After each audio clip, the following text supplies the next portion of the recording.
Chapter 178. The star-studded press conference is always a sea of people. Come and witness the breathtaking scenery by the sea. Such words flow along the beach, resonating amidst the bustling crowd, echoing perpetually. Hence, dear Kenshin, why am I here? Clad in a red mascot costume, Kenshin wears an expression of exasperation as he hands out flyers. At least I'm earning some money.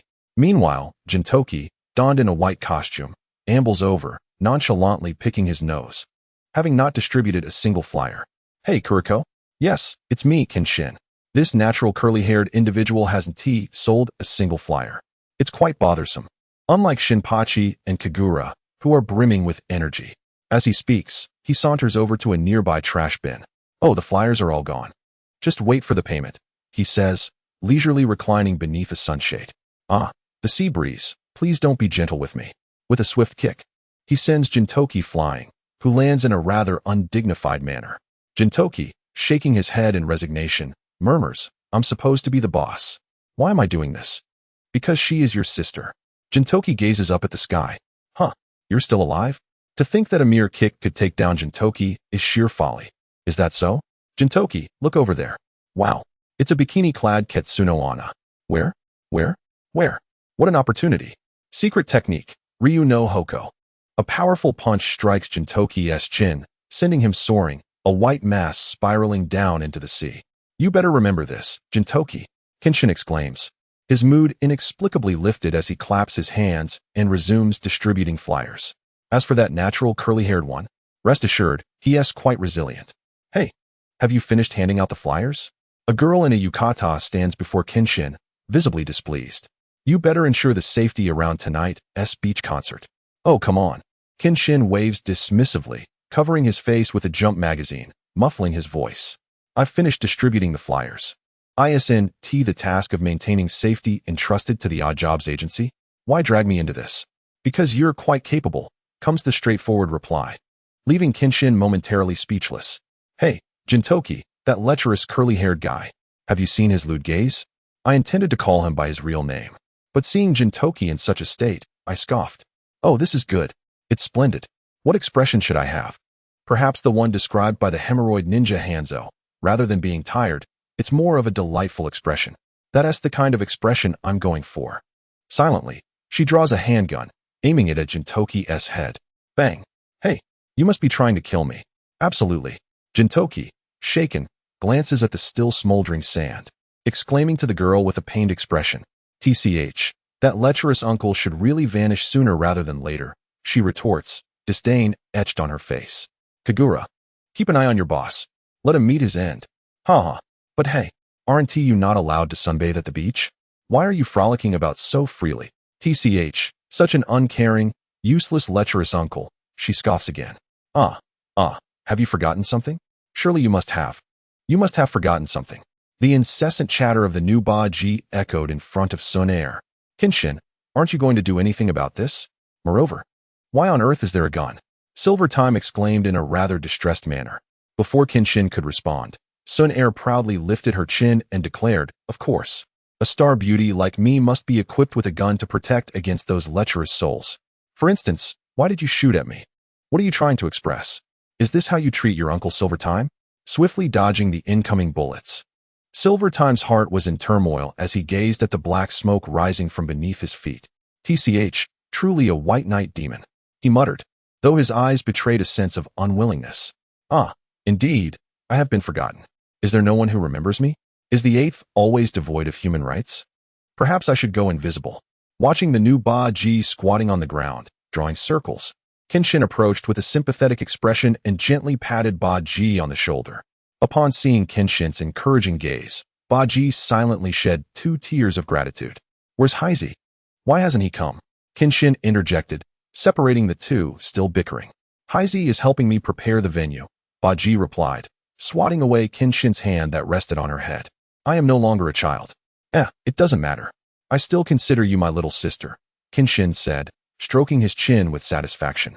By the way, as a sister, aren't you supposed to do laundry, serve tea, and warm up the bed? That's not being a sister. That's being a servant, you fool. Ba-ji retorted, wanting to leap up and hit Kenshin, but she could only begrudgingly kick his foot instead. This is domestic violence. It's definitely domestic violence. As your older brother, I am deeply hurt. He lamented dramatically, clutching his head and shouting in despair. Ouch, ouch, ouch. Dad, my sister has become so terrifying. Bring me a tank of goldfish. Something to attract attention. You too. Your relationship is certainly unusual. Sun Air shot back immediately. Your synchronization is a bit excessive. Is it that kind of relationship? Ever since sister-in left, I haven't seen you pursue any other women. And that lecherous natural curly-haired uncle has never been mentioned. Who has high synchronization, you fool? They both exclaimed in unison. Don't mimic my speech, you natural curly-haired schemer. Sun Air glared at Kenshin and Silvertime. Why aren't you speaking, you guy? Damn it. They chorused. Hey, Kagura, Nubaji. We can't stay here any longer. Not just that little girl in front of us. Even the looks from everyone else are off. Let us go prepare. One exclaimed joyfully, while the other sighed in despair, clearly distinguishing their moods. All right then. Kenshin began, but was abruptly pulled away. You can't go anywhere. You must spend the entire afternoon playing with me. As she spoke, the side ponytail at the back of her head swayed in the breeze. Hey, if you speak like that, I might misinterpret your words. Silence, you red-haired old virgin. Goodness, what kind of madness must one possess to utter such words?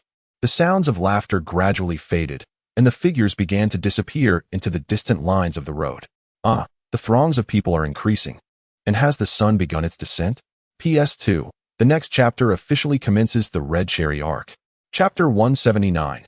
The Red Blade and the Red Person are not necessarily aligned. Ah, to think we would meet in such a place.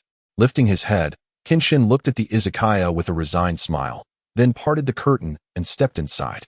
Indeed, it was not a lavish establishment. The cacophony of shouts, curses, and some low murmurs created a chaotic atmosphere, yet it was a place where one could easily avoid suspicion. Why did you summon me out at such a late hour? He casually sat across from a man wearing a straw hat, raising his cup and downing its contents in one gulp. Hey, are you really so certain it's me? As he spoke, he lifted his head, revealing a serious expression beneath the hat. Indeed, it was a wig, exuding an air of foolishness that made it impossible not to recognize him. Kenshin set down his cup, releasing a contented sigh. Ah, that hits the spot. Humph, I must clarify something with you beforehand. The wig wearer removed his hat and placed it aside nonchalantly. The reason I called you out is that Taruma informed me. Takasuji has returned from the cosmos. His hand, still grasping the cup, trembled slightly, spilling a few drops of liquid. Is that so? He asked back then. A forced smile crossed his lips, concealed by the act of drinking. This time, I suspect he will not relent, regardless of the reason for his return. Perhaps you and I must prepare for the worst. His voice gradually faded into silence. The childhood friend he once knew had transformed into this. Wig, you must feel quite helpless as well. Wait. Before that, I must ask you a question. He fixed his gaze sharply on the wig wearer. What do you truly care about, Sano or Takasuji? Silence enveloped them as the wig wearer clenched his fists, remaining mute. Perhaps for you. Protecting this nation and transforming it is of utmost importance. However, for me, I do not ponder such matters as deeply. If, at some point, you find yourself compelled to confront her and can muster the resolve to kill her, I must confess that I could never bring myself to do so. In my eyes, Takasuji has always been Takasuji, 170, never a traitor or a stranger. He is my brother, Kenshin stated with rare seriousness. Ah, so what you can do, I can do too. And what I can do, you surely cannot.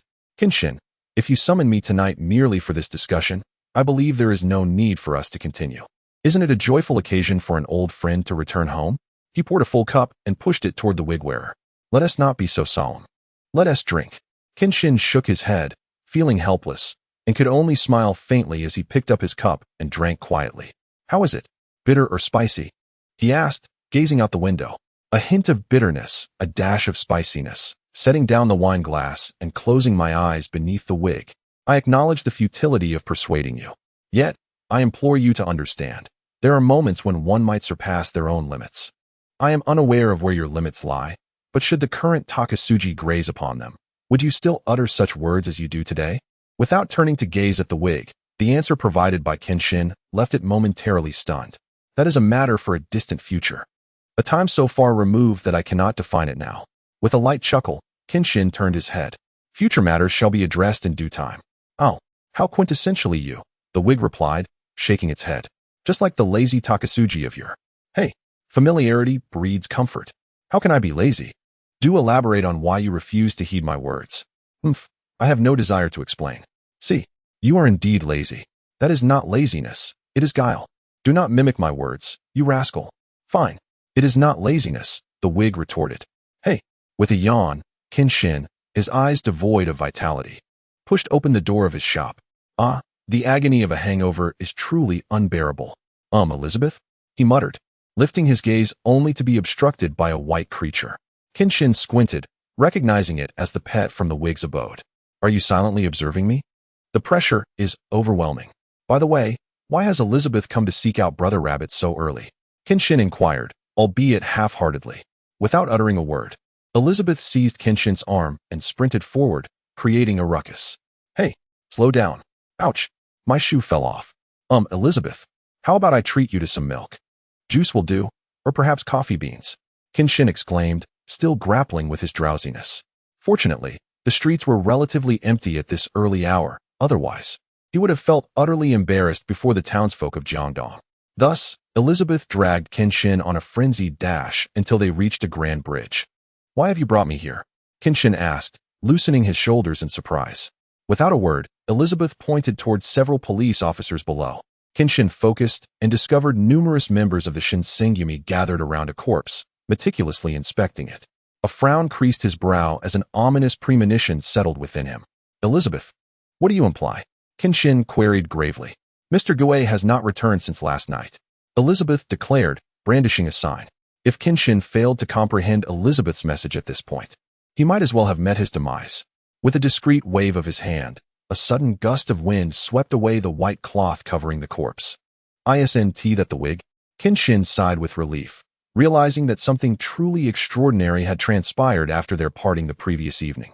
After a moment of contemplation, he declared, let us go. We must find that natural curl.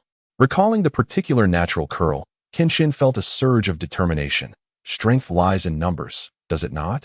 With renewed vigor, he set forth, his pace noticeably quickening. Kenshin, do you sense something amiss? Excuse me, are you Mr. Himura Kenshin? A person intercepted Kenshin as he hurried along. And you are? Before me stands a woman with light blue hair, adorned in rather breezy attire. Her gaze reflects a blend of timidity and an underlying tenacity. I beseech you, though I am aware you are not an all-purpose savior, please assist us. Bowing respectfully towards Kenshin, Elizabeth implores him to seek out Gintoki. With a heavy heart, Kenshin resolves to speak to Elizabeth, turning to face the girl. Pray tell, my name is Teasy, and I hail from a blacksmith's forge. The reason for my visit is that someone informed us of your plight. She spoke with difficulty. Please, follow me. I shall guide you to my home. I may not fully understand the particulars, but my brother will certainly provide you with clarity. Very well, lead the way, she replied, her eyes clouded with uncertainty. Meanwhile, in a shadowy alley, an unseen figure quietly observes the unfolding events. Thus begins the Red Cherry arc, unbeknownst to Kenshin. Chapter 180. It is perilous to venture out alone at night. Upon entering, Gintoki casually pushed open the door and found himself in the company of a man engaged in idle chatter. The moment Kenshin stepped inside, Gintoki immediately acknowledged his presence. What's with the bruises on your face? He inquired, noting the conspicuous discoloration around Gintoki's eyes, prompting a surprised response from Kenshin. Cough, cough. That's not of primary concern, Gintoki replied, gesturing for Kenshin to take a seat. What brings you here? I was invited, so here I am, Kenshin stated. Seating himself beside Gintoki, facing the siblings opposite them. Mr. Sakata and Mr. Himura, my predecessor, my father, crafted a masterpiece known as the Red Cherry. And it has been stolen. Must you shout so loudly? You're about to deafen me. Oh, what exactly is this Red Cherry? Gintoki exclaimed, suddenly enlightened. Do you comprehend? Kenshin asked with a sidelong glance. That's just nonsense. Who doesn't he know that? What a feeble excuse. I wish to reclaim it with grace. Kenshin disregarded their banter entirely. Hey, did you not hear me? Gintoki exclaimed dramatically. The Red Cherry is the most exquisite piece among countless treasures forged by my father. Jin Tetsu. Its razor-sharp blade can cleave through stone.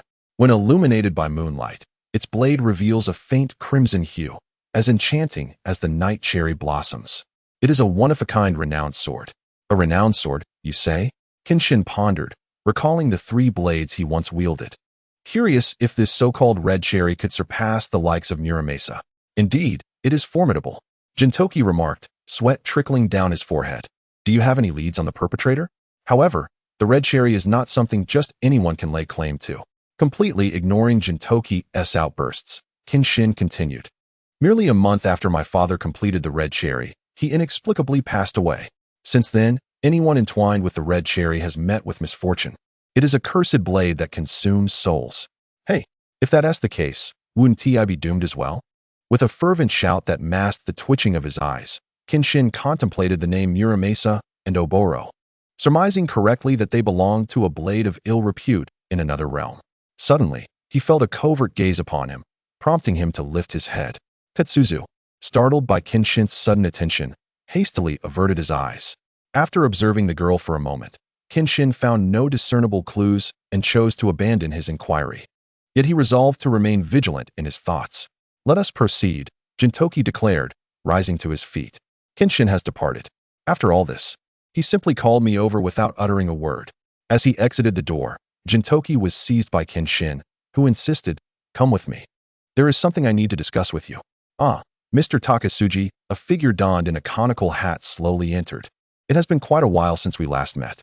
Indeed, I would prefer not to see you again, Takasugi retorted with a cold smirk, the smoke from his pipe curling ominously. What brings the infamous Kenshin no Kiba to this place? Humph, you have fulfilled your promise to us, have you not? The singular exquisite demon blade, born from the thousands of cherry blossoms, has lost its transformative powers, existing merely as a sword, Takasugi scoffed. You resemble a warrior from Earth rather than one of the celestial beings, fixated on swords and such. With a sigh, he drew his blade and tossed it aside. Even in the dim room, it shimmered with a faint crimson glow. Very well, he said, securing the sword to his waist. There is no need for gratitude. We are not yet acquainted to that extent. Kenshin no Kiba exhaled deeply, leaning against the railing, gazing at the luminous moon outside. What thoughts occupied Takasugi's mind at this moment? Oboro and the cherry blossoms are within our grasp. Outside, the man under the conical hat took out a phone and softly inquired, "How is the preparation of the chip progressing?" "Excellent. Unlike any other blade that could not bear such burdens, this one surely can," he proclaimed, raising the sword in his hand. "Kenshin, await me. I shall come for you." Laughter echoed through the night. Now, let us shift our focus to Gintoki. In a fleeting moment of opportunity, he successfully intercepted the deadly strike aimed at Elizabeth and Shinpachi.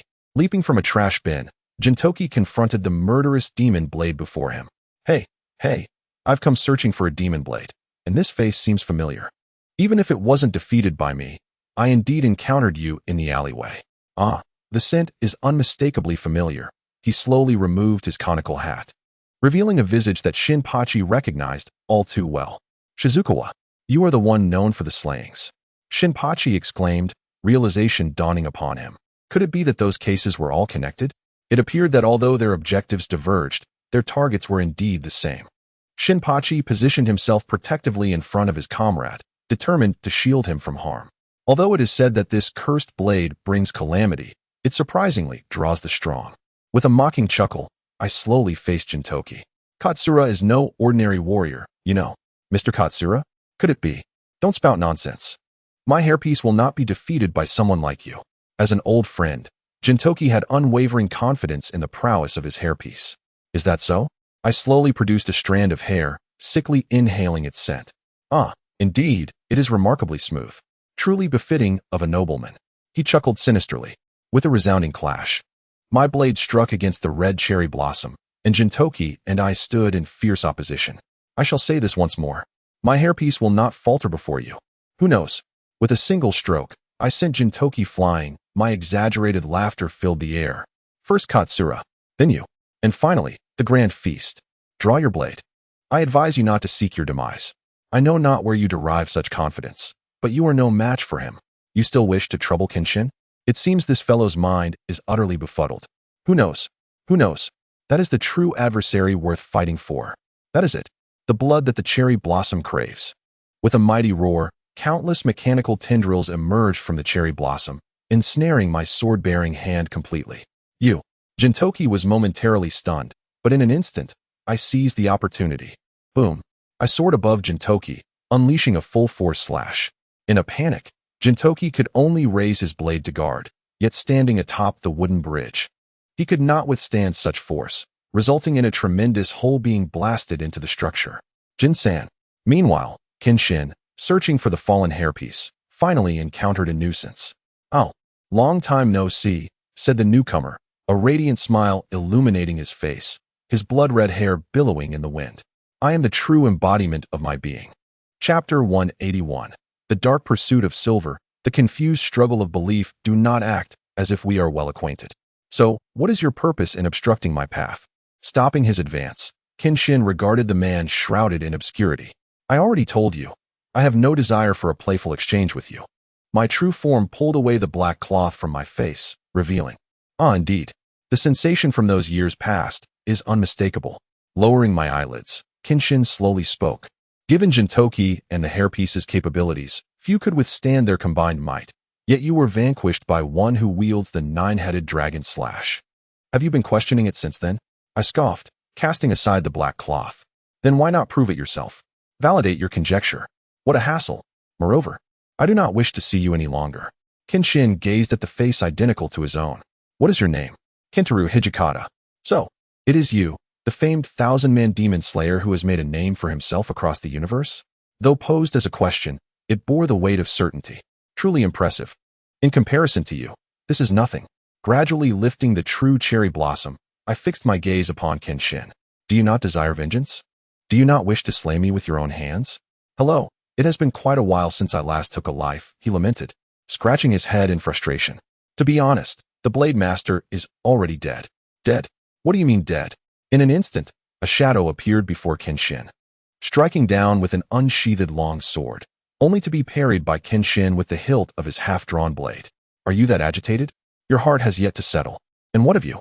In the midst of their duel, the thoughts that entwined within the minds of these top-tier swordsmen were conveyed through the clashing of their blades. With a cold smirk, he intensified his pressure. "Your sword is brimming with fury." Clang. One swift strike sent Kenshin's sword flying. Drawing his blade, he executed a direct and fluid spin. This was the tornado flash. As two adversaries who understood each other intimately, they could almost predict every move and counter. Kenshin blocked the horizontal slash of the tornado flash, the blades colliding and sparking, and with a swift upward thrust, he responded with equal agility. Dodging while swiftly retreating, a glimmer of cold light flashed in his eyes. In the blink of an eye, Kenji launched forward in a straight line towards Kenshin. The Dragon-S return flash. Kenshin likewise pressed his blade against the red cherry blossom sword. However, in that moment, he deftly turned his arm to redirect the assault while simultaneously delivering a powerful punch that sent Kenji sprawling away behind him. "Ah, it seems you have not been idling," Kenji remarked as he slowly rose to his feet, raising the cherry blossom sword. He inserted a hidden red chip from his sleeve into the groove at the end of the hilt. "Is this the red cherry blossom that Iron and his family lost?" Kenshin turned, but he had missed that fleeting moment. Indeed, it lives up to its reputation. The moment Kenji recognized the reverse blade sword Kenshin wielded, his eyes widened in shock. The reverse blade sword. With tremendous force, he struck down upon Kenshin's reverse blade. The sheath that had ensnared the cherry blossom's sword shattered instantly, revealing a blade emanating a faint red glow. "Why? How can you wield the reverse blade sword? This is so unlike you.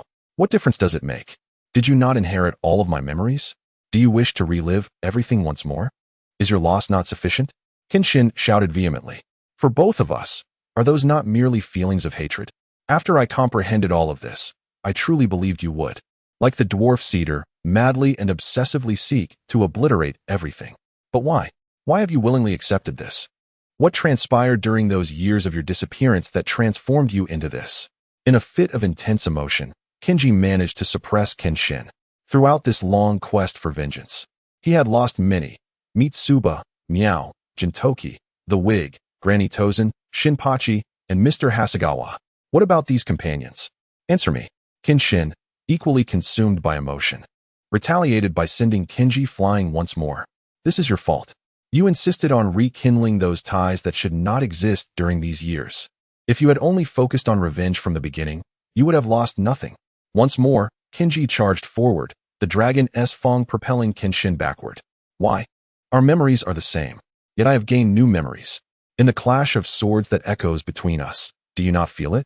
Ah, Kenshin Himura. Dragon's Nest Flash. With a single strike, I force you back. Immediately, I unleash a relentless barrage. The Dragon's Nest Flash's chaotic slashes commence.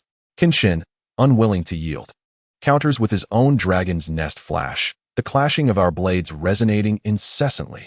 The tumultuous strikes seem to summon a fierce wind, enveloping the ground around us and forming a circle. You ask why? Should it not be so? Repeatedly traversing the same path, what can you possibly gain? Will vengeance bring you joy? What I must do now is merely to retrieve that misguided, delusional girl. Nothing more. Kenshin bellows in a frenzy. These emotions pin up for far too long. Save her, save her, save her. I tell you, you are crimson. Ultimately, you are not Kenshin Himura.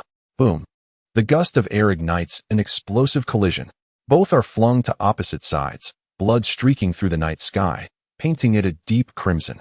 Coughing and clutching his chest, Kenshin spits out blood, gazing at the reflection of himself across the way. Just as Shiro could never lose to himself, Kenshin cannot afford to lose to himself either. In any regard, rise. Stand once more. In the past, within these 3 seconds, you would have come to slay me. Why do you hesitate now? Oh, you wield the reverse blade. The reverse blade. His maniacal laughter is punctuated by droplets of blood cascading from his lips. Do you not realize? Above your memories lies mine. Surely, you are unaware of the blade that binds you. In our swordplay, can you fathom my heart? With a fierce strike to his chest, Kenshin again coughs blood but resolutely raises his red Sakura blade. I apologize. I did not bring your most familiar twin swords. So I must slay you with this red Sakura. The most familiar blade. You wish to bear the same fate as I? You are mistaken. It is you who does not dare to seek vengeance. But I do. With a roar, Kenshin thrusts his sword upward. So, you have grasped Muramasa, have you? Fool. He charges straight at Kenshin. The latter, poised with his reverse blade, prepares for the impending clash. Boom. Dragon's Tooth Flash collides almost instantaneously. The tips of our blades locked in a stalemate, neither yielding an inch. A blue and a red light, like needles facing each other. My target for vengeance is you. With a thunderous shout, Kenshin's resolve intensifies. Why must I share this fate with you? Just then, sparks began to flicker along the blade of Kenshin's reverse sword. A noticeable crack slowly widening. Oh no, is it that time? Kenshin recalls that moment when the reverse blade had already shown signs of damage. I cannot remember in which chapter one laid down such a foreshadowing. What's wrong? Has your heart wavered? Even the sword begins to deny you. With a grin, Kenshin delivers a full-force strike. The crack widens further, amidst the surging momentum. The blue light begins to sway. With a sharp clang, in Kenshin's incredulous gaze, the reverse blade shatters. The blade, piercing straight through, faces no obstruction. The red blade carries the owner's hatred, infused with an overwhelming madness. A blade pierced the chest of the stunned man across from him with brutal force. This scene, etched in the eyes of Shinsuke, who was hurrying to his side despite his grievous wounds, was nothing short of incredulous. Kenshin, Chapter 182, The Long and Arduous Path of Recovery. As he opened his eyes to behold the wooden ceiling, the searing pain in his chest served as a stark reminder of his defeat. Oh, you're awake? Kenshin, with great effort, propped himself up, only to hear a voice nearby, prompting him to turn his head. What is it? Oh, it's you, he said, noticing Gintoki lying on the bed. Kenshin slowly continued. How did you end up like this? That is a question I should be asking you. Who can take a blade to the chest head-on? Gintoki furrowed his brows. Someone ambushed me. That's all, Kenshin replied nonchalantly, then surveyed his surroundings. Is this the Hadouken? Ah, Kenshin, you're awake. Mio entered. Her hands clasped in front of her, concern etched on her face as she crouched down. How did you manage to sit up? Oh, it's nothing, Kenshin responded. There was no way he would be spared by either the assailant or those lurking behind him. But who possessed the capability to rescue him? Don't look so worried. It was Shinsuke and Elizabeth, Gintoki said, cradling his head. Thanks to you, they managed to inflict significant damage on him. Or was he merely caught off guard? Let us not exaggerate. I didn't seriously injure him, Kenshin admitted, albeit reluctantly. What about you? What is the situation? Bioweapon, Gintoki replied, his gaze fixed ahead. There are certain matters I wish to confirm, but in this condition. Thus, you mustn't go out. Mio interjected, naturally grasping a large sword in her hand. They exchanged glances, both likely realizing their exit was impossible. The tediousness of lying in bed led Gintoki and Kenshin to gaze at the ceiling. The incessant patter of rain stirring a sense of irritation within. Just then, the doorbell rang unexpectedly. "Huh, what brings you here?" Mio asked, her tone laced with caution as she recognized an unfamiliar figure. "Let her in," Kenshin's voice called from within. "There are many unresolved matters that need clarification, both for me and Gintoki." Biting her lip, Mio suddenly brightened with a smile. "Please, come in." All right," said Tetsu, as he removed his shoes and entered. Upon opening the wooden door, he found Gintoki, bandaged and seated at the table, alongside Kenshin, who remained reclined on the bed. "Have a seat," Gintoki invited as he settled onto the sofa, eyeing Tetsu. "Your father is truly remarkable. He crafted such a blade. He truly deserves the title of the Demon Blade."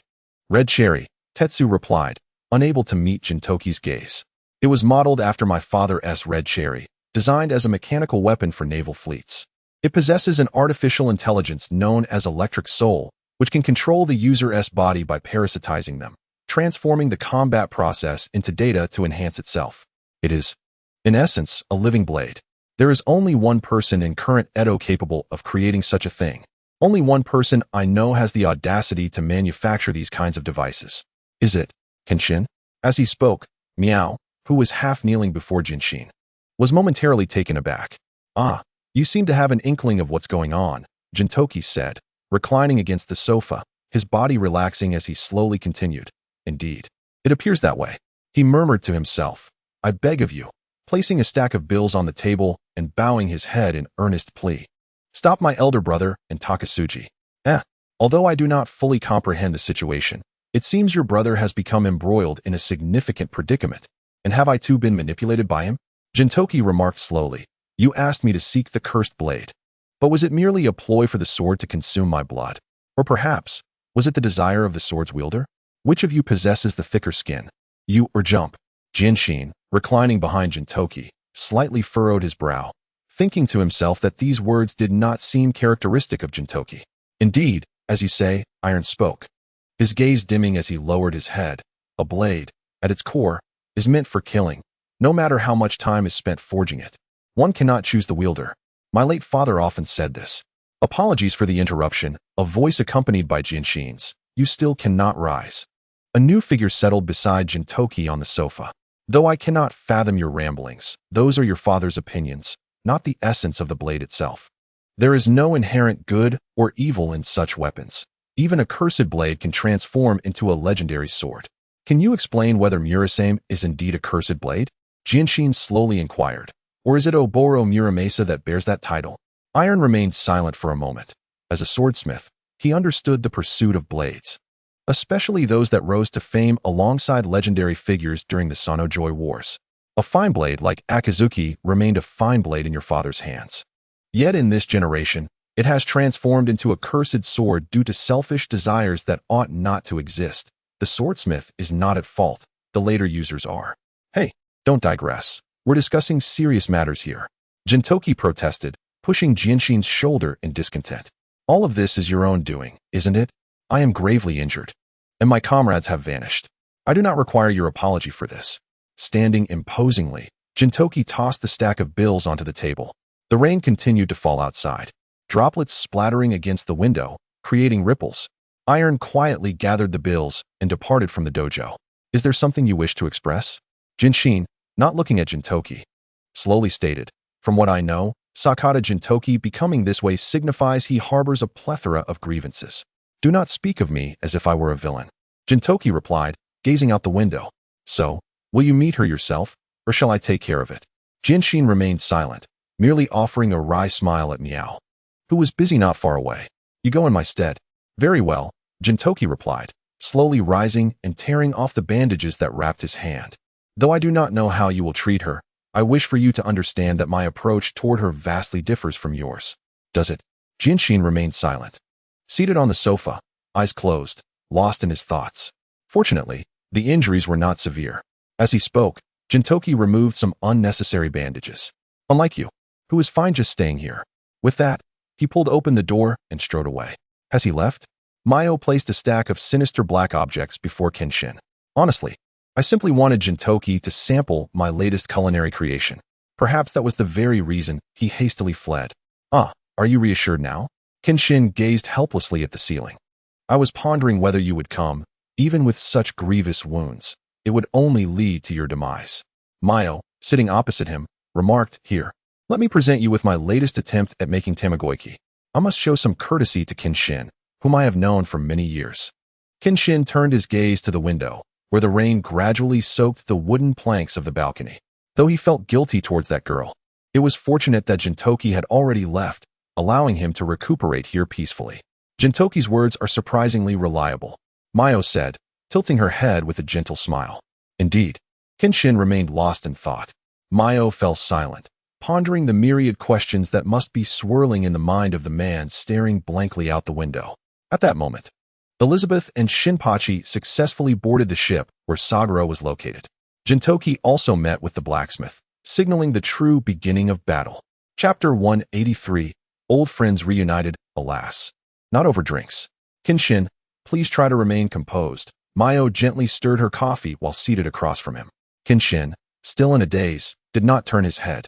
Outside, the rain began to diminish, yet droplets cascaded from the eaves, creating a crisp sound as they splashed into puddles. Scattered raindrops etched countless streaks on the window, while traces of pedestrians began to appear on the road, their footsteps resonating in the puddles.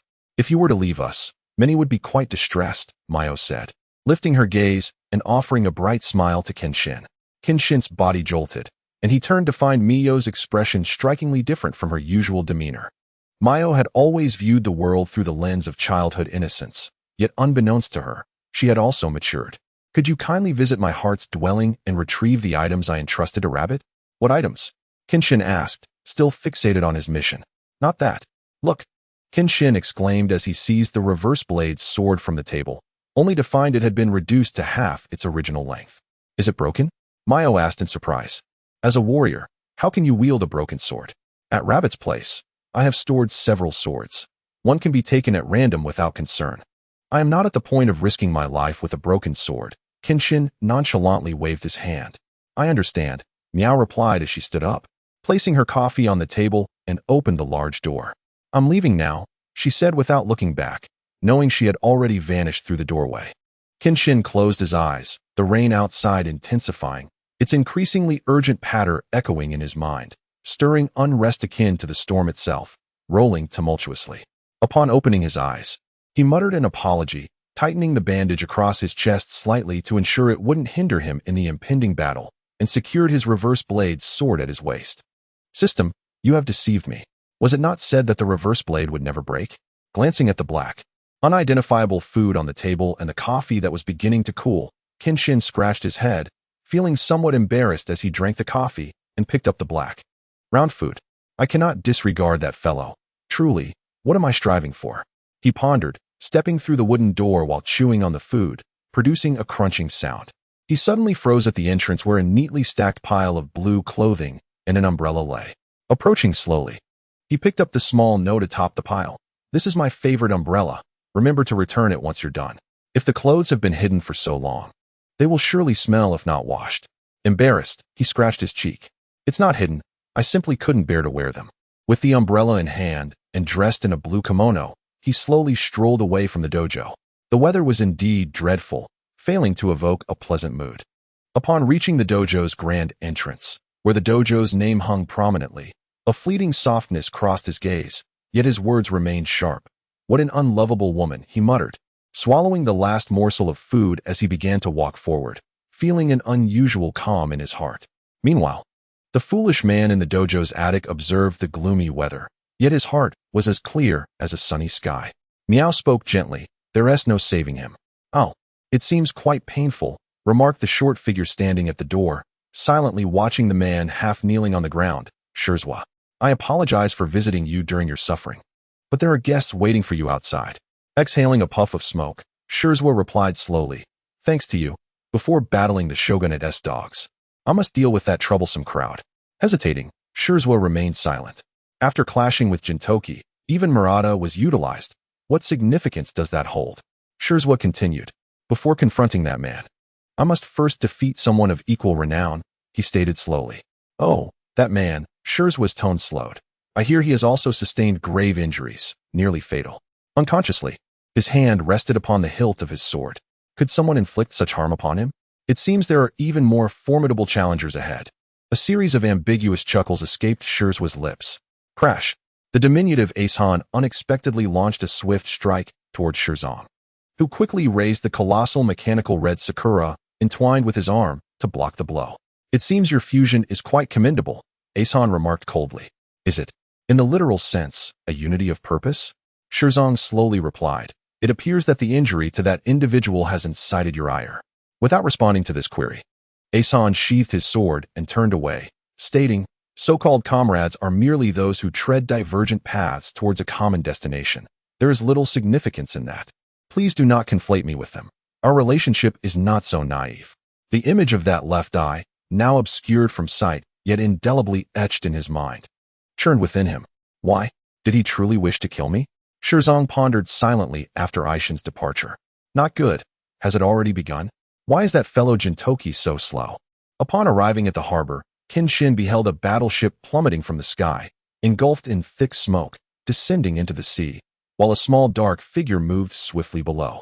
Is that Shinpachi and Kagura? What are they doing there? Watching as Shinpachi and Kagura found themselves in peril, Kenshin lamented, but I am merely human. Flying is beyond my capabilities. Yes, indeed. The voice startled Kenshin, filling him with joy. System, do you have a solution? The full-body mechanical suit, equipped with jet engines on the arms and legs, allows for rapid aerial movement. The system adjusted a soft armor-like apparatus, albeit with several recessed openings on the feet and back. Are those the jet ports? How many? Considering the previous erroneous directives issued by the system, I shall provide it to you free of charge. Are you truly that benevolent? Believe it or not, it's your choice. Just then, Asan appeared. Kenshin's gaze shifted, and indeed, Asan cleaved through Elizabeth's head. Damn it, let it be. I shall deal with matters once this ordeal is over. All right, armor merge. Merge my foot. Just properly suit up. You might die. Chapter 184, Aerial Combat Mechanics. Nonsense. Perhaps Kenshin's earlier banter had an unforeseen effect. In the narrative, a wig hidden within Elizabeth's armor had initially allowed Asan to strike first. However, here, after Elizabeth's head was severed, the wig merely made a feigned swipe, forcing Asan back. Naturally, what followed was an endless barrage from Shinpachi and Kagura. Boom.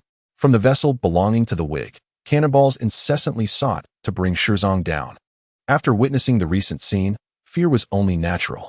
As Shurzong navigated a sharp turn on a small airship, he directed a blade radiating ominous light towards the ship below. Cut him down. Go, Red Sakura.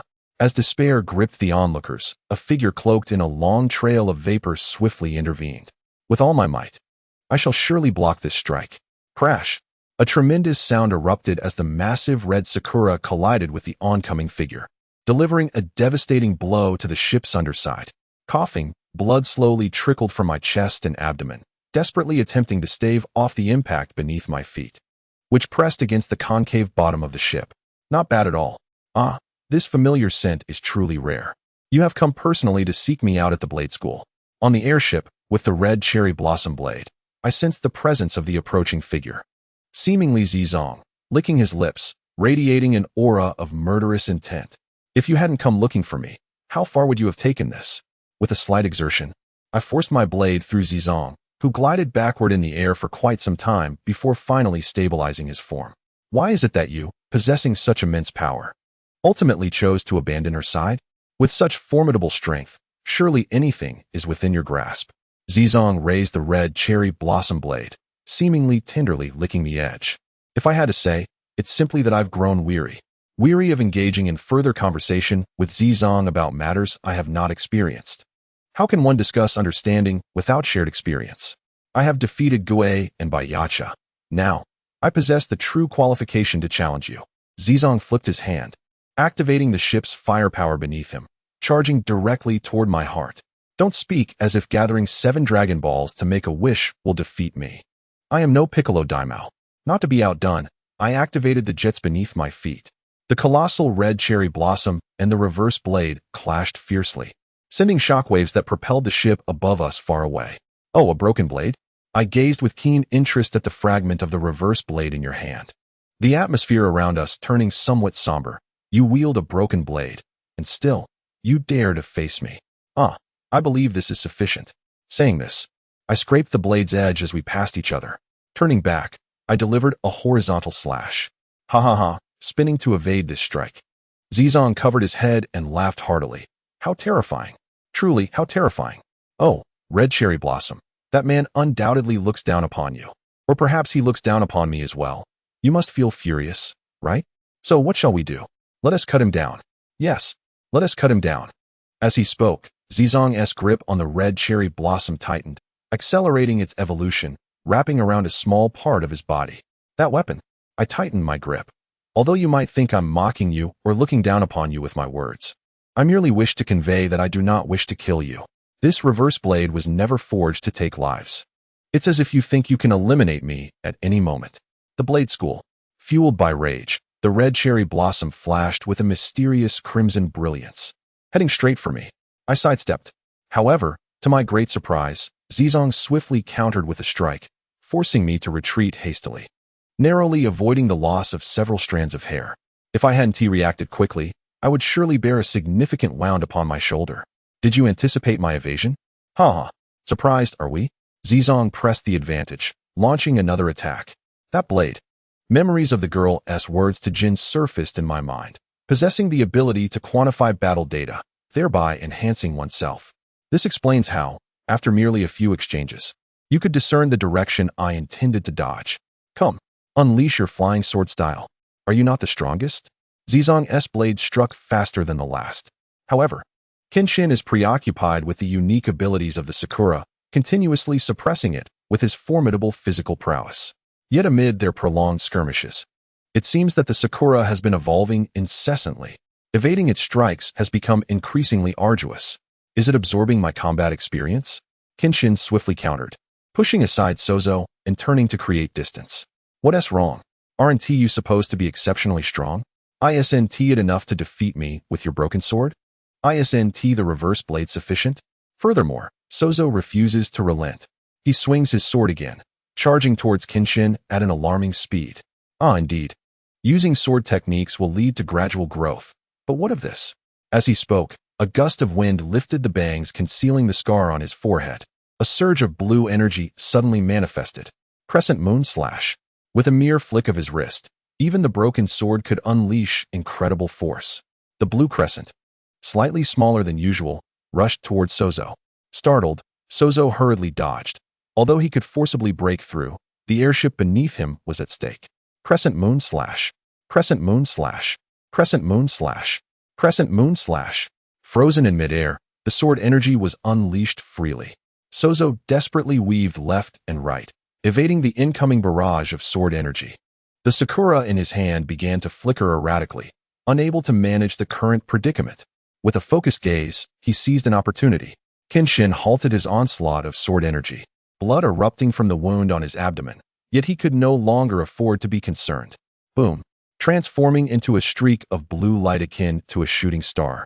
He narrowly missed Sozo, causing the airship beneath him to erupt in flames. Yes, as Kenshin began to speak, he suddenly felt sparks erupt from his chest plate. I forgot to mention, this thing has a 10-minute lifespan. It will explode when time is up. You should have told me sooner. Is it my fault now? Boom. What on earth has transpired for us to arrive at such a juncture? Takasugi silently observed his dear friend, perplexed. From the outset, we have never been on the same path. My sole desire is to annihilate this world, and nothing more. Sozo looked at Takasugi, who seemed increasingly foolish and unchanged. Then where do you place him? He has been protecting you all along. Takasugi pointed at Kenshin, who was still engaged in fierce combat in midair. I have come today with the resolve to kill you. Yet from the moment I embraced this resolve, his presence has once again shaken me. Oh, shaken by what? Katsura, you remained so naive. He watched as Kenshin suddenly exploded and plummeted towards the ground. And Sozo's hand, hidden beneath his robe, clenched tightly. No matter what you say, I will undoubtedly stop you. As he spoke, just as Takasugi finished his statement, a multitude of flames erupted from the area where the Sakura was concealed aboard the ship behind him. Katsura, you fool. Odi shouted in anger. Oh, look, Katsura. Even Gintoki has arrived. Takasugi remarked, glancing at the distance where Gintoki, smiling foolishly, approached Sozo. Indeed, this is quite the long-awaited reunion of old friends, Takasugi slowly said. A reunion of old friends? Ha! A somber yet rhythmic laughter echoed as we gazed upon the final scene reflected in the left eye, devoid of light. At that moment, we were no longer old friends, Katsura. Chapter 185, The Tale of Jinzo and Kenshin. It is difficult to classify one another as old friends. That was a matter of over a decade ago. Sometimes, it truly astonishes me how nostalgic you remain, Katsura. A faint puff of smoke escaped his lips as Isaka stared intently at the wig. Although we currently have little to discuss, we once fought fervently for the same ideal. The wig slowly spoke.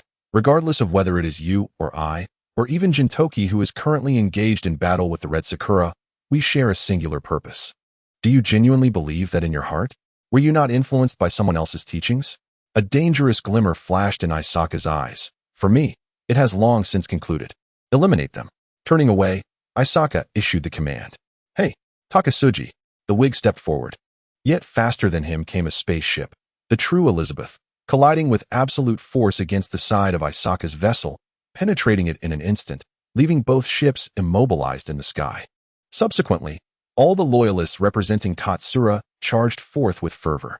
Takasugi, your scheme shall not prevail. Such angry roars erupted from the crowd, and Isaka's side, not to be outdone, responded with their own fervent cries, rushing forward. On this spaceship, a fierce battle ensued. Elizabeth, the wig asked in astonishment. Why? I am truly sorry, Mr. Katsura. Though you repeatedly instructed us to remain inactive regardless of the circumstances, we could not contain ourselves upon hearing of your misfortune, while we knew you would be unharmed. In the end, after a moment of silence, Katsura spoke slowly. Enough. It is I who concealed all of this and made unilateral decisions. I am the one who should apologize. You wish to resolve this matter single-handedly, don't you? To save your past companions, Mr. Takasugi. Yet, our actions have irrevocably severed ties with you and your faction. Enough. Katsura could not utter more. Could he blame them? How could he? Ultimately, he had long foreseen this day would come. He merely did not expect it to arrive so swiftly. Sooner or later, he and Takasugi would reach this juncture. Watching Isaka depart slowly with Matsumoto and Yato, the wig could not help but speak in a somber tone. Mr. Katsura, you must pursue them swiftly. However, at that moment, the sign raised by Elizabeth startled the wig. It is not too late. Return early this time. With a shadowed gaze, he resolved to make another attempt. Whether out of unwillingness or sheer determination, he decided to try. Thus, he maneuvered past several obstructing figures, directly pursuing Isaka. In that instant, Shinpachi and Kagura followed closely behind, united in their pursuit. The Odd Jobs Agency has never had the custom of allowing friends to journey alone. The sound of footsteps grew increasingly closer as the diminutive figure leaned against the railing, a faint smile gracing her lips. Had she finally ceased her concealment? Standing beneath the murky sunlight, she was confronted by the shadow of someone she both longed to see and wished to annihilate. Even clad in a blue kimono, did this not cause her memories of that person to merge ever more closely? Was this truly your return, Kenshin? Ah, Kenshin, look, even Gintoki has arrived. She gestured towards Gintoki, who stood defiantly against the cherry blossom-like silhouette of Akira, remarking, he dares to challenge that monster. Ultimately, it is the monster that must be confronted by one who embodies monstrosity. Silence enveloped them, leaving Kenshin at a loss for words, unsure of how to confront the moment. Perhaps it was excessive perseverance or relentless effort. Her emotions for that individual were evident to all, yet for him, they remained inscrutable. What troubles you, Kenshin? Silence is not your usual demeanor, she inquired, her eyes widening slightly. Is it akin to Katsura's choice? To kill me? No matter what transpires in this world. I shall never take your life, Akira, Kenshin replied, lifting his gaze and speaking slowly. Akira, for once, fell into a rare silence before making a decisive move. She unwrapped the bandage that had been wound around her head. As the purple hair, long concealed, cascaded down to her shoulders, her left eye remained tightly shut while her right eye widened in intensity. My true name is Takasugi Shinsaku, she declared softly. Her previously deliberate expression now softened. What is it? Did you not already know I am a woman?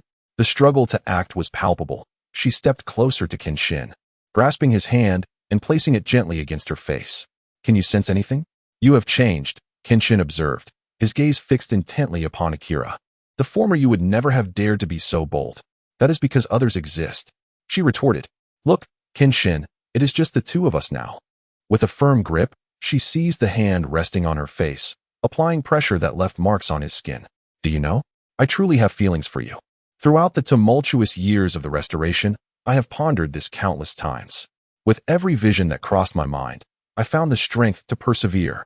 Gazing intently, Kenshin's expression had drifted far away into contemplation. I long for the day when I can boldly declare my identity as a woman, for I trust you. You will not treat me as my family did in my childhood. I have always believed that under your guidance, we would be together, married, with children, living joyously alongside our mentors, Gintoki and others, wherever we may be. But you have shattered all of this. In my heart, nothing surpasses the significance of our teacher, Matsuyama. She cried out in a fit of desperation, her eyes ablaze with fury. Are you suggesting that the best choice back then was for me to single-handedly rescue Matsuyama and abandon you all? Grasping her shoulders firmly, Kenshin locked eyes with Akira. Do you truly wish for me to take such a path? If so, then there is no distinction. That is not the purpose for which I have persevered, nor is it the dream we once shared. Losing any one of them is simply unacceptable. Are we then to take it for granted that we have lost the most important person? I sigh. Please cease your words. I am no longer inclined to comprehend anything further. Kenshin lowered his gaze, for there were matters only the teacher and Gintoki understood. With a chuckle, Isai forcefully pushed Kenshin aside, his eyes filled with pity. Then come and slay me. After all, isn't this something you've done countless times before? You are quite adept at it, aren't you? With that, Isai unsheathed the blade at his waist, declaring, Then let us continue our duel for the 600th time, and let it be the final one. He charged fiercely at Kenshin. Clang. However, the strike was thwarted by a hastily arriving Gintoki, who intervened. Have you lost your mind, Kenshin? If you do not evade, that blade will pierce your heart. You would surely perish. Gintoki shouted in anger. Even if you wish to die, you must consider your current predicament. You are no longer alone. Kenshin, without uttering a word, simply raised his right hand and slowly drew his reverse blade. It was never truly suited for you, was it? Isai taunted, lifting his own weapon. Do you still recognize it? Is that Muramasa? Kenshin gasped in astonishment. Indeed, I have reforged this exquisite Muramasa from the finest cherry blossoms. Isai pointed his sword at Kenshin. Such a feeble sword is unworthy of you. Regardless, you shall always be Badasai. Enough, Isai. Gintoki interjected. Is this how you treat your old friend? Do you wish to drag him into a hell he does not wish to enter, to suffer as you have? How can this be considered hell? Isai replied, smoothing his flowing purple hair. He is already entrenched in his own hell. Isai, I know I cannot save you, Kenshin said, pushing aside the still fuming Gintoki and stepping forward. You and I are different. Our choices diverge. I do not know if you are saving me or I am saving you. For in each other's eyes, we see no wrongdoing. Consumed by vengeance for so long, you and I, tormented by hatred for an eternity, if we are the same. Can you hear my voice amidst the clashing of swords? Slowly lifting the broken reverse blade, he faced Isai. So you wield Muramasa while I wield the reverse blade. You have chosen vengeance, and I have chosen to flee. There is no clear right or wrong here. Let us pour our emotions into this duel, and through our clashes. Can we not understand our differences? In the midst of this, a heart-wrenching voice drew Kenshin's attention away. Gintoki. He glimpsed Gintoki ensnared by the mechanical tendrils of the fully integrated cherry blossom, completely immobilized, occasionally groaning in pain, presumably experiencing immense suffering. I apologize, Jinsai. It seems this duel must be postponed, Kenshin exclaimed, preparing to leap to the rooftop. Yet, before he could fully take off, a katana intercepted him. Where do you think you are going? The expression in his eyes flickered between clarity and confusion. Just a moment ago, he spoke with striking confidence. And now he was prepared to abandon everything to save him? Jinza, step aside. A deep voice resonated. To Kenshin, both Gintoki and Jinza held equal significance. Humph. Then go now. With those words, Koyama seized the blade of Murasame, its sharp edge instantly slicing through his palm, while simultaneously he aimed the tip of the sword at his own throat. Haven't I made this choice countless times before? You decide, will you go or not? Gripping the reverse blade tightly, Kenshin questioned, Why? Why do you refuse to understand me, Jinza? In an instant, he appeared before Koyama, coldly uttering, Godspeed, Dragon Flash.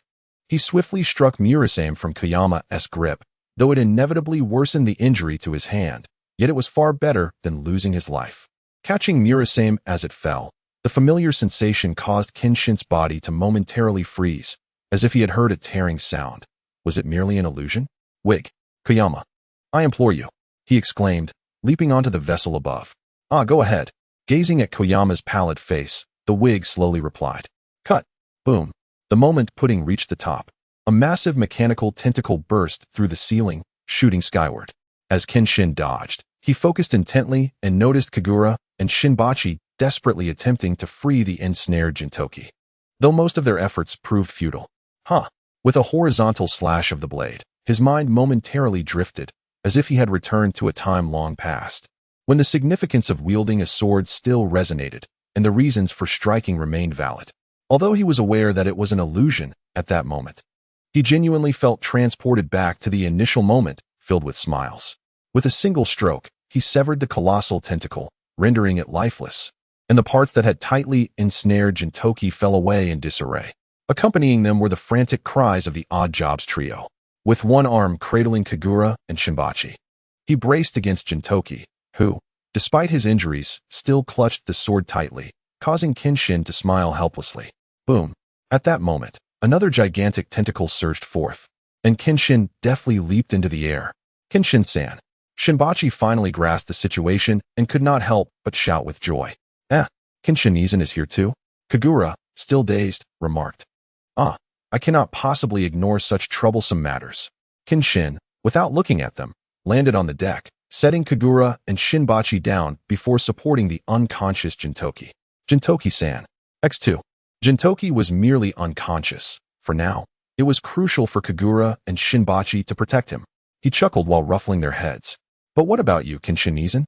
They inquired with growing concern. There's another problem. No, two problems yet unresolved. Kenshin smiled, waving his hand as he faced the roof, now wholly overtaken by mechanical tentacles. Take care of yourselves. Kenshin-san, you must return. Kagura declared earnestly. I want to eat a large slice of cheesecake and a strawberry chocolate sandwich. What on earth is that peculiar thing? The new Baji remains unrelenting in his sarcasm. Well, I have few demands. Please, grant me a ticket to Miss Atong's concert the day after tomorrow. You nearsighted otaku. Thus, he remains the new Baji rather than exasperation. Kagura, crossing her arms disdainfully, remarked, so who exactly is exasperation? What is the true name of that obscure elementary school student, long since deceased? One can sense the malice dripping from those words. The barbs became increasingly sharp, commending the new Baji. It is evident that both of them are expressing their feelings in a manner not typically associated with the Odd Jobs agency. Yet it appears that a sense of ease pervades no matter where one finds themselves. With a firm step upon the deck, Gintoki leaped towards the nearby rooftop, where a figure, utterly unrecognizable, seemed to be howling in furious rage, with two shadowy figures struggling beneath it. What are you yelling about?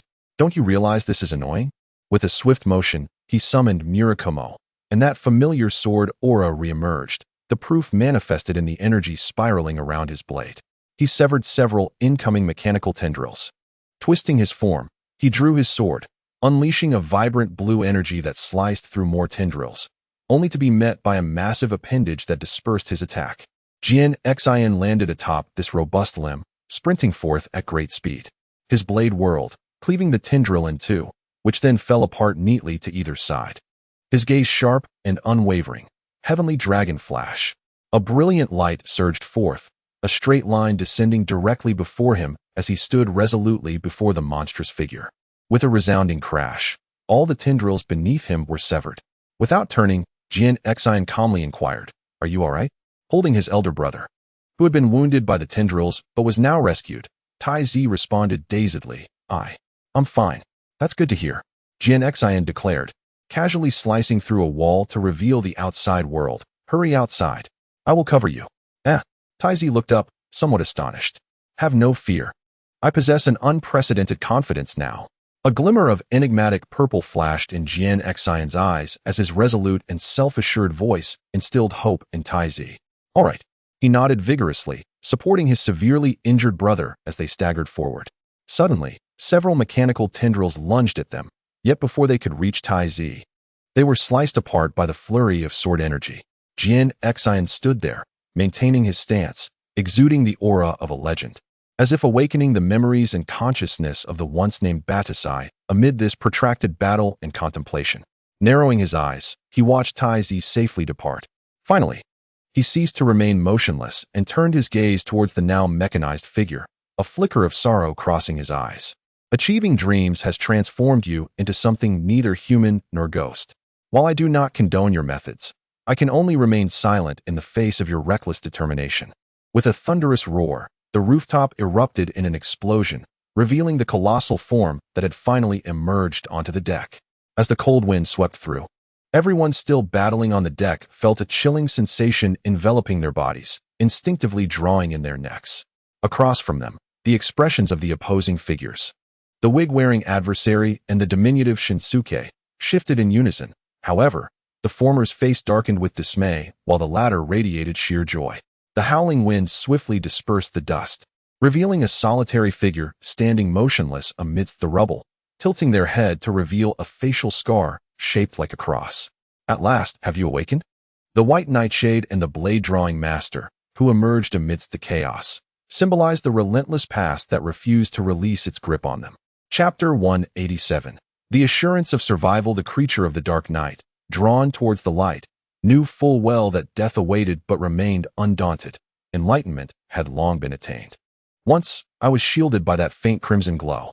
Now, do I wish to protect him, or am I merely reluctant to part with the past? Hey, Shinsuke. The wig-wearing figure observed his friend intently. Do you still not comprehend? What is there to understand? Shinsuke scoffed. Gintoki, is your answer as vague as ever? I may not know your intentions, but there is one truth I hold. You have gone too far this time. Gintoki, aided by Kagura, regarded Shinsuke with concern. Is this what you meant to convey? Shinsuke's pupils momentarily contracted before he casually replied. What more do you expect me to say? I'm not one for excessive chatter. With a dismissive wave, Gintoki and the wig-wearing figure positioned themselves side by side against Shinsuke. So you leave behind this mess for him to clean up? Shinsuke spoke slowly. Ultimately, all you do is bring him trouble, which is why he has become so weak, so helpless. He then looked up at Kenshin, who was engaged in a fierce battle with the giant red cherry blossom. Look at him now. How powerful he has become, just like in the past. How long will you cling to his past? Gintoki interrupted sharply. You know full well that everything has moved on. Even if you were to obliterate the shogunate, annihilate the earth, or expel the celestials, would that bring your teacher back to life? What are you truly fixated on? I am fixated.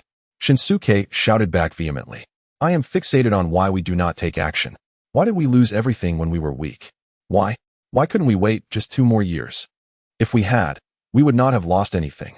And someday in the future, you will again lose something and repeat this same path endlessly, the wig-wearing figure remarked slowly. Ultimately, what do you hope to gain on this path of vengeance? I simply do not wish to lose anything further. Shinsuke's gaze became vacant. It is futile to converse with you. From the very beginning, we have never been the same kind of person. Is this a valid reason?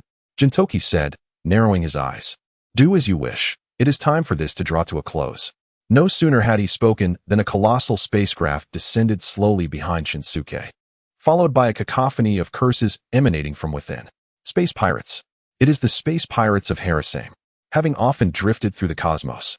Shinsuke recognized the ship immediately and exclaimed in surprise. Wig, Gintoki, I find you all, who speak of protecting the nation and raising swords for your comrades, rather inconsequential. Consider, who taught us to wield such weapons? Silence envelopes the matter, as both Gintoki and the wig have little to say. Yet this world unreservedly snatches him from our midst. If that is the case, let us wage war against this world. Let us obliterate the realm that has taken him from us. With a long sigh, Isaka slowly remarked, I am curious about the sentiments that allow you to endure in a world that has stolen our teacher. How can you live so leisurely each day, brushing your teeth, washing your face, eating, playing pachinko, drinking, and sleeping? Isn't it exhausting to live like this, Gintoki? Gintoki scoffed. What is wrong with such a world? I believe it must not be destroyed, for it is the only place that bears the traces of our teacher's existence. His gaze, tinged with a somber depth, turned to Isaka. If anyone attempts to disrupt it, let them come and ask my sword. Oh, as I suspected, we are not on the same path, Isaka replied, seemingly unfazed. Gintoki, I have contemplated razing this world to the ground more than once, he continued, his eyes flickering with ambiguous emotions. Yet since meeting him, he has endured it all. The one who should despise this world the most still lives quietly. What right do we possess to take action? As Gintoki stated, I will no longer destroy this world. It harbors too many important people. The image of that woman flickered in his mind. If you intend to cause destruction, then do so, but I cannot turn a blind eye.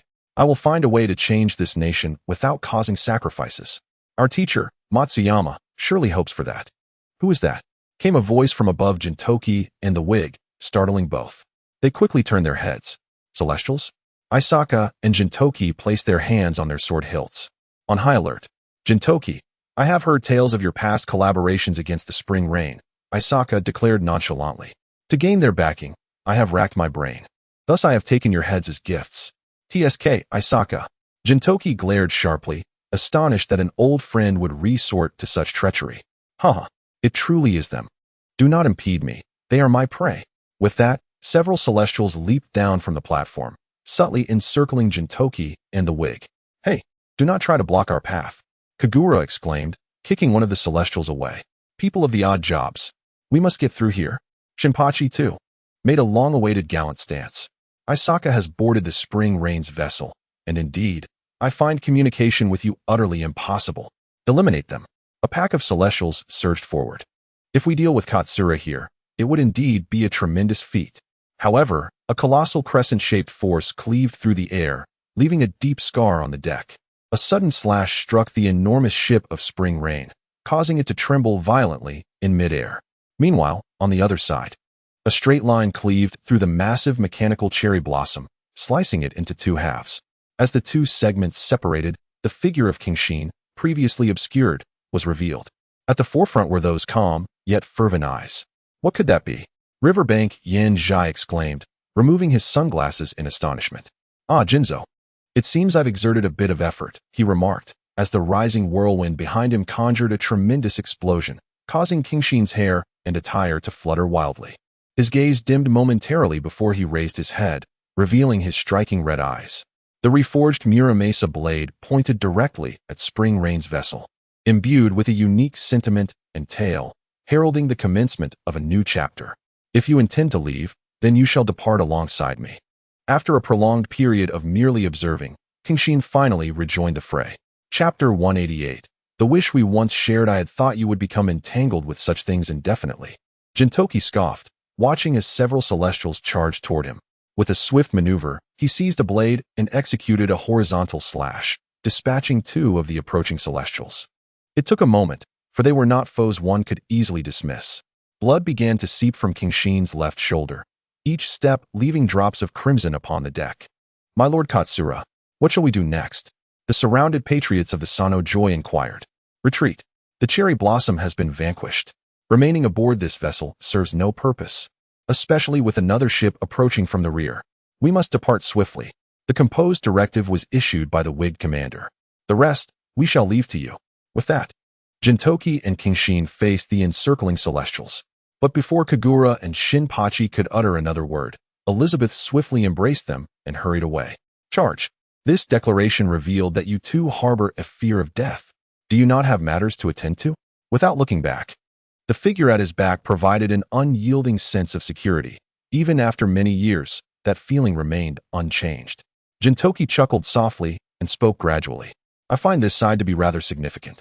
Closing his eyes, Kenshin spoke with a smile. If you wish to go, then go. Once a square formation facing adversaries. It now lacked a corner. The wigged commander paused for a moment before speaking.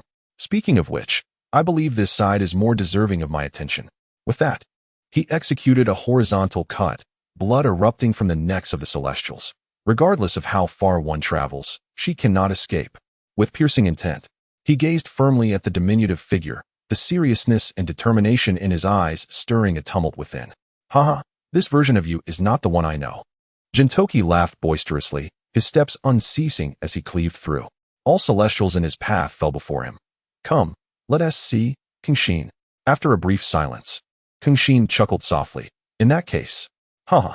The blade suddenly became entwined with sword energy. The elongated Muramasa executed a sweeping slash, cleaving through the celestials lining the path. A wave of crescent-shaped, sword energy surged forth. Genshin had already discerned the determination of Inshur and the wig.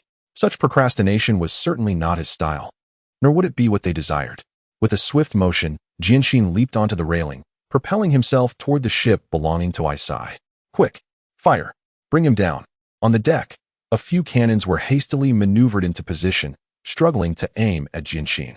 Yet, before they could adjust, that blade of energy struck the ship, sending it careening into the distance. With a swift thrust, the sword plunged into the side of the vessel as Genshin spun, leaping into the air. The celestial beings, undeterred, aimed their swords at Genshin, ready to strike him down upon his descent. Grabbing the wrist of a sword aimed at him, Genshin deftly sidestepped while simultaneously disarming the celestial warrior. As he sheathed the sword, he glided behind Isai and his companions. Just as the celestial beings turned back, a smirk appeared on Genshin's lips, tornado slash. With a horizontal draw of his sword, a wave of energy surged forth, sending a row of celestial beings tumbling from the ship, leaving only a weakened Isai behind. Now, no one can stop me. Rising to his feet, Genshin faced Isai, declaring, "Regardless of your hatred or whatever else you feel, I will bring you back to Earth." Jinsuk. At that moment, Yoko stepped in front of Isai. Her dual guns aimed at Genshin. It appeared that Isai had yet to reveal his true identity in front of his subordinates. "Yoko, step back," Isai instructed, taking a few steps forward to confront Genshin. Shaking his head at the unchanging mindset, Isai scoffed, "What can your decaying sword accomplish? At the very least, I can protect those I cherish." Genshin retorted, pointing his blade at Isai. "Even if I must shatter your limbs, I will ensure you remain on Earth." "Oh, is that so?" Genshin suddenly heard this voice amidst his concentration, and a wave of intense danger surged within him. The immediate murderous intent raised the hairs on the back of his neck. Clang! He raised his sword to block a downward strike, the tremendous force denting the deck of the ship. "It's you," gritted Genshin, his teeth clenched. "Ha! Yes, I never expected to see you again." The descending force successfully overwhelmed Genshin, the red energy of vengeance pressing down upon him. "You're alive. Truly. How wonderful." TSK.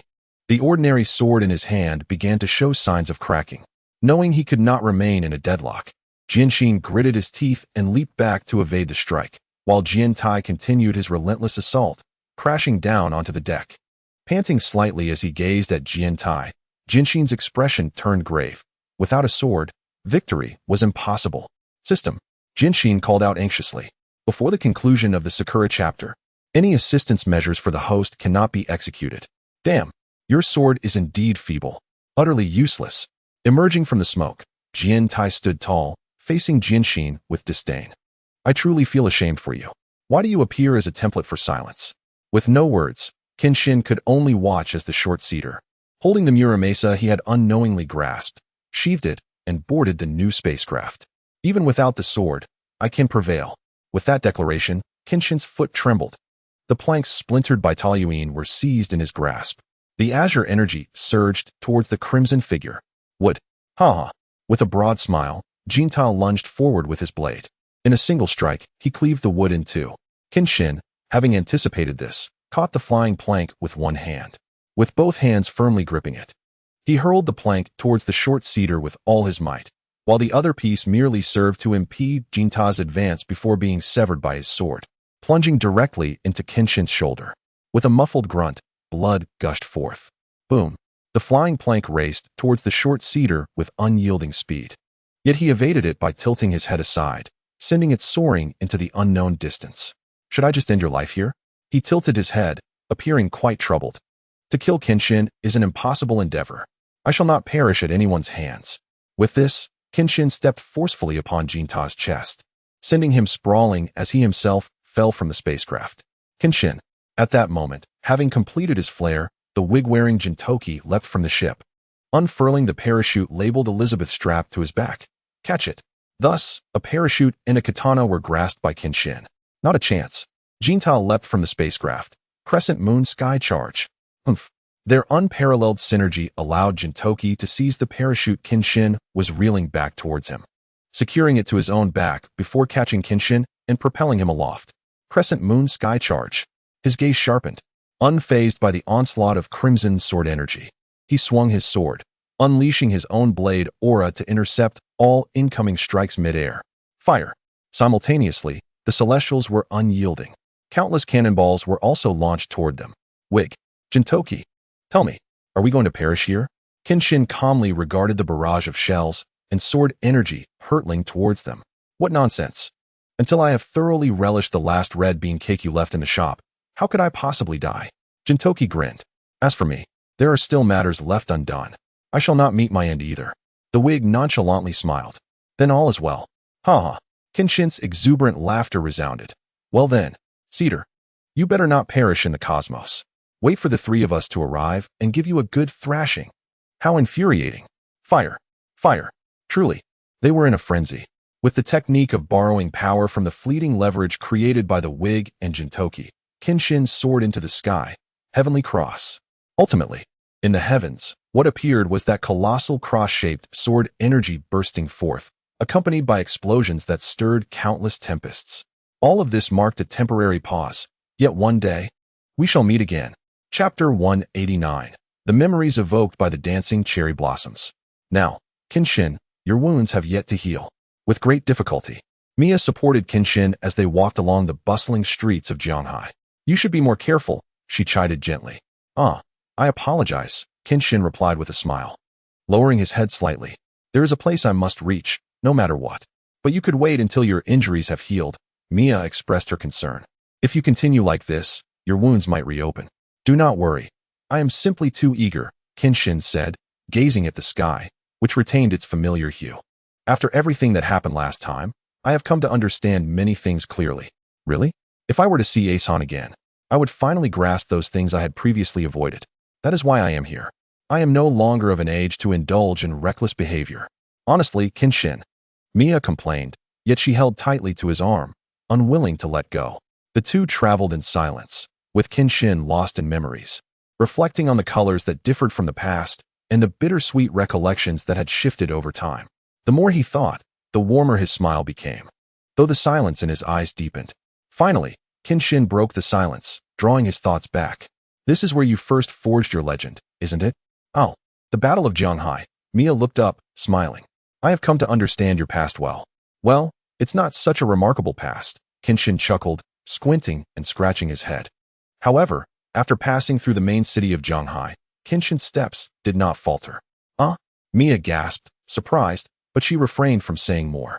We are not in Jianghai City anymore, Kenshin remarked, his gaze fixed ahead. You have worked hard, Mia? Oh, it's nothing, she replied shyly, tucking a strand of hair behind her ear. Are you saying we are almost there for someone in particular? Kenshin teased. Yes, we are almost there. The place chosen long ago lay here, amidst the swirling cherry blossoms, where he first bared his soul to that woman.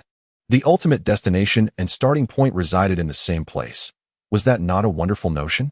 Stepping away from the woods, Kenshin's foot landed upon the cherry blossom grove, and the blossoms, which had been gently drifting, suddenly swirled upwards, as if welcoming the return of a long-ago visitor.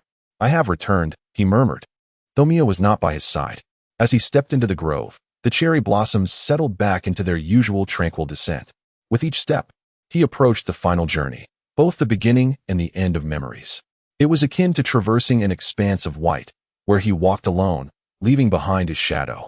Yet, no matter how long the journey lasted, he never paused. He passed by a lovely girl, yet did not stop. He encountered an even more remarkable girl, still pressing on. He met his mentor, yet continued forward. In this journey, where would he ultimately arrive? At last, during this journey, a brief pause brought Kenshin to a halt. He lifted his head, gazing silently at everything before him. Once buried by my own hands, this moment is now surrounded by several cherry blossom trees that seem to embrace it. A gentle breeze stirs, producing a rustling sound among the branches, while scattered cherry blossoms gracefully adorn the upright gravestone. The blood-red inscription appears to be gradually peeling away, rendering the name etched upon the stone nearly illegible. After a prolonged silence, I, Kenshin, finally utter these two words. I have let you remain in solitude for so long. It has been 10 years since I last visited you. I close my eyes and reopen them, slowly speaking your name. Gradually, I raise my hand and tenderly caress the colorless letters on the gravestone. Upon contact, a tumult of memories floods back, akin to a tide. Although our time together seemed brief, the essence of that existence remains my most cherished recollection. You must harbor resentment towards me for failing to protect you, dear sister. I can no longer evade this truth. I kneel before the gravestone, embracing this monument I erected with my own hands. For 10 years, not a moment has passed without thoughts of you. Every day, every meal, every sleep, every fight, every jest with Gintoki. Countless memories and words remain unspoken, as the suppressed emotions of a decade surge forth in this instant. It feels as if you are still by my side. Bowing my head, I find it difficult to discern my own emotions. It was merely a month we shared, yet why could it not have been longer? Even 32 days would suffice. A drop of murky liquid falls upon the stone, as tears cascade uncontrollably. The release of these pent-up feelings is terrifying, shattering a once strong man to his core. Is it not love that drives this intensity?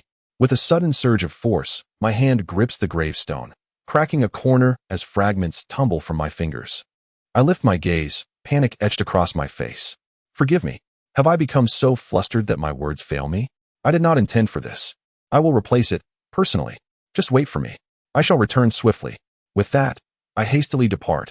While outside the grove, Mio observes my frantic exit, her inquiry stifled by my urgency. Kenshin, even in this moment with my sword broken, I am determined. I strike a massive boulder with my fist, lifting it effortlessly with one hand, and draw forth the still broken reverse blade. Swiftly slicing through the disordered rubble above, fragmented stones continuously fell, gradually being shaped into a rectangular block. Leaping into the air, Kenshin caught the rectangular stone, disregarding the blood still oozing from his left hand, and strode into the cherry blossom grove with a pace as if flying. Grasping the already cracked tombstone, Kenshin exerted all his strength. Yet the stone seemed as though it were anchored to the earth, impervious to his efforts. Raising his tear-streaked face, he trembled as he uttered, "Let go. I am Kenshin." No sooner had the words left his lips than the fractured tombstone shattered into countless fragments. With the debris swept aside, Kenshin inserted a new tombstone into its original position and, with all his might, pressed it down. However, it felt as though it were stuck. Even with a slight increase in force, he found himself unable to lift it again. 10 years bound by blood, and now, kneeling before the grave, Kenshin whispered, "It will not change." Drawing forth the broken hilt of his reverse blade, he clutched it tightly, etching upon the tombstone words unlike those of the past. My beloved. This was a dream he had longed to fulfill. Leaning against a nearby cherry blossom tree, he pondered, "Would you oppose me?" The cherry blossom tree gently swayed, showering them with petals like rain. "Is that so?" Kenshin chuckled softly. "Then it is settled." As the breeze picked up, it swept through the grove, sending all the cherry blossoms swirling through the air.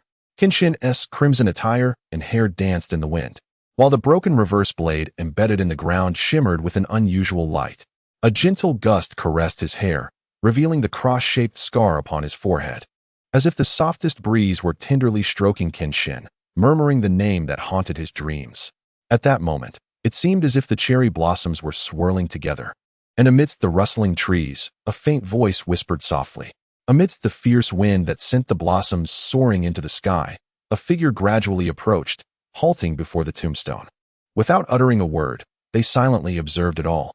Compared to the past, it felt as though this was indeed their first encounter. The lady bowed deeply before the tombstone. "You truly evoke envy." Since the inception of this tale, it was the first time Kenshin had wept, an achievement reached. Upon returning from Zhanghai, it had been a considerable time since Kenshin had mentioned the matter again. He lived as usual, while Mio seemed to have undergone some experience, but chose not to share anything, remaining as reticent as ever.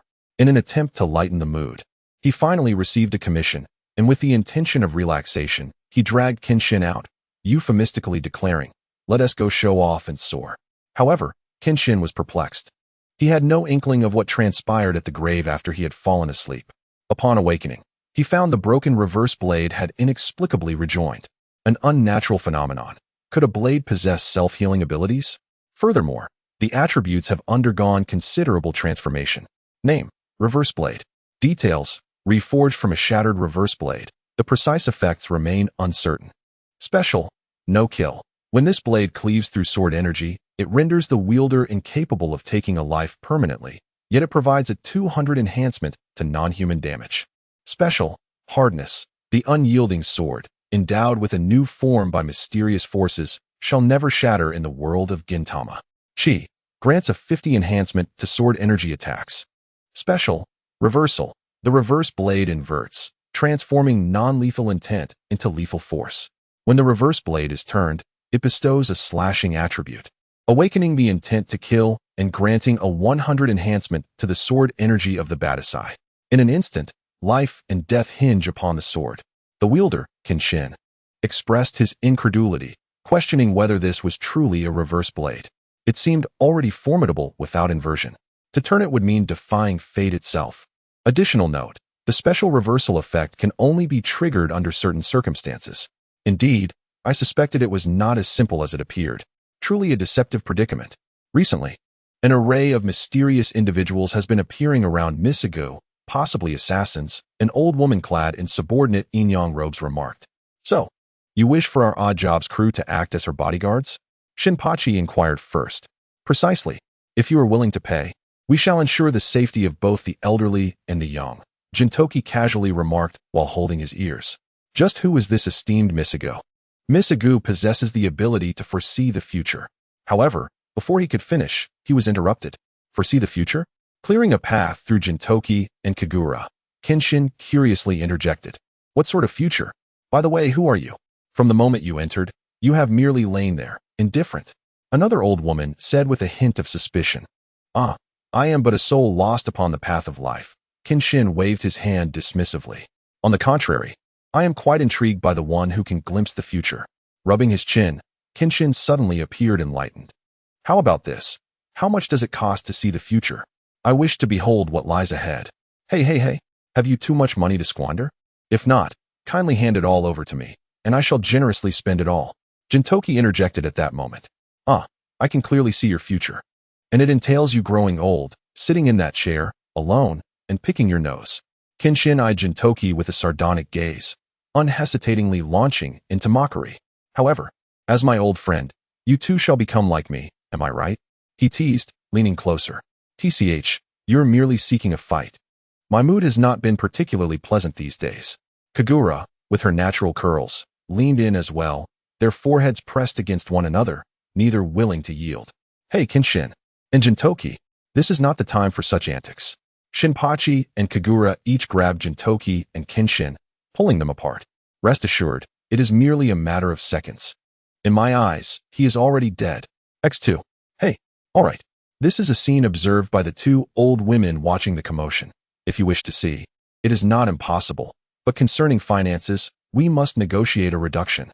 Hey, before Gintoki could speak, Kenshin firmly restrained him, exclaiming, no problem. I declare this is my money. Gintoki swiftly broke free from Kenshin's grasp, urgently calling out, who exactly owes me nearly 70,000? Who is it? Thus, the silent Gintoki could only cast a resentful glance at the little spirit named Ago as she entered. She lit several candles to set the atmosphere, then blindfolded herself and faced Kenshin. Let me preface this. Getting too close to me brings no good, she remarked coldly, after which she covered her eyes. Hey, what a proud little spirit. Gintoki whispered to the new Shinpachi, who nodded repeatedly in evident agreement. However, in that fleeting moment, all the candles in the room extinguished instantly. A large hole suddenly burst through the wooden wall behind Ago, and the shockwave shattered every door and window in the vicinity. The little girl, Ago, trembled, her lips quivering as the cloth covering her eyes fell away, revealing her startled gaze. Did you see something? Kenshin inquired nonchalantly, after a prolonged silence. Under the expectant gazes of Gintoki and the others, Ago slowly uttered a few words. Nothing. Kenshin gasped. You have no future. Ago replied, somewhat astonished. Someone like you either does not belong to this world or is on the brink of death. Kenshin paused, realizing that, in a certain sense, she was indeed correct. But I have seen the past of your future. Ago continued slowly. Yet how could that be? Your future once reached back to the past. Nothing is impossible, Kenshin chuckled, waving his hand dismissively, then rising to his feet. If this prophecy yields no results, I shall not pay. Do not worry. Ago gazed into Kenshin's eyes. Within those brief 3 seconds, I glimpsed your past from the future. Forget it.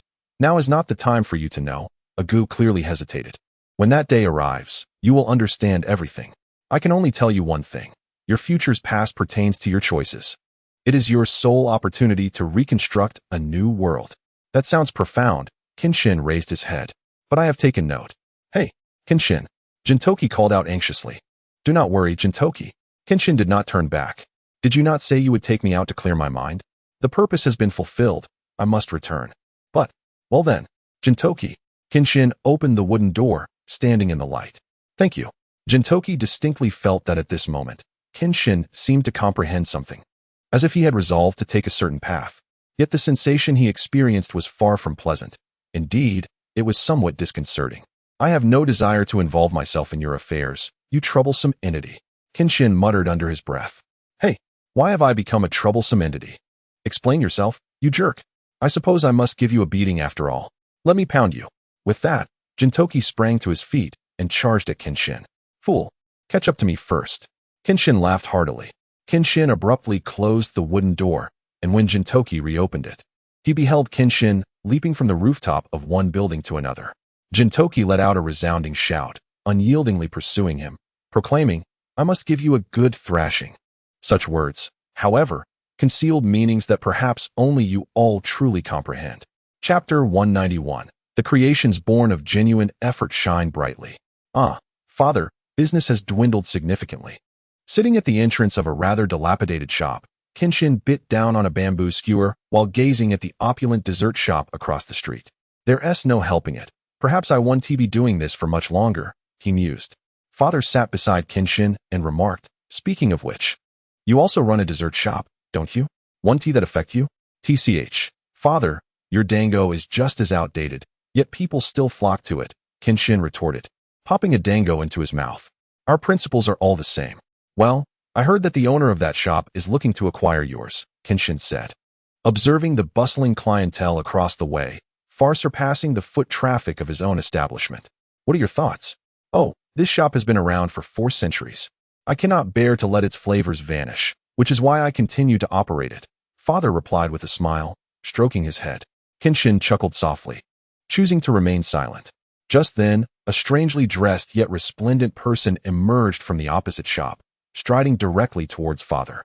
Upon noticing this individual's approach, Father instinctively bent forward. Have you not realized yet? Even if you persist, it will only be a struggle to stay afloat. You cannot sustain this for long. My offer still stands. The haughty tone was undeniably irksome. Nevertheless, there will always be those who wish to savor such dango. I do not want to disappoint them. Father's eyes, framed by his reading glasses, flickered with a hint of defiance, which Kenshin keenly observed. Well, I can certainly replicate your flavors, Kenshin asserted with unwavering confidence. That's not guaranteed. A voice interjected from the side, as a hand reached out to grasp a dango from the nearby platter. After all, I am accustomed to this flavor. If you suddenly change it, who will I turn to if I can no longer have it? With a derisive glance at Kenshin, the individual declared, you alone. Kenya will surpass that of so many? Not necessarily. Giving Father an encouraging look, Kenshin fixed his gaze upon the challenger. What do you say, shall we wager? Oh, what kind of wager? Not having sought Father's permission, Kenshin refrained from frivolously using the shop as a bargaining chip. How about a comparison of our shops? The Shinamori House, Kenshin proposed, rubbing his chin thoughtfully. The Shinamori House? Is that the renowned dessert shop in Kabukicho? The challenger's eyes gleamed with interest. Very well, your shop's reputation indeed makes for an enticing wager. What shall we wager on? The quality of your confections. They cannot possibly match ours. Right, Father? Oh, is this what you wish to compare? Very well, this afternoon at the square ahead. I shall await your arrival. Saying this, the owner of the shop, Boss Hifumi, left with a chuckle. Fear not, old man. I do not wish to forego your delectable rice dumplings. Kenshin replied with a faint smile. Otherwise, why would I visit daily? Moreover, this time, it is your turn to prepare them. Me? The old man exclaimed in astonishment. That is impossible. Indeed, it is absolutely achievable. Kenshin turned to gaze at the old man. For I trust in this familiar taste. It shall undoubtedly surpass any soulless food. Ah, I understand. The old man sighed in relief, smiling at Kenshin. Simultaneously, Kenshin's expression darkened slightly. This flavor was exceedingly familiar, no matter how one viewed it. Food made without care is merely a dull and lifeless entity, eating for the sake of eating. Only food crafted with heart can shine and illuminate the innermost soul. an absolute delicacy. Hey, enough already. You've been rambling incessantly since earlier. How annoying. Gintoki put down his jump, glaring at Kenshin with his deadpan expression. You wouldn't understand. Kenshin replied, helplessly covering his head. I say, you often visit that rice dumpling shop, right? Now, I have something for you. You should experience it yourself. What nonsense are you speaking? Gintoki frowned at Kenshin. How could I afford rice dumplings? Darn it. I should have stopped at the last game. Ah, but they are free, Kenshin remarked nonchalantly. What? You should have mentioned that sooner. Gintoki exclaimed, leaping up and rushing outside. Shinpachi, Kagura, there's free food. Hurry. Nanny, Gintoki, wait for us. After a flurry of chaos, the trio of the odd jobs successfully dashed out the door, leaving only a fleeting silhouette behind. Yosh. With this, victory is virtually assured, Kenshin mused with a cunning smile. Hey, Mr. Hasegawa, he called, pushing open the door to the legendary Mr. Hasegawa's room, which was promptly knocked ajar. Hey, who dares to invade my home? Do you realize this is against the law? A man in a brown yukata, Mr. Hasegawa, emerged from a pile of newspapers, but I am quite benevolent. Just offer me a mere 10,000 or 20,000, and I shall overlook this. I truly wish to know where my monthly salary has been going, Kenshin stated, his expression unyielding as he regarded Mr. Hasegawa. It's Kenshin-san. Mr. Hasegawa stammered, nervously fixing his hair. How did the shopkeeper find me here? Oh, there's a paper posted outside, Kenshin replied, his expression still unchanged. Hasegawa's grave. TCH. Those damn brats. I shall have my revenge. Madao bellowed. Yet, I did not anticipate that even with my monthly salary, you would remain bound to the fate of Madao. Kenshin observed Madao. No wonder you sneak a bite or two at the shop. Ha, those are merely excess. If left uneaten, they would only spoil. Madao laughed, attempting to conceal his embarrassment. Well, I can't be bothered with you. As he spoke, Kenshin casually remarked, there's free food over there. I just heard that there's a competition where you can eat for free. Free. Mr. Hasegawa bellowed. Until you can eat no more. Kenshin maintained his impassive demeanor, and after his words were spoken, a fierce wind swept past him. Then, from behind, the voice of Madao echoed, brothers, follow me to sweep the place clean. Oh, XN Kenshin's lips twitched in surprise at the number of people concealed here. It seems the reputation of the Wanderers holds true. I didn't even realize there were so many.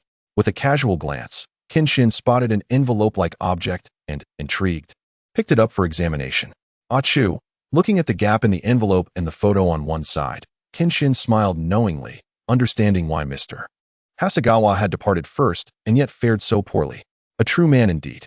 No sooner had he thought this than a brilliant golden light erupted from the direction of the square, blinding all who gazed upon it. What on earth is that?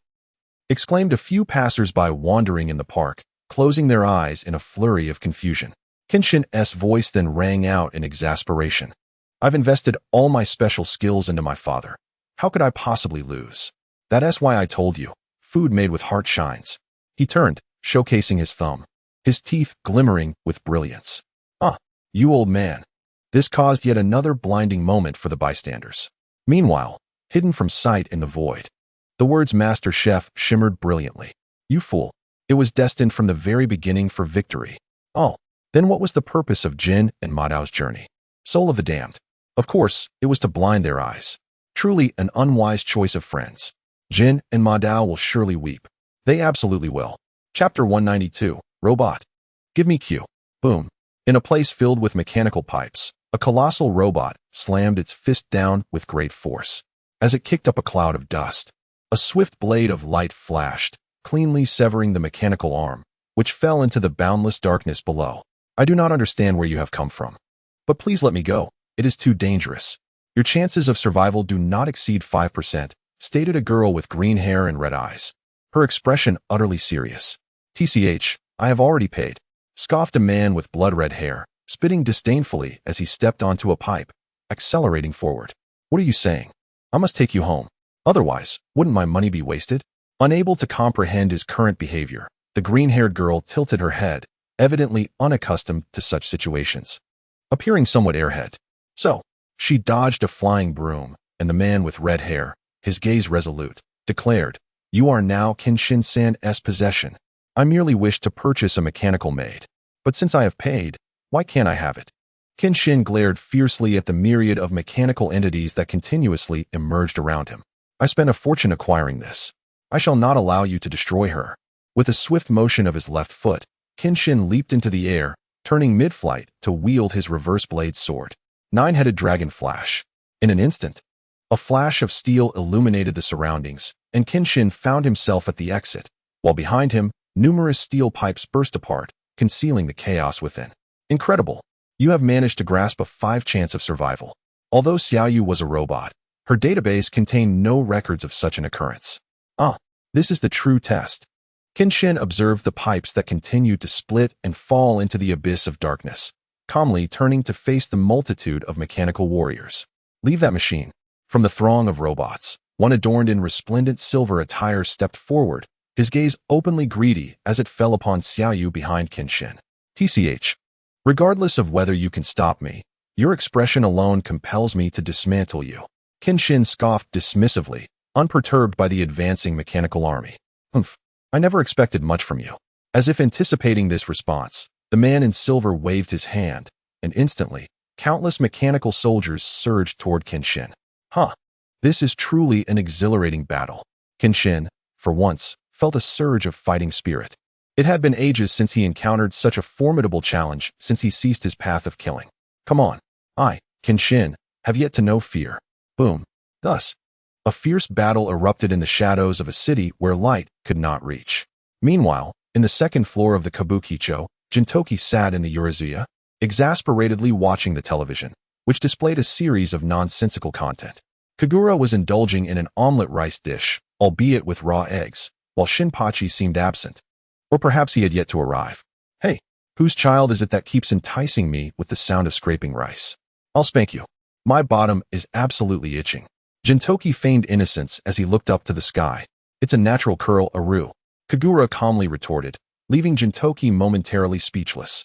Hey, whose child wears a cheongsam, yet fails to accentuate her figure while enticing me with rice? I'll definitely spank you. It's a natural curl, Aru, she replied, continuing her meal with composure. Who is that natural curl in the red cheongsam? Gintoki suddenly leaped in front of Kagura, his eyes resembling those of a dead fish. Little curl. Kagura calmly delivered a heavy blow to Gintoki. Critical hit. Absolutely a critical hit. Arano Gintoki.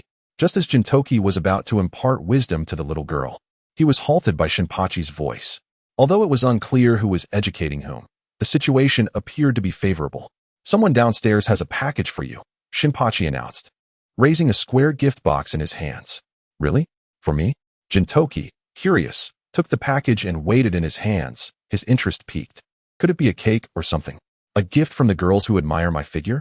No, I believe this probability is virtually equivalent to 0, muttered Shinpachi as he adjusted his glasses. Cake. Kagura abruptly set down the omurus in her hands and snatched the gift box from Gintoki. I want to eat it. With her forceful unwrapping, a head with green hair appeared before the trio of odd jobs. What is this? What is this? Surely, someone has sent the wrong item. Shinpachi, whose delivery have you taken? Return it. Quickly return it. Gintoki exclaimed, grabbing Shinpachi by the shoulders and shaking him vigorously. Yay. In contrast, Kagura jumped up joyfully. I've wanted a whisk for so long. My dream has finally come true. Hooray. Stop right there. That is not a whisk. Moreover, your dream is utterly worthless. Discard it. Discard it. Gintoki hastily snatched it away and cradled it in his arms. No, no, no, Gintoki, calm down. This is the highly popular mechanical maid, Monsieur, Shinpachi declared, finally relishing the opportunity to look down upon them in terms of knowledge. Monsieur? A mechanical maid? Gintoki inquired curiously, gazing at the head he held. It is an all-purpose maid created to fulfill human needs, typically invented by the renowned mechanics of Edo. Shinpachi began his explanation, sounding quite knowledgeable. However, both Gintoki and Kagura were simply in awe, their expressions reflecting a sense of wonder. Even though they did not quite grasp Shinpachi's words. In a certain sense, you are quite a failure as a person, Shinpachi. Are you Mr. Gintoki? Just as Shinpachi was elaborating on a series of complex yet impressive statements, a cool, gentle voice reached their ears. Gintoki stiffened, staring at the head in his arms. A sudden scream caused him to drop it onto the table. Let me confirm once more. Are you Mr. Gintoki? The red mechanical pupils fixed their gaze upon Gintoki, awaiting his response. Yes, that should be me. I am Sakata Gintoki, the owner of Odd Jobs, he replied stiffly, his eyes fixed on the head. Understood. Verifying database. After a brief moment, the head finally spoke again. Got it. You are indeed Mr. Gintoki. How did you come to know my name? By this time, both Shinpachi and Kagura had long since become desensitized to bizarre happenings, their perspectives shattered since episode 7. In fact, I am the prototype model of the mechanical maids circulating in the market.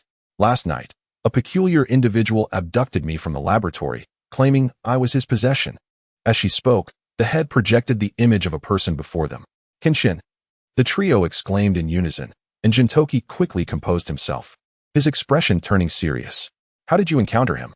At the final stages of the experiment in the laboratory, an unforeseen incident caused my body to malfunction, leading to an attack from all the mechanical entities within the building. It was at that moment that this human rushed in from the side, embracing me and making his escape. Slowly, the head recounted. That doesn't make sense. Why would Kenshin go to such a place? Shinbaki questioned at that moment. Insufficient data to provide an answer. Then how did you end up here? Gintoki posed a pivotal question. That human led me to break through, continuously updating my database along the way. However, in the face of the endless mechanical army, we could not escape. He merely separated my head unit from my body. During the escape, he entrusted me to a human named Kuroko, instructing him to deliver me to a human named Gintoki. Meanwhile, he distracted the enemies with the remaining parts of my body. Gintoki? Kagura looked at him with confusion, while Shinbaki, having grasped the underlying implications, exclaimed in astonishment. Gintoki. Kenshin. Calm down, Gintoki replied nonchalantly. I truly cannot fathom anyone in this world capable of defeating him, so rest assured, that guy will not perish.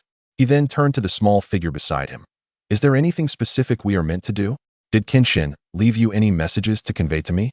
Do. The crimson-eyed Shoyu quivered, unable to execute, continuing to maintain power mode. With that, Shoyu closed her eyes. Hey, hurry up and tell me what Kenshin entrusted to me. Hey. Gintoki shook Shoyu's head fervently, shouting, Damn it. Gintoki suddenly stood up, startling both Kagura and Shinbaki into rising. Gintoki-chan, X2. Now, the only option is to consult Old Man Genkai for a solution. Kenshin must have entrusted something of great importance to me. Gintoki gazed seriously at Shinbaki and Kagura. There's no time to waste. We must go. Kagura. Shinbaki. Oh. And what of Kenshin now? Blood dripped from his head, casting a crimson hue over the surrounding scenery. He pressed his left hand against the shoulder holding the sword, blood cascading like a stream onto the ground. Leaning against a wall, Kenshin gasped for breath, wondering whether Gintoki had received any news. He slowly wrapped a torn piece of cloth around his wrist, staunching the relentless flow of blood. If help doesn't arrive soon, I might not last. Just as his words fell, a tremendous explosion erupted, causing Kenshin to stumble aside as he beheld the army of maids emerging from the debris. A bitter smile crept across his face. With eyes shimmering with an otherworldly light, the cold voice of a mature maid resonated. All mechanical maids, charge towards Kenshin. Crescent Moon Slash. Welcome to all readers. For the latest, fastest, and most popular serialized works, visit the original site. Chapter 193. Robots, Give Me W. Wow, this is truly remarkable.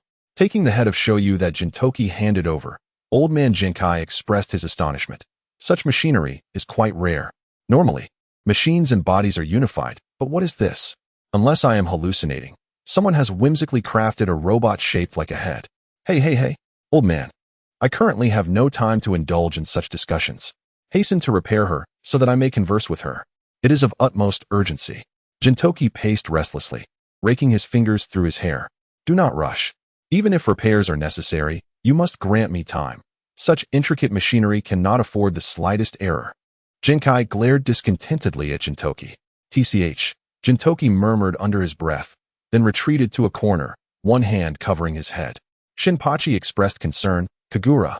It seems something quite unusual has transpired, given the complete lack of news regarding Kenshin-san. I can understand Gintoki's anxiety. Despite his words, a troubled expression flickered in his eyes. Kenshin is extraordinarily strong. He should be fine. In Kagura's mind, anyone capable of clashing with her father to such an extent was indeed a formidable force in the universe. However, Shinpachi refrained from voicing his inner thoughts. Despite Kenshin's undeniable strength, he would still face an overwhelming multitude of adversaries. Oh, what is this? Jinkai observed a particular component with interest, reaching out to press it. Good morning, Gintoki. Suddenly, Shoyo opened her eyes. In an instant, a silvery figure darted past Shinpachi and Kagura, crouching before Shoyo, demanding, "Tell me, what is Kenshin going to reveal?" Before the man who had rescued me could finish his sentence, a series of urgent knocks resonated. Old man. Gintoki glanced at Jinkai, who understood and concealed himself. Excuse me? We received reports from neighbors about suspicious machinery in this vicinity. Could you cooperate with our investigation? A delicate voice belonging to a young girl broke the tension, instantly garnering goodwill from everyone except Gintoki. Shinpachi, at a loss for words, was about to open the door under Gintoki's gaze when suddenly, Shoyo spoke. Her eyes gleaming with an unusual light. Among the three visitors, two exhibit no biological thermal energy. They are not merely police. Before she could finish, Genkai's weathered door was forcibly breached. As silhouettes emerged from the dust, a wooden sword struck with unmatched force, sending 8 female maids flying. Kagura retaliated fiercely, unleashing the power of the Yado, delivering a powerful punch that sent a male mechanical butler sprawling. While Shinpachi's task was comparatively simple, he merely kicked a human aside. This task is rather trivial. Perhaps I should slay a dragon instead? Let us go. Kagura mounted her trusty Danshan, while Gintoki stood still as Shinpachi hopped onto his own small sheep, quickly disappearing from sight. Humph, have we been discovered? They certainly flee with remarkable speed. The human among them, a portly figure, spat blood in frustration. TCH, until I receive accurate information, I shall not allow anyone to impede me. Gintoki glared at the pursuing maid behind him, his voice menacing. In my system database, there exists only a simple phrase. As she spoke, Xiao Yu's eyes shifted through a spectrum of colors, and suddenly a man's voice emanated from her lips. Oh, Gintoki, cough, I leave the rest to you. My life is entrusted to you. Go forth with confidence and indulge your whims. You scoundrel. Tsukuyami, where on earth is it? Listening to Kenshin's voice, Gintoki's gaze contracted. He had never encountered such an exhausted tone before. Jin-san, dodge. Shinpachi, ever vigilant, alerted Gintoki the instant he saw the cleaning girl leap to attack.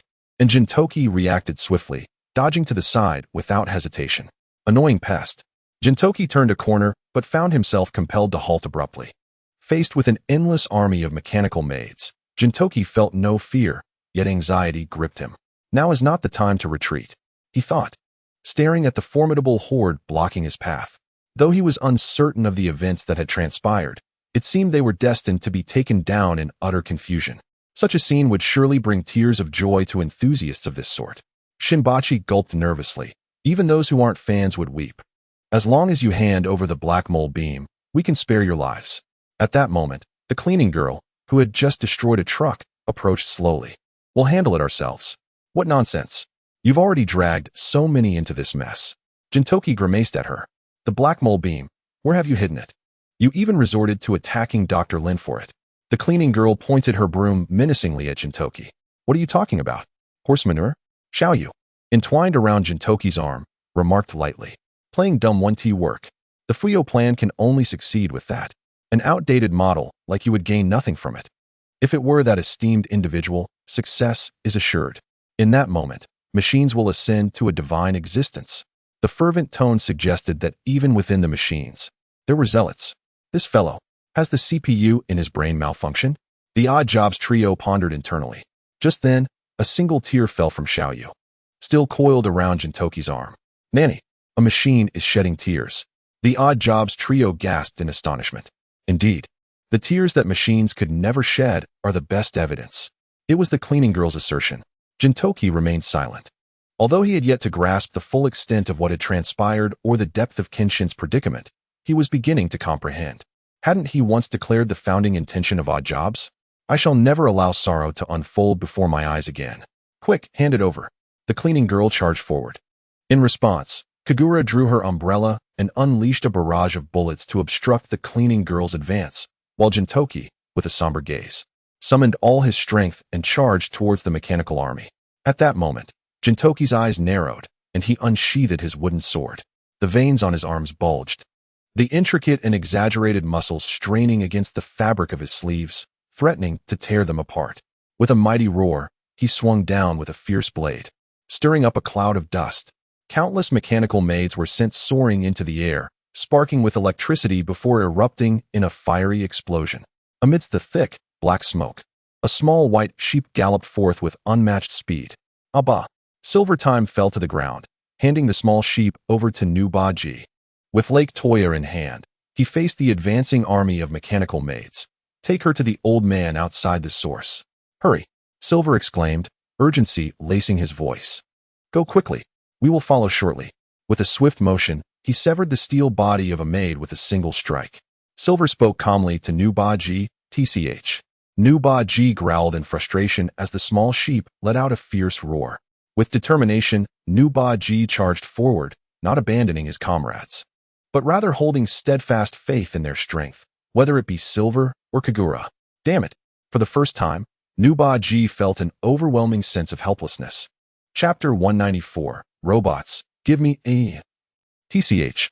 With a quick twist, Silver severed the arm of a maid robot. He spun on his left foot, launching a kick that sent another mechanical maid flying, then ducked under a sweeping broom, countering with a kick that knocked her down. He then leaped back, focusing intently on the encircling mechanical maids. Damn! Seeing Chinchio tackle one of the maids, Silver gritted his teeth and decisively turned around. He leapt onto Chinchio's back. Kagura. Spotting Kagura dispatching a cleaning maid, Silver realized the relentless tide of mechanical maids continued to surge toward her. With a great stride, he positioned himself in front of Kagura, lifting her into his arms. Let go! Let go!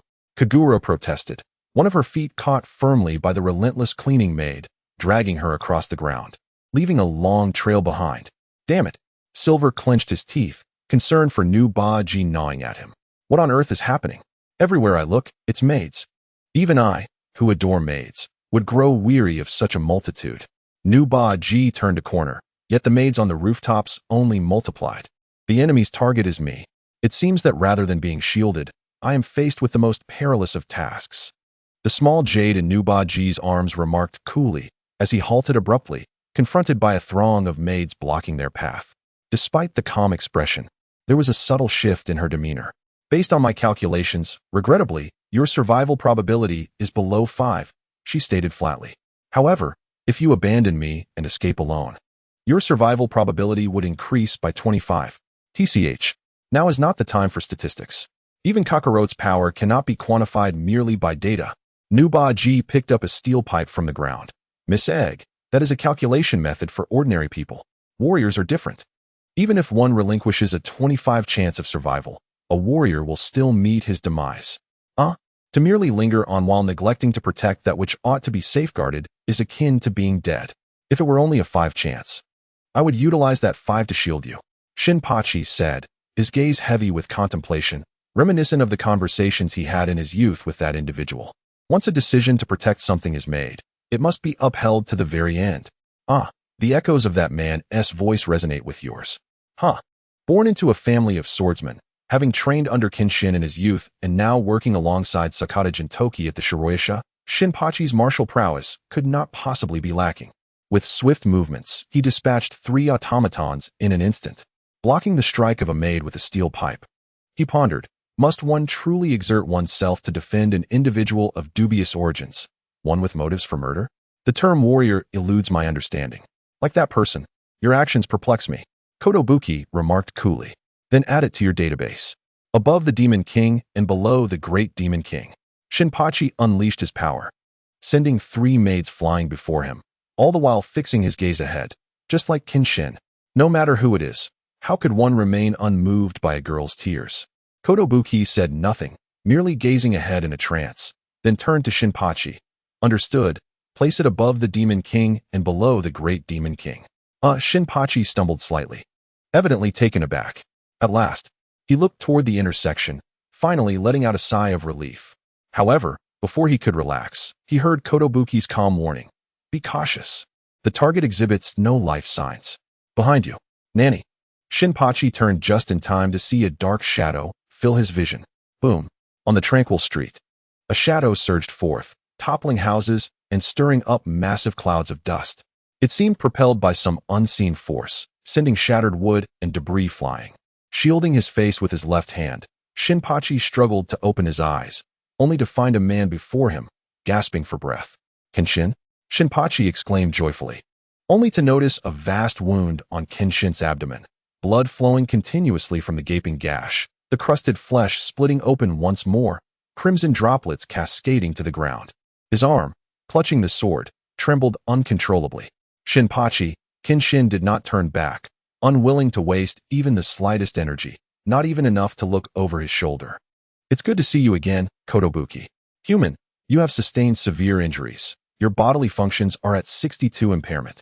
Without effective treatment, you shall enter shock within 3 hours, Kotobuki explained flatly. Didn't I say I am Kenshin? After all, I spent money to bring you back. Struggling to maintain his footing, Kenshin leaned on his reversed blade, peering through his blood-stained eyes into the swirling smoke ahead. Hurry, that guy will soon react. But Kenshin, I can still hold him off. Run now? With a trembling hand, Kenshin raised his reverse blade sword, his vision clouded with a double image of all he beheld. This matter is far from the simplicity you presume. Quickly seek out the old man from the source. At present, he alone in Edo can mend her. Even in such a grievous state, Kenshin did not falter.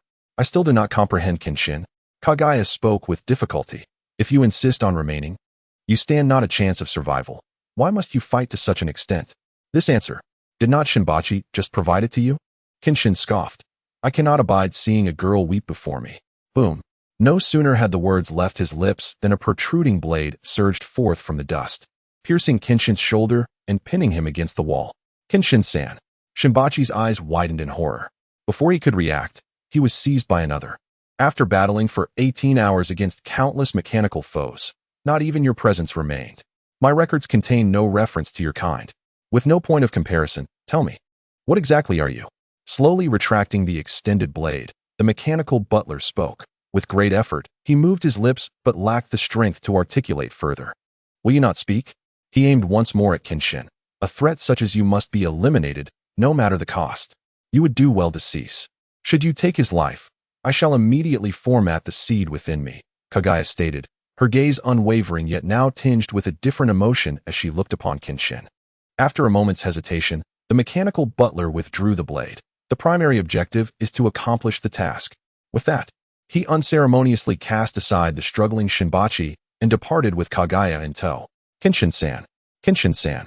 In a flurry, Shinpachi scrambled to Kenshin's side, utterly at a loss for what to do.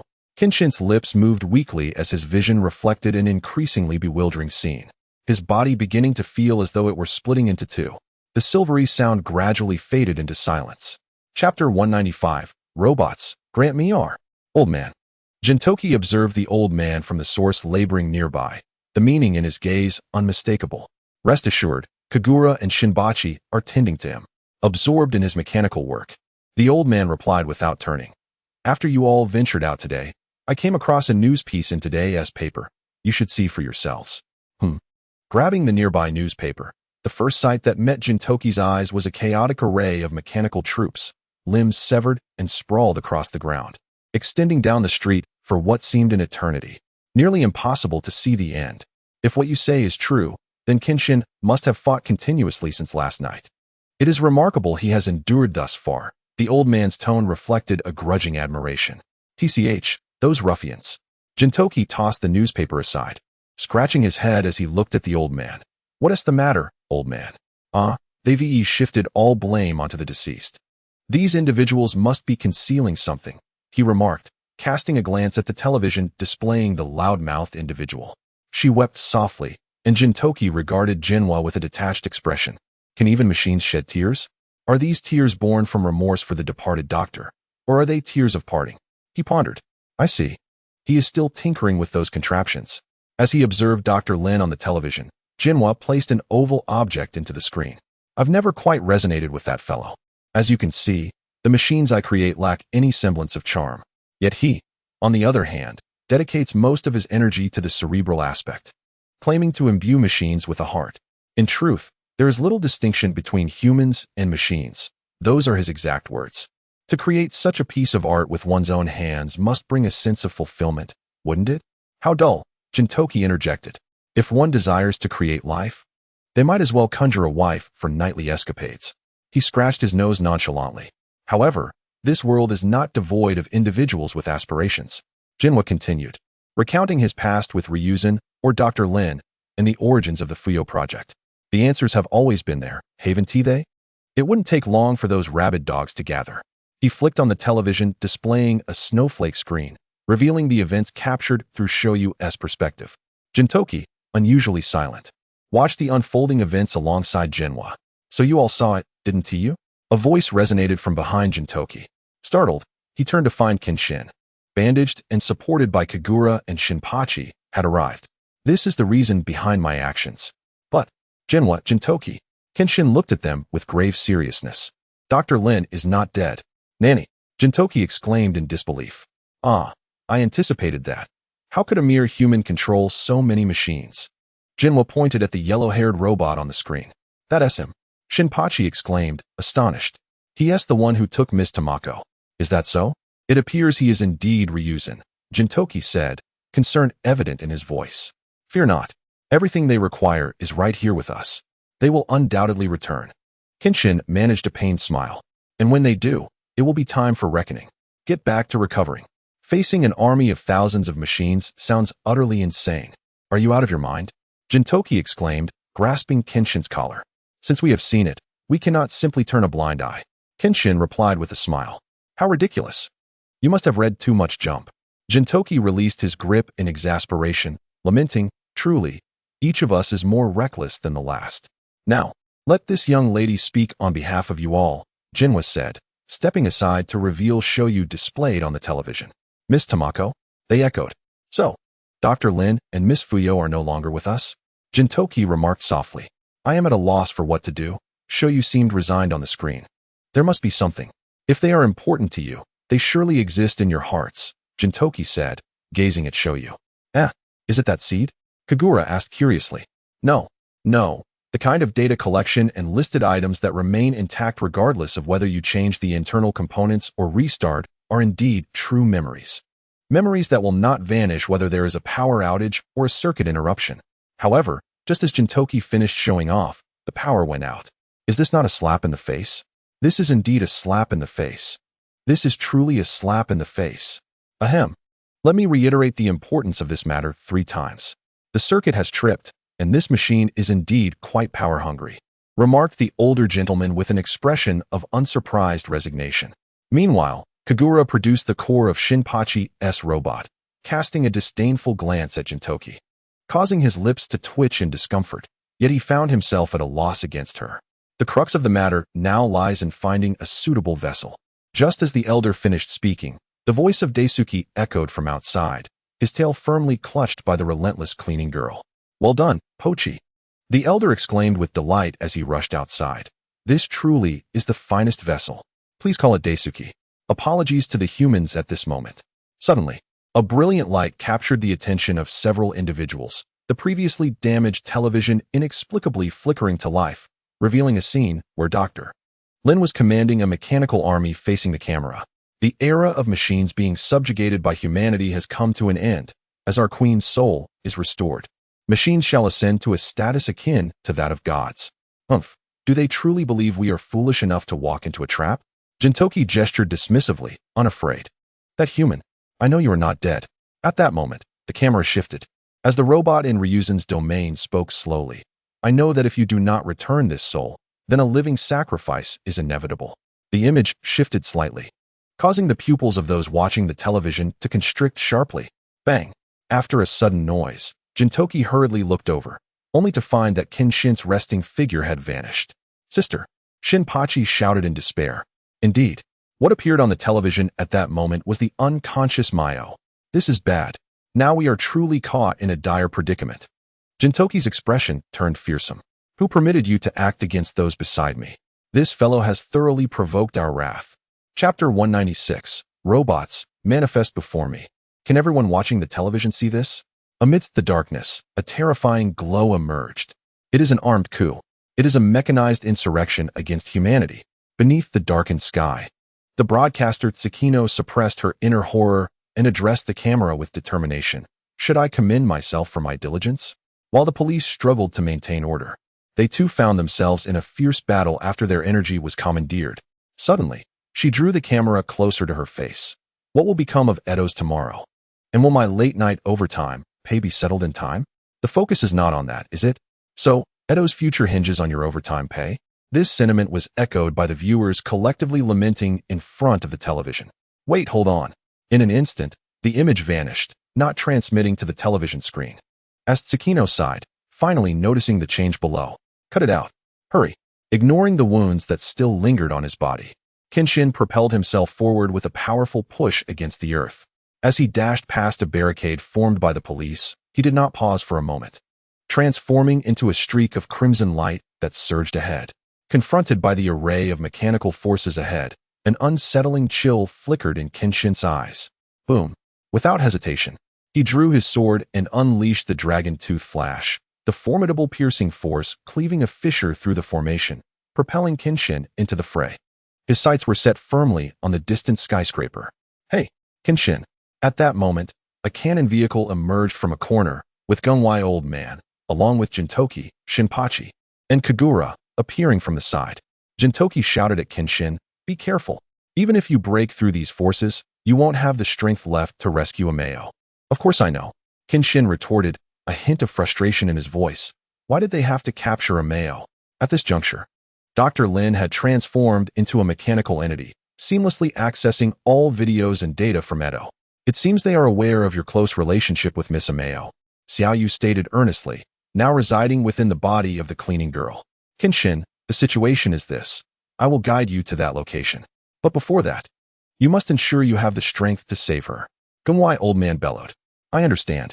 With that, Kenshin leaped onto the vehicle, positioning himself beside Gintoki. "I'm counting on you, old man." "All right, leave it to me." With a swift acceleration, the old man maneuvered the vehicle onto the main road. However, as they reached the thoroughfare, countless mechanical maids surged from both sides, recklessly charging toward the vehicle. Ah, such is the tragedy of machines. Isn't it? This is bad. At this rate, the vehicle will overturn. As the mechanical beings rushed toward the underside of the vehicle, despite being crushed to bits, they continued to flood in. Gunwai Old Man's expression began to shift. "Ugh, Gintoki," Kenshin declared, drawing his sword and standing at the edge of the vehicle. "Ah, I see," Gintoki responded, drawing his wooden sword and positioning himself on the opposite side, his blade facing the rear. "Kagura, hold them off." Gintoki instructed Kagura, who was positioned behind them. "Understood," she replied, placing her hands against Kenshin and Gintoki's backs. "Ah, due to my severe injuries, I can only support Gintoki," Kenshin thought, feeling his energy flow continuously into Gintoki's body. "Oh, such immense power. Could this finally be the realization of my dream?" Gintoki's eyes sparkled with a newfound brilliance. "What kind of dream is that?" Shinpachi interjected, clearly annoyed. "You've been watching too much Jump, haven't you? I just want to fulfill my dream," Gintoki declared, lowering his stance. "All right, to all the maids out there, I'm coming for you." "Oh, Kamehameha," he shouted, thrusting his hands forward with all his might. Boom. The vehicle suddenly accelerated, leaving the mechanical foes in its wake. Wait, what happened to the Kamehameha? Why was it just a burst? And it was so short. Gazing at the inadequate sphere of energy in his hand, which barely measured a meter and served little purpose, Jinsan shouted in frustration, "Have you lost your mind? If such a thing existed, I would have obliterated that building with a single blast, sparing myself all this trouble. Just be grateful if you can gain a bit of speed." Behind him, Kinsei added, "Ah, yes, Jin's only dream is merely a meter." Shinpachi, adjusting his glasses, quietly delivered a cutting remark. "How tedious. I refuse to acknowledge this as my dream."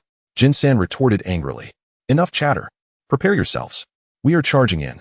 With that, the old man from the outside barreled towards a wall on the slope. "Hey, old man, what are you doing?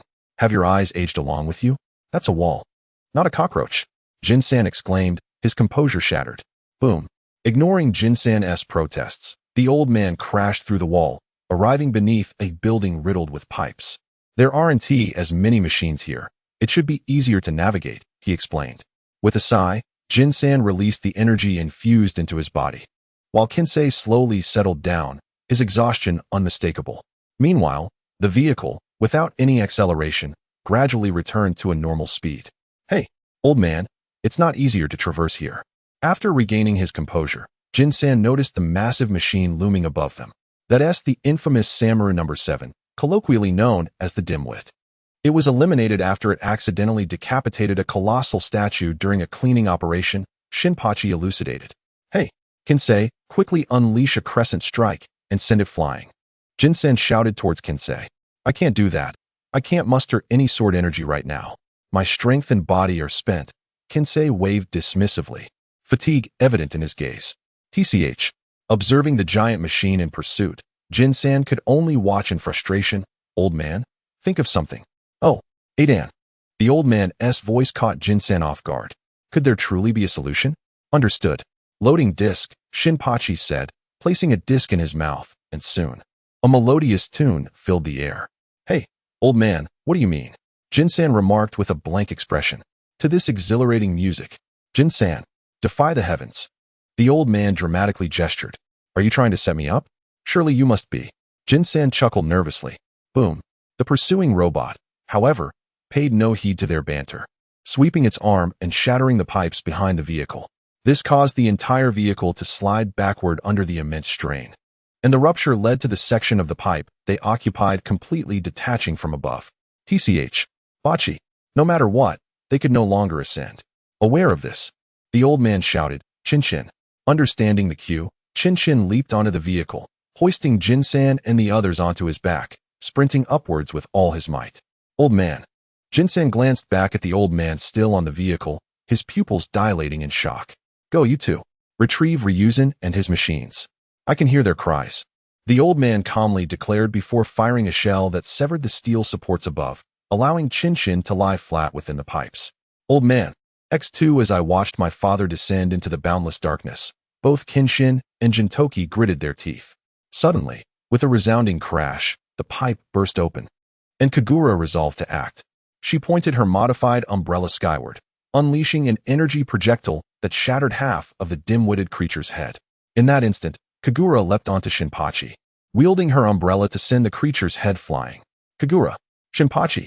As they witnessed Kagura about to follow in her father's footsteps, both Gintoki and Kenshin shouted in unison, Gintama.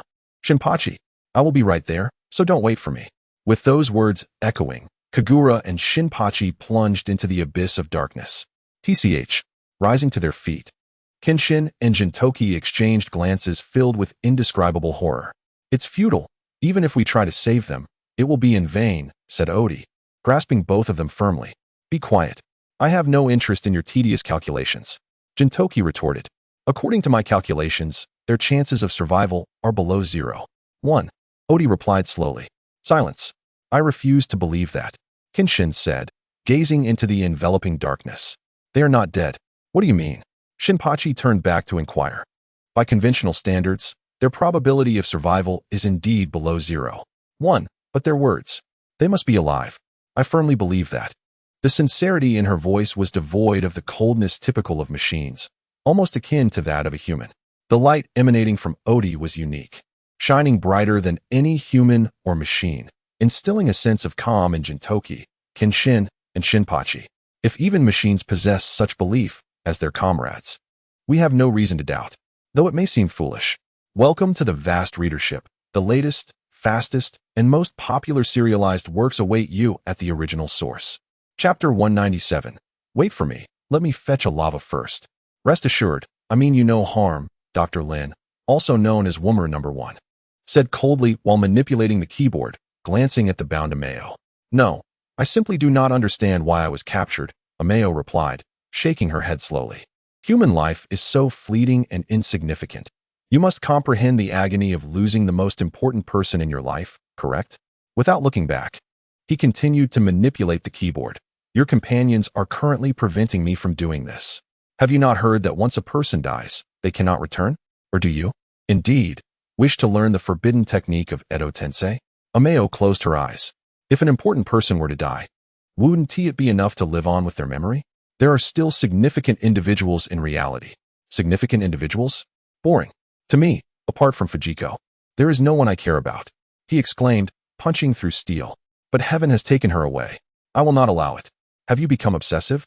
Indeed, for you, your daughter is paramount. Yet deep down, You must have made better choices, haven't you? Ameo replied softly. If this continues, your daughter's soul will weep. Be quiet. The only value you hold for me, woman, is your ability to attract them. Beyond that, you serve no purpose. Speak another word, and it shall cost you your life. It seemed as if something flickered through the mechanical mind, and number one spoke with a hint of anguish. Although I am uncertain of your expectations, you will undoubtedly regret your actions once it is all over. Silence. With that, an arm transformed into a blade, extending sharply toward me. Begone. Suddenly, the iron wall shattered, and a crimson figure, drenched in blood, surged forth. With a single stroke, it severed the elongated blade, and without pausing, executed a spinning cross slash. Number one's hands were swiftly disarmed. Meow, are you all right? Stepping back a few paces to stand before Meow, Genshin spoke gently. I'm fine. Meow responded, casually patting Genshin on the shoulder. Ah, have you finally arrived? Mechanical conduits slowly extended from both hands, regenerating new arms. So, where's the object I desire? Before you can claim it, you must first return what you owe us, came a voice from the metallic conduits atop number one's head, drawing everyone's attention. Seeking to resurrect your daughter? Whether through the destruction of Edo or pursuing us, it is all for your own sake. I assent it. Ryashin looked down upon number one, his tone tinged with coldness. Furong, we have awaited you with great difficulty. Come back to my side. Ignoring Ryashin's words, he extended his hand towards Xiaoyu. What? Do you wish to defy my orders? I'm afraid not. I do not acknowledge you as my creator. As she spoke, the image of a kind elder, who longed to bring joy to his daughter, flashed before her eyes. By the command of Dr. Fenglin, number one, your destruction is at hand. With that, she leaped alongside Ryashin, aiming a strike at number one's head. Boom. The sheer force of the machinery, combined with Ryashin's inhuman strength, unleashed a tremendous cloud of dust. Remarkable. You dare to resist me? Number one exclaimed, frustration evident in its voice as it seized Ryashin's wooden sword and Xiaoyu's broom. You were once incapable of even imagining such defiance. You are indeed different from me, whose personality is gradually unraveling.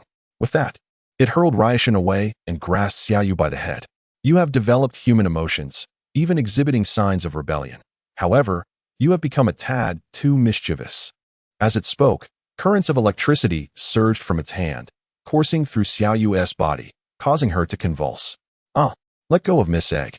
Shinpachi, slightly lagging behind, leaped down with his wooden sword, severing the hand that held Xiaoyu captive. However, number one reacted swiftly, delivering a kick that sent Shinpachi flying. Grasping Shinpachi, Ryashin regained his footing and drew his blade. With a swift motion, he beheaded number one. A powerful strike, yet as Ryashin's eyes widened, new arms began to sprout. Reaching for his neck. Boom. At that moment, an inverted blade suddenly pierced the lower part of number one's head, propelling it forward with unyielding momentum. With a mighty stride, Genshin bellowed in fury, crashing number one against the wall with tremendous force. The impact produced cracks upon the steel walls. I believe I have mentioned this before. Grasping the reverse blade, I declared, as long as the core within me remains unscathed, I shall endure all destruction and restore myself. However, my core is merely 1 micron. Attempting to breach and destroy it within my body is nothing short of a fantastical dream. 1 micron. Such a diminutive essence. At that moment, from the stirred dust, the figure of Gintoki emerged, his sword piercing fiercely into the chest of number one. Truly a wretched soul. Regrettably, my core does not reside in my chest. With that, numerous tendrils surged forth, sending Gintoki and Kenshin flying. Subsequently, blades sprouted anew from my arms, thrusting towards Kenshin and Gintoki from a distance. Clang! With a swift maneuver, Kenshin deflected the thrust, creating a shower of sparks, yet he did not relent. He charged directly at number one. Do not presume that my disheveled appearance makes me easy to handle. The memories you possess of me must be vividly resurfacing. With each stride, he closed the gap. Switching the grip on his sword, he delivered a diagonal slash, carving a massive wound upon number one's form.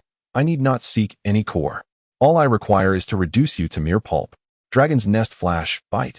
Kenshin's gaze grew cold as he executed another upward slash. A faint azure glow appeared upon the reverse blade.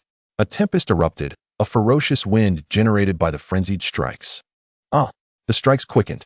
The pace intensified. The steel wall behind number 1 was shattered into countless fragments, scattering chaotically under the brilliance of the blade. Number 1 was rendered nearly unrecognizable. Jin-san. Shinpachi assisted Mayo to Gintoki's side.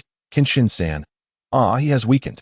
Gintoki observed Kenshin's frantic assaults with intensity. His speed and aura have diminished to a considerable extent. This is the first time I've witnessed him so feeble. Yet, it is sufficient. Mayo, smoothing her wind-tossed hair, gazed at the frenzied figure, strong enough. Bang! At last, the wall could withstand no more of the relentless strikes. A gaping hole tore through its center. With the obstruction removed, number 1 was propelled outward by the fierce winds. In truth, to describe him as number 1 would be a misnomer. He resembled a mere mosaic. Gasping for breath, Kenshin drove the reverse blade into the ground, staring at the still-smoking, gaping hole in the wall. I should have mentioned, this is futile. Suddenly, an abrupt appearance sent the weakened Kenshin flying. A large hand reaching towards Mayo, pushing Gintoki and Shinpachi aside. Woman, step aside. Number 1 impatiently addressed Mayo, who stood protectively before Mayo. If you do not move. With that, a multitude of robots emerged from behind him. It is indeed fatherly affection. Though berating and striking his daughter, he likely still holds a fondness for her. He is the type who, upon seeing her harmed, would roll up his sleeves and fight fiercely. Mayo spoke softly. Does your daughter even recognize you now? Shut your mouth. With a wave of his hand, the mechanical maids surged forth. Yet, those maids did not advance towards Mayo. The dark muzzle of a gun was pointed menacingly at number 1. The sound of "Oh, master," capturing his attention. When he turned to look, he was greeted by the sight of Kagura clad in a maid outfit. This is not my machinery. Of course not yours.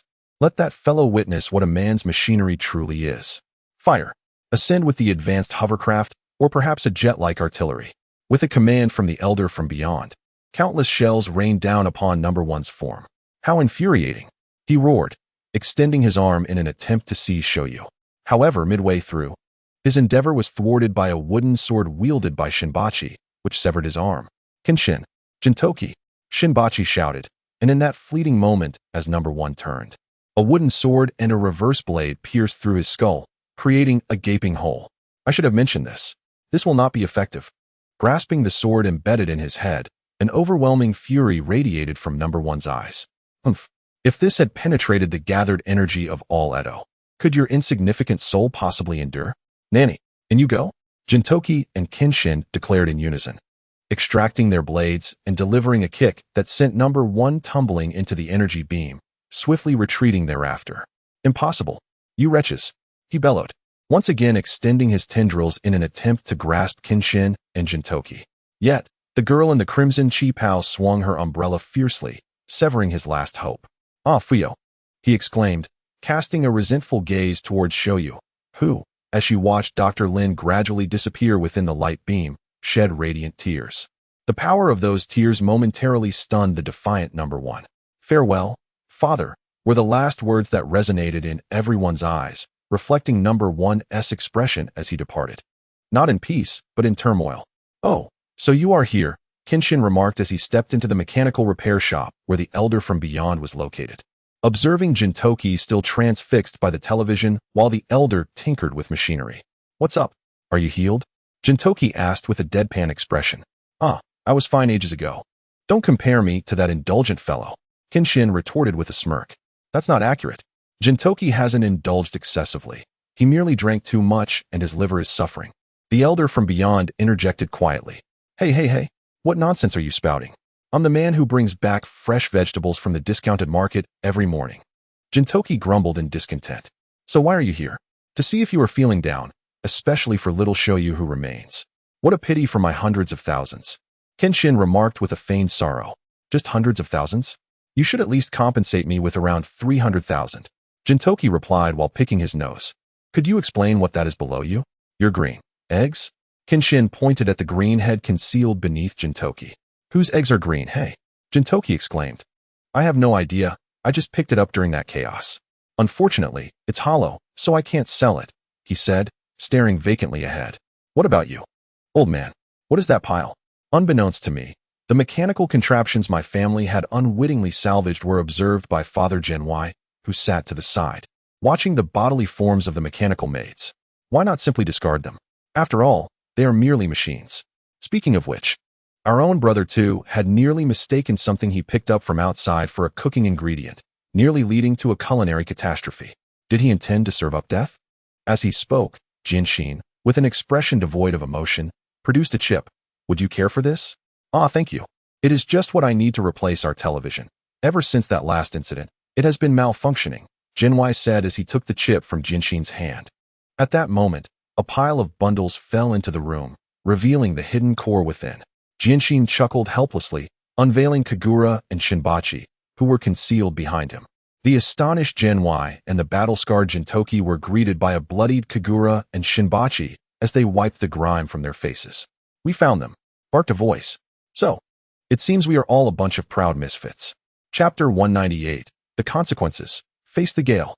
We watched as the clear sky drifted away. A voice echoing softly above the square, never fading.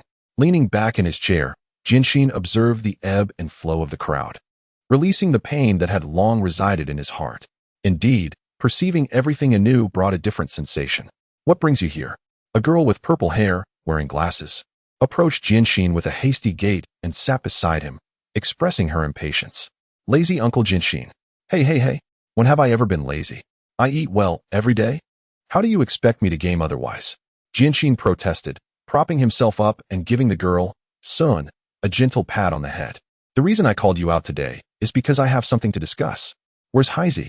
Busy with whatever in his office, as usual. She swatted Jinshin's hand away. Don't touch me. Be careful, or I might just shoot you. Jinshin, momentarily taken aback, retracted his hand and looked at the bespectacled Sun.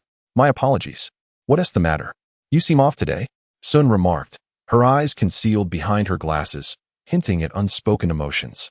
After all these years, knowing that you are still alive is truly a comforting thought, Jinshin said, lowering his gaze. Have you sought out Sisterin? Sun lifted her feet and swung them idly. Heisey and I searched for a long time, but we never found her. Ah, she sighed, gazing up at the sky. Even if she were dead, there should be a body left behind, right? Even in death. Her voice gradually faded into silence. I am sorry, and Jinshin said, rising to shield himself from the sunlight. I cremated her. Cremated? Sun murmured softly, her expression unchanging. Then what do you wish to convey? It bears no significance. I am merely fulfilling my decision, Jinshin replied, shrugging. I believe you should not be kept in the dark, should you?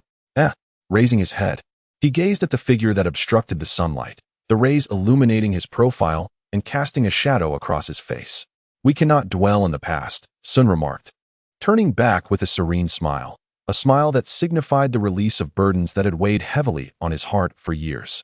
There are many ahead who will forge bonds with you, yet they are also troublesome entities. Merely contending with them will exhaust your mental faculties, leaving you little time to reflect on bygone days. Each day, you will find yourself racking your brain on how to snatch the last morsel of food from the mouth of that insatiable little girl. Sun remained silent, silently watching Kenshin depart. Whether you choose to avoid me or harbor disdain, I have made my feelings clear, he said, waving his hand. Farewell, Sun. Suddenly, a gust of wind rose, sweeping up fallen leaves and burying the concealed emotions hidden behind his glasses. Both men and women possess a resilient side. Kenshin, can you understand me?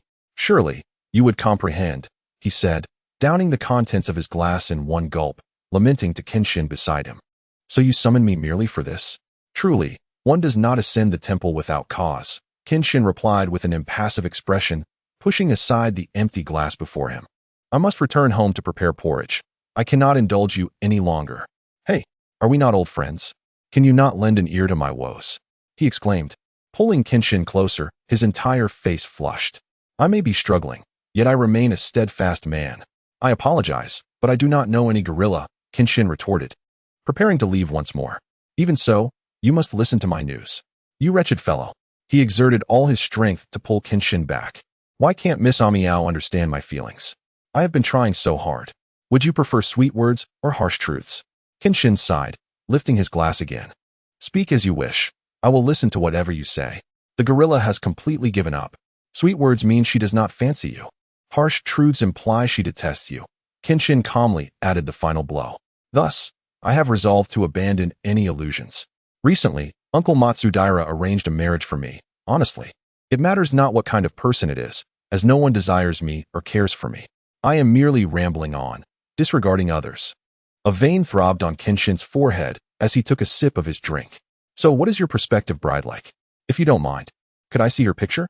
The photo should be at 14. It's not bad, really. Uncle Matsudaira mentioned that it's just a bit thick-haired. But I no longer concern myself with such trivialities. He downed another glass. Perhaps she is unexpectedly a good girl? Hey, you've endured nearly 100 episodes. Kenshin's eyes twitched as he observed the gorilla indulging in drunken antics. Are you about to give up here? You hardly seem like a man who would persist to the end. You cannot remain steadfast in love either. Nonsense. My feelings for Miss Amiao are absolutely sincere, he exclaimed, passionately slamming his hand on the table. Hey, a true man should embody such qualities, he remarked, pointing at Madao. Look at Mr. Hasegawa. His unchanging attire and style through the years. Such a disciplined approach to life. In this regard, he surpasses you greatly. Oh, really? No wonder every time I see him since he became a wanderer. Despite having a job, he still roams around the park. It's always in those limited spots. What an impressive man, he said, gazing dreamily at Mr. Hasegawa, who was quietly sipping his drink. Indeed, that's why I say you should learn from him. Perhaps this way, you might even impress Amiao or that lady from the matchmaking event. Genshin poured himself a glass of wine and took a sip. Ah, yes. But where should I start? Quite simply, since you have nowhere to stay tonight, why not spend it with Madao and contemplate? You might experience a remarkable transformation. What is that called? Ah, yes. The charm of contrast, Genshin declared, clenching his fist enthusiastically towards the gorilla. Oh, that sounds quite reasonable. In that case, I shall seek him out right now, he said, swaying as he headed towards Madao. Genshin let out a sigh of relief, having settled the matter with that fellow. He then drained his glass and draped the red fabric over his shoulder, resting a hand on the blade of his reversed sword as he staggered out. Oh, off to wash my feet and sleep. Take it easy, Kondo-san. He yawned, opening the door and scratching his head as he stepped outside. What a nuisance, another hangover awaits. Chapter 199, Shermata. The real trouble has arrived. The events unfolded last night when Kondo the gorilla lamented to Genshin. Unexpectedly, QBI defeated Hijikata and the 10 members of the Shinsengumi who accompanied him, taking Amiao away. This morning, Gintoki and his companions, having received a commission, arrived at this dilapidated territory to begin repairs on the roof. Little Q, what are you doing out here? What about your father? Amiao asked, sitting opposite QBI. Oh, I simply couldn't wait any longer. One reason is that I've missed you, she said, her cheeks slightly flushed. Miss me? We often write letters to each other, don't we? Amiao chuckled softly, covering her mouth. The other reason is that I simply could not endure it any longer. QBI tightened his grip on his sword. Father is being utterly unreasonable. He won't let me out. Even my communication with Amiao is restricted to letters. Well, this is probably for your own good. It may seem safe, but you might get caught up in something quite troublesome, she remarked, recalling the recent series of events, prompting her to sigh deeply. I am confident I can handle whatever troubles may arise, armed with my sword. As he spoke, QBI asserted with determination, then whispered softly, there's nothing to feel embarrassed about, right? Little Q, with her hand still covering her mouth, continued, I know you've been trying to inquire about that person's whereabouts. Indeed, it seems you understand me well. Frankly, I possess not a shred of information regarding him. With a hint of sorrow, little Q lowered her gaze, no matter how hard I search. It feels as though he has vanished from the world. Surely, you have heard the rumors, she added, vivid images flashing through her mind. Ultimately settling on the gravestone nestled within the cherry blossom grove. To be honest, much of the reason your father forbids you from venturing out is because of him. What does it matter, Amiao? She exclaimed with fervor. After all, I assent it true that you, like me, long to find him? In her memories, little Q had always despised men, yet through the correspondences that circulated, she had shown considerable concern for that man. But should she reveal that Kenshin was in Edo? If she did, and if little Q's father were to learn of it, not only would she be confined indoors forever, but perhaps even the existence of Kenshin would be. Amiao, QBI called, placing his hand gently before Amiao's eyes and shaking it slightly to draw her back to reality. He continued, it has been 10 years. I can hardly say if he and my sister are still alive. Amiao found herself at a loss for words, grappling with the harsh truth. Little Q, do you truly wish to meet that person, not Kenshin? After a long pause, Meow seemed to have made up her mind, gazing resolutely at QBI. I suppose so, little Q replied, puzzled by the nature of Meow's question. Well, I have a plan. Let us do it this way, she whispered as she conferred with little Q. Days passed, and suddenly, you really don't want Kenshin-san to know? At that moment, witnessing his sister being forcefully kissed and taken away by a stranger, Shinpachi stood outside the Yagyu residence, coincidentally encountering the gorilla-like Kondo-san. You must understand, Shinpachi, Kondo remarked, gazing at the lofty steps leading to the Yagyu household, reminiscent of the chasm between nobility and commoners. This staircase represented an insurmountable divide. Oh, sometimes one can almost guess the aura of the sword, Shinpachi mused, lost in thought. But if Kenshin-san were to come, wouldn't our chances of reclaiming my sister significantly increase? Indeed, that would substantially enhance their prospects. Yet do you truly wish to provoke that furious man into unleashing his sword aura upon us? As he spoke, Kondo's eyes twitched slightly. Don't be deceived by his indifferent demeanor towards those around him. He values each and every one of them deeply. I wonder if he were to arrive. Would his strike obliterate this place? You have a point. If Kenshin-san were to come here, even merely contemplating it would likely send Shinpachi into a spiral of despair. All right, it is our turn to take the stage, they declared in unison, ascending the staircase that symbolized their social standing. Stop right there. This is the Yagyu residence. Entry is forbidden to those unworthy of fame. As the conversation unfolded, the individuals flanking the door obstructed the path of Exasperation and Kondo, their tone laced with derision as they inquired, "Are you here to challenge us?" Amused by their own thoughts, the two men chuckled, warning, "You should reconsider. We have the Yagyu for heavenly kings here. The Yagyu lineage is not something just anyone can dare to challenge." With a swift and decisive punch, they sent the two gatekeepers flying. Veins bulged on Exasperation's forehead. Enough already. What are you two side characters prattling on about here? Are you vying for the spotlight and the dialogue? Dream on. Today's meal doesn't come with a chicken leg for you. Exactly. Your roles are approaching mine, he exclaimed. Do you not realize this book features a plethora of characters? Even the gorilla was losing its composure.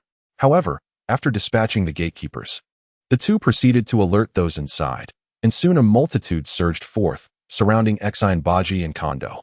Who dares to wreak havoc in Yagyu?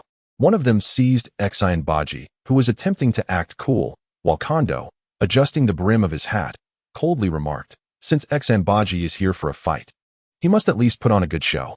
Allow me to introduce us." Thus, amidst Exasperation's bewildered gaze, Kondo stepped forward and discarded his straw hat, declaring, "We are disciples of the Flying Heaven Sword style.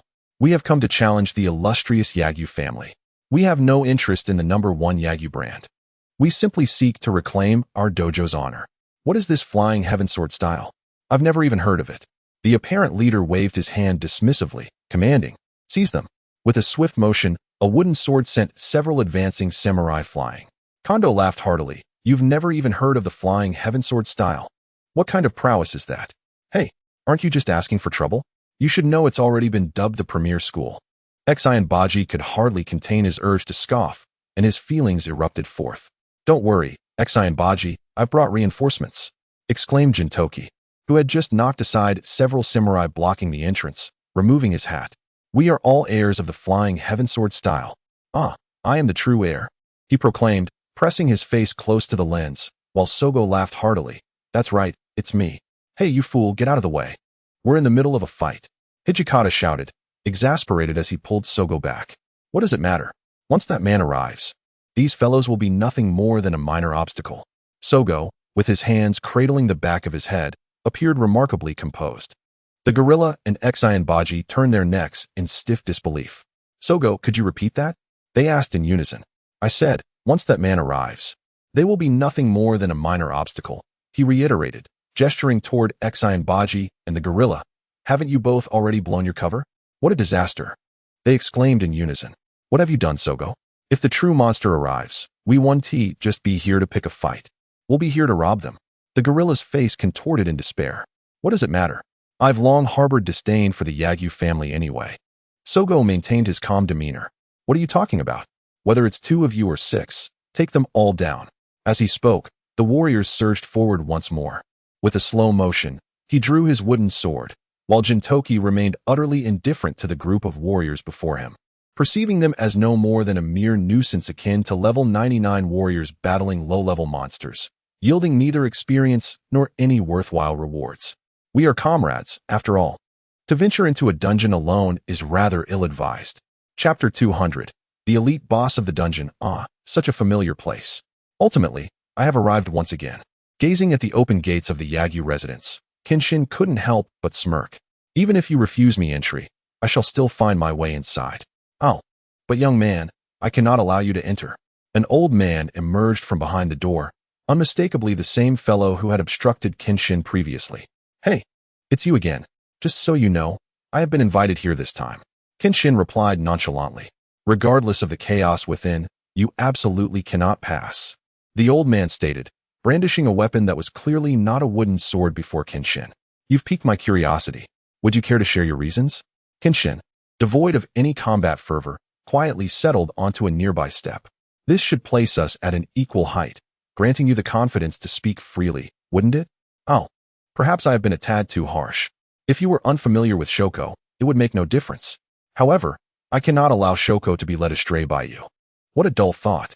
Kenshin gazed at the steps, observing the passers-by. I truly wonder how you all entertain such notions. After all, am I not the most wanted fugitive of the Edo shogunate? Silence enveloped the air. I apologize, old man, but this time I shall not be easily dissuaded. With a slight smile, Kenshin declared, no matter what, I intend to venture inside. Since you are aware of my identity, you must understand that for a man of the Ishin, abandoning one's comrades is not an option. Indeed, the old man closed his eyes and sat beside Kenshin. I realize I cannot halt your progress. After all, I am no longer youthful, and there is no way to impede you. Go on in. Hey, old man.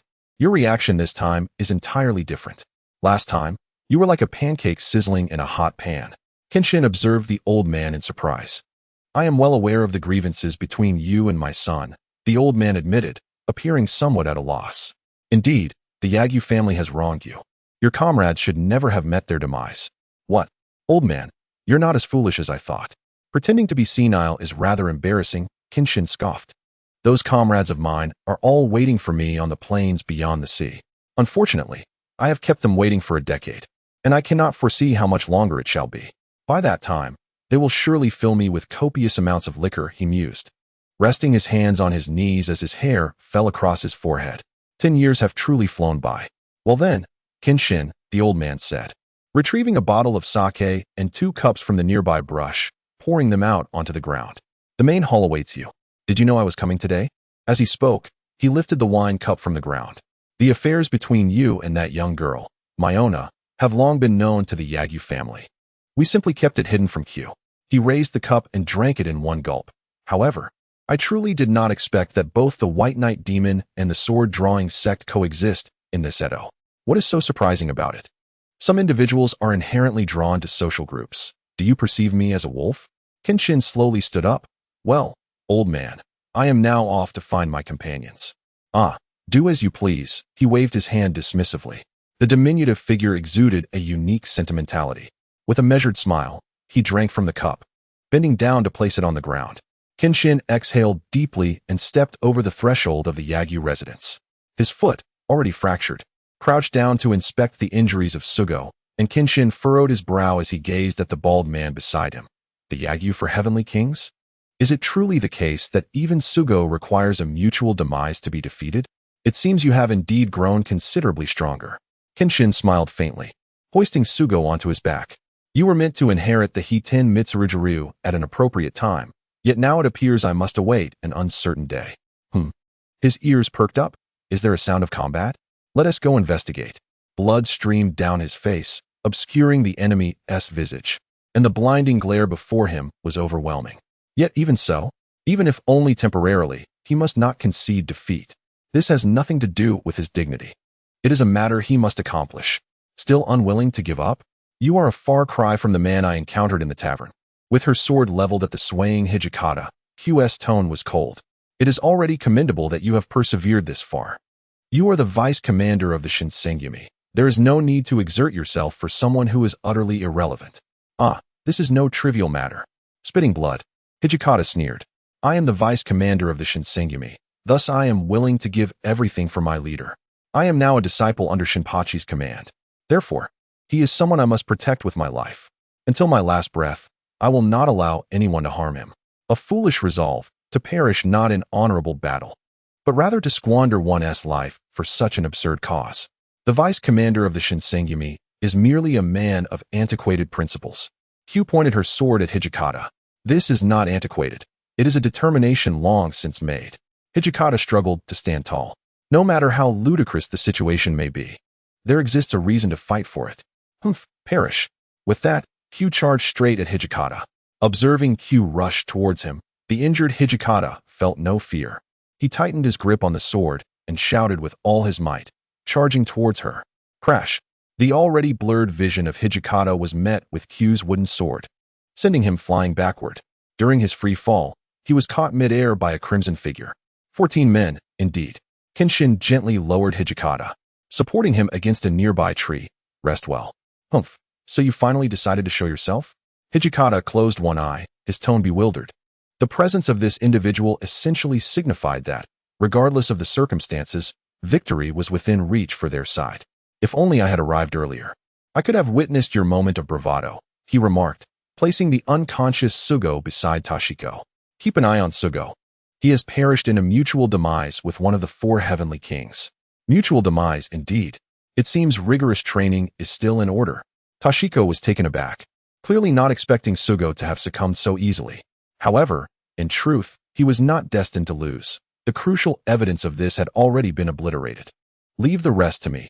You can rest assured, he said, gradually rising and stepping forward to face the stunned Kyubi. He approached at a fitting distance, drawing the reverse blade from his waist and tossing it aside, picking up the wooden sword that Tashiko had dropped. It has been quite a while, Kyubi. Chapter 201. The futility of breath. Has it been a decade since we last met? Kenshin stood before Kyubi, observing this ponytailed figure clad in androgynous attire, so remarkably different from the child he once knew. Indeed, you still remember to show up, do you? Himura Kenshin. He suppressed the intense flutter in his heart, fully aware that his plan with Amiao was far from complete, and he must not reveal any vulnerabilities. I apologize. I am unsure how to confront you. I can't just silently become your old friend like Vegeta, can I? Kenshin shrugged. So, you found me as you wished. What comes next? What comes next? I am simply eager to know where you have been all these years. After a moment of silence, Kyubi inquired with determination. Where have I been? I do not know. I have lost my way on the path of life, he replied, his gaze drifting into the distance. It seems that unless we engage in a proper duel, you are reluctant to divulge anything, aren't you? Kyubi raised his sword, confronting Kenshin. Then let me grant you your wish. A duel? Kenshin raised an eyebrow at Kyubi. I must remind you that I never strike women. Then do not treat me as one. Has it not always been so? With that, she swiftly closed the distance, thrusting her blade toward Kenshin. Unperturbed, Kenshin tilted his head to evade her strike, swiftly pressing down on the wooden sword in Kyubi's grip and pushing her away with a deft motion. Indeed, you have absorbed nothing. After repelling Kyubi, Kenshin stood in place, exasperated. Is he resorting to his methods again? Dreadful. How will Kyubi ever marry like this? I shall not marry. I intend to bring Amiao home, she declared, once more lunging at Kenshin with a horizontal slash. Kenshin's lips twitched in annoyance as he leapt backward. You must understand, I absolutely detest Yuri. This world is already skewed with a surplus of men and a scarcity of women. How can anyone desire such a thing? Men may engage in such acts out of necessity, but for women, it is a transgression. What is causing this fervent reaction? Kyubi pondered, observing Kenshin, whose sword was now held at bay. Thus, I shall never allow such occurrences. With that, Kenshin pivoted, carving a mark upon the ground, unleashing 3 fissures that surged outward toward the earth. Subsequently, a torrent of earth and stone erupted forth. Is this the flying heaven sword style? Yet it does not resemble the earth dragon flash. Having known Kenshin since childhood and being well versed in the techniques of the Hiten Mitsurugi Ryu, it was only natural for Shoujo to feel a sense of nonchalance. Over the years, the Yagyu clan's strategies to counter the Hiten Mitsurugi Ryu had rendered it no longer a formidable threat. With a swift motion, he drew his sword and executed a horizontal cut against the ground, conjuring a barrier of earth and stone that thwarted Kenshin's Toryu flash. In the midst of this earthen formation, a figure surged forth like a fleeting shadow, charging towards Kenshin. Have you truly deciphered the Hiten Mitsurugi Ryu so thoroughly?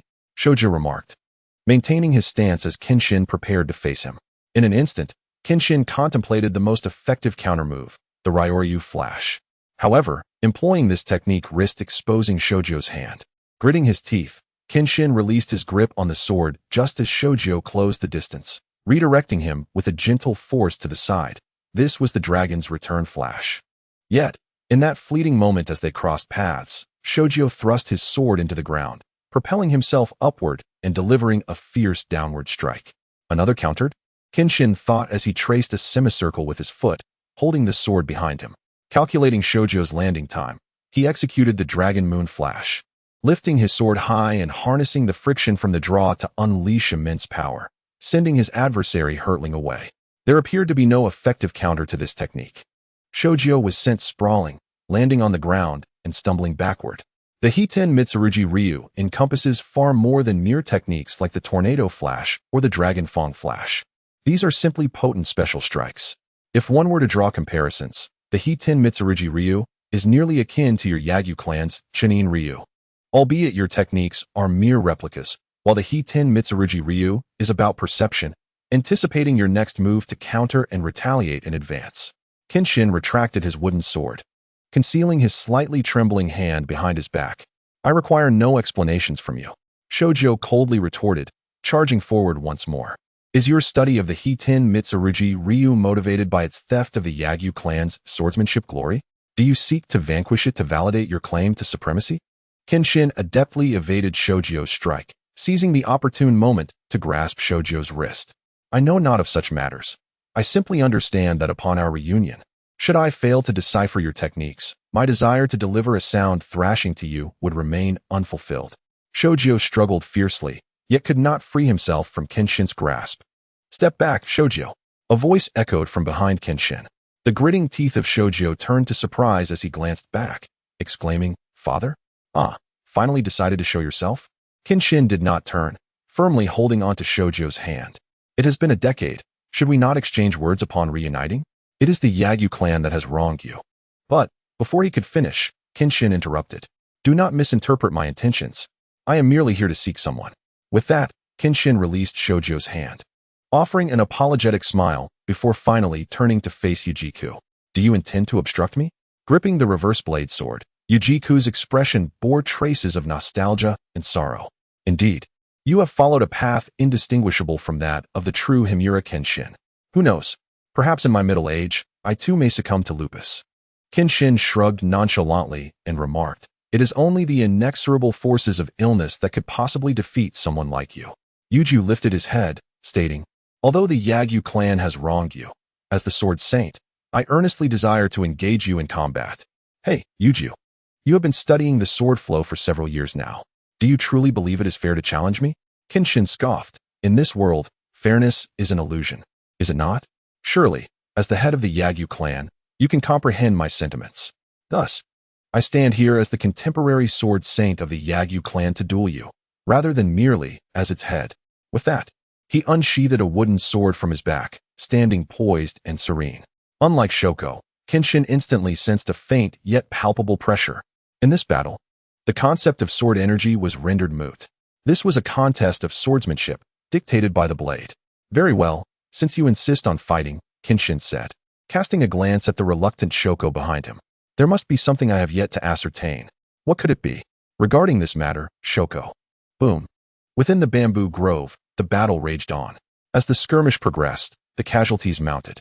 Presently, aside from Kenshin, who unexpectedly entered the fray against Yuju, only Gintoki, Shinpachi, and Kagura retained their full fighting capabilities. As for the Yagyu clan, all three generations still thrived. Thus, Gintoki confronted Minmuzai. Hey, old man. Didn't you say you would speak to me if you had any papers? You started fighting without a word. Gintoki exclaimed, Truly, you are cunning beyond measure. Seizing a bamboo stalk, he unleashed a powerful slash that overwhelmed Minmuzai far beyond his original strength. What nonsense, you brat. You are no different from me. If you have any papers, share some with me. In fact, you are even more excessive than I. Minmuzai retorted, dodging the blade with a sly maneuver, while Gintoki's wooden sword nearly grazed his beard. As Gintoki pressed his attack, Minmuzai, leveraging his diminutive stature, struck fiercely at Gintoki's knee with a horizontal slash. What do you mean? That is not mere paper. It is my life's essence, preserved in my pocket for 3 days. Gintoki defended, raising his sword to block the blow, then swiftly flicking his blade forward. However, Minmuzai was no ordinary elder. He evaded the strike, while simultaneously stepping onto Gintoki's wooden sword, propelling himself away. In doing so, he severed several bamboo stalks nearby, launching them at Gintoki with both hands and feet. That too is not mere paper. It is the essence passed down through generations of the Yagyu clan, Minmuzai declared, his heart visibly pained at the mention of essence. Essence, you say? Shouldn't elders be frail and withered? What essence could there possibly be? It is all merely antiquated relics. Gintoki countered, wielding his sword with both hands, slicing through the incoming bamboo projectiles and charging directly towards Minmuzai. Having an elder at home is akin to possessing a treasure, he quipped, leaping onto the bamboo and propelling himself forward, gritting his teeth in determination, resolutely pursuing his adversary. Old man, when you age, do refrain from foolish antics. Your back may not withstand it. Gintoki closely followed, refusing to relent. In this year, it is indeed rare to encounter a spirited young man like you. Are you the second strongest among this group? The lively Minmuzai inquired as he leaped forward. The second strongest? So that fellow has shown up as well, huh? Gintoki chuckled, stating, if that guy is here, then perhaps you should focus on safeguarding the Yagyu clan first. Before that, ensure the protection of your general. From a distance, it was evident that Shinpachi was now directly facing off against Kyuji. Chapter 202. The reason behind a man's sword dance. It is quite uncommon to see you in such a disheveled state. Emerging slowly from a cloud of dust, Gintoki relaxed his shoulders, observing the confrontation between Kenshin and Yuji. This is a battle of men. Employing extraordinary powers would render my victory meaningless. With a swift motion, Kenshin parried Yuji's wooden sword, striking the blade with the hilt of his own, sending it flying away. Ah, your opponent appears rather easy to deal with. Shall we switch? Gintoki remarked, dodging a thrust from another wooden sword.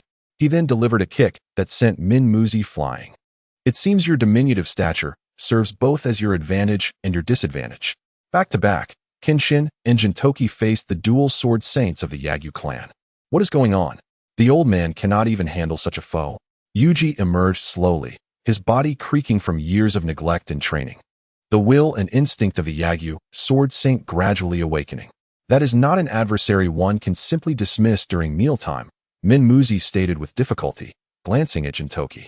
Oh, the current situation is quite entertaining. 2 against 2. Gintoki rested the wooden sword on his shoulder, a smile tugging at his lips. That is not correct, young man. We agreed this would be a contest, he declared, revealing his plate. Thus, the outcome of this battle still lies between us. Do not speak as if everything is under control, Kenshin slowly replied, retrieving a plate from his bosom. Does this mean I have officially qualified to participate? Well, I have one too, Yuji said, pulling out a plate of his own. The tone of their conversation gradually grew somber. Let us not waste time. With a roar, both sides charged at each other. At the moment of impact, Gintoki and Kenshin exchanged positions, and after switching places, they struck down with force. Simultaneously, the Yagyu father and son, the sword saints, would not be outdone. One thrust forward, while the other made an upward slash. As the blades clashed, a fierce gust of wind erupted, scattering violently in all directions. Oh my, do you not find your actions rather unscrupulous? Storing the plate in your bosom. The stalemate suddenly shifted. Minmuzai extended his hand, striking towards Gintoki's wrist with the hilt of his sword. Gintoki was prepared, raising his foot to block with the hilt. The freed blade then descended sharply. However, Yuji, with a horizontal swing, deflected Gintoki's strike while deftly evading Kenshin's slash. Now, this plate rests in my embrace, ready to strike. With a grin, Kenshin swings his blade, delivering a powerful slash to the ground. Earth Dragon Flash. What? The Yagyu family's 2 generations of sword saints were evidently unprepared for Gintoki's true prowess. Even if his physical abilities had slightly diminished, he was still the legendary Hidokiri. Hey, are you really going to let my sword be suppressed like this? With that, the held sword surged with sudden force, causing Yujiku's expression to shift slightly. What immense strength! I return your words intact. At that moment, a wooden sword blocked Kenshin's downward strike, preventing him from raising his weapon. Earth Dragon Flash. Break. Another counter? Kenshin smiled coldly. But a technique is merely a technique. Ultimately, it depends on who wields it. With that, a tremendous force propelled the wooden sword wielder, Minmokuzi, into the air. Simultaneously, Yujiku was unable to maintain his stance, staggering backward a few steps. Oh, be careful with your kidneys. If you break them, I'm not responsible. Gintoki remarked with a mischievous tone as he executed a horizontal cut. However, this strike was ultimately thwarted by an unexpected barrage of mud and stones. Oh, that was indeed perilous, Minmokuzi said, wiping non-existent sweat with difficulty. Had he truly learned Kenshin's Earth Dragon Flash after just one glance? Gintoki stood still, pondering with uncertainty. Do not be deceived. That is not the Earth Dragon Flash. Kenshin approached Gintoki. Unlike my Hiten Mitsuryu, there are no special techniques. It is merely raw strength lifting a mass of earth and stones. Your explanation is worse than no explanation at all. It only serves to further demoralize me. Gintoki retorted languidly, subsequently driving his wooden sword into the ground. If that is all there is to it, then I can do it too. With all his might. He lifted the wooden sword, sending an unending wave of earth and stones crashing towards his opponent. One word cut. Minmokuzi stood atop Yujiku's shoulders, delivering simultaneous horizontal and vertical slashes that scattered the dirt in all directions. Yet, immediately after, two wooden swords lunged forward with ferocity, offering no respite whatsoever. This is the path followed by the Haidokiri, a relentless pursuit of life. Zigzag reversal. With that, the two sword saints, maintaining their stances, directed one wooden sword skyward and the other into the earth, then spread apart. Their diminutive advantage allowed both to deliver a kick towards Kenshin and Gintoki. The duo reacted swiftly, blocking the incoming attack, but were nonetheless forced back. A dual strike? Kenshin and Gintoki exchanged glances, grinning. Don't think we lack that. They interlocked their wooden swords, forming an unyielding barrier. Oh, a decisive blow? The Yagyu pair exchanged a look, resuming their previous stances. Both sides held firm, the swirling winds and oppressive atmosphere rendering the bamboo grove nearly silent. Only the scene of impending death unfolded, suggesting that the next strike would shatter the very heavens. Get lost. What scene have you stumbled into? This is Gintoki's fanfiction. To hell with your heaven. A low growl erupted. Both sides charged toward one another with fervor. Yorizuya and Kenshin charged towards each other, swords crossed in a display of fierce determination, their speed astonishing. Opposite them, the Yagyu family's dual sword saints merged their blades, the tips nearly touching, preparing to pierce through. Huh!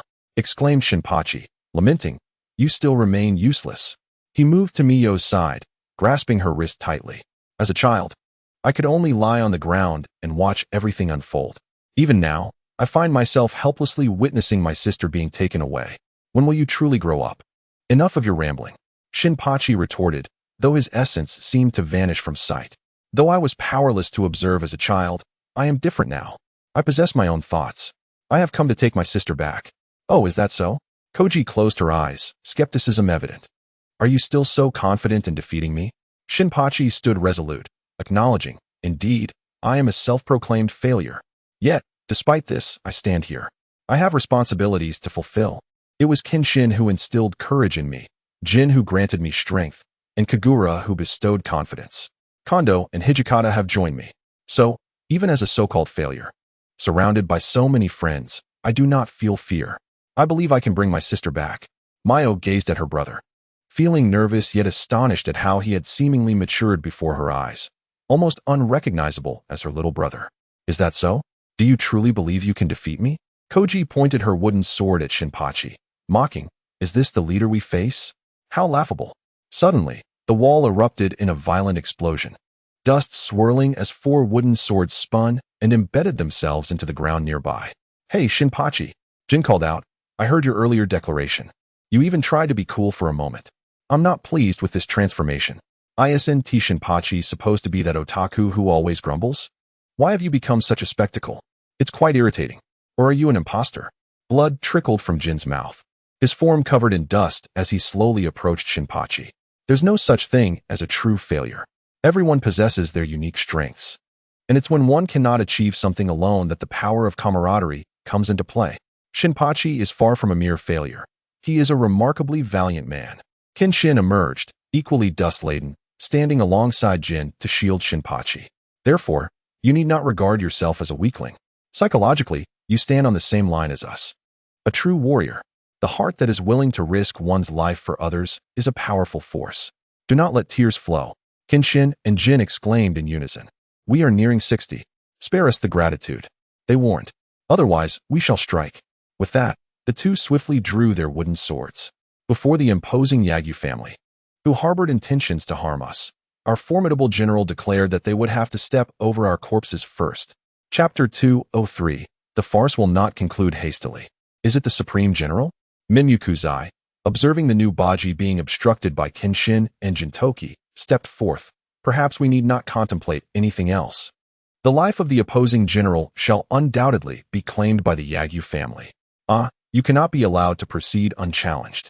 With that, Gintoki swung his arm, charging forward with his sword. Simultaneously, Minyukuzai also lunged with his blade. At the moment of their final intersection, Kenshin remained steadfast, his gaze fixed on Yujio, showing no inclination whatsoever to assist. Old man, just how long will your granddaughter continue to stir trouble? As he deftly evaded Minyukuzai's strike, Gintoki planted his foot firmly on the ground, thrusting his sword directly at Minyukuzai. The latter, lacking Gintoki's strength, could only redirect Gintoki's wooden sword with the side of his blade, and then leap to deliver a strike aimed at Gintoki's head. Who knows? If she desires it, let her have it. After Minyukuzai's strike was thwarted, it came as no surprise. It would be peculiar for such a formidable opponent to falter against such an assault. So, shall it be a contest of generals, a king against king? Speaking thus, Kubi slowly emerged, aiming her sword at the advancing Nubaji. Oh, I shall prove this to you. Gradually aligning herself alongside Kenshin, Nubaji stood undaunted against Kubi's provocation. Thus, shall we engage in our final battle? With a full-force strike, she plunged her wooden sword into the earth before her, embedding it halfway, as Kenshin faced Yujio, contemplating their past friendship, and arrived at this juncture. Whether this moment is pure coincidence or fate, we can no longer hold back. Yujio also embedded his wooden sword into the ground before him. Addressing Kenshin, let us commence. With swift movements, he drew his sword from the earth and charged toward his opponent. Observing the chaotic clash of three factions, a duel among 6 individuals, Mew felt a twinge of concern. Had it escalated too far? Such matters had long surpassed their calculations. Miss Mew, regardless of the circumstances, we will ensure your safe escape. At that moment, the gorilla covered his backside, stumbling forth, yet his grip on the sword remained unwavering. However, before Mew could finish her thought, Kagura interrupted. It's all right. We will definitely rescue the chief. Mew clutched her head, exasperated. That is not what I meant. What? Are you suggesting that this entire scheme was to lure Kenshin to the Yagyu family? The young lady of the Yagyu family wishes to meet Kenshin? Hijikata, startled, nearly dropped his cigarette, yet remained oblivious. Indeed, for Kenshin, the Yagyu family was likely the last place he wished to visit. Mew cast a fleeting glance at Kenshin. Still embroiled in battle, this place evokes far too many memories for him. So, Miss Mew devised such a plan? Kondo, coming to a realization, remarked. Precisely. I initially intended to be forthright once Kenshin arrived, but as it stands. Mew hesitated. Is there any way to separate them? Impossible, Sugo replied leisurely. Mew gasped. Perhaps you are not a samurai. Thus you fail to perceive that Hijikata has once again ignited a cigarette and placed it between his lips. Now, even the fervor of battle ignited in your brother's gaze has transcended the realm where we might intervene. This is the way of the samurai. Should we interfere, we would merely tarnish their honor. Regardless of the circumstances, when one loses the posture of equally confronting an adversary, a samurai ceases to embody the essence of a samurai. Even the master, were he to intervene, would undoubtedly be displeased. With this thought, Sugo could not help but shrug. Although he himself would not mind, he mused aloud. The so-called samurai are indeed an incomprehensible existence. Kondo silently delivered his final words. Unless one side falls, it is impossible to cease this clash. Even if it were originally a facade, it holds no significance at this moment. How tedious you all are, Kagura exclaimed, revealing an exceedingly perilous smile. So, if I were to strike Silver's rear, he wouldn't even be aware of it, right? Hee. Hey, what about your lowly attributes, you Chinese girl? Sugo intended to intercept, but his hand was seized and flung aside. Fool, Do not touch me. Be careful lest I toss you into the latrine. After dispatching Sugo, Kagura brandished her umbrella and charged forward. Nubabichi, currently engaged in battle, felt a start of alarm, and before he could react, a giant umbrella struck him directly, sending him soaring through the air. An internal conflict? How foolish. How could Q not seize such an excellent opportunity? With a swift motion, she swung her knife downwards. Hey, this is a team battle. Is it truly acceptable to ignore me? A wooden sword intervened, blocking the strike meant for Nubabichi. But the blade struck the arm of the one wielding it from behind. Gintoki spat out a mouthful of saliva in pain. Is it truly acceptable for you to disregard me? The diminutive figure of Minamazai gradually emerged from the shadow cast by Gintoki. His blade resting upon Gintoki's arm. It is over. Gintoki, Nubabichi, lying on the ground, felt his gaze constrict at this critical moment. However, a smirk crept across Gintoki's lips. Flying heavenly sword style, nine-headed dragon flash. As the sound echoed, the expressions of the few who were locked in this standoff shifted drastically. Brace yourself against the gale. Gintoki, still smiling, forcibly withdrew his arm, creating an opening for his body. At that instant, a flash of light flickered, and simultaneously, a dark figure surged forth. Hey, the mischievous girl-s father. Would you care to learn how to educate a child from me? My little loli has been raised quite well. Gintoki, having relinquished his position, swiftly grasped the blade of Yujiku, forcing it to remain stationary. Hey, Nubabichi. With a swift motion, the fallen wooden sword was sent soaring into the air by Gintoki's strike. Understanding the cue, Nubabichi rolled and caught the wooden sword mid-air, facing Minamazai, who had just been struck down by the nine-headed dragon flash. Nubabichi's gaze was razor-sharp. The first sound was that of Gintoki ensnaring Yajima's wooden sword with his own blade, while simultaneously delivering a powerful punch to Yajima's chest. Yajima, though diminutive, did not yield easily. With swift precision, he struck the tip of his foot against Gintoki's chest, and a sharp crack echoed as both combatants retreated. The second sound followed, as Kenshin's Q2 Ryu flash sent several foes flying, culminating in a final slash that grazed Jubiai's chest, shattering his plate. Upon landing, Kenshin was immediately embraced by Shokyu, crashing against the wall, and the plate on his chest was inevitably lost. The third sound was the ordinary thrust of Shinpachi's bent arm, which sent Minmoku's eye sprawling backward. Yet he retained his plate intact. The scene fell into a momentary silence. Had they won? Gasping for breath, Shinpachi remarked, indeed, as expected of a general. Kenshin, lying on the ground, closed one eye and gave a distant thumbs up to Shinpachi. Oh, I have always believed that if you set your mind to it, Shinpachi, anything is achievable. From his kneeling position, Gintoki also offered a thumbs up to Shinpachi. At a glance, Kondo, Hijikata, and Sugo all raised their thumbs in unison, celebrating a feat accomplished. I am no longer the helpless child who could only watch. Have we lost? Minmokuzai, Yajima, and Jubiai gazed up at the azure sky, murmuring, indeed, we have lost. Welcome, dear readers, to indulge in the latest, fastest, and most popular serialized works available. Chapter 204. The so-called conclusion is not necessarily good or bad. Is this all merely a farce? Gintoki mused, touching the wounds on his face, wincing at the pain. Yes, this was never your concern, and I apologize for involving you. Shokyu replied, lowering her head. Hey, what do you mean it's no concern? If you wish to meet that fellow, it's quite simple. Just wander the streets of Kabukicho, and you'll encounter him. Gintoki lamented. What a wastrel, strutting around with nothing to do yet still earning money. I cannot pretend I did not hear that. Natural curl, dare you repeat that? Came Kenshin's voice as he approached, having swiftly bandaged his hand. Shouldn't I seek some fool to repay me? No. After all these years, there should be some interest accrued, right? Please, treat my words as mere wind. I beseech you. Gintoki admitted, conceding. As Kenshin spoke, Shokyu tugged at his sleeve. Shokyu she. Kenshin hesitated before turning to face Shokyu, standing behind him, suddenly clenching his fists and sprinting forward. Hey, Yajima, I have told you time and again. Do my words not resonate with you? Shokyu is a girl. What on earth have you been doing all these years, you wastrel? Do you wish to be slain by me? Kenshin shouted, delivering a punch to Yajima's face and angrily grabbing him by the collar. I cannot help it. You must know that the Yagyu family has only this one heir. Moreover, it is undoubtedly easier to be a man than to be a woman. This is a necessity. In his heart, Yuju mused that this fellow was truly heavy-handed. What does it mean to be a man? Firstly, one must possess the requisite attributes. There is no essence of manhood here. Are you not aware of the gender imbalance in this world, you fool? If you desire a son so much, why not simply take another wife for your nighttime endeavors? Genshin, undeterred, immediately retorted with a roar. What do you mean by taking another wife? Do I appear to be such a frivolous man?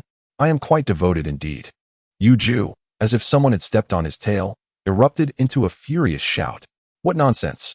It seems your capabilities have rusted and become utterly useless, you pitiable creature. Instead of becoming a father, have you transformed into a lunatic? Disgusting. Genshin spat to the side, his expression one of utter disdain. You dare to repeat that? Try saying it again, you fool. Yuju's eyes turned red with rage. Who will Xiaojio marry in the future, you fool? If no one wants her, then let her marry you. Just as he was about to finish his sentence, a white figure flew in and kicked him away. In the face of the seemingly petrified crowd, Xiaojio casually wiped her boots, stating, "It's nothing. Today, father simply forgot to take his medication, that's all." I just raised my hand slightly, wanting to express my opinion. Boom. With a foot, Xiaojio stepped on Gintoki, then turned slowly to say, "So? Everything father just said was nonsense, understood?" Yes. The crowd nodded vigorously. Finally, I see you, Genshin Nisan. At this moment, Xiaojio, sitting at the table, gazed at Genshin with a complex expression. It has been about 10 years.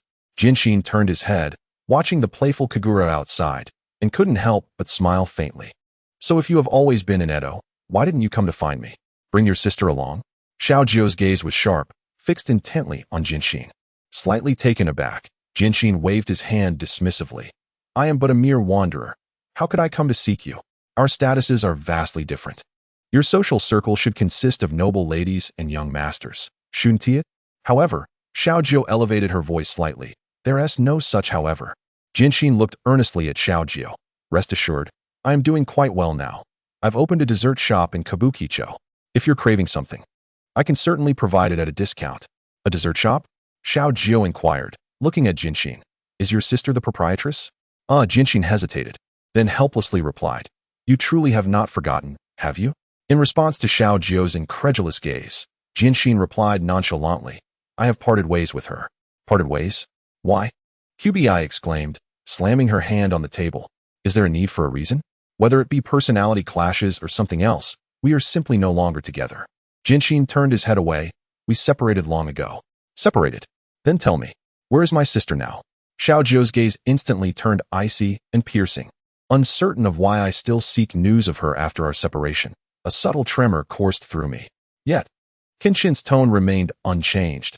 I no longer know where she is, perhaps married, or lost in the chaos of that era. You simply abandoned your sister? QB observed Kenshin with an impassive expression. Not entirely. One might say she forsook me, retreating to a realm I shall never access. QB slowly sat down, clearly deep in thought. Then I shall take my leave. After all, there are numerous injured individuals outside, Kenshin stated, rising and heading towards the door. Wait, is what you said truly authentic? QB's voice trembled with anxiety. Indeed, Kenshin affirmed with unwavering resolve before departing without a backward glance, leaving QB in disbelief. You truly excelled at concealing everything from QB, did you? Kenshin remarked as he passed through the hall. Apologies. I did not wish for QB to be ensnared by the pressures outside. He lowered his voice. Despite the conversation, Kenshin did not linger. Let her sister survive in some distant place. I am sorry, Samanai murmured. Is it resolved? Gintoki, closing one eye, spoke from the rear of the group. Gintoki, do you believe time passes too swiftly? What were we like in the past? He slowly retrieved a photograph from his pocket, depicting a young QB cradled in arms, while Kenshin laughed heartily, carefree. This image seemed to encapsulate eternity, as if it had transpired just yesterday. Perhaps we were akin to this, just like now, Gintoki mused, gazing at the sky which held his memories, both solitary and shared, encapsulating loss and appreciation. Just a scoundrel. A wretch unable to safeguard what he cherishes. Chapter 205. The General. With a yawn, Kenshin sat wearily on a long bench, gazing into the distant, unyielding lights. The liquor bottle in his hand clinked against the chair, producing a dull sound. By the way, where did Gintoki take the guests last night? Suddenly recalling Gintoki's pallor. Reminiscent of liver, Kenshin grew intrigued about the nature of Gintoki's latest assignment. Sir, If you do not mind, may I sit here? A voice, slightly intoxicated, broke through Kenshin's reverie. Squinting, he turned to see a man, bare and expressionless. Hey, did someone rob you? You're even without your undergarments, Kenshin remarked. A headache brewing from the sight.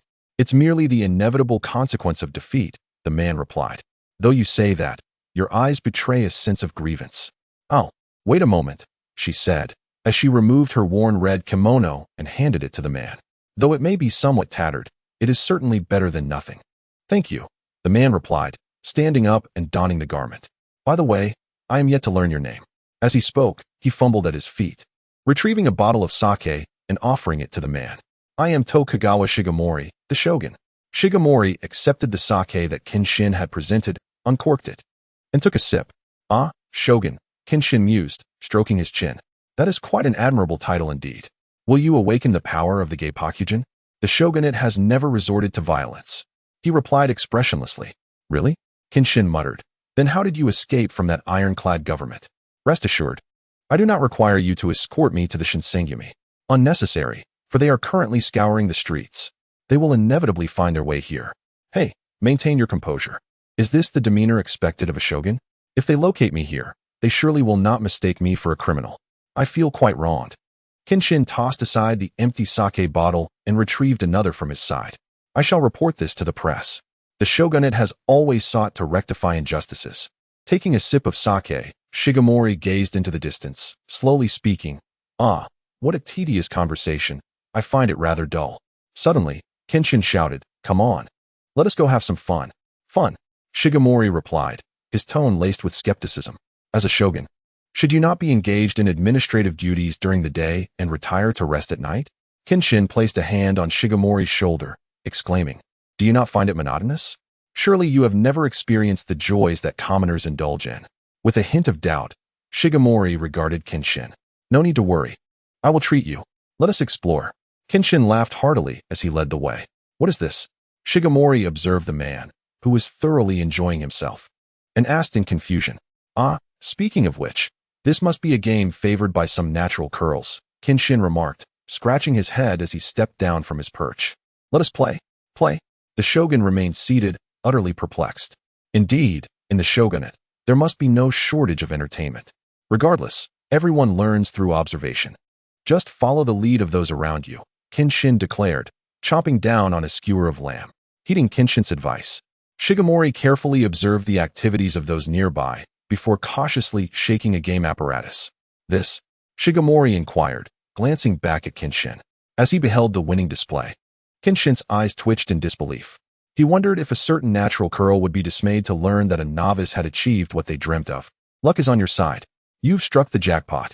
Kenshin clapped Shigemori on the shoulder, wearing a proud expression. A grand prize? It appears fortune smiles upon me. Shigemori replied, a smile creeping across his lips. In that case, let us seize the moment and achieve further success, Kenshin declared, striking his palm with a fist, encouragingly shouting. Yes.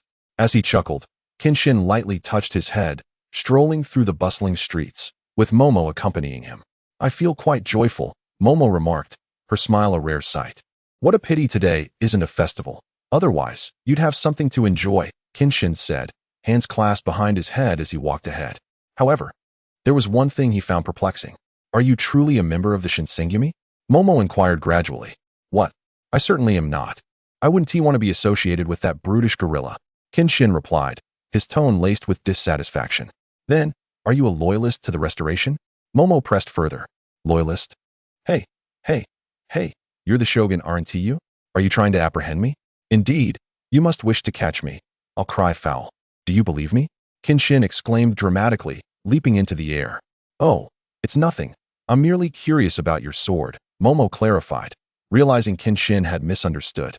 In this era, where the sword abolition decree has been enacted, it's just my reverse blade, she said, drawing it out.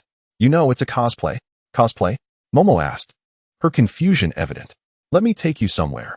You'll understand, Kenshin declared, leading Momo through twists and turns until they arrived at a large costume shop.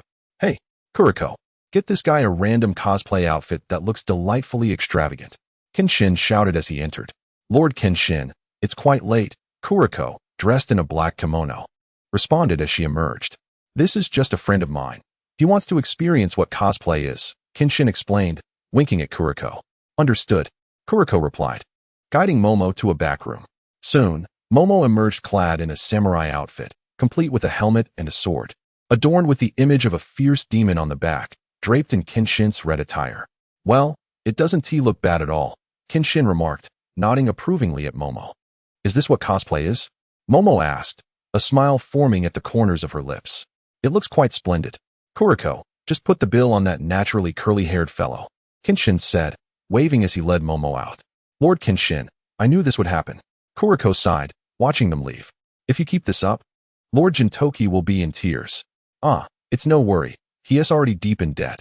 So what is one more expense? Kenshin waved dismissively, drifting out of Kuroko's sight. The two maintained a comfortable silence as they walked until they reached a secluded stretch of road. Suddenly, the blaring of police sirens pierced the air, and the flickering red and blue lights appeared in the distance. Well, it seems the people searching for you have arrived, Kenshin said, not turning back, a smirk curling beneath his bangs. I shall never forget this day. Momo gazed at the approaching vehicles, reflecting. This has been the happiest day of my life. Happy, you say? Kenshin smiled. Then I can deduce that the ones welcoming you must be Gintoki and the others. It's truly outrageous to have the shogun running around the streets in the nude. Such is the penalty for defeat. Momo finally directed his gaze towards Kenshin. You understand, don't you, Kenshin? What? You knew all along. Kenshin replied helplessly. I thought I was hiding it rather well. No, what I mean is, as my friend, you should know. Momo stepped in front of Kenshin, facing the police car that had arrived. So next time we meet, you must take me along. That's an order from the shogun. Yes, I understand. The shogun running around naked, Kenshin waved his hand dismissively, turning his back to Momo. Just go home safely, and next time, don't run out like that. Ah, I want tea. In the hushed tones, neither turned back, but in their hearts, this man, whom they had known for just a fleeting half-night, had already become a friend, not merely an acquaintance, but a true confidant. Hence, status bore little significance. Even if I were the shogun or a member of the Joy faction, what difference would it make? Can deadly foes not become friends? With this thought, the Joy faction member and the shogun exchanged a subtle smile. Goodbye. As the narrative unfolded, it became increasingly complex, leaving me at a loss for words. Hello? Is this Kenshin? A sudden jolt pulled the dazed Kenshin back to reality. Realizing he had taken out his phone, he pressed the answer button against his ear. Hello? Speak if you have something to say. Otherwise, prepare to be cut down. Listen to me completely, or you'll be in trouble. Wait. The voice on the other end suddenly erupted in a furious shout.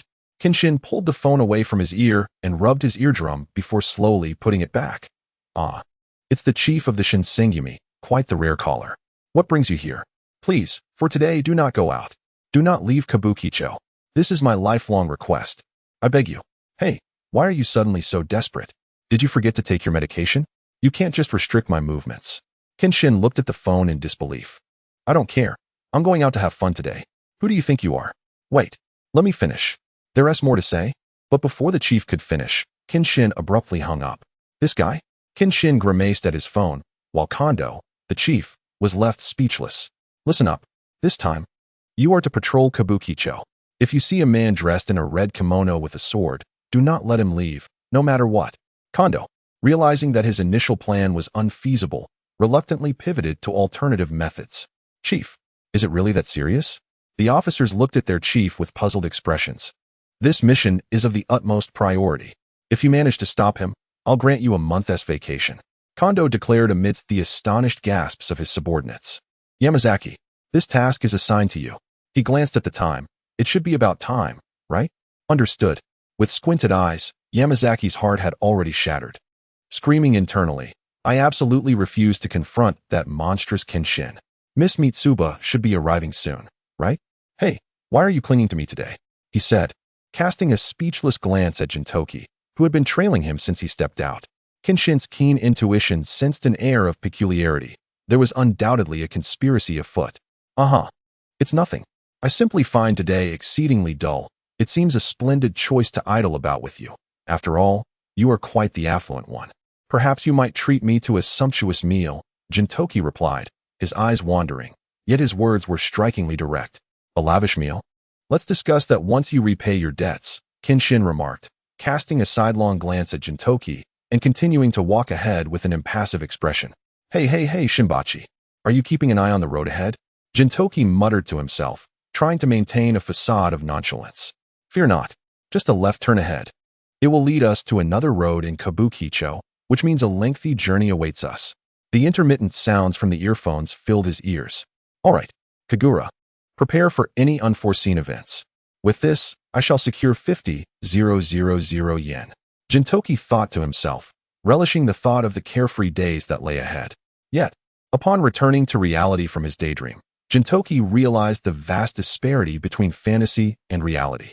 Why did you turn right? He exclaimed. Hey, Kenshin. Let's head to that little eatery on the right and grab a bite. Gintoki said calmly. I haven't eaten anything all day. All day? I heard you've had quite a few commissions lately, Kenshin replied, staring incredulously at Gintoki. Or did you squander your earnings? You think too much. I merely distributed my funds to those in need. I would never waste it. Gintoki declared, raising his hand solemnly. Forget it. You didn't pay Shinpachi and Kagura again. Did you? Kenshin's face became devoid of expression. I can already foresee your demise. Just as he finished speaking, Shinpachi, hidden in the crowd, accidentally crushed the model in his hands, while Kagura unintentionally shattered the walnut she held. Good luck, Gintoki. And so, Gintoki led Kenshin down the left path.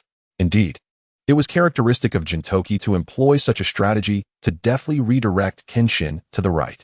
This subtly reflected that he was certainly not engaged in any serious work. If only he applied himself diligently, he would have thrived by now. After several successive left turns and continual shifts in direction, Kenshin felt a twitch at the corner of his mouth. Why do I feel utterly outmatched? Kabukicho has so many places I've never noticed before. Or perhaps Gintoki truly is remarkable. His knowledge of Kabukicho was impressively extensive. Little did he know, Gintoki's mind was also racing with 1,000 thoughts. Where on earth am I? What is this place? Why have I never been here before? Shinpachi, where have you brought me? However, there was no response from the earphones. Only a static buzz. Is there trouble brewing? Gintoki's lips twitched slightly, presenting him with a dilemma, to choose between wealth or companionship. Aha, Kenshin. Let us venture this way. The establishment ahead has quite a delightful aroma. He exclaimed. Hey, you made your choice in less than a second. Kenshin responded. I had thought, given the trajectory of jump, that you might seek out Shinpachi instead. What is this? Are we already dining? The existence of Shinpachi pales in comparison to a meal. You, my friend, are truly black-hearted. Does that white, curly hair of yours not reflect your character? Because I believe in Shinpachi. If he sets his mind to it, he can achieve anything. I trust that he will be just fine. As comrades, we must possess such confidence. Gintoki declared, giving an imaginary thumbs up to the void within his heart. I suspect Shinpachi will be driven to his wit's end by you. These days will surely drive him mad. Speaking of which, I find myself quite famished. Observing the sky, Kenshin remarked, indeed, it is time to find a place to drink. Please, do take me along. Gintoki implored, grasping Kenshin's arm. You will pay for yourself, Kenshin replied, expressionless, as he dragged Gintoki inside. I believe in you. I trust that you, Kenshin, would never allow me to starve. I have always been straightforward and genuinely believed in your nonsense. Gintoki retorted. Hey, look into my eyes. How pure they are. How considerate. It is rare to find such sincerity in this world. Indeed, a veritable mound of eye boogers. Kenshin scoffed. Of course, this was merely jest. Observing Gintoki's woeful expression due to his lack of funds, Kenshin felt a sense of satisfaction. After a hasty settlement of the bill, both Gintoki and Kenshin wandered the streets. So, what brings you out to cling to me today? Kenshin inquired, downing most of the liquor from the bottle. Uh-huh. What are you talking about? I merely wish to join you for a meal. It is as simple as that. Gintoki replied, slightly stuttering before chuckling. Though you disguise your lies well, your fingers betray you with their involuntary tremors, Kenshin observed, narrowing his eyes. Nanny, Gintoki exclaimed in surprise, quickly regaining composure, wearing a wry smile. All right, he conceded, scratching his head. This morning, the Shinsengumi entrusted me with a task, insisting that I keep you tethered to Kabukicho, forbidding you from leaving. Hey, what on earth is going on? Am I being accused of murder and arson? Why the confinement? Kenshin protested. Who knows? But it is a commission after all. The odd jobs is meant to handle such tasks. So you accepted it without hesitation, intending to ensnare your old friend? Kenshin questioned. Well, upon reflection, it doesn't really matter if you don't go out today. After all, it's only one day. Gintoki, do you know what the greatest flaw of humanity is? It is curiosity. Kenshin mused. You go to great lengths to prevent me from going out, which only piques my interest. Now, I must see for myself. With that, he lifted his foot, ready to stride forward. Hey. It's just one day. Look, it's already past 8. It's only 4 hours. Just 4 hours. Gintoki exclaimed. Kenshin. Gintoki embraced Kenshin from behind with an iron grip. What a day? Just because you all wouldn't let me out today has piqued my curiosity. If the time passes, what would I risk my life for to go out? I must see what is happening today. Goodness. Since when did Gintoki possess such strength? Please, Kenshin. Can you calm down for a moment? I'll let you hit me if you wish. Just stay here for 4 hours, will you? If I return without any money, Kagura will tear me apart. You have no idea how terrifying a demonized Kagura can be. In truth, after all this chatter, this is the main reason. So you might as well perish. What use do you have in this world for withholding wages from little girls and underage boys? You ought to leave this realm sooner rather than later. With that, Kenshin managed to free one hand, grasping Gintoki's hand and attempting to pry it away. No, Kenshin. Please stay here. Gintoki pleaded. As from the bushes, Yamazaki suddenly appeared, clutching Kenshin's left foot. For the sake of my vacation, or rather, for your lifelong happiness. Just remain here. What does my lifelong happiness have to do with staying here? And what was that you said earlier? Care to repeat that? If you stay here, a rather high-quality lady will pass by shortly. Who knows what sparks might fly? Perhaps it could lead to a blazing romance. So truly, this is for your lifelong happiness. Gintoki exclaimed. Get lost. Will you let go or not? If you don't, I'll leave. Kenshin retorted, dragging along the two burdens step by step, albeit slowly. Throughout their playful bickering, they eventually arrived in front of a house. Yet the three of them remained oblivious to their surroundings, still engrossed in their quarrel. Suddenly, the sound of brakes drew their attention. What brings Miss Mitsuba to Edo? Shinpachi chimed in as he emerged from the carriage, smiling. Certainly not for that sadistic soul, right? A girl in a cheongsam sprang out from the other side of the carriage. Well, there are many reasons, but it's all rather bothersome, a gentle voice resonated, causing Kenshin, still caught up in their playful scuffle, to freeze as if struck by lightning. From the carriage stepped a woman with ash-gray hair, tied into a short ponytail. Clad in a pale blue kimono, her crimson eyes radiated an unusual warmth, and her pale complexion revealed that her health was not at its best. Yet amidst her frail appearance, a warm smile blossomed. As she turned around, her gaze met Kenshin's, who was still entangled with Gintoki's feet and being dragged by Yamazaki. In that moment, Gintoki and Yamazaki ceased to matter. The figures of Shinpachi, Kagura, and the background faded into oblivion, leaving only the reflection of this girl in Kenshin's eyes, reminiscent of times past. If one were to say that Himura Kenshin feared nothing in this world, then without a doubt, this girl stood as the one person he least wished to encounter. Kenshin and Mitsuba, Chapter 207, with a firm grip on the sword in hand, protecting that which is cherished within the heart. It has been a long time since we last met, as I quietly freed myself from the grasp of Gintoki and Yamazaki. Gazing at Mitsuba from a distance, Kenshin scratched his head, his tone somewhat awkward as he inquired, Are you well? That certain someone's sudden departure has left me quite sorrowful for an extended period. He observed the man before him, who, unlike his previously youthful self, now exuded a more mature demeanor. Indeed, having arrived in Edo, why did he not inform me?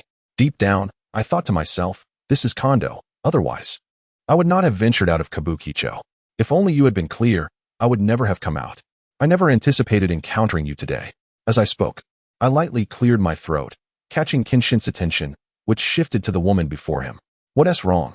I asked. It's nothing, really. It's just been so long. I chuckled, tilting my head in a smile, yet my coughing showed no sign of abating.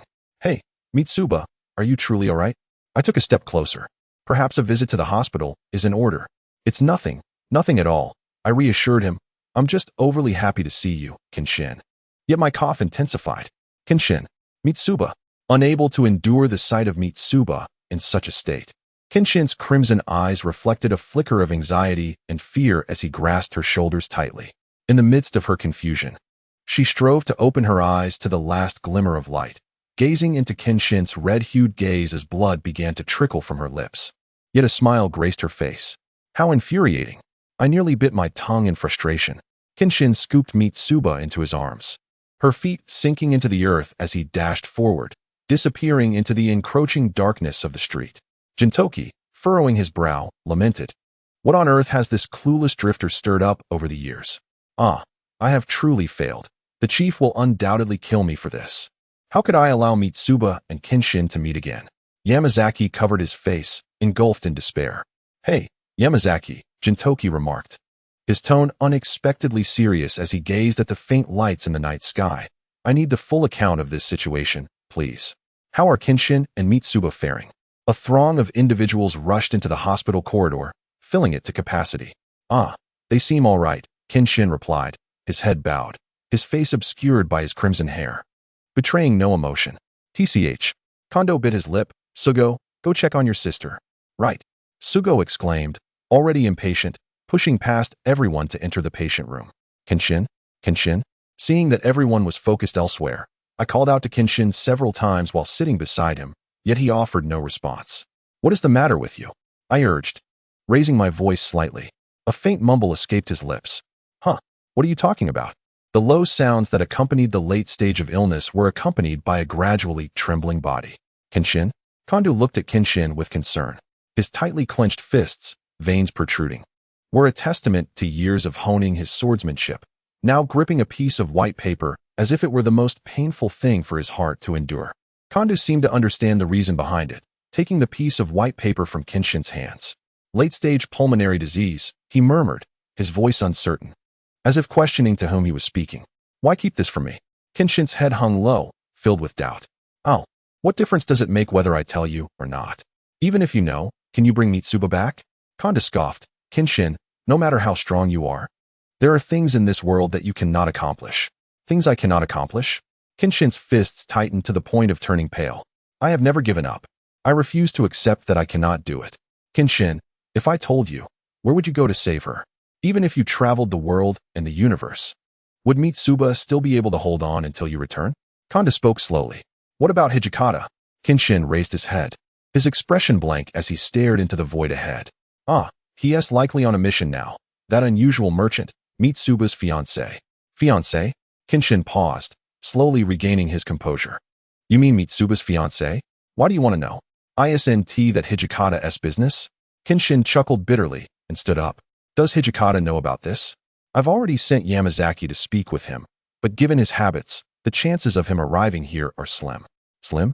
Kenshin snorted. In that case, it would be better for me to go and speak to him, the vice captain of the Oni. Whoa, that is quite the spirit. Do you really want to kill him? Kondo exclaimed, startled. Calm down. I'm just bringing him here. Kenshin turned his back to Kondo. By any means necessary. Hijikata, I once naively believed that if my departure could bring you and Mitsuba happiness, enabling you to live together with unwavering confidence, then what is this current situation? Mitsuba is already counting down. Have I made a mistake?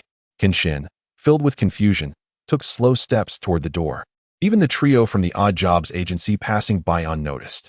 Thoughts surged in his mind like waves, crashing one after another. In that place which had provided him rare peace amidst the ravages of war, yet why had everything changed so drastically? Watching Kenshin walk away step by step, Kondo leaned silently against the wall. You heard that, didn't you? The person on the other side of the wall remained silent. Indeed, in your heart, you still care for Kenshin, don't you?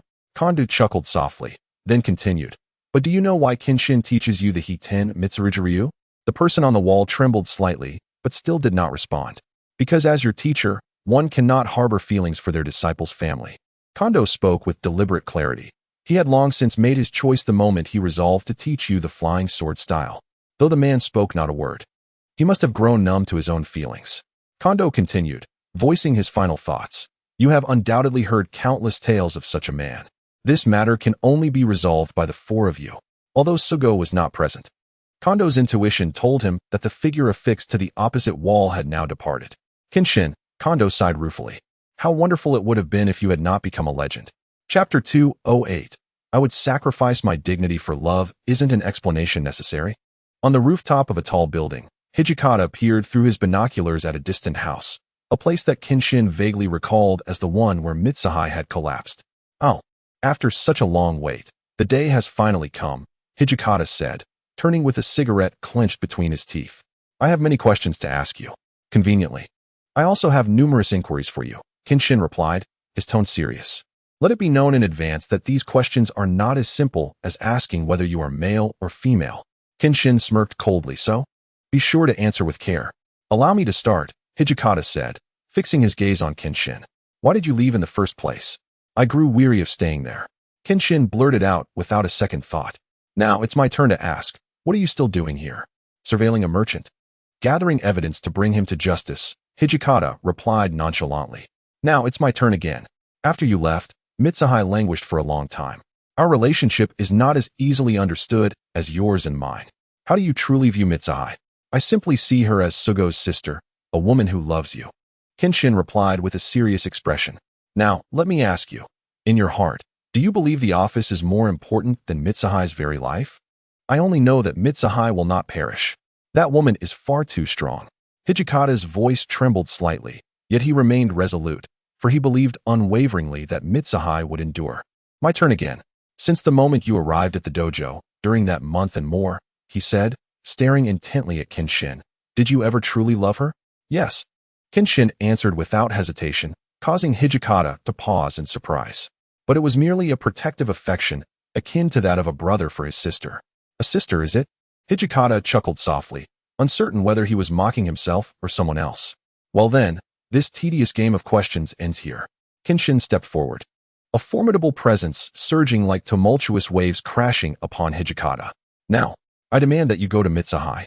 You are not of an age to act recklessly, Kenshin, Hijikata replied, exhaling a cloud of smoke. I have far more pressing matters at hand.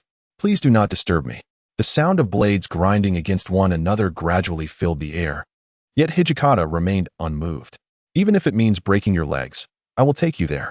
As a man, there are times when one cannot evade responsibility. The sword you wield must have a reason to remain sharp. Hijikata, can your bewildered blade still triumph over me? Seizing that mere probability of victory.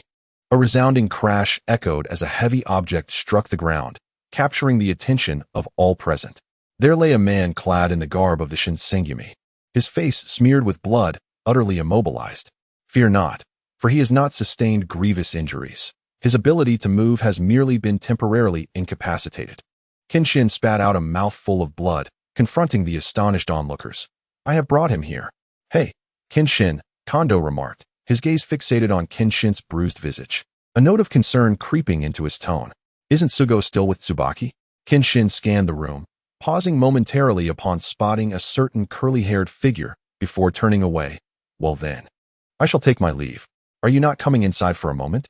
A cold glare emanated from Sugo, who leaned against the doorframe. Master. Silently, Kenshin uttered nothing, maintaining his quietude as he stepped steadily towards the entrance. Ah, what a bother, Gintoki sighed, scratching his head.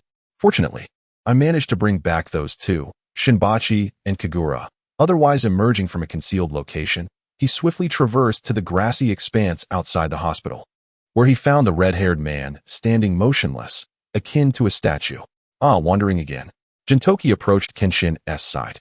She must be someone you met during your travels. A remarkably gentle girl, comparable to Sisterin. Upon uttering this, both fell into a profound silence. Miss Tsubaki suffers from a pulmonary illness. Under normal circumstances, with early intervention, it would merely render her somewhat frail. However, should it deteriorate, it transforms into a dire affliction, nearly insurmountable. Hey, Gintoki, what exactly do you mean by that? Are you suggesting Tsubaki is beyond saving? I say, it's akin to Naruto not mastering Sage Mode, and thus failing to defeat pain.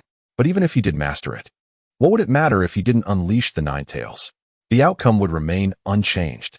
This is the essence of the matter, Gintoki replied, his gaze resting on the fluttering leaves. You are but a swordsman.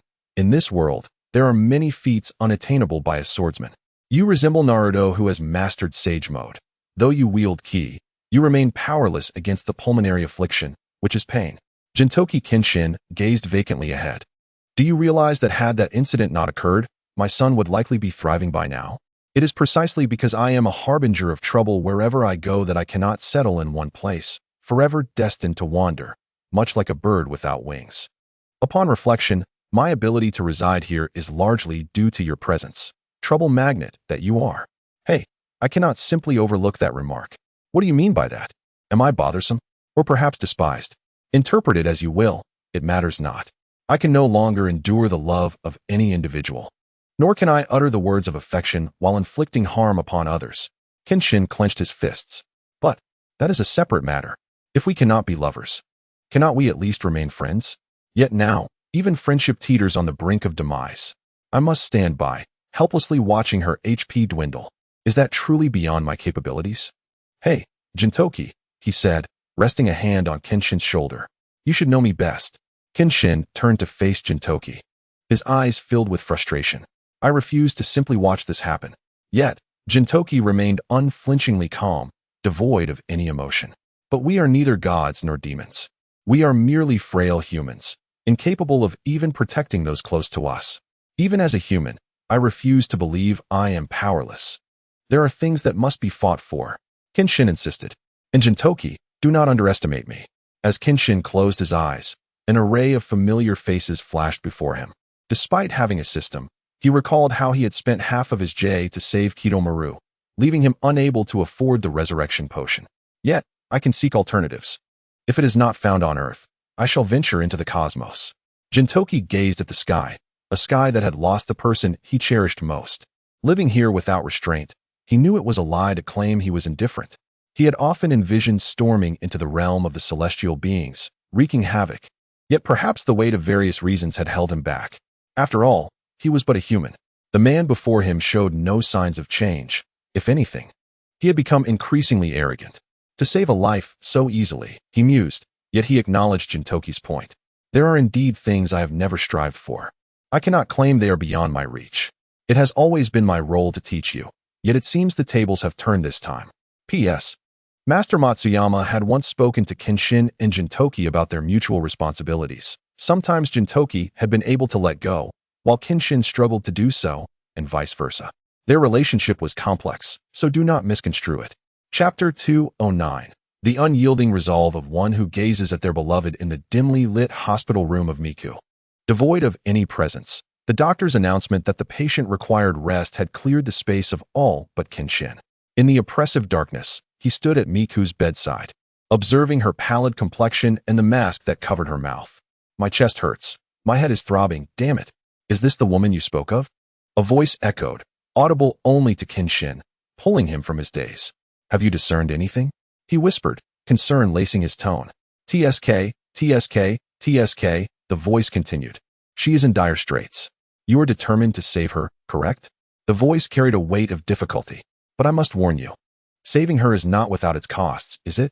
Kenshin closed his eyes and exhaled deeply. To gain something, one must sacrifice something else. Is that not so? Oh, so you have long understood this truth? The voice carried a hint of coldness. Then, in saving this woman, another life must be forfeited. Such is the principle of equivalent exchange. Do not jest with me. Kenshin's cold retort broke through the mockery of the voice. The system emitted a disinterested huff. Now is not the time for further discourse.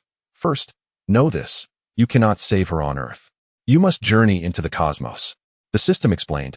Of course, based on the recent analysis, this woman has less than a day to live.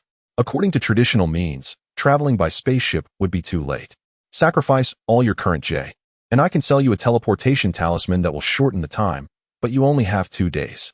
If you fail to return by sunrise tomorrow, this woman will be utterly beyond salvation.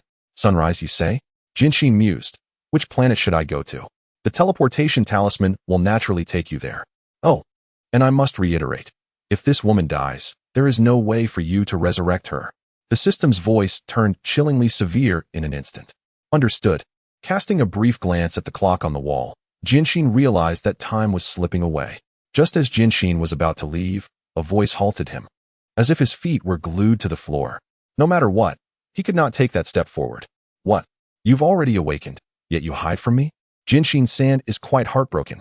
Without turning around, Jinshin spoke teasingly, facing away from Sanny's sickbed.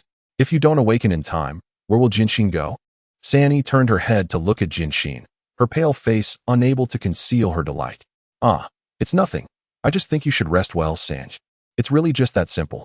Ha ha ha. Scratching his head and grinning foolishly, Jinshin was about to push open the hospital room door when Sanny suddenly called out to him. Jinshin, Cough, cough. The sudden rise in volume seemed to strain her already fragile health. Sandy coughed a few times, and Jinshin, feeling anxious, hurried to her bedside. What a contradictory personality you have. It's even stranger than before. After her coughing fit, Sandy looked at Jinshin, who was holding her, a smile gracing her lips. Nonsense. It's just an instinctive reaction of my body. Jinshin, blushing, turned away. Now that I think about it, I don't even know why. Mo Jinshin.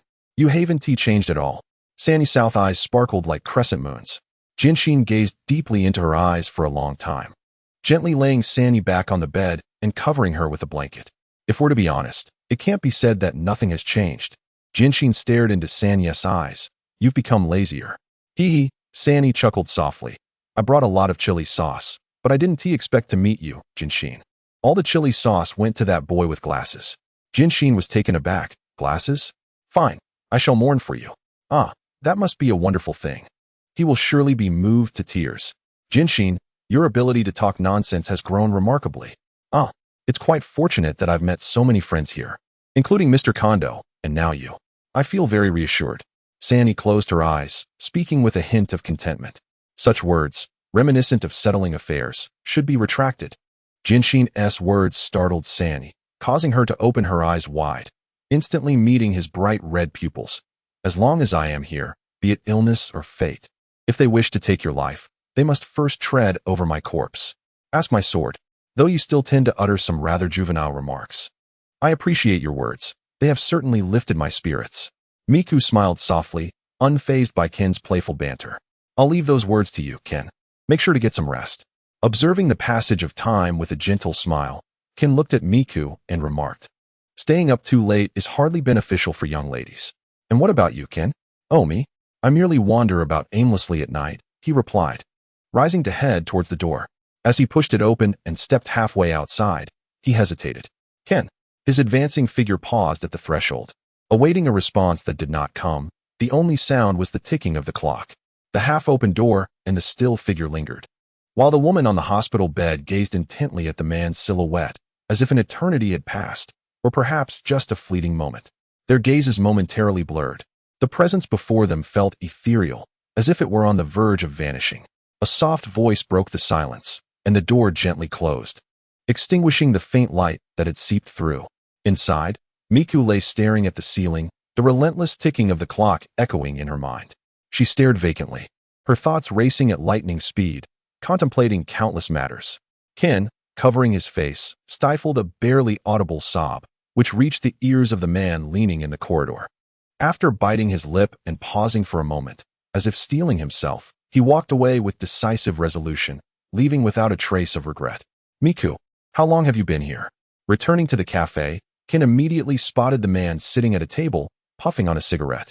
Oh, just stopping by for a cup of coffee after work, Miku replied, ruffling his disheveled hair. It's not like I'm waiting for you, or anything.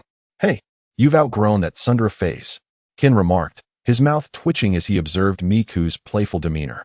And besides, who comes to their boss's place for dinner at this hour? Plenty of people do. It's all laid out for you here, Miku retorted, downing a glass of liquor with enthusiasm.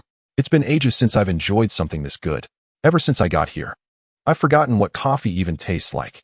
Isn't it true that you can survive on alcohol alone, O divine one? Ken replied, his expression unchanging. There's no such divine being. Doesn't he that make me a rather useless one? Besides, I'm just an earthling. Don't worry. There are plenty of beings that resemble earthlings. You've been hiding in plain sight for quite some time, haven't you? Relax, Ken. I'm not one to hold grudges. I want to be like the shogunate, revealing your existence to the world. Why do I feel increasingly uneasy with every word you say? If women's intuition is infallible, then men's instincts are nothing but nonsense, right? Is that so? Indeed. Everything is a choice of the fate known as Stein's gate. Ken, I've only just realized that you're quite the juvenile at heart. Get lost. Should you wish to depart, then go ahead. I shall remain here. Madao remarked quietly while lighting a cigarette. Kenshin paused. Though uncertain of Madao's destination, he surmised it must be a considerable journey. Madao chuckled, as a fellow Madao.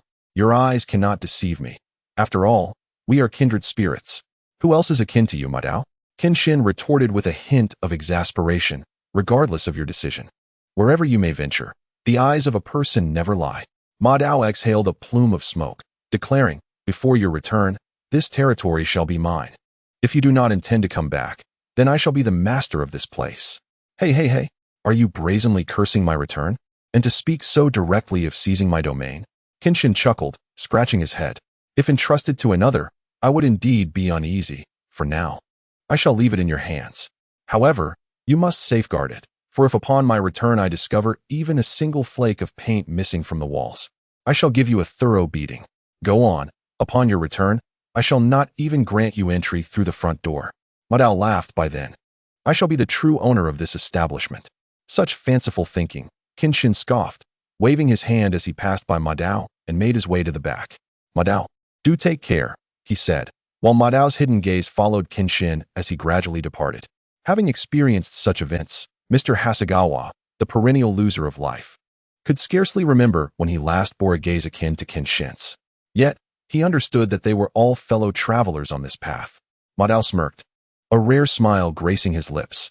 He recalled watching a video at some station where his past self was referred to as the perennial loser of life. The protagonist of that brief 5-minute clip epitomized experiences one would wish to avoid throughout a lifetime. Yet, did Madao, in such circumstances, ever truly give up? Thus, as the current embodiment of that perennial loser, Madao could not allow himself to be looked down upon. Chapter 210. The Abundance of Hope in the Universe. Where is this? Opening his eyes revealed a desolate expanse of desert, with winds swirling fiercely around him, under the harsh glare of not one, but 3 suns hanging high in the sky. No wonder this planet appeared so barren. Amongst the countless celestial bodies, this one was notoriously known for its desolation and peril. A weary voice from the system echoed, however, the most crucial item you seek, the soul recovery pill, lies within this realm. The spirit grass is essential. Once obtained, you can exchange it for other auxiliary items. And combined with the spirit grass, it shall save Mikage's life. And then, Kenshin inquired, sensing the system's hidden fatigue, a note of concern creeping into his voice. It is merely a depletion of energy during the process of traversing. The system's voice gradually faded. It's nothing. I shall take my leave for now. I have already assigned you a task. Simply follow it. Is it true that you can exhibit such astuteness at times? How surprising. Genshin felt a rare urge to jest. Yet he could no longer hear the system's clever retorts. Well then, let us examine the first step. Genshin summoned the panel from the void, only to unexpectedly discover a countdown displayed above. 31 hours, 47 minutes, and 14 seconds. Is this a time constraint? Silently commanding himself to act with utmost speed, he turned his attention to the task requirements. Pour a jug of water onto the scorching sandy ground. Initially, I had anticipated a task fraught with challenges. But upon seeing this ludicrous prompt, Genshin nearly choked on his own blood. When did the system become so whimsical? This defies logic. RPGs typically begin with simple introductory tasks. Hey, surely you must be mocking me. You must be. Were you not supposed to be absent? Come forth, you scoundrel. After his tirade, Genshin rubbed his temples in exasperation and reluctantly retrieved a bottle of mineral water from his pack, pouring half of it onto the sandy terrain before him. He then waited in silence. 3 minutes, 10 minutes, 20 minutes. Damn it, hasn't anything happened? The irate Genshin overturned the coffee table in his mind. Just as he did, a line of text appeared quietly on the system panel in the void. What the? Suddenly, a violent sandstorm erupted, lifting the surrounding sand into a whirlwind. Shortly thereafter, 3 colossal sand ships emerged, accompanied by the rolling yellow sands, coming into Genshin's view. How strange. The detection indicated there was a water source nearby. Why is there nothing here? A diminutive figure leaped from one of the enormous vessels, shielding his eyes from the sun and looking around, feeling somewhat disheartened. Hey, Amaya, are you ready yet? A voice called from the sand ship. I'm coming, Amaya replied, climbing up the rope alongside the ship while muttering about the absurdity of the situation. Hey, I'm right here. Don't ignore me. Maintaining his greeting gesture, Genshin stiffened, his lips twitching involuntarily. Hey. This startled Amaya, causing him to slip down the rope. But fortunately, he wasn't very high up and landed on the sand without injury. However, Amaya immediately drew a small knife from his waist, pointing it at Genshin. Who are you? Who? Amaya, do you mean there is someone here? Don't joke. This is the hottest place in this era. The mere existence of a water source is already peculiar, and now you claim there is someone? Laughter erupted from the ship. I apologize. But there truly is someone here, Genshin responded, shaking off the sand from his body, unhurriedly. Suddenly, a flurry of commotion erupted from the ship. Hey, Amaya. At that moment, another person slid down the rope and approached the vigilant Amaya in a few strides. What is going on? There's actually a person here. This is unbelievable. Ayu casually replied. It's quite normal for someone to be lost here. Perhaps it's just a person who has strayed. Just then, a newcomer pressed his palm against his forehead, appearing quite pained. Wait a moment. A steady voice emerged. Genshin turned in the direction of the sound and saw a middle-aged man, dressed coolly and sporting a beard, stepping forward amidst a throng of people. He first gestured for Ayu to sheath her small blade, and then faced Genshin directly. Rock tribe? What is that? Forest tribe? I apologize, I am an earthling. Earth? To put it simply, I arrived here aboard a spaceship. I was abandoned here after encountering a rebellion en route.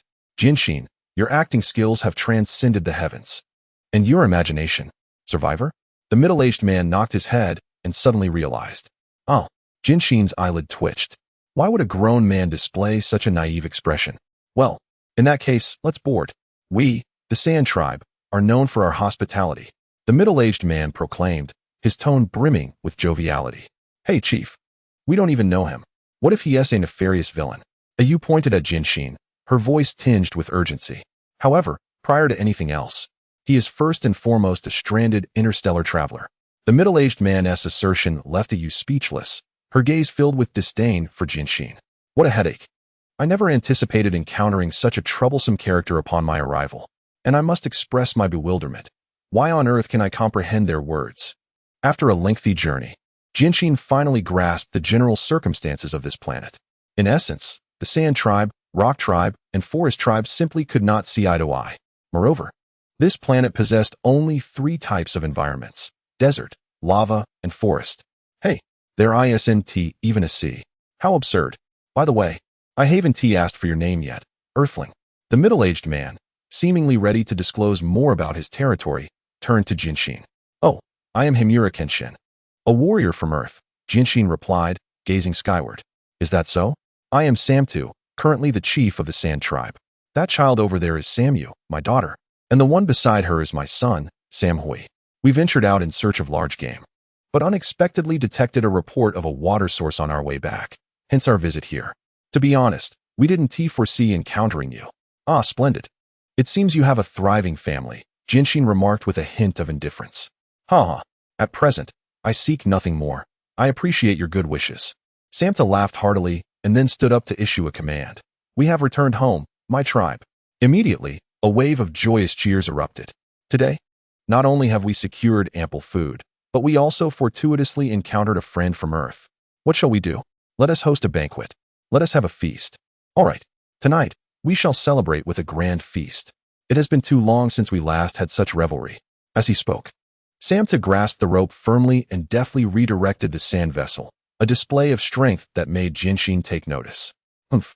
Just then, Genshin sensed a wave of malice approaching and couldn't help but glance over. Yet, it was that Ayu who had been gazing coldly at him. Upon meeting his gaze, she let out a disdainful huff and averted her eyes. Genshin chuckled wryly. It seems she harbors little affection for me. Not at all. Little sister is merely wary of those who are not of our clan. In truth, she possesses a kind heart, Hui interjected as he approached, patting Genshin on the shoulder. But why? Genshin inquired, curiosity piqued. Ah, that is a tale long in the telling, Hui replied, his gaze dimming momentarily, yet he forced a smile. Tonight. You are the star of the opening banquet, Genshin. Please, it is better that you all concern yourselves with it. I only wish for a drink. Genshin waved his hand dismissively, though his eyes betrayed a glimmer of delight. Hey, brother. Do not converse with him too much. You, observing from the side, strode over and shot Genshin a fierce glare before dragging Hui away with purposeful strides. Genshin, watching Hui being pulled away in bewilderment, turned his head to gaze at the 3 fiery suns as their light began to fade. I do not have much time to partake in banquets. I shall inquire about the soul guiding grass shortly. Chapter 211. It is quite normal for heroes to defeat the Demon King and acquire treasure. Hey, why are you hiding here alone? Hui, having detached himself from the lively banquet, immediately spotted the solitary man reclining on the sand dune. Oh, it is nothing. I merely feel that such gatherings are ill-suited for me, Genshin remarked, gazing at the unusually large moon illuminating the night sky, vast, even larger than the combined glow of the three suns during the day. Though I do not fully understand the nature of your earthlings, I presume that your kind shares a penchant for socializing, Hui mused, reclining beside Genshin. Ah, but there are always two exceptions, are there not? Genshin replied nonchalantly. I truly lack the spirit to attend any feasts. I cannot even afford to linger. I see you are no mere castaway from the stars, Hui remarked, as if confirming a suspicion. Speak, what brings you to this desolate planet? For what purpose, you ask? Have you heard of the soul-guiding grass? Genshin sighed deeply, realizing this was the perfect opportunity to gather information, and hastily inquired. Soul-guiding grass. Huey's expression shifted to one of surprise, imbued with incredulity. What a revelation. I never expected anyone in the universe to know of it. Indeed, it exists here, Hui exclaimed. Where? Genshin's previously nonchalant demeanor transformed into urgency. Beneath the surface. In the realm of the Desert Kingdom, Hui replied matter-of-factly, buried within a city 500 meters underground. Buried? Genshin asked, his countenance becoming peculiar. Yes. It is said to have been the only city of the Sand Kingdom, quite prosperous, until one day, a figure appeared. Huey's eyes reflected a myriad of thoughts, and as he recalled the terror of that figure from legend, a shiver ran through him. The tumultuous sands engulfed the Sand Kingdom entirely. It is said that in the gardens of the Sand Kingdom, the soul-guiding grass thrived, yet that place has since sunk. How could it possibly still exist? Hui regarded Genshin, responding slowly, it is not the same. Regardless of the established facts, I remain steadfast in my disbelief until I have made an effort. As Kenshin gazed into the bewildering sky and the expanse of golden desert, he felt the life of Tomo gradually ebbing away. Wasn't it for the purpose of redeeming everything that he had come here? The stubbornness of Hikari elicited a helpless smile. So, how do you intend to find it? In this vast, unfathomable desert, how will you ascertain its location? Even if you do find it, there is a significant chance that it resides within. How will you defeat it? I shall eradicate it. In Kenshin's eyes, his obsession burned with fervor. The will of a single individual is inherently fragile. Only obsession remains. To blaze forth for a singular belief. I shall not permit anyone or anything to obstruct my path. I have only 27 hours. 27 hours, you say? Hikari, with a rare smile, bit down hard on a sizable piece of meat and rose to his feet. Follow me. My father will gradually disclose the specifics to you. He is the sole person who knows the location of the Sand Kingdom within this desert. Hikari? You. Oh. I have long suspected that you were no mere victim of misfortune, but I truly did not anticipate that you were pursuing such an ancient legend. Hikari, with a wry smile, shook his head. It seems you are not to be underestimated. Kenshin Himura from Earth. Ah, thank you. I believe we shall soon uncover the place. Kenshin felt an immense weight lift from his heart, releasing a deep sigh of relief. Regarding the important person, Sugo stood before the hospital room, a mocking expression on his face as he regarded Kondo. Hijikata, is he currently engaged in a mission? Humph, so this is the kind of man your sister loves. Sugo mused. Everyone harbors their own unspoken burdens. Sometimes, those who appear the most indifferent are consumed by the raging flames of anxiety within, threatening to engulf their reason. Kondo spoke slowly. I can sense that pain. In truth, no amount of pretense can mask it, Sugo replied, casting a glance at his sister, who lay soundly asleep. Do you know? I had initially intended for my master to accompany me today, but when I arrived at Shinya's abode, I found nothing but a single madao. I have searched every place I could think of, the dojo, the odd jobs agency, the international plaza, yet I could not find a trace of my master. Today, in silence, words eluded him.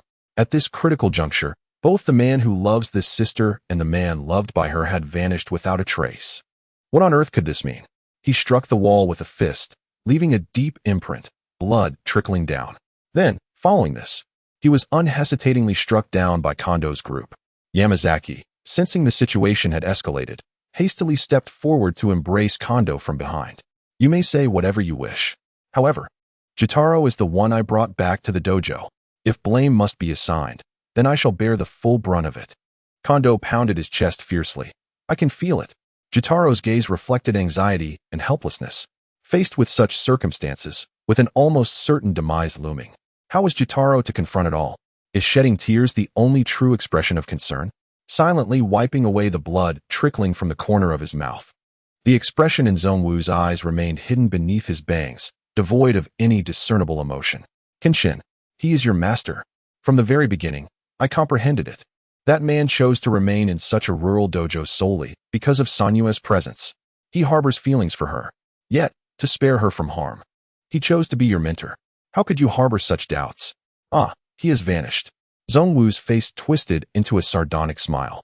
Can this even be called love? He is the Batusai who survived the battlefield. The legend he left behind is firmly etched in the hearts of our true selection corps. Do you wish for his sword to be stained with Sanyue's blood?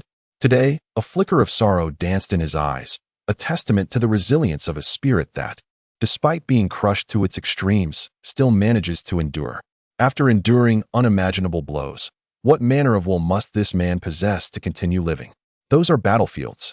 There are no choices in battle. Yet now he has won. Zhongwu bellowed, his voice raw with anguish. If it were possible, I would forsake him as a master.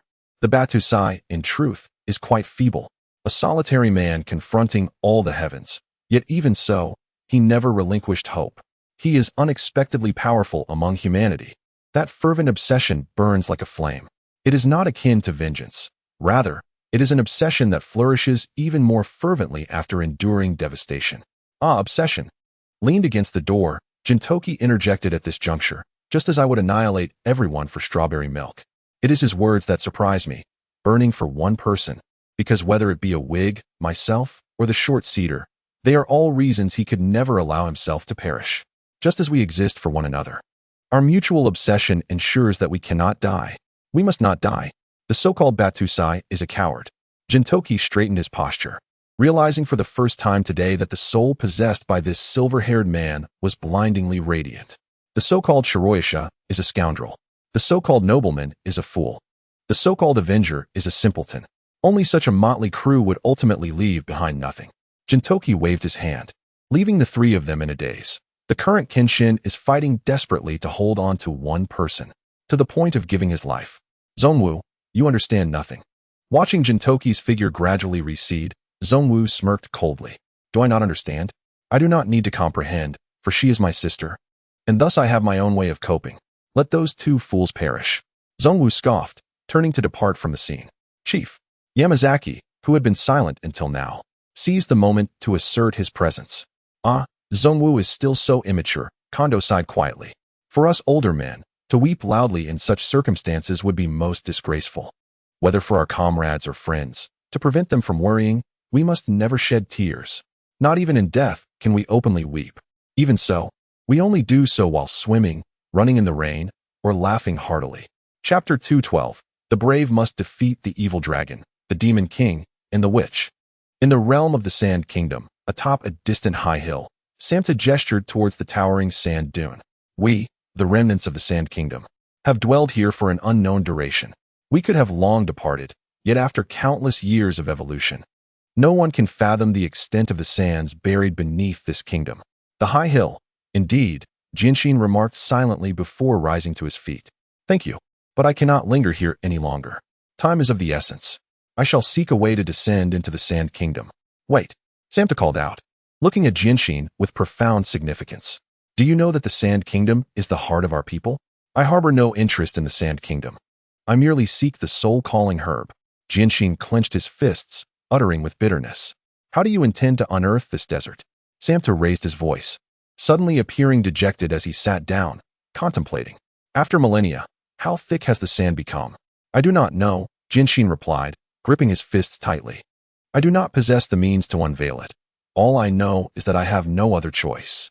Even if it costs me my life, I shall retrieve it.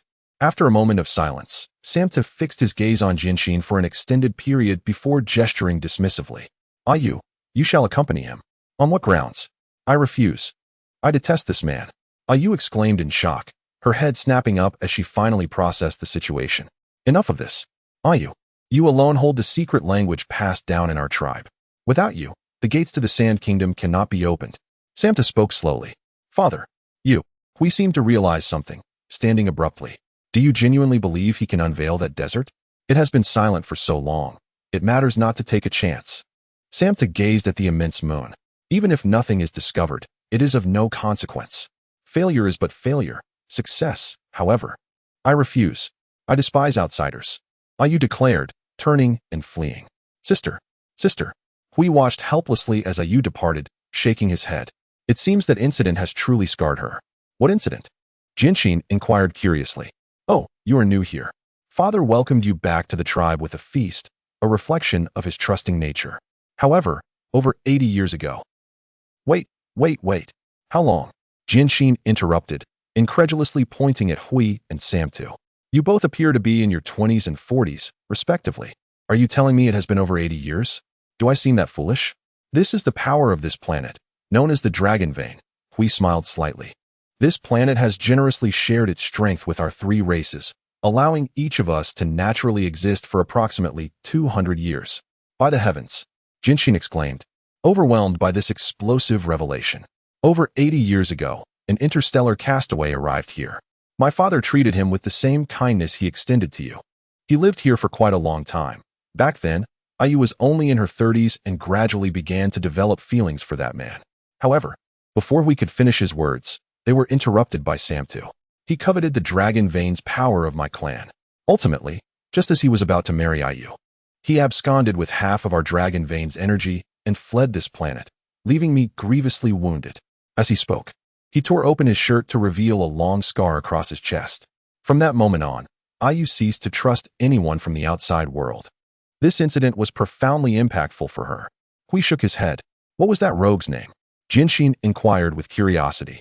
The one who stole our Dragon Vein's power is called Su Hua, was the reply, but it was cut short by a sudden exclamation.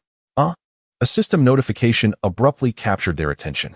Quest 2, Trial of the Brave, 1 Step 1.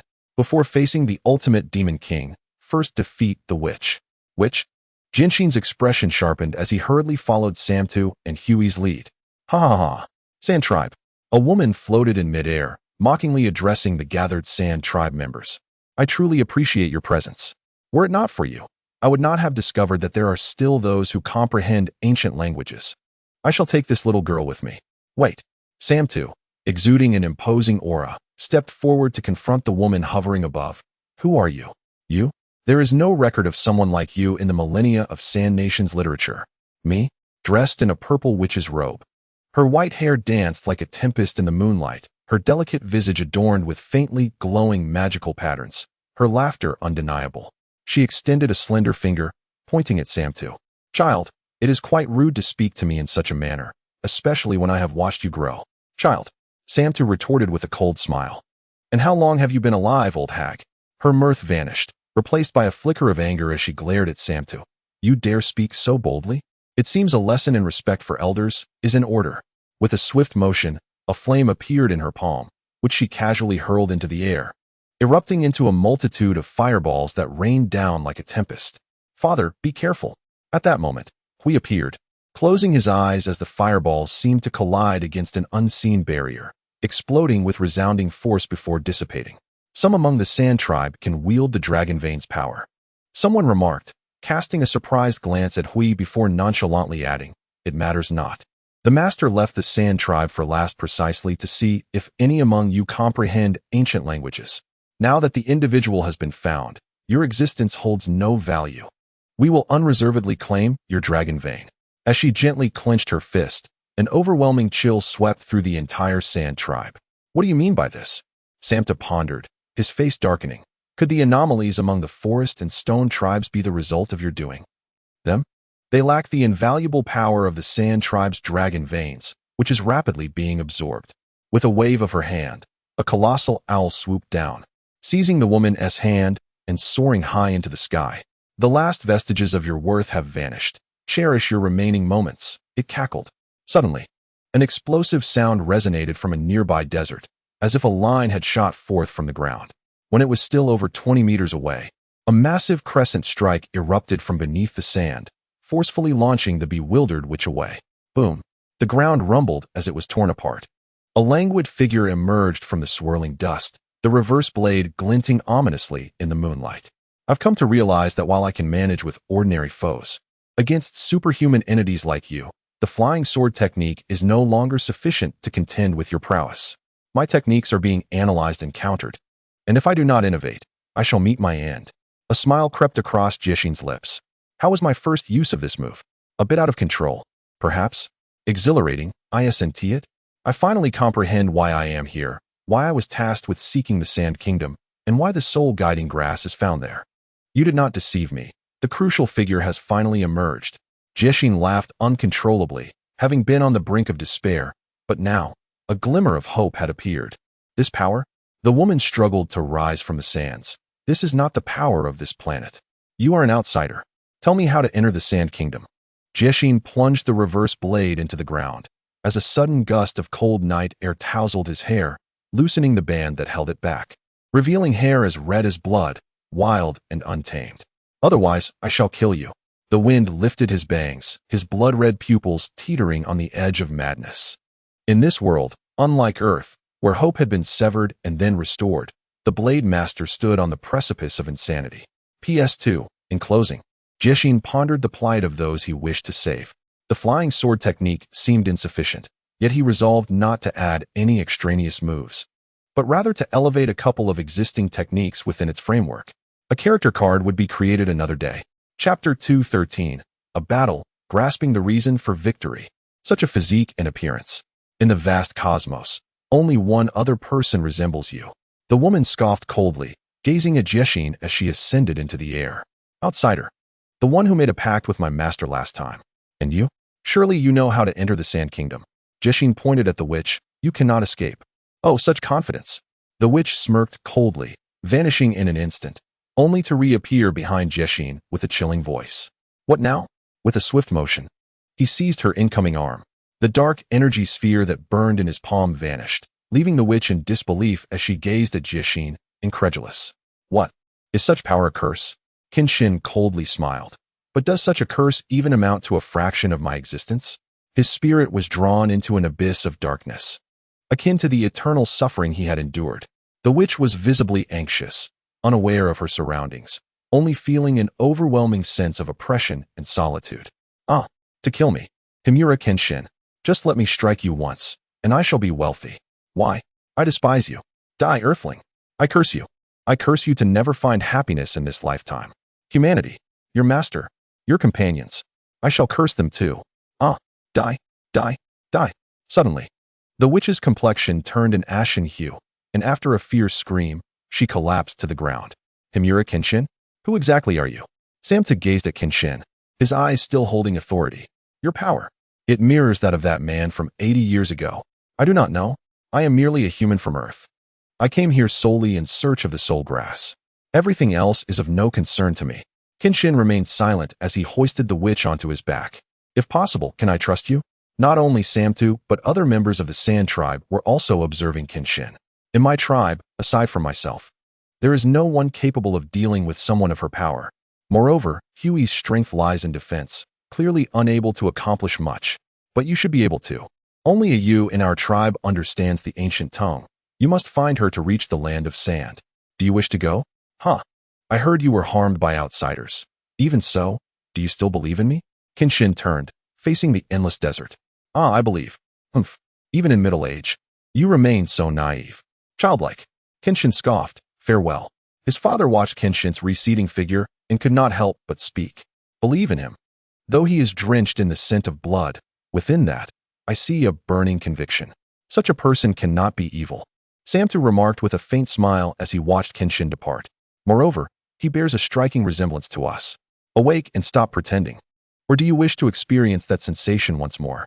Slowly approaching the desert that concealed the land of sand, Kenshin sensed the trembling form of the woman on his back and coldly remarked, Human, who are you? Bound by so many curses, how have you survived?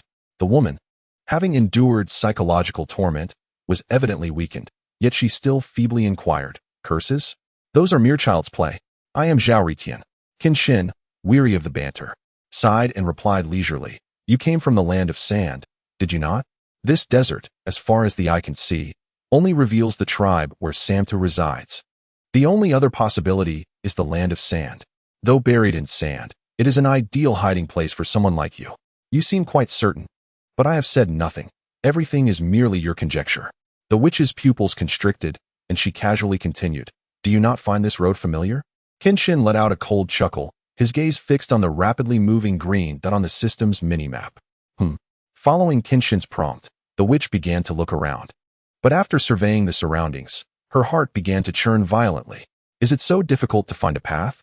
Kenshin's deep voice resonated.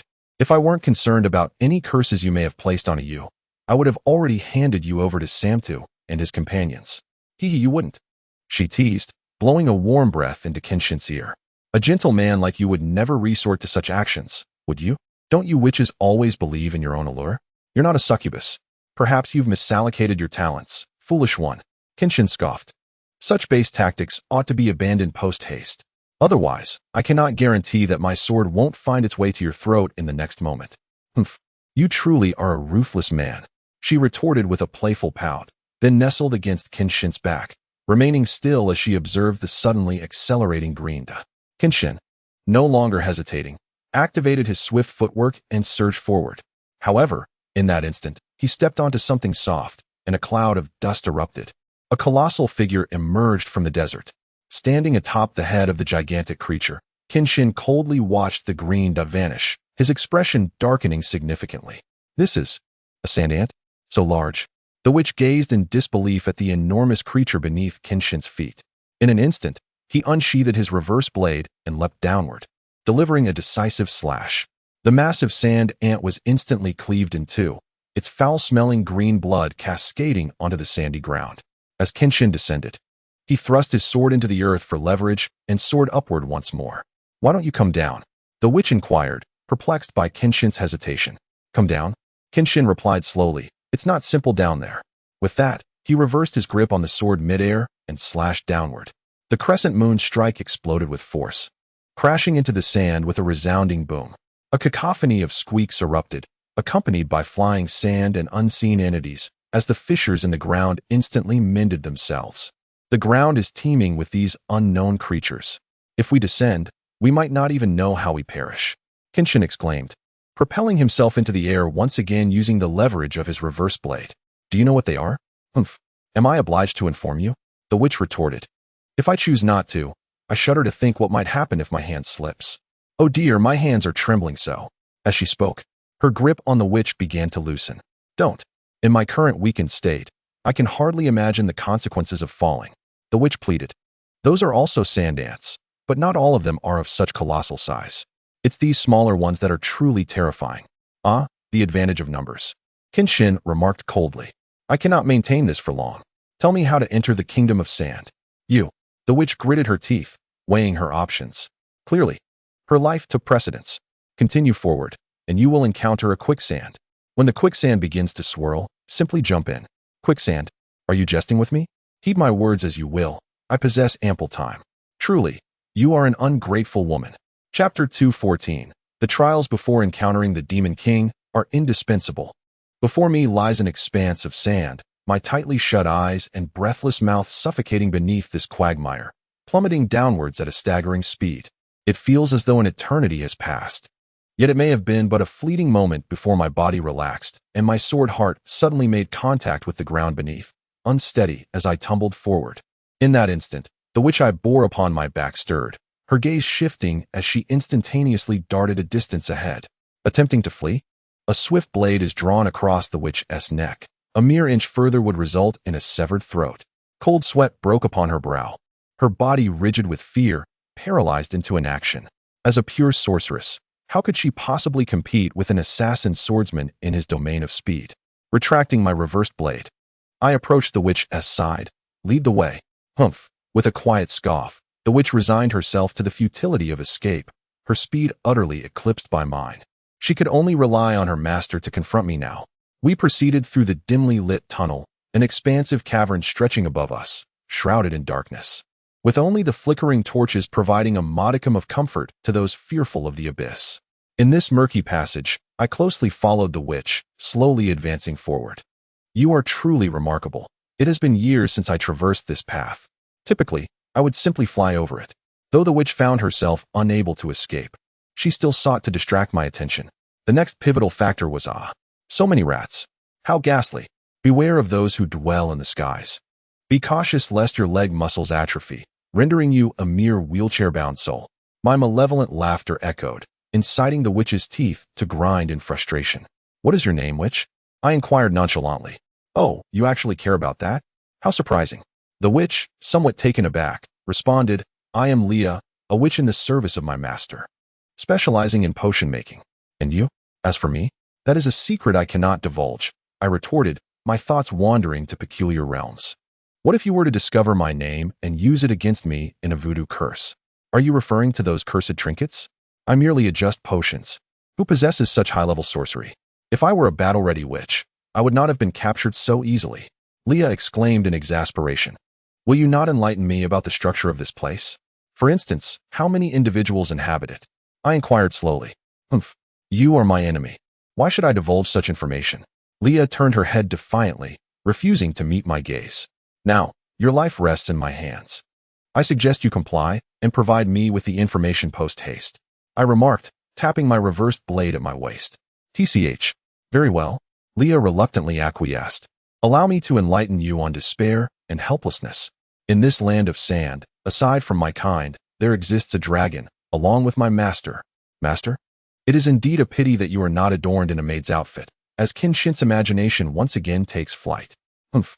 If you continue to advance, Leah sneered. Do you truly believe there is nothing wrong with your mind? Kenshin gazed at Leah with curiosity. Is it your words, or my beliefs that you question? What brings you such joy? You. Leah, in a fit of exasperation, pointed accusingly at Kenshin, momentarily at a loss for words. At this juncture, regardless of what you say, it is all thanks to you. Yet we were originally adversaries. Thus, your worth to me lies solely in guiding me to Ayu, and so, you cannot perish just yet. With that, Kenshin placed a hand upon Leah's shoulder. Come aboard. Leah let out a sharp cry, only to find herself hoisted onto Kenshin's back. What are you doing, you rascal? Put me down, you scoundrel. She pounded her fists against Kenshin's shoulders, prompting him to growl in irritation. Silence. This is no trivial matter. After uttering these words in a low tone, Kenshin quickened his pace towards the illuminated entrance ahead. Each step brought them closer, and the tense atmosphere rendered Leah hesitant to speak loudly, instead opting to slow her breathing and cautiously observe their surroundings. With a single step, they reached the mouth of the cave. Before them lay a city engulfed in wind and sand, with towering structures, residential buildings, and a lofty palace, yet uniquely devoid of any signs of human existence. Everything was shrouded in the hues of the desert. Humph. At last, we have arrived in the land of sand. Upon exiting the cave, Leah exhaled deeply, finally easing the tension in her heart. No, it is precisely now that danger looms. In an instant, she drew her blade. The air swirled around the sword's edge. The sky-slicing blade reemerged. A 5-meter gust of wind coalesced into a colossal sword held aloft by Kenshin. Suddenly, an overwhelming force struck against the reverse blade. The floating stone platform beneath them could not withstand this tremendous power. Rocks shattered and plummeted into the unfathomable darkness below. Humans. The black dragon, perched above, scoffed disdainfully and withdrew its hand that had sent Kenshin flying, yawning in boredom. It's not that simple. An unfamiliar voice resonated. Before the black dragon could react, a red figure sprinted up the sheer wall, leaping toward the dragon's head, with the enormous reverse blade raised high. The crescent moon strike was unleashed. The gathered energy surged forth with unrelenting force, striking the unsuspecting black dragon and sending it tumbling over the precipice.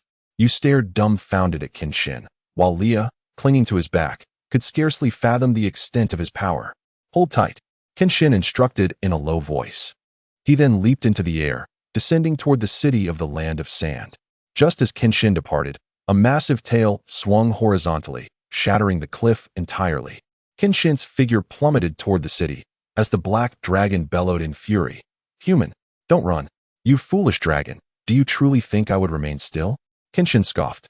Activating his speed the moment he touched the ground, he raced forward, while the spot he had just landed upon was now concealed beneath a gigantic claw. Kenshin soared through the structures of this land of sand, surpassing the flight speed of the colossal black dragon which charged with its towering physique, relentlessly pursuing him. Humans, prepare to face the wrath of the black dragon. With a majestic flap of its wings, a formidable gust surged toward Kenshin. He swiftly halted, grinding the earth beneath his feet before launching skyward with a powerful leap, tornado flash. His spinning form morphed into a drill-like shape, piercing through the tempestuous winds stirred by the dragon's wings. Upon breaking free from the storm, Kenshin's whirling body came to an abrupt stop, casting Leah far away. He then evaded the dragon's outstretched claws, raising his reverse blade high once more. Slash. The reverse blade made contact with the dragon's chest, slicing into its abdomen. Although the immense defensive strength of the dragon mitigated the damage, it staggered back several steps, crashing to the ground. The collapsing buildings stirred clouds of dust, settling near Leah as Kenshin sheathed his reverse blade and closed his eyes. Human! The roar echoed, and a torrent of debris erupted from the dust, hurtling towards Kenshin. Yet, he was immersed in the art of aerial swordplay, effortlessly deflecting the flying stones without even opening his eyes. Maintaining his stance, Kenshin slightly extended his reverse blade, shattering the oncoming projectiles one after another. Hey, as a dragon, aren't you a bit weak? After obliterating all the stones, Kenshin faced the emerging black dragon with his blade drawn. Can you even breathe fire? Truly a feeble creature. Humans, even so, do you think you can breach my defenses? The black dragon sneered, its enormous eyes fixated menacingly on Leah. How dare you betray your master? What betrayal? You see for yourself. How could I possibly resist such a being? Leah retorted, unable to suppress her frustration. For the sake of our master's grand scheme, even death is a necessity. Since you have betrayed me, your existence is no longer warranted. With that, the dragon's claw descended ominously. Before me, no one can take a life, Kenshin declared, once more raising his formidable reverse blade to block the dragon's strike. Quickly flee. I cannot protect you here. If you perish, how will I ever find you? With a sigh, Leah realized she could never return to the past. Judging by the dragon's demeanor toward her, encountering her master now would likely result in her demise. Watching Leah retreat, Kenshin smirked, vanishing from beneath the dragon's claw, which then obliterated a towering building with ease. Ah, Black Dragon! Kenshin swung his blade, severing the structure before him, standing resolutely against the legendary creature.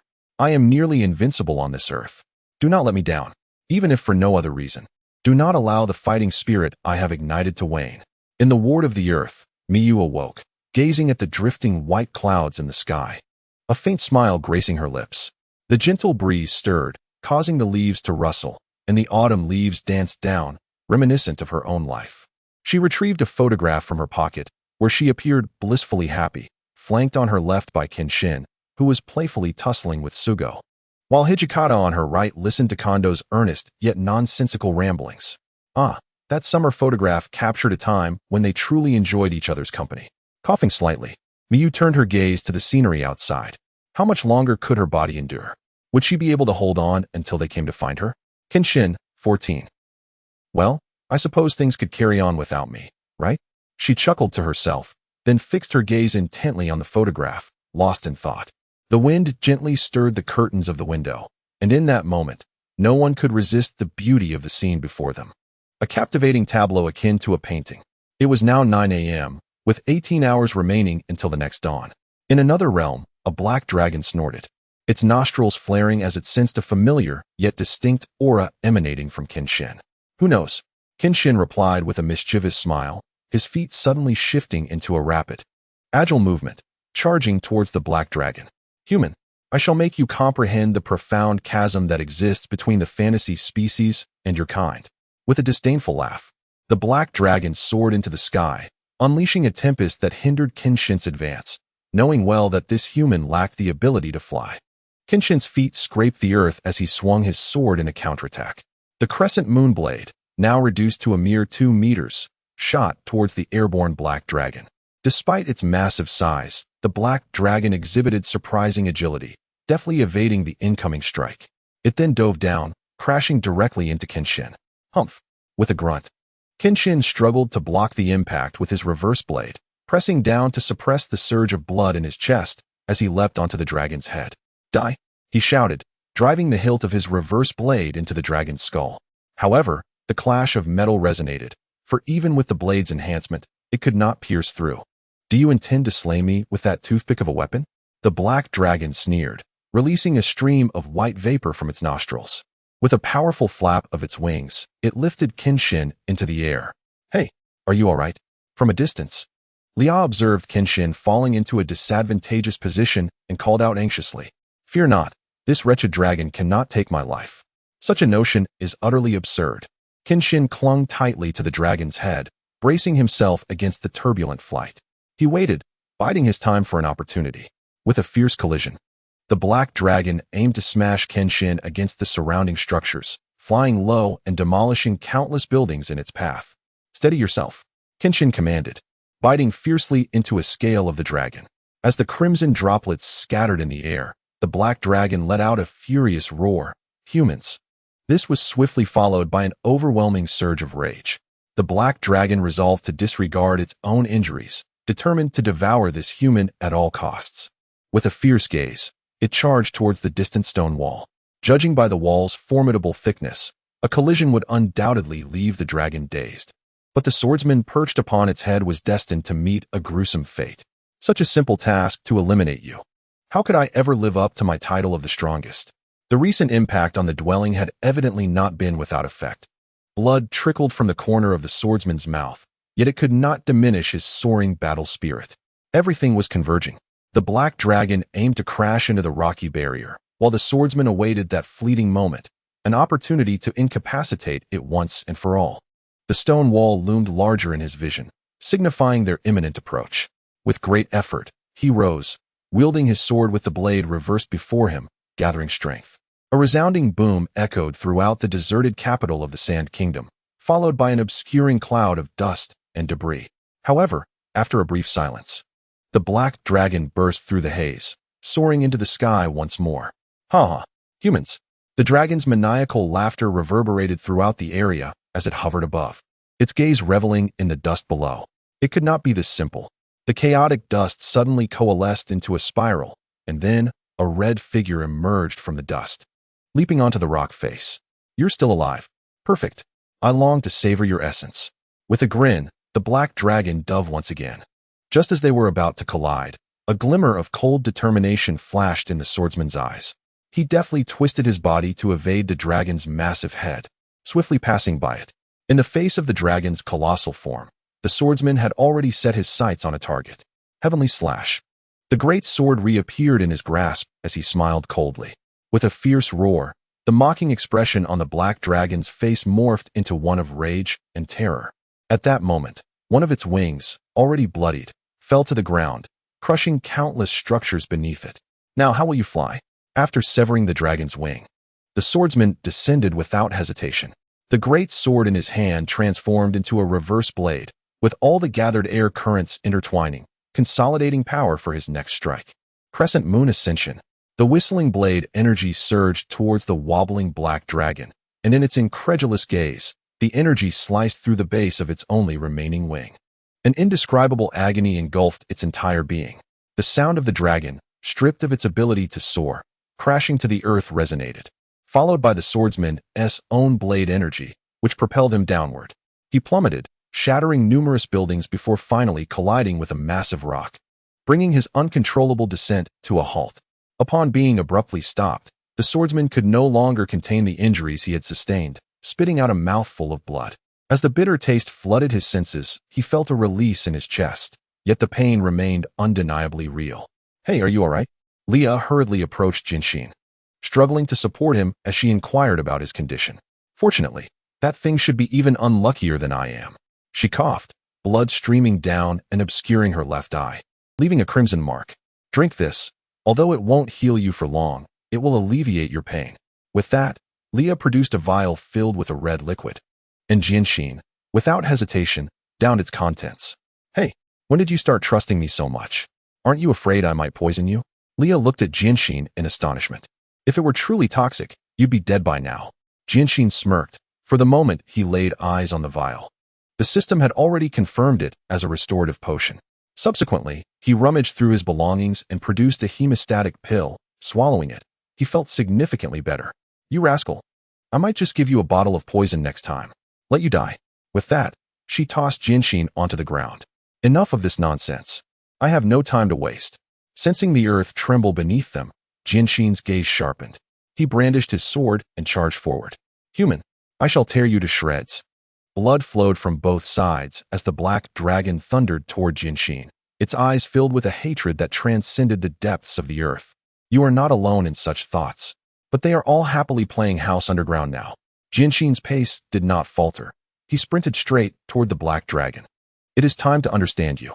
I want to be caught off guard by your draconic breath. A violet glow suddenly enveloped his reverse blade. With a swift spin, Kenshin executed a diagonal slash, sending forth a blade of energy, merely a meter in length, toward the black dragon. Have you weakened? Is this all you can muster? The black dragon sneered at the minuscule blade of energy approaching. Such a trivial attack cannot breach my defenses. Clang. Contrary to the dragon's expectations, the slender blade of energy clashed against its claws, locking in a stalemate. At that moment of surprise, Kenshin reached the dragon's front. With one hand raised high, he grasped the hilt of his sword, spinning and drawing the reverse blade from its sheath. The crossing strike met the earlier blade of energy, and instantaneously, the diminutive energy surged into a massive cross-shaped slash, swiftly severing the dragon's claws and striking its chest.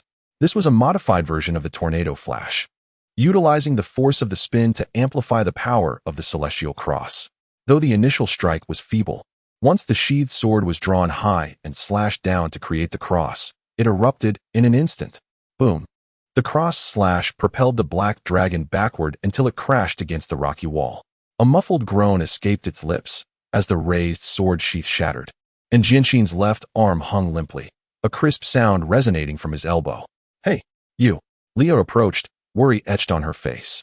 She understood that if Kenshin were to fail, her own life would be in jeopardy. Your left arm is broken.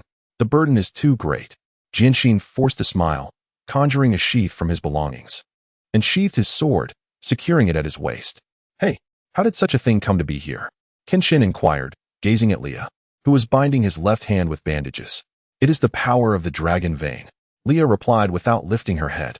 The dragon vein of this planet lies beneath the sands of this kingdom. That black dragon was not originally a black dragon. You may go and see for yourself. As they approached the rocky cliff, Kenshin beheld a lizard, lifeless in the extreme. The dragon vein has enhanced all species here. It must be said that the master's experiments have transformed this lizard into the so-called black dragon. The power of the dragon vein is indeed terrifying. With that, Leah finished wrapping the bandage around Kenshin's left hand. Now we can leave. The master's words are not to be compared to this mere lizard. I have no desire to engage in battle with him. Can you tell me where to find the soul guide herb? Kenshin rubbed his chin, preferring to avoid conflict if possible. The soul guide herb. Leah looked at him with a puzzled expression. What is it? It is located in the back garden of the palace, and the master resides within the palace. Leah slowly explained. I see. Then can you tell me where you is? Kenshin asked. Follow me, she replied, leading the way. Kenshin silently glanced at his left hand and reluctantly followed. There are still 17 hours left. Hey, where are the people you mentioned? Kenshin's expression darkened as he surveyed the empty surroundings, his previously improved mood plummeting. I clearly instructed that owl to bring everyone here. Leah, equally disbelieving, approached to investigate but found nothing. This is infuriating. I promised the old man I would bring you back. The palace gates must be closed now. Frustration gnawed at Kenshin's resolve. I do not know either, Leah said, her gaze drifting around, equally perplexed. Leah, and that earthling. Suddenly, a voice resonated throughout the underground kingdom, echoing incessantly. Come forth. The side door of the palace has been opened. Everything is here, including what you seek. As the voice gradually faded, Kenshin's countenance shifted through various expressions before he finally exhaled deeply and resolutely strode towards the cabin's exit. Wait. Leah swiftly positioned herself in front of Kenshin, arms outstretched to block his path. This is clearly a trap. That voice belongs to the master. If you enter, I understand. Kenshin interrupted, cutting off Leah's unfinished warning. I realize that the odds are not in my favor, and I am fighting on unfamiliar ground. He cast a sidelong glance at his left hand. If that is the case, we must hasten our escape. Run as far as we can. With that, Leah grasped Kenshin's hand, attempting to pull him away. But despite her strength, he remained unmoved. I must fulfill the promises I have made. But your life is at stake. What good is that? She exclaimed, exasperated. Even if not for you, I have an even deeper reason. I absolutely cannot retreat. Whether it be a trap or death, I must venture forth. You indeed. You are such a fool. Frustrated, Leah pointed at Kenshin, momentarily rendered speechless. You may leave. To me, you have become of no use. Genshin stepped before Leah, gazing at the towering palace, the highest of all edifices. I must take my leave. Having spoken, he swiftly moved toward the palace. This man, grinding her teeth. Leah contemplated for a moment, reluctant to confront that terrifying master, her mind swirling with conflicting thoughts, unable to make a choice. The dragon vein. Enraptured, she extended her hand, and the instant she touched the spring, a look of utter satisfaction graced her face. The pallid-faced man slightly opened his green eyes, casting a glance at the woman bound to the pillar. Hey, who are you really? Where's this place? Ayu felt a tingling numbness throughout her body, yet she was still able to speak. Suddenly confronted with this unprecedented scenery and individuals amidst the desert, she felt a palpable sense of fear. Oh, you are the only one in the Sand tribe who understands the ancient tongue, huh? He chuckled, unfurling his black cloak and turning to face Ayu. Open this spring. The spring? Confused, she glanced at the fountain behind him, soon noticing the inscriptions carved upon the rocks beneath it. This is the legendary land of sand. That is, the dragon vein. Ayu deciphered the meaning, her disbelief compelling her to exclaim, Oh, merely this proves that you can indeed comprehend the ancient language of the Sand Kingdom. Come, open this spring and assist me in obtaining the dragon vein of this planet. As he spoke, a glimmer of green light suddenly appeared in his hand, severing the ropes that bound Ayu. You shall not. The dragon vein is the very essence of this planet's power. It is the energy required to sustain the planet's existence. How could it be hoarded by someone like you? I shall never allow your wishes to come to fruition. As she spoke, Ayu loosened her wrists, ready to flee from this place. No, you will assist me, he declared, a flicker of green light flashing in his eyes, causing Ayu's fleeing footsteps to halt abruptly. Her originally black pupils gradually transformed into green. Come, let it be opened, he urged, stepping down the steps, while the compelled Ayu swayed unsteadily toward the fountain. Yes, master. The green overtook her pupils, overriding her will, compelling her body forward. Though a flicker of struggle shone in her gaze, it was soon overwhelmed by the encroaching green. Suddenly, a red figure fell like a meteor. A fierce strike landed on the man's shoulder. Yet, he appeared to have anticipated this, his body sinking inward. Then, with greater force, he rebounded the intruder, sending them flying back. The retreating figure swiftly embraced Ayu, then planted a sword in the ground, stirring up a cloud of dust as the chaotic winds gradually calmed. And the tousled hair settled. For the first time, her blood-red pupils met the green gaze. Earthling, you arrived sooner than I had imagined, he stated, slicing his cloak and perching upon the flower bed, facing Genshin. Why do you not plead with me? Plead with you? Why should I? With a cold sneer, Kenshin straightened his posture and inquired, The object of your desire lies within my grasp. As he spoke, his hand caressed several sprigs of grass nearby. Behold, this is what you seek, silver dew-laden grass, the soul-guiding grass. It seems our previous conversation has long been known to you. Or have you been surveilling me from the outset? Kenshin grasped the squirming Ayu in his arms and met the gaze of the man opposite him. Before we proceed, might I request an introduction? The man, intrigued, replied, I am Loka, the sovereign of this planet. Sovereign. A hint of amusement laced Kenshin's voice as he regarded the man before him. Is that a title of your cultivation realm? Or merely a fanciful name you've bestowed upon yourself? Truly, you are beyond redemption. I am Himura Kenshin, an utterly ordinary human from Earth. Anyone not from Earth is hardly ordinary. I have heard tales of your planet, where immense dragon veins are concealed. Unprecedented, he exclaimed, fervently raising his hands. Once acquired, they grant godlike power. Hey, you're clearly lost in delusions, Kenshin retorted, extracting his reverse blade from the ground and sending a cascade of debris flying. I harbor no intentions of enmity towards you, yet all I desire is a single soul guiding grass. Our objectives do not align, do they? Not align. No. You are mistaken, he insisted, pointing a finger at Kenshin. I stated my desire for you to submit to me, then lead me to Earth to seize the power of its dragon veins. Huh, your mind is indeed unhinged, Kenshin scoffed, lifting his reverse blade. It appears that conversing with you, a delusional fool, is futile. It seems we are destined to clash. Clash? Do you truly believe you can best me? He erupted into maniacal laughter, enough to cause Loka to clutch his belly. Do you comprehend whom you are addressing? I possess the will of half this planet. having harnessed the power of the dragon veins. You dare speak of battle? Ha ha ha. I cannot contain my amusement. Is it truly so amusing? Kenshin replied dryly, letting out a few forced chuckles before vanishing from sight. How dare you laugh? With a fearsome punch, he sent the cackling Loka flying, veins throbbing on his forehead. You are but a mere deluded fool. What pretense is this? As he finished speaking, Kenshin's right hand swept through the flower bed, preparing to claim the soul-guiding grass. Hey! Just as he completed the collection of one sprig, his right hand was seized by another. Ouch! That punch was incredibly painful, he exclaimed, and the sound of bones shattering rang out. In an instant, Kenshin was hurled through the air, crashing through several stone pillars before narrowly landing. Poof! Upon hitting the ground, he spat out a mouthful of blood, his right hand hanging limply, clearly weakened. You've lost a soul-guiding grass, haven to you? Then you shall not escape. With a wave of his hand, Loka sent all remaining soul-guiding grass into the nearby flames. Curse you! Kenshin gazed helplessly at the approaching Loka, pulling out his reverse blade with his left hand, trembling as he lifted it. Can you even hold that sword? Your hands are nearly useless, he taunted, slowly advancing towards Kenshin. How could Kenshin, with his hands nearly incapacitated, confront such an adversary? Chapter 218. The final outcome of the Fujin Forest. What is happening? Continue your combo. It truly appears formidable. With a cold smirk, as he gazed upon the wound inflicted upon his chest by the last strike of the storm, Luo Jia's eyes narrowed slightly. A commendable series of attacks. However, aside from the final blow you referred to as the storm, none could inflict harm upon me. Now, do move if you dare. Floating before Jinshin, observing him maintain the last posture of the flying sword technique. It was evident that Luo Jia had already frozen the space surrounding Jinshin before he could unleash his final move. Humans, so aware of their insignificance yet still struggling desperately, make for a fascinating sight. Yet, as I watched, I inadvertently stumbled, which was utterly intolerable.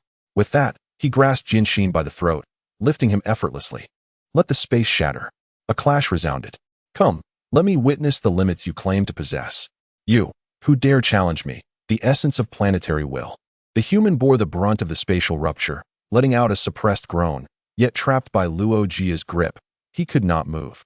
Luo Jia then tossed him aside, floating gracefully beside Jinshin, who struggled to rise. Mockery?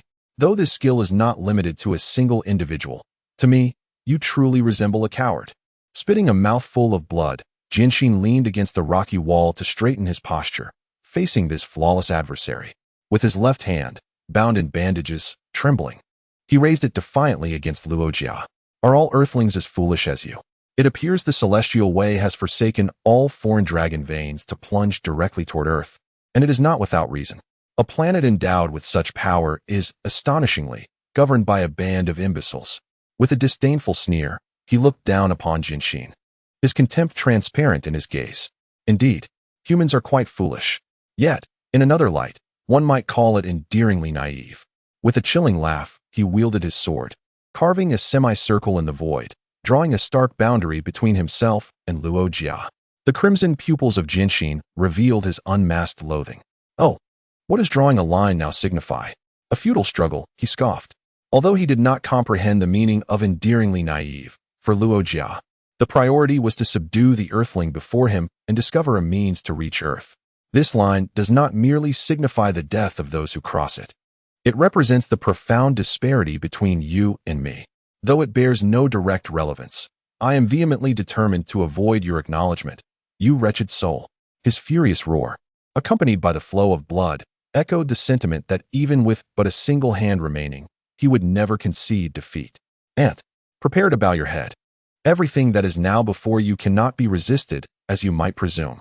Extending a hand, he placed it upon Jinshin's forehead, wholly disregarding Jinshin's defiant gaze. Now, this rebellious will of yours shall vanish.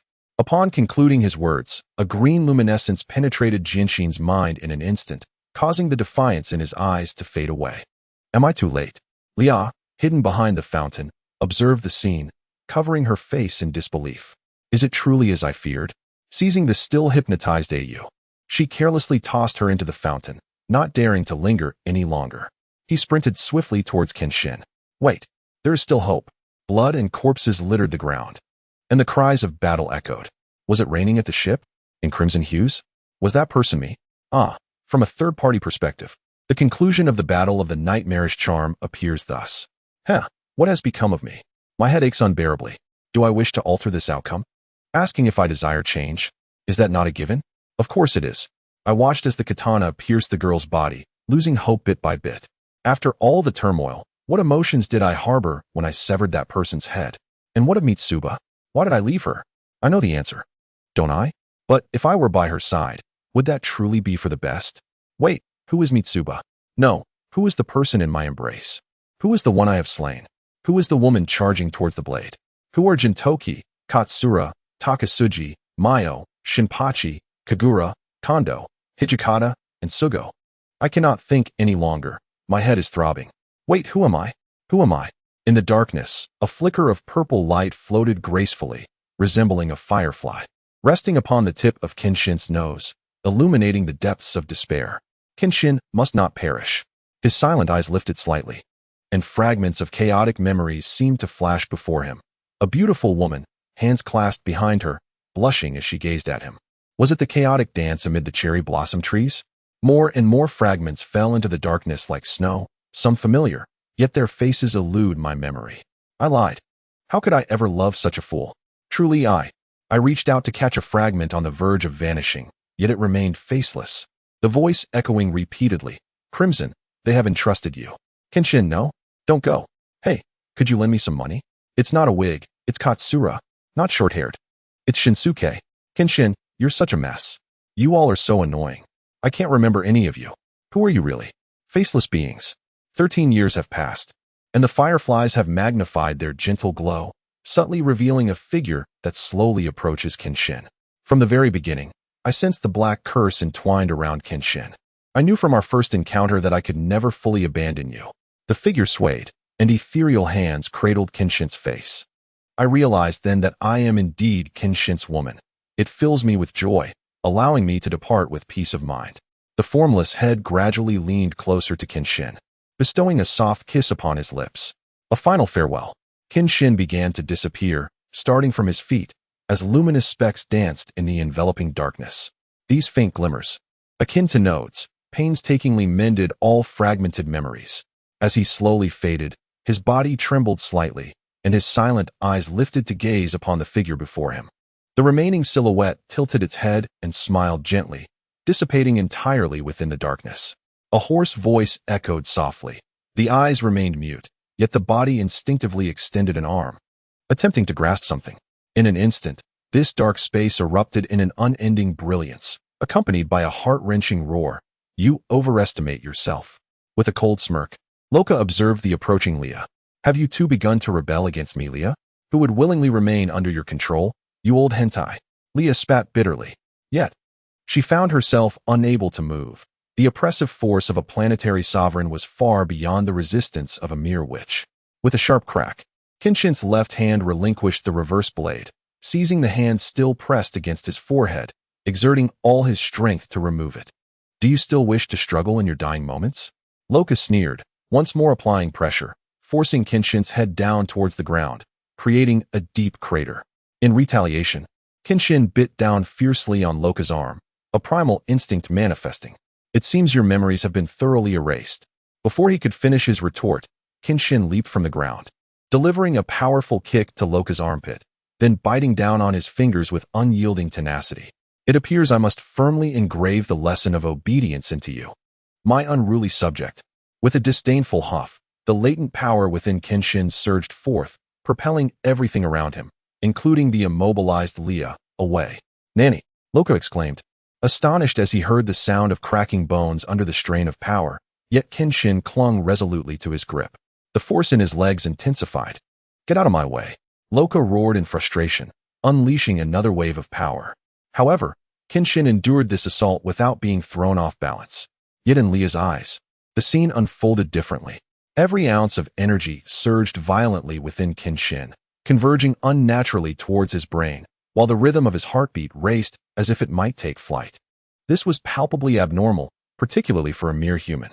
Such a situation was nearly tantamount to certain death. What transpired during the time this fellow had his memories erased? Leah pondered silently. Boom. He unleashed the full force of his dragon vein power. Yet the outcome sent both parties hurtling away. Loka, undeterred, gazed at the swaying figure of Kenshin, who remained standing, his expression grim. Bowing his head, he slowly expelled a small object from his mouth. And Loka's eyes widened in shock. Only then did he feel a sharp pain in his right pinky. Raising his head slightly, his originally blood-red pupils were now entirely suffused with crimson, devoid of any white. 2 streams of blood trickled down from his eyes, splattering onto the ground. His tattered clothing hung in shreds, and even the reverse blade, a testament to his warrior status, lay abandoned, neglected. Loka, momentarily stunned, dared not approach. However, within Genshin's mind, a deep sigh echoed. Had blood surged to his brain, causing his energy to spiral out of control? It seemed that girl had. Another sigh followed, fading into silence. PS2. I am in a terrible mood. Feel free to scold me in the review section. I genuinely poured my emotions into this. Though I departed early, I never anticipated that this original character would affect me so deeply. Writing this chapter has left me feeling quite despondent, my eyes weary. PS3. I apologize, dear author. Though I have developed real feelings for you, should I pen an epilogue, perhaps imagining you did not perish? Darn it. As an author, I must not weep. Chapter 219. Escape thought, leaving behind the instinct of regret. I can no longer see her. In an instant, a figure surged towards Loka. Startled, he extended his left hand, generating a shockwave that barreled towards Kenshin. The figure flickered and transformed, evading the attack with movements once deemed impossible. The girl struck Loka's chest with a powerful fist, then transformed the punch into a palm, seizing his collar and hurling him away with force. Not only was her speed incredible, but her strength seemed to be escalating, seemingly unaffected by the dragon vein power. Lying in the dust, Loka hesitated to rise, desperately contemplating his next move. I can't bear the thought of never seeing her again.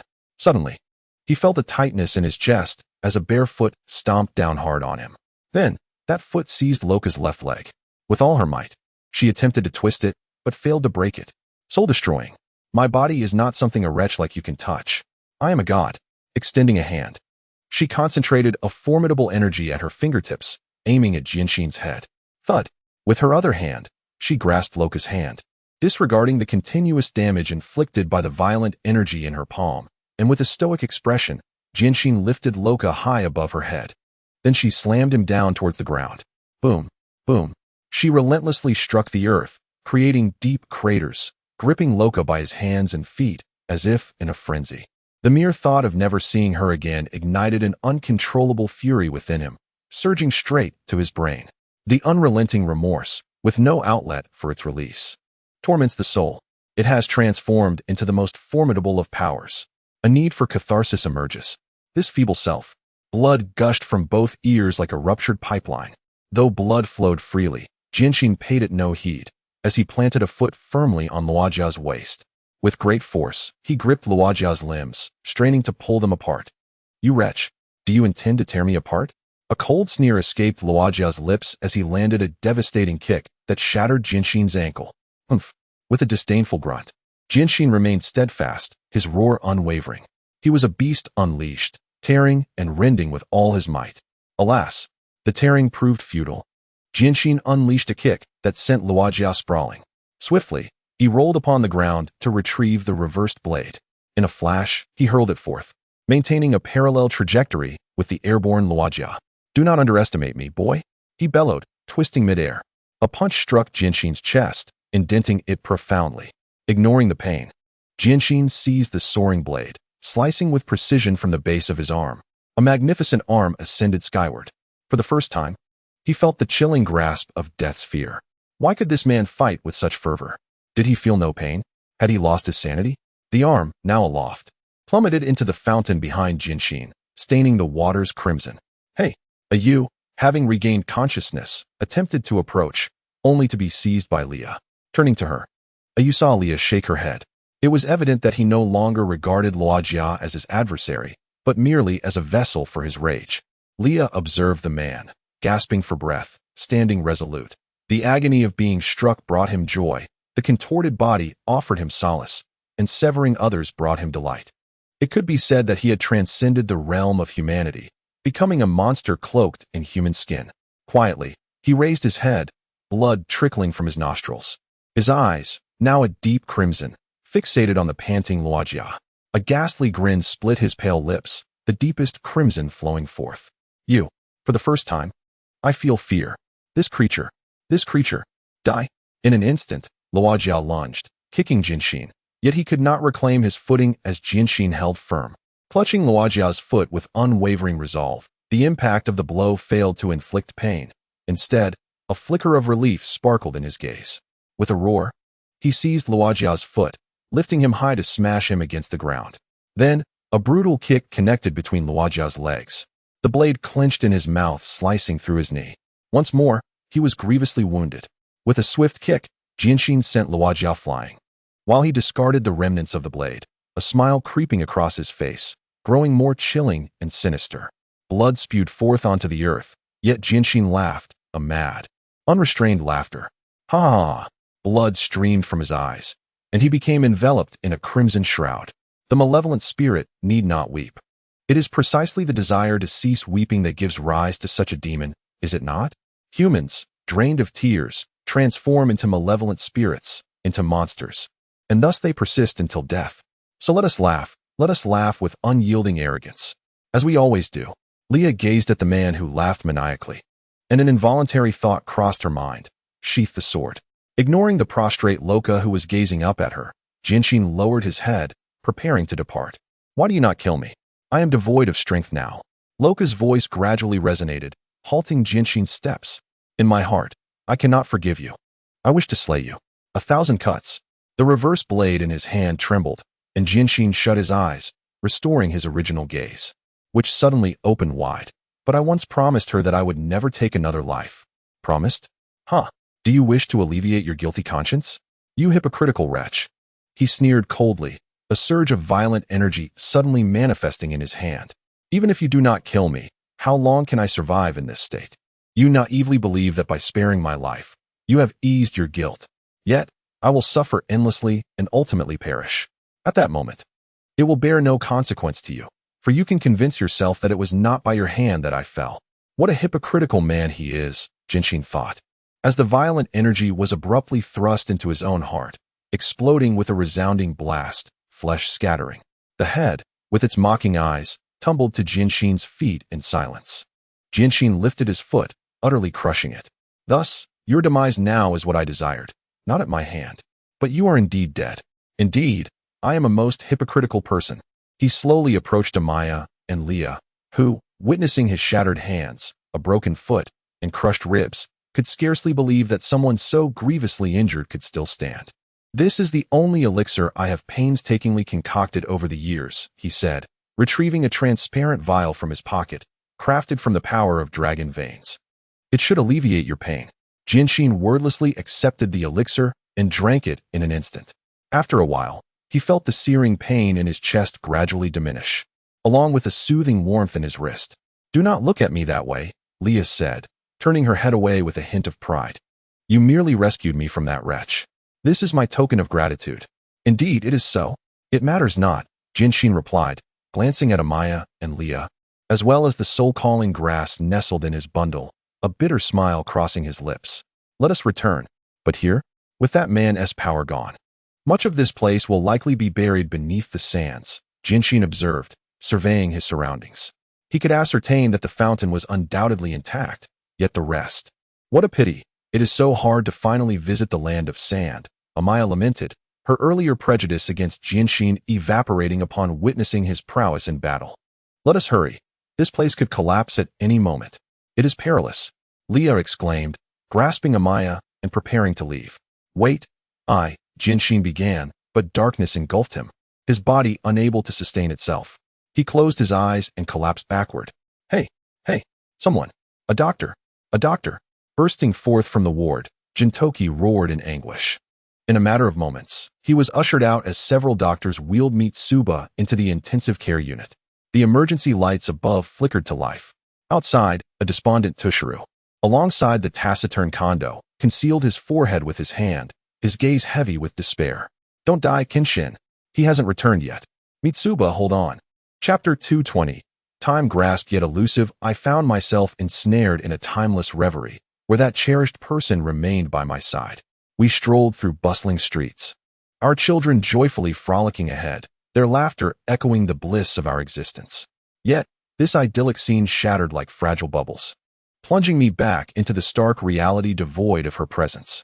You've awakened? I've applied the final cast to Kenshin's arm, Leah remarked, her eyes sparkling with joy as she observed Kenshin rousing from slumber. Where am I? He mumbled, surveying his surroundings with confusion as he slowly propped himself up. Do not move. Your body is on the brink of collapse and requires proper recuperation, Leah cautioned, gently pressing him back down. You are in the Sand Tribe. The weight of her words hung in the air. After a moment of contemplation, several figures entered the room. First and foremost, I must express my gratitude. You saved Suki. Sam, gazing at Kenshin, whose body was swathed in bandages, revealed a flicker of astonishment before bowing deeply. Furthermore, you thwarted the machinations of an unknown adversary, rescuing this planet. We have indeed dispatched envoys to the forest and rock tribes. Those events have transpired. It is safe to say that without your intervention, this planet might have faced dire consequences. Kenshin raised a hand. But I am curious, how long was I unconscious? 12 hours. It is now daytime. Hui replied with a faint smile, addressing Kenshin's inquiry. Is that so? I was unconscious for 12 hours? He murmured, his pupils suddenly constricting with alarm. How long has it been? It has been 12 hours, Hui remarked, studying Kenshin with a hint of curiosity. During your slumber, we summoned the forest and rock tribes, and all expressed their desire to properly thank you. Tonight marks the first banquet of the 3 tribes. Though I yearn to stay, I regret to inform you that I must depart, Leah stated as she prepared to leave, but upon her first step, a jarring pain surged through Kenshin's mind. Where do you think you're going? I am questioned, a teasing glint in her eyes as she grasped Leah's arm. Sister Leah has already promised to stay. Where does this interstellar wanderer intend to go? I apologize, but I am not an interstellar wanderer. I have pressing matters that require my attention here, Kenshin asserted, grasping the reverse blade sword hanging nearby and shakily rising to his feet. He glanced at the void of time, realizing that only 4 hours had passed. Kenshin, Leah exclaimed, seizing his arm, her eyes filled with a pleading intensity, a sentiment born not of love, but of the reluctance to let go of someone significant. Your mission is to find the kingdom of sand, is it not? Thus it is, and seeing your urgency, is there a time constraint? Samta halted Hui and Yu, who were about to assist Kenshin, and spoke sternly. The spirit grasp possesses the power of resurrection. You ventured into the land of sand for such a thing. Is it to save someone? That person is immensely important to me. Kenshin, leaning on his sword, took a painful step forward but fell to his knees, unable to bear the strain. Leah and Yu, disregarding everything else, hurried to support him. But in such a state, how can you return? You can hardly stand. Samta turned to Kenshin, questioning. In this condition, can you make it back in time? I don't know, but all I desire is to return, Kenshin exclaimed in frustration, forcing himself to rise, his gaze fixed determinedly ahead. Kenshin, what are you doing? Ayu looked at him in confusion. Without speaking, Leah stepped in front of Ayu and silently offered her support to Kenshin. If you wish to go, I would be honored to accompany you, Leah said with a smile. You, Kenshin responded, taken aback. It is merely a way to repay the kindness of granting freedom, she replied, turning away to hide her emotions from him. But Leah, Ayu, despite knowing Leah had captured her, no longer viewed her as an enemy due to her actions in saving her. Kenshin is gravely injured. Where can he possibly go? Enough. Ayu, Samta interjected, halting Ayu before turning back to Kenshin. A banquet is held in your honor, yet you wish to leave? The Sand Tribe will no longer welcome you henceforth. Father, Hui stepped forward. Yet in light of the kindness you have shown us, such matters are inconsequential. Do you truly consider us your friends? Samta questioned, eyes closed. Indeed. I have long regarded you as such, Kenshin replied with a faint smile. Then let us, the people of the Sand Tribe, see our friend off. It is but a gesture of hospitality, Samtu exclaimed with laughter, leading Ayu and Hui out. Set sail. Prepare. There was no need to inquire where Kenshin would go, for Samta knew there was only one destination for him. The entire Sand Tribe's mobilization was indeed a terrifying sight. The desert was filled with endless sand ships, stirring clouds of dust as they advanced towards the very spot where Kenshin had first encountered them. With assistance, Kenshin disembarked, and the sand ships encircled the area, placing Kenshin at the center, surrounded by numerous figures. Kenshin, no matter where you are, I shall seek you out for a drink, Samta said, handing a bowl of liquor to Kenshin. They exchanged a glance before drinking together. The earth must have a long history. Surely there isn't an abundance of yellow sand. I would love to see it, Hui remarked, his eyes shining with hope, before he too drank from his bowl and departed. I truly don't understand why you're so desperate to return. Is it not good here? It defies logic. Yu muttered from a distance, waving at Kenshin. But the wind carried her words to him nonetheless. At last, there was this which beside him. Kenshin closed his eyes. Let us depart. As the words left his lips, a sudden grip tightened around his arm. There is no need for you to hold back and stay with me. Ultimately, you too shall walk the path of misfortune. With one hand grasping my own, I forcefully pry it away, heedless of the pleading in Leah's eyes. You have already found your true home. As a mere passerby, it is time for me to depart. With a firm push, I release Leah's hand and send her away. Genshin, I will come for you. I will surely seek you out, she exclaims, biting her lip, her face a portrait of unwillingness as she turns away. Already aware that it is futile to cling to this person. Why then must I insist? Well then, everyone, I take my leave, I say, glancing at those around me. Are the celestial beings in the universe truly of both virtue and vice? What a rare memory this is. Transport me, I silently invoke, and in an instant, light envelopes me, and Genshin vanishes from sight. Witnessing Genshin's departure, Samtu offers a faint smile before turning to board his ship. Father, I still do not understand why you allowed Genshin to leave, Hui murmurs from behind Samtu. His gaze mirrors the one he bore upon learning of your mother's impending demise.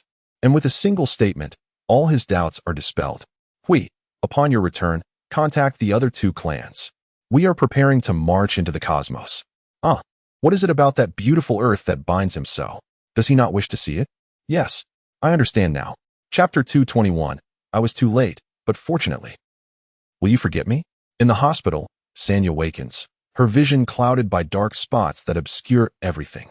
The pain within her body serves as a reminder that the time for her curtain call has come. In her mind, only two figures persist, two almost identical souls. With a heavy heart, she closes her eyes once more, a single tear cascading down. I will not forget. I shall remember until my last breath. Straining against her exhausted body, Genshin stumbles down the street, her purpose unwavering from the very start. Countless promises have been made, yet none fulfilled. Nevertheless, she feels compelled to act. The memories she clings to serve no practical purpose. All she desires is to see you at every moment. Wait for me. Wait for me. As her strength wanes, she collapses onto the street, alone in the deep of night with no one to assist her. Yet, she must rely on her current self, this very self. With a fleeting glance at the time, 30 minutes? The plaster binding her foot cracks. Her fractured bones drag along the ground, and the wounds that had yet to heal begin to bleed, staining the street beneath her. A transport error has occurred. Had the initial teleportation been successful, she would have returned to the Hardest Sanctuary. However, upon her return, she finds herself in a desolate alleyway, guided by Genshin's memories. She realizes that the distance from here to Sanya's desires is akin to the vast expanse of the Qinghai-Tibet Railway. But I cannot give up. To surrender now would render all my efforts meaningless. What is the worth of the pain I have endured? I absolutely cannot relent. Interstellar travel seems to have exhausted all the energy of the West, hastily retrieving the guiding soul grasped to exchange for a sword heart. Yet, no matter how the sword heart calls, it remains unretrievable, likely having succumbed to a deep slumber.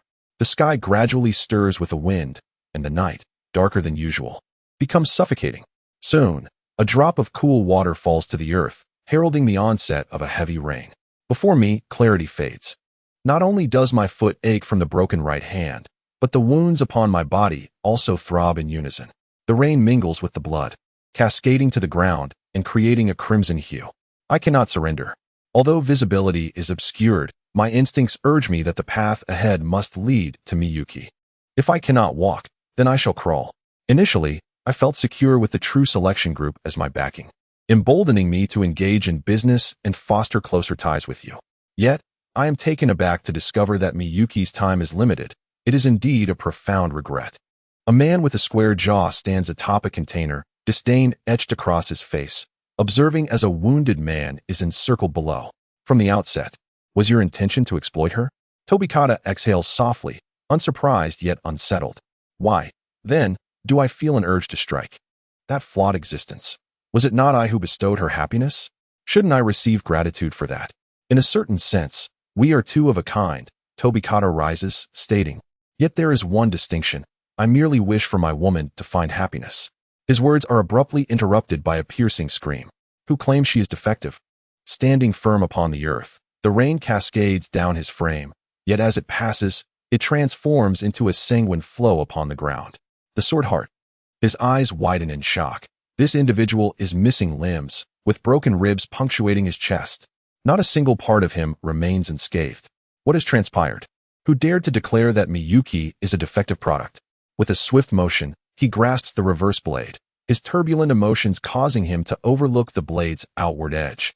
A tremendous sword aura flashes amidst the downpour, slicing through the torrential rain, cleaving Miyuki's fiancée in two, blood spraying forth and staining the earth in a vivid red. Where have you gone? Do you not realize how desperately Miyuki needs you? With a fierce determination, Tobikata eliminates an approaching ruffian, glaring at the sword heart. Oh, I have ventured to seek a way to save Miyuki. Stumbling forth, I fall to my knees. The sword heart grins at Tobikata, seeing you is better than anything else. Nanny. Tobikata is taken aback, and the sword heart springs to his feet, rushing toward him with renewed vigor. He embraces Tobikata, rolling on the ground to evade several samurai blades overhead. In a haphazard tumble, they escape the ruffian's encirclement. The sword heart retrieves a small vial, placing it in Tobikata's hands. Take this. It holds the key to saving Miyuki. TCH. Why don't you go yourself, you wounded fool? Tobikata glances at the vial before returning it to the sword heart. Indeed, if I could go, why would I entrust it to you? Once again, he entrusted the task to Tohu, simultaneously delivering a powerful punch that sent him staggering back several steps. Get lost. Take this to save Mitsuba.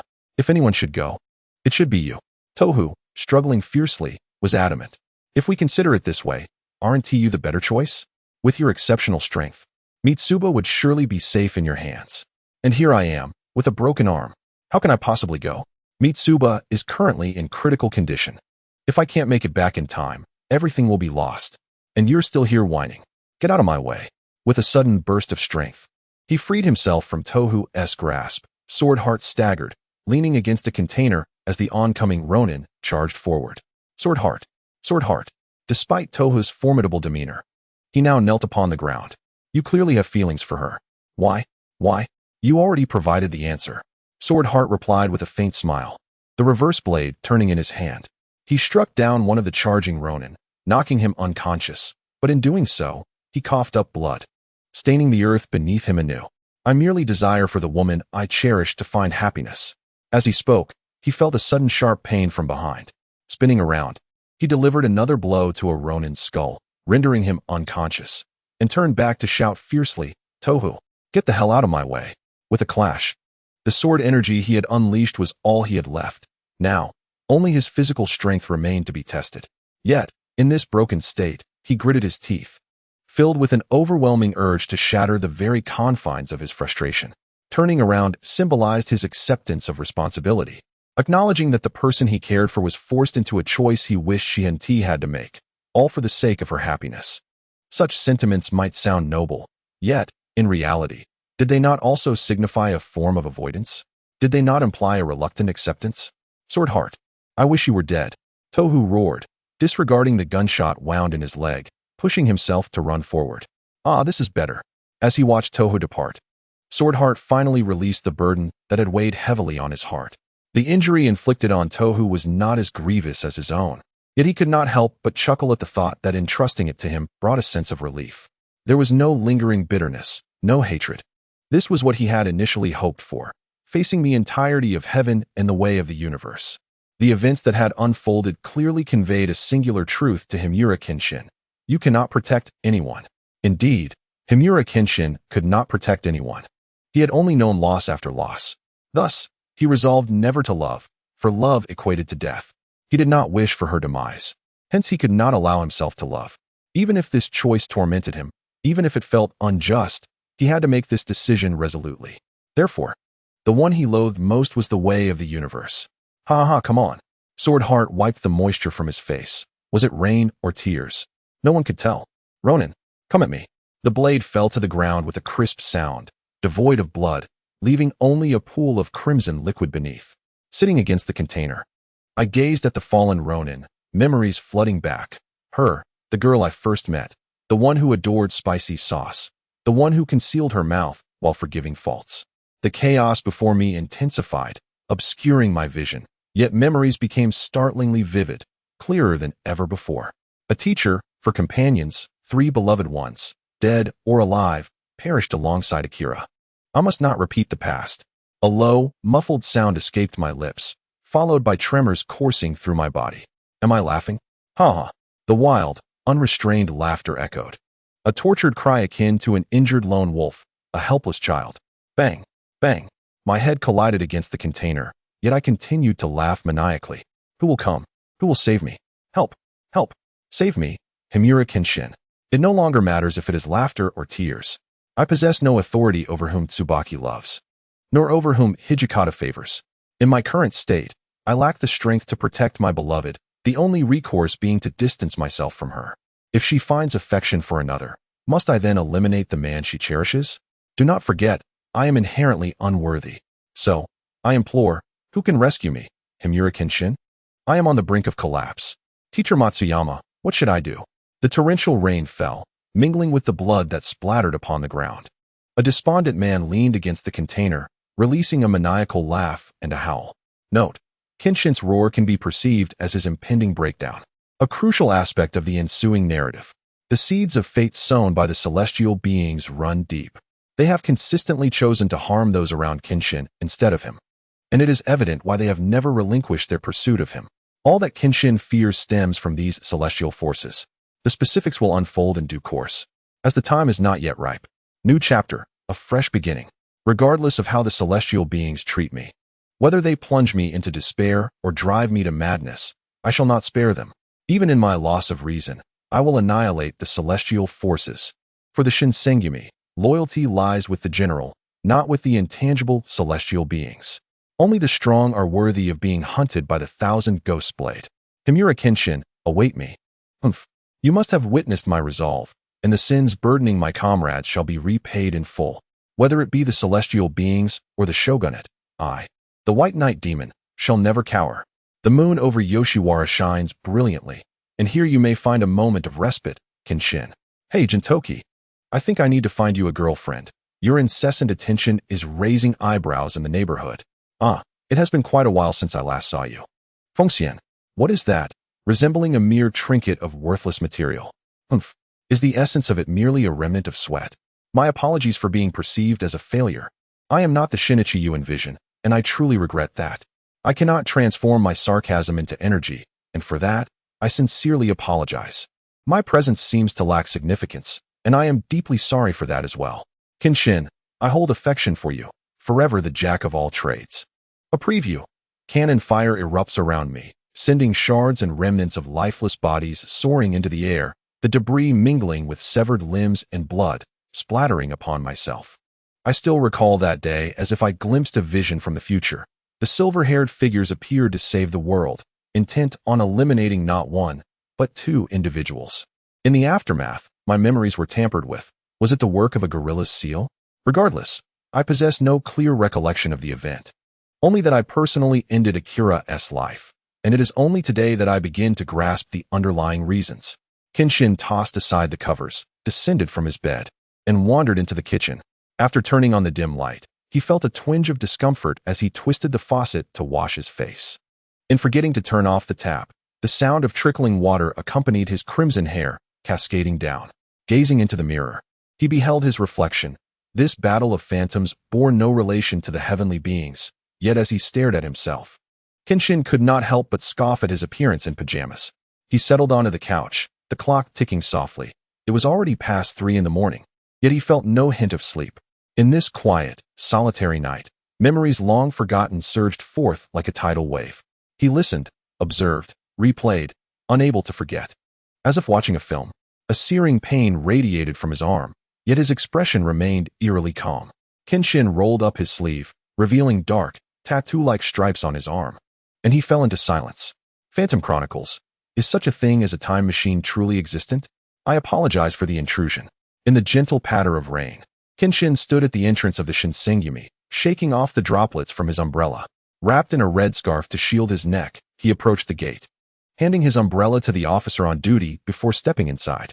The Shinsengumi appeared unchanged, presenting an air of solemnity from the outside, being a police station, yet upon entering, it felt akin to discovering a grown-up version of Doraemon, a doorway to a new world opening wide. Ah, Hijikata. Observing the chaotic scene within, the Shinsengumi members were engaged in idle chatter, some even playing badminton. If the citizens of Edo were to witness this, their desire for the Shinsengumi would surely diminish. You're here again? This makes 8 consecutive days, Hijikata remarked, emerging from the side with a bowl of rice mixed with mayonnaise in hand. He looked at Kenshin with an air of resignation. I'm sorry, but there is still no sign of that fellow. Is it true? A somewhat melancholic voice of Kenshin emerged, followed by a glance at Hijikata. Kagura and Shin said that Gintoki was taken away by a fellow with a camera perched atop his head, and since then, he has not returned. It has been quite a while. Sighing softly, Hijikata continued, We, the Shinsengumi, have left no stone unturned in Edo regarding this matter, yet we are unable to locate him. Hijikata exhaled gently. Kenshin, you must brace yourself. Kenshin replied. The only places the Shinsengumi cannot find him are a handful of locations, and for that individual, those places are essentially one-way streets. Thus, Hijikata hesitated to elaborate further. Overthinking, Kenshin turned to leave, but upon hearing Hijikata's words, he abruptly halted, having encountered numerous trials. He remains alive. Although we are no longer in our youth, reflecting on our teenage selves and comparing it to now. Hijikata, I have contemplated that one day he might depart to a place we all inevitably go. It merely depends on who reaches there first. Kenshin opened the door, allowing the rain and wind to rush in. But not now. He still has to accompany me through these years. There is still an abundance of time. If he dares to die now, I shall dig up his grave, seize him by the collar, and give him a good thrashing. As he spoke, he stepped over the threshold and firmly shut the door behind him. The howling wind promptly vanished. What does Kenshin truly mean to you? Hijikata sighed helplessly, gazing at the plate of rice mixed with mayonnaise in his hands, a dish that, at this moment, held no appeal for him. Taking the umbrella, Kenshin stepped out beneath the sky. The once gentle drizzle transformed into a torrential downpour, mirroring the tumult of human emotion. The mist rising from the rain gradually enveloped the figure known as Kenshin. In the future, as usual, Mitsuba arrived at the entrance of Shimu's house, knocking on the door while softly calling inside. It's morning. Time to open up for work. The door to Shimu's house creaked open slightly, revealing a small head. 2 long ears appeared first. It was Usagi-kun, cautiously peeking out. Upon seeing a startled Mitsuba, he quickly retreated. What's wrong, little rabbit? Mitsuba, well aware of Usagi-kun's presence, initially intended to bend down and embrace him, but he unexpectedly shrank back. Just then, the retreating Usagi-kun re-emerged, this time darting out with a white slip of paper in his hand. What's the matter, little rabbit? Where's Kenshin? Surely he isn't still sleeping in? As she spoke, Mitsuba scooped up Usagi-kun, but the thought of Kenshin's sleeping posture made her chuckle softly. Is this what you want to give me? Mitsuba took the note and read its contents carefully. Mitsuba, upon your arrival this morning, I believe I will have already departed. Do not be astonished. I have not gone to the market nor taken a leisurely drive, but have left Edo, even departed from Earth. Some matters, through the passage of time, I have come to understand. The absence of their presence is indeed the greatest misfortune of all. Once, the sins I left behind seemed to have caught up with me, finding me as I deserved. Having taken many lives, the fate of a killer is inevitably to be slain by another, and even with a reverse blade, the truth remains unchanged. Listen to my words. Sell this heartful abode, and together with Rabbit Brother, Nubaji, Kagura, Amiao, Madao, and Tsukuyami, depart from this earth. Those who remain are merely affluent. Take this letter and convey to them the same, urging them to leave this planet and never return. Jinshin, trembling, read through everything, and Miyu swiftly pushed open the door. However, the red-haired man who usually loitered at the front desk, resting his chin on his hand, had vanished. Looking around in confusion, Miyu noticed that the ownership documents and bank cards of the Heartful Abode were left on the table. Approaching the table, she clenched her fists, her nails digging into her skin without her even noticing. G-Rabbit, he softly called, pulling Miyu back to reality. Is there anything Jinshin cannot resolve together? You mentioned that 5 years had passed since the great battle, yet you still harbor guilt? Leaning on the table, her head hidden within her arms, Miyu meticulously envisioned every memory of that man's existence. Bang! The door burst open once more, and panting, Baji and Kagura hurried into the shop. Spotting Miyu slumped over the table, they urgently inquired, "Miss Miyu, do you know where Jin-san is?" "What's wrong?" Miyu responded in a muffled tone. "This morning, when we went to clean the room, Jin-chan was nowhere to be found, leaving only a note about leaving and then vanished. We searched all the places Jin-chan frequents, but he was nowhere to be found. Now, we could only come to seek Jinshin." Kagura's voice carried a hint of tears. "Is Jin also missing?" Miyu asked, handing the note to Baji and Kagura while resolutely gathering the remnants on the table, as if solidifying a newfound determination. Cradling Rabbit Brother as she stepped out the door. Did Miss Miyu just cry? Baji pondered, recalling how quickly she had left.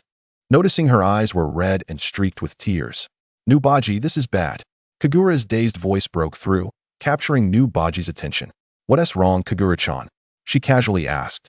But upon witnessing the meaning expressed in the note, Baji fell into a prolonged stupor. Both Jin-san and Jinshin-san have disappeared. Epilogue. Intertwined times without Jin's presence. What is to become of Jinshin? The singular purpose bestowed upon me by teacher Song-yang was to protect Jin, yet I failed to fulfill even this final request. Is my entire life but a series of failures? "Hey Jinshin, let us go have a drink. Boss Saito has been longing for you," exclaimed the wig, playfully leaping in beside Jinshin, laughing jovially while resting an arm on his shoulder. "Not today, I don't feel like drinking." "You go ahead, wig," Jinshin replied, letting the wig's hand drop as he wandered forward, lost in thought. The carefree demeanor of the wig momentarily vanished as it stood behind Kenshin, wearing a worried expression. How did it go? Was the wig successful? On the other side, a figure clad in a red trench coat and sunglasses emerged from behind a pillar, standing beside the wig. It seemed that for Gintoki, this was a matter of responsibility. The wig's eyes shimmered with an indescribable emotion. This burden had been shouldered for over a decade. Suddenly, Gintoki's disappearance made Kenshin's transformation somewhat comprehensible. "Ah, hearing such news has startled me," said Chizuru, with his hands in his pockets, hastily returning from the cosmos, only to find out it was merely a disappearance. "Rest assured, that kid Gintoki will survive even in the vacuum of space. Ha ha ha. Even the Jui Patriots cannot locate him." "And you, Chizuru? Do you have any news about Gintoki from the cosmos?" the wig inquired. "Hey, spare me. With so many planets out there, do you really think the rescue team is omniscient?" Chizuru responded helplessly. "No news at all," he added. "Wait, hold on." Both the wig and Chizuru exclaimed simultaneously. What was unfolding before them? A sharply dressed man abruptly approached Kenshin, uttering a single sentence that seemed to mesmerize him into following. The wig and Chizuru exchanged glances, confirming that Gintoki's disappearance was far from simple. "Let's follow him," Chizuru said, taking the lead discreetly. It was likely that their adversaries were numerous and capable of capturing Gintoki, indicating that a fierce battle was imminent. The wig spoke solemnly. "Ahaha, don't make it sound like I've been slacking off. After all, I have fought alongside you," Chizuru said, patting the wig's shoulder. "And you, wig?"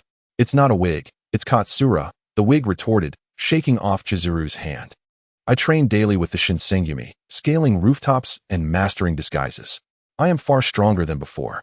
Ahaha, I can't help but feel inexplicably sympathetic towards you," Chizuru remarked, watching Kenshin's figure nearly vanish around the corner. He hurriedly grabbed the wig, who was about to say something. "Come on, let's not lose him." In the future, just around the corner, Gintoki had just returned from the old man's place, only to find Kenshin leaning against the wall.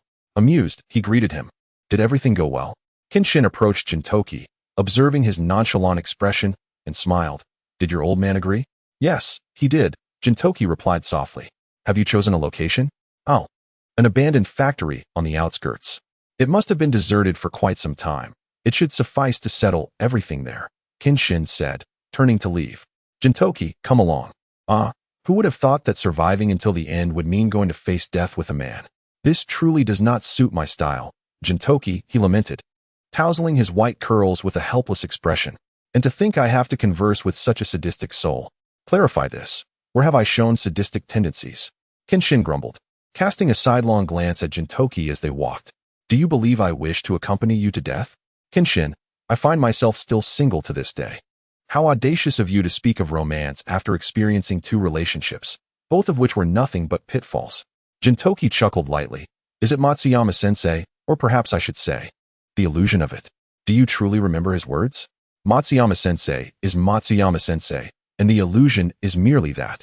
Kenshin gazed at the azure sky, his hands comfortably cradling the back of his head. I will forever cherish the memory of that individual who guided me through my studies in the quaint little school in the countryside. Well, we have agreed to meet our fates together. Do not hold back on the way, Gintoki said, his arm draped over Kenshin's shoulder. Make sure to drive your reverse blade sword into my heart. Then your Lake Toya must be aimed at my head, Kenshin replied, mirroring Gintoki's gesture. The 2 of them appearing as close comrades. Come now, let us share a drink to bolster our courage. Isn't this the fine wine you've hoarded in your establishment? I have longed for it. Yet you have denied me, he exclaimed, snatching the bottle from Kenshin's grasp. As he gazed at the receding scenery of Edo, a wave of nostalgia washed over him. I never realized I would have such lingering feelings for Edo.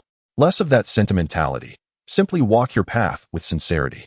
Pushing open the door of the abandoned factory, the rusted gate creaked and fell with a thunderous crash. Kenshin stepped inside, surveying the overgrown land and the dark staircase ahead. Let us ascend. Hey, do you truly feel no attachment whatsoever? Gintoki quipped, hastening to catch up. Can you genuinely let go of those ties? You 2 were part of the great battle, were you not? Kenshin replied, resolutely moving forward. The 5 of us faced the celestial path. And all the questions and stories have long received their answers, have they not? Gintoki fell silent, momentarily lost in contemplation. Gradually, the morning sun began to rise, its light dispelling much of the morning dew and chill. The 2 men, perched high above, felt the biting wind, and the feeble rays of sunlight seemed to offer no solace. Everything was in the throes of growth, yet both understood that the path that lay ahead would no longer bear any relation to themselves.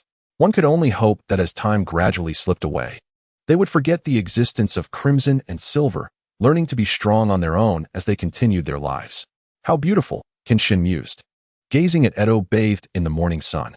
In the haze, it felt as though he glimpsed a time long past, when Edo was merely an ancient structure, the birthplace of all that transpired. I wish we could return to the shores of the sea, Gintoki remarked, shrugging his shoulders. Outside of Zhonghai, I have managed to gather enough funds to rebuild the little school in the countryside. Do you remember our childhood companions? That fellow Shinanosuke survived the Great Fire, so I entrusted the newly established school to him. Kenshin gazed dreamily at the sun, having endured the teachings of our mentor. He should be well equipped to carry on the legacy of the school. Then I can rest easy, Gintoki replied, extending his arm towards Kenshin. This shall be our final handshake. Kenshin, after this, we must draw our swords against one another. With that, he firmly clasped Kenshin's hand. To be honest, if I were a woman, I wouldn't mind marrying you, Kenshin. Gintoki, not entirely sure of the meaning behind his words, retorted, unfortunately, my soul is, after all, that of a man. Oh, spare me the disgust. You're not a midget, Kenshin shot back. As they spoke, both Kenshin and Gintoki simultaneously released their grips on each other's arms and turned their backs, walking away from one another. Would the trust they had in each other ultimately lead them to draw their swords against one another? As they gradually distanced themselves under the blue sky, their thoughts surprisingly aligned. Let him kill me and carry on. After all, living still holds a glimmer of hope. Leave death to me. I am far from being adequate. Epilogue, past and future. So, what did you summon me for? At a corner, Kenshin finally ceased to conceal his intentions, drawing his reverse blade and placing it against the throat of a man clad in a black suit, his eyes glinting with a dangerous warning. What is your connection to Gintoki's disappearance? Kenshin Himura, renowned for his swift sword-drawing technique during the late Bakumatsu period, possessed the ability to sway the tides of battle single-handedly. However, he caught the attention of the enigmatic organization, the Celestial Path, and ultimately vanished during the tumultuous times of the Bakumatsu.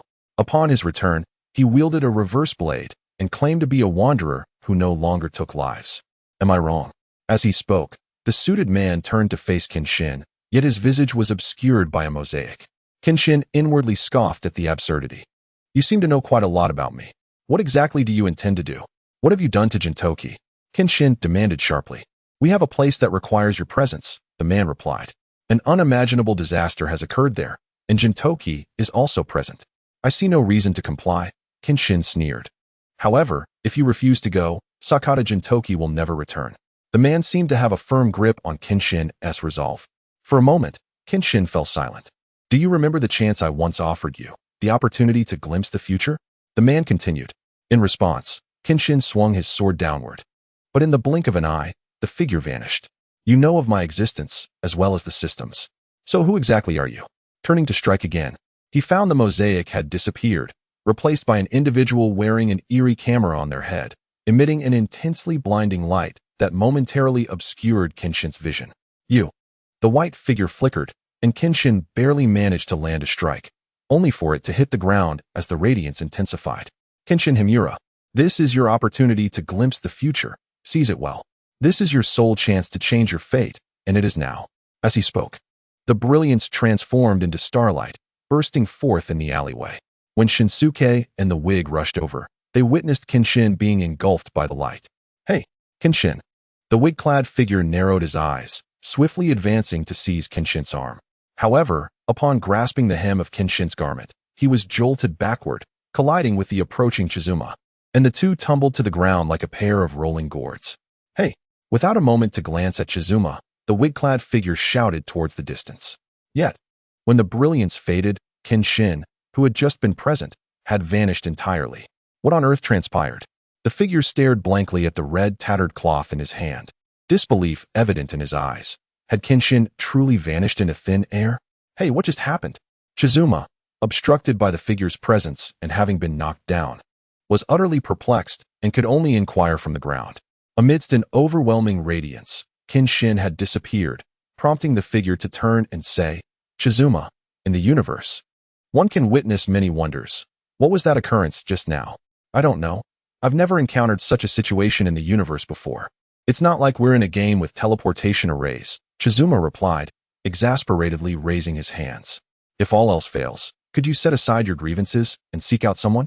Who? The figure queried. Who else could it be? Aside from the two of us, there are only the two who vanished, leaving just one remaining. Chizuma shrugged. Well, it seems we have no other choice.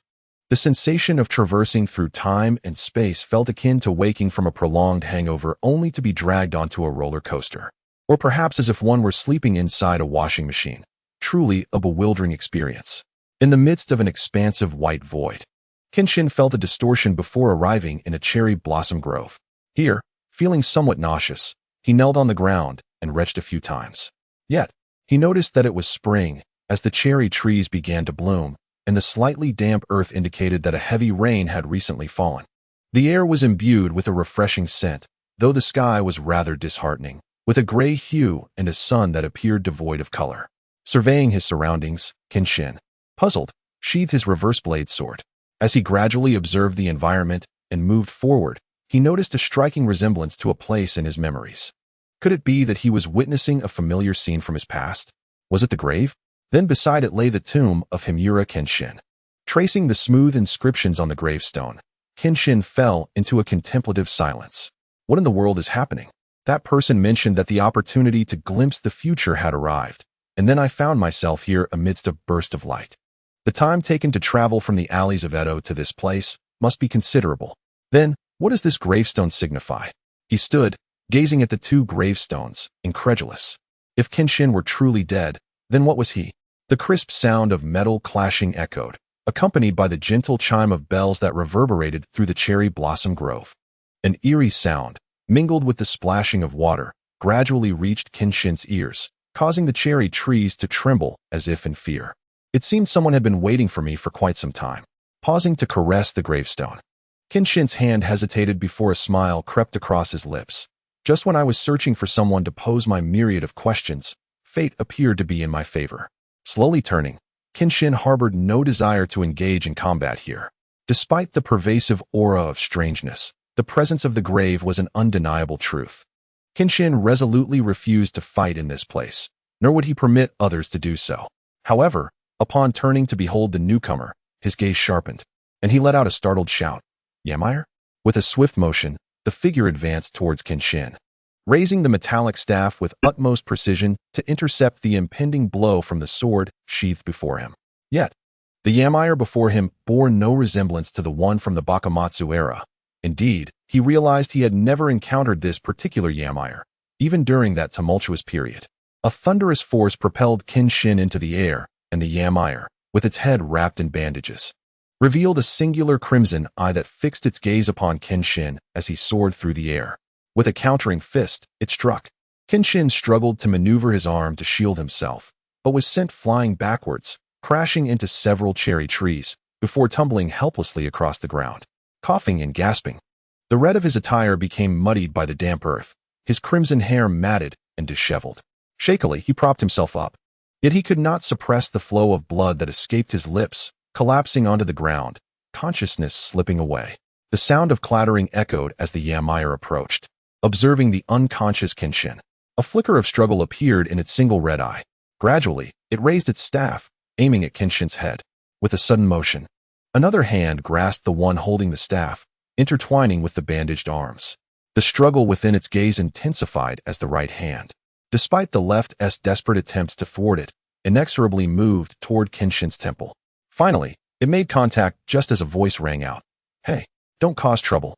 You scoundrel. If you keep this up, I might just stuff your jewels up your nostrils. My apologies for my audacity. I beg for mercy upon my insignificant life." With a swish, cherry blossom petals fell, tinged with color, as the ominous black figure vanished without a trace, leaving only Kenshin, sprawled on the ground, in a deep unconsciousness. Epilogue. The transformation of nature and future scenarios. With great difficulty, he managed to twitch a finger, though his consciousness remained clouded. He could faintly perceive the sounds of the world beyond. Kenshin furrowed his brow, feeling an uncomfortable sensation wash over him. "Do you not find it strikingly similar?" The voice that echoed in my ears was as familiar as ever, reminiscent of a wig, although the attire and the sword appeared alike. This individual bore no resemblance to Kenshin whatsoever. The most crucial detail was the absence of the scar on his face. This guy, who seizes every opportunity for mockery, is Shinpachi? Yet, with the emergence of such treasures, the appearance of another Kenshin impersonator hardly surprised me. Despite the slight difference in tone, it was unmistakably Kagura. With a pained grunt, Kenshin struggled to open his eyes, and the first sight that greeted him was a rather bizarre figure, essentially a grotesque humanoid. Startled, Kenshin instinctively punched the peculiar being, sending him flying. "Hey!" Though this girl before me had long, orange hair and a familiar bag, adorned in a cheapao reminiscent of Gintoki's attire, and wielding a long umbrella, what was even more alarming was the utterly excessive chest size. And recalling that Kagura, who only knows how to eat, I thought, "Coach, you have truly distorted my worldview. How infuriating. Is this how you treat the person who rescued you?" In a haze of confusion, Kenshin felt his collar gripped tightly. Before him stood a figure clad in a black leather trench coat, two katana sheathed at his waist, one of which was the familiar Toya Lake. Upon a closer inspection, his face revealed glasses. It was undoubtedly Shinpachi, despite my recollections of having ignored him. Kenshin shook his head in agony, memories flooding back. The clanging of a tin staff and the mage's robe crafted from bandages, along with the solitary eye he displayed. In desperation, he hurled Shinpachi aside, kicked open the door, and stepped into the street, scanning his surroundings. However, the scene was entirely different from his memories. Although the izakaya was still standing, the second floor of the odd jobs agency appeared to have been abandoned for ages, surrounded by desolate buildings and overgrown weeds. Even the prominent structure that represented Edo, the terminal tower, was reduced to mere remnants. Edo? But why has it come to this? Gripping his head in frustration, Kenshin found himself at a loss for words. "Hey, I ask you, where did you come from?" A voice emerged from behind him. Kenshin turned to see the rather unsightly man standing there, dressed in clothes he recognized well, staring intently at him. Yet, Kenshin was certain he had never encountered him before. "Compared to that, can you tell me what is happening in Edo?" Kenshin retorted. "What a rude fellow. Had I known, I wouldn't have bothered to rescue you." All of Miss Mitsuba's efforts wasted, Kagura spat disdainfully, stepping beside the man. "Edo has become like this. The news reports it every day. Which mountain cave did you crawl out from?" "So, you are Kagura? And that is Shinpachi? And this fellow is Gintoki?" Kenshin inquired, his uncertainty growing. "How terrifying. To encounter you again, and you've transformed into this," he exclaimed. "Did you evolve into this bizarre creature from indulging in too many desserts?" "Hey!" There's absolutely no way this is Gintoki. Kagura shouted in dissatisfaction. You are merely a copycat of Jinchan, known as Treasure. In comparison, are you truly emulating Kenshin-san? Shinpachi, adjusting his glasses, interjected, I never imagined that after 5 years, someone would still remember Kenshin-san. 5 years. Kenshin's eyes narrowed in disbelief as he turned to glance at the shattered terminal tower, then looked down at his own hands. Have I traversed time? Have I arrived 5 years into the future? But how could such a thing be possible? Hey, after all this time, you still haven't answered my question. Where do you hail from? Treasure raised a hand and approached Kenshin. I come from Jianhai, a small rural village. When I crossed over, I immediately saw my own grave. Kenshin hesitated to reveal his true name, uncertain why Kagura and Shinpachi failed to recognize him. I am called Abao. Wait. This casual name seems like something you just thought of. What on earth is that? Are you sure you aren't jesting? Treasure said, impatiently picking her nose. Well, do as you wish, but make sure not to let Sugo see you like this. Kagura's words were cut short as the door to the tavern swung open, revealing a noticeably older Odi, who called out, Hey, what are you all doing out there? Get back inside. Thank you. Kenshin said as he accepted the cup of sake Odi handed him. He observed Shinpachi and Kagura, who were still sulking, and the pensive Treasure sitting nearby, before quietly taking a sip of his drink. There are not many who still remember them. With Treasure's appearance, and now you, haha, Odi chuckled, taking a puff from her cigarette. Where's Gintoki? I wish to see him, Kenshin cautiously inquired. The atmosphere in the tavern shifted dramatically upon his question. Shinpachi and Kagura ceased their bickering and leaned in to listen.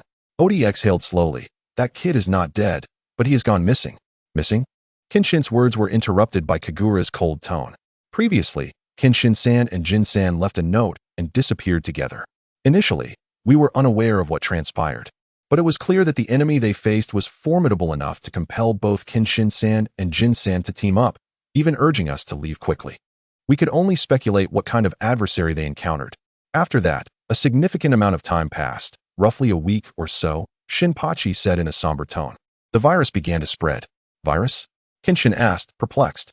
It invades the human body, destroying all cells and tissues. It is effective solely against humans. Hence it is also known as human curse. Those infected turn white-haired. Thus it is referred to as white curse, Kagura explained. Initially, none of us took it seriously, as it seemed to affect individuals only. However, as time progressed, the outbreak expanded, and more individuals fell ill, with no cure available. It is a terminal illness. Consequently, panic ensued. Violence, robbery, and crime proliferated. New Baji sighed.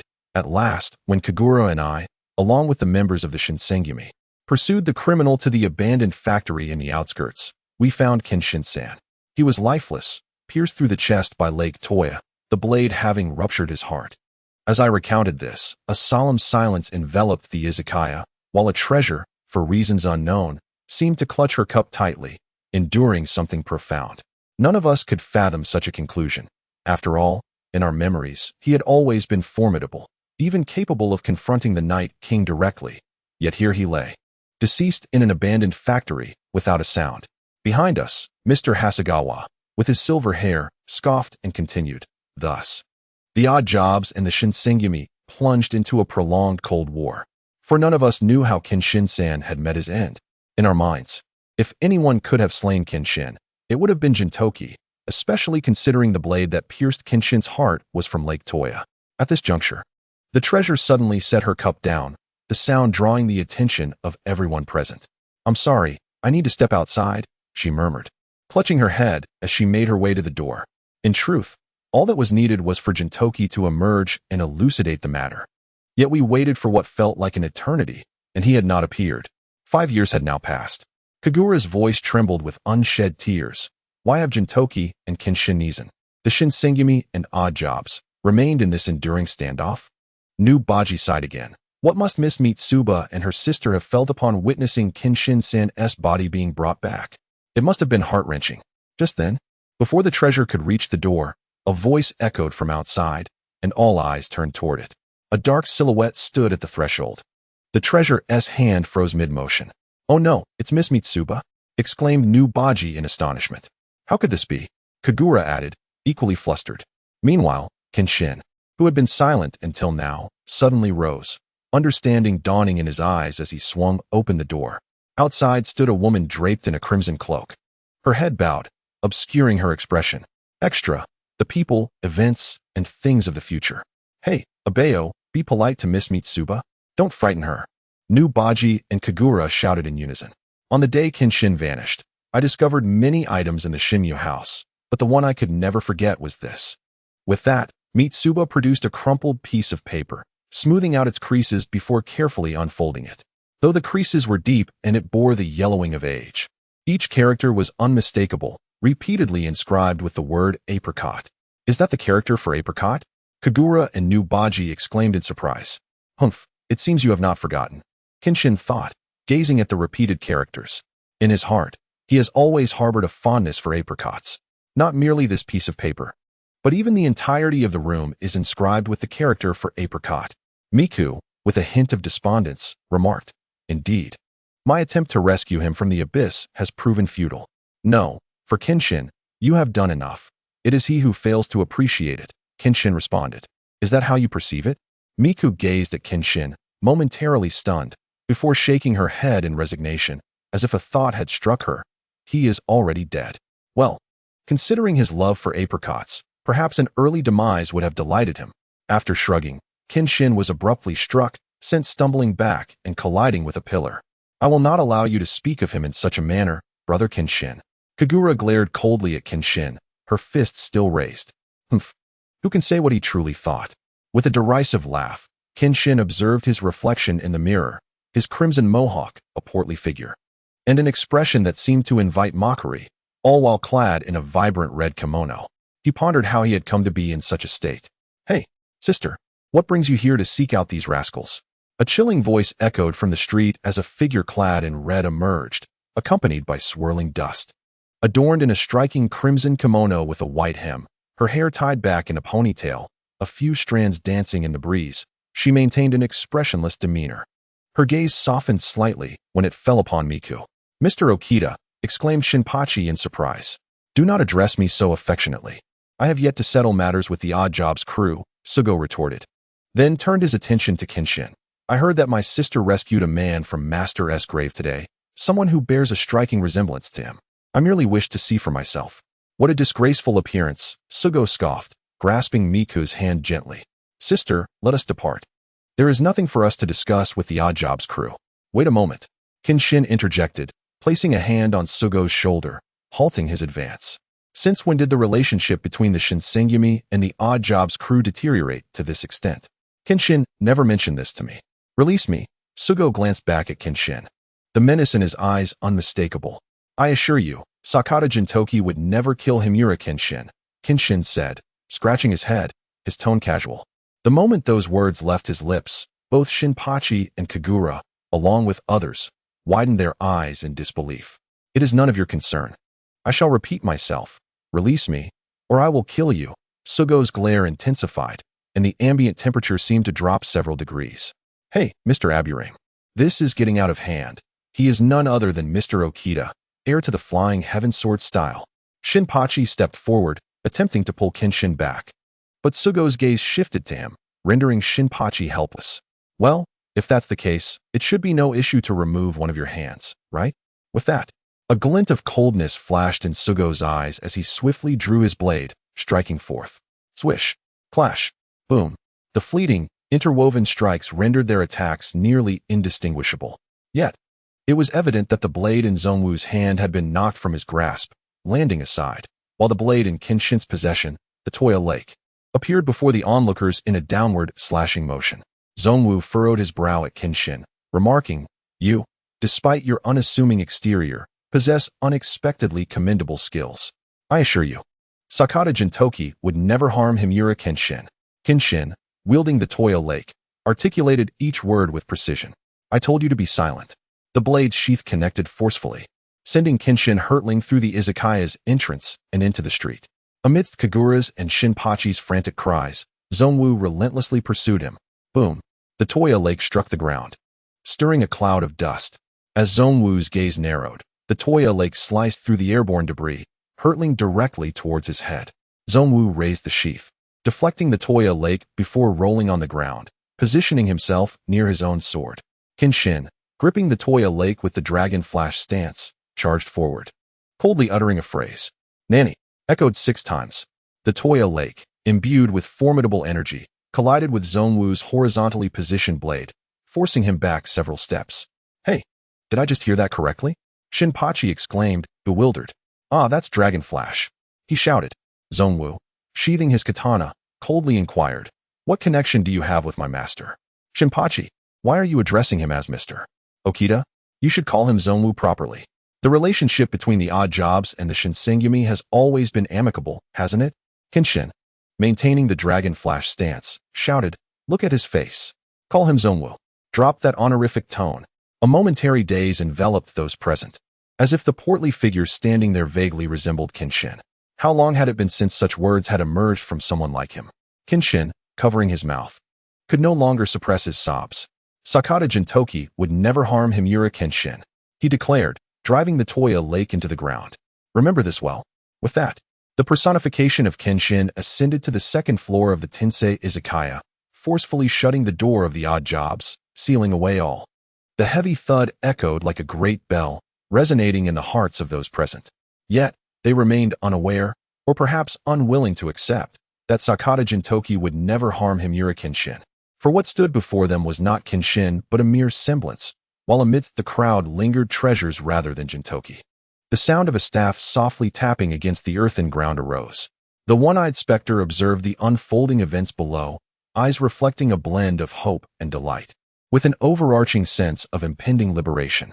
In an instant, an expression of extreme greed emanated from his gaze, as if that previously human-like countenance was merely an illusion. His outstretched left hand appeared to grasp something intangible, yet just as he was about to seize it, his excessive force rendered it breathless, shattering it like tofu. In the palm of his hand, aside from the unwelcome sight of vivid crimson, nothing remained. Epilogue. In search of truth, listen, denizens of the odd jobs. Although we of the Shinsengumi shall not forgive you, at noon today, Kondo-san, Kotaro, and Mr. Genkai will meet their demise on the streets. Should you wish to save them, arrive then. Despite not comprehending why that individual also practices the flying heaven sword style, Sugo no longer wished to ponder further. Sheathing his sword, he approached Mitsuba and said, Sister, cease all association with them. With that, Sugo consoled Mitsuba as he gradually departed. Mr. Hairpiece and Shinpachi, in a state of shock, pondered, have they truly been captured by the government? How infuriating. We must rescue them at all costs. Kagura, with fierce determination, clapped her hands and swiftly charged toward the street with Shinpachi in tow. Hey, Kagura, do not act so recklessly. Shinpachi shouted in frustration. Yet it seemed Kagura was oblivious to his concerns, sprinting away. He had no choice but to hastily follow her, despite their Cold War. He could not stand idly by and watch her act alone. And what about you? Will you not take a look? Granny Toes emerged, exhaling a puff of smoke. Huh.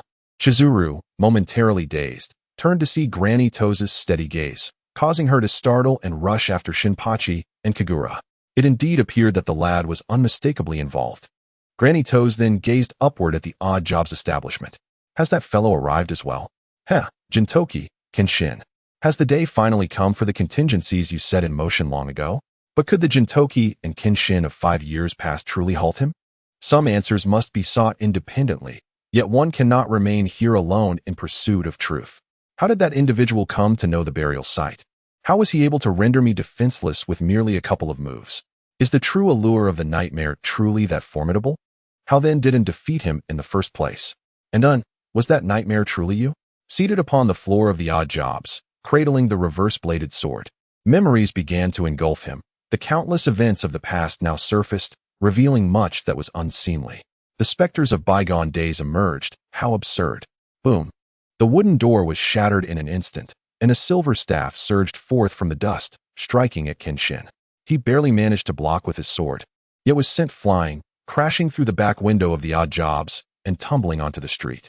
The resounding clang of metal rings echoed, as a familiar silhouette emerged from the dust once more. The towering figure gazed down at the coughing Kenshin, its singular crimson eye devoid of any trace of human emotion, revealing only a profound avarice. The hand and visage, adorned with black runes, aligned perfectly with Kenshin. Just as you appeared, With trembling arms, Kenshin propped himself up. Looking up at that figure, "I have many questions to ask you, Yami." In an instant, the figure on the loft vanished. Kenshin's eyes narrowed as he deftly rolled forward. Evading the strike of the staff, he swiftly drew his sword, nine-headed dragon flash. The staff swung relentlessly, striking Kenshin's back with a powerful blow as he executed his final cut, propelling him into a decrepit, abandoned house, where falling debris swiftly buried him. Silently and stealthily, Yami advanced towards the house where Kenshin lay. Yet, in the depths of that singular crimson eye, a flicker of emotion emerged.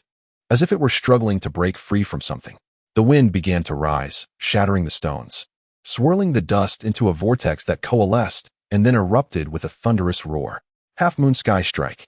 With the reverse-bladed sword raised high, Kenshin howled as he descended, carving a long scar into the earth while the surrounding buildings crumbled under the force of his godlike strike aimed at Yanmi.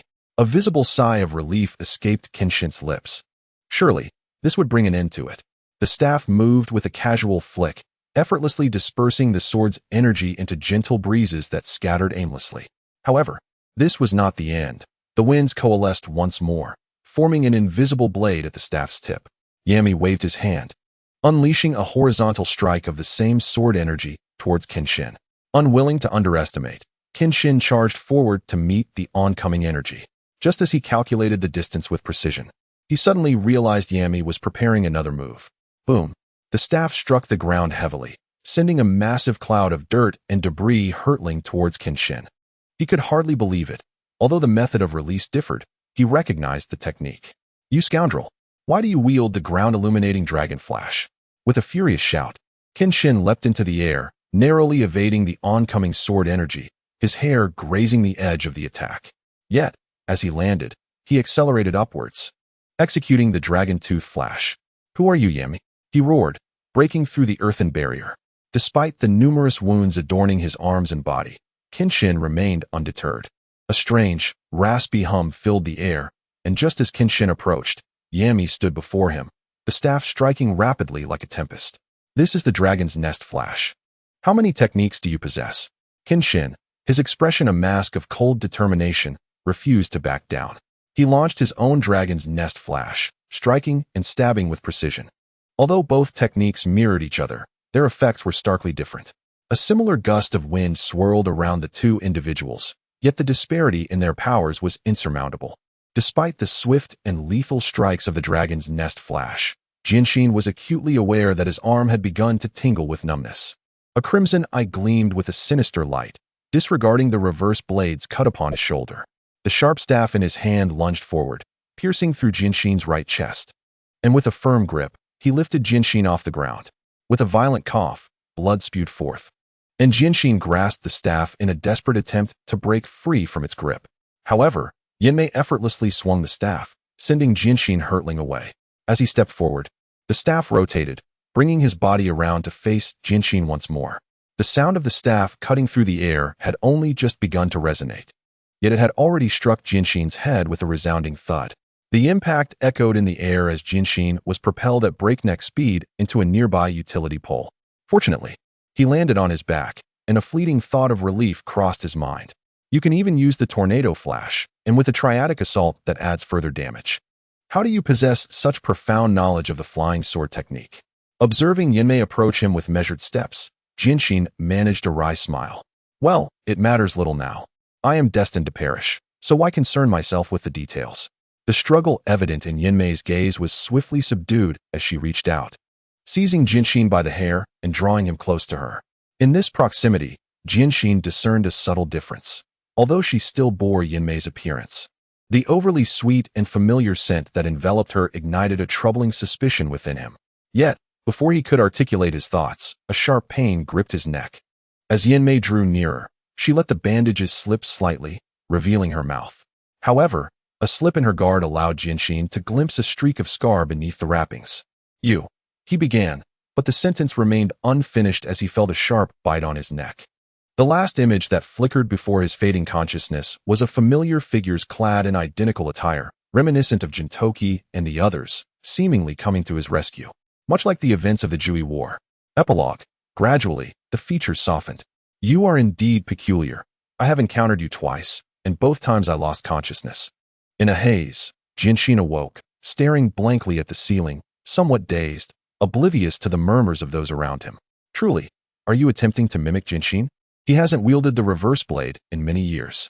Another voice interjected, accompanied by a glimmer of light as the reverse blade reflected a brilliant sheen under the sun's rays. It has been ages since I last saw it. I merely adopted his former likeness, Genshin replied, locking his gaze onto the figures gathered by his bedside. Among them were Kagura, Shinpachi, and Shinsho, alongside a figure that resembled a wig yet bore some resemblance to a dwarf, a pure white humanoid entity, and a dapper gentleman clad in a stylish suit. What on earth are these beings? Puzzled, Genshin contemplated the doctor's report, which stated he was in good health and not overweight. If he claims I'm not overweight, does that mean I am hallucinating? The man in the suit gazed exaggeratedly at the figure on the hospital bed, exclaiming, and this fellow is named a Bach. Hey, what's wrong with my name being a Bao? Does it bother you, you fool? Have you not eaten mayonnaise in years, causing your brain to rot? The figure on the bed instinctively retorted. How did you know I like mayonnaise?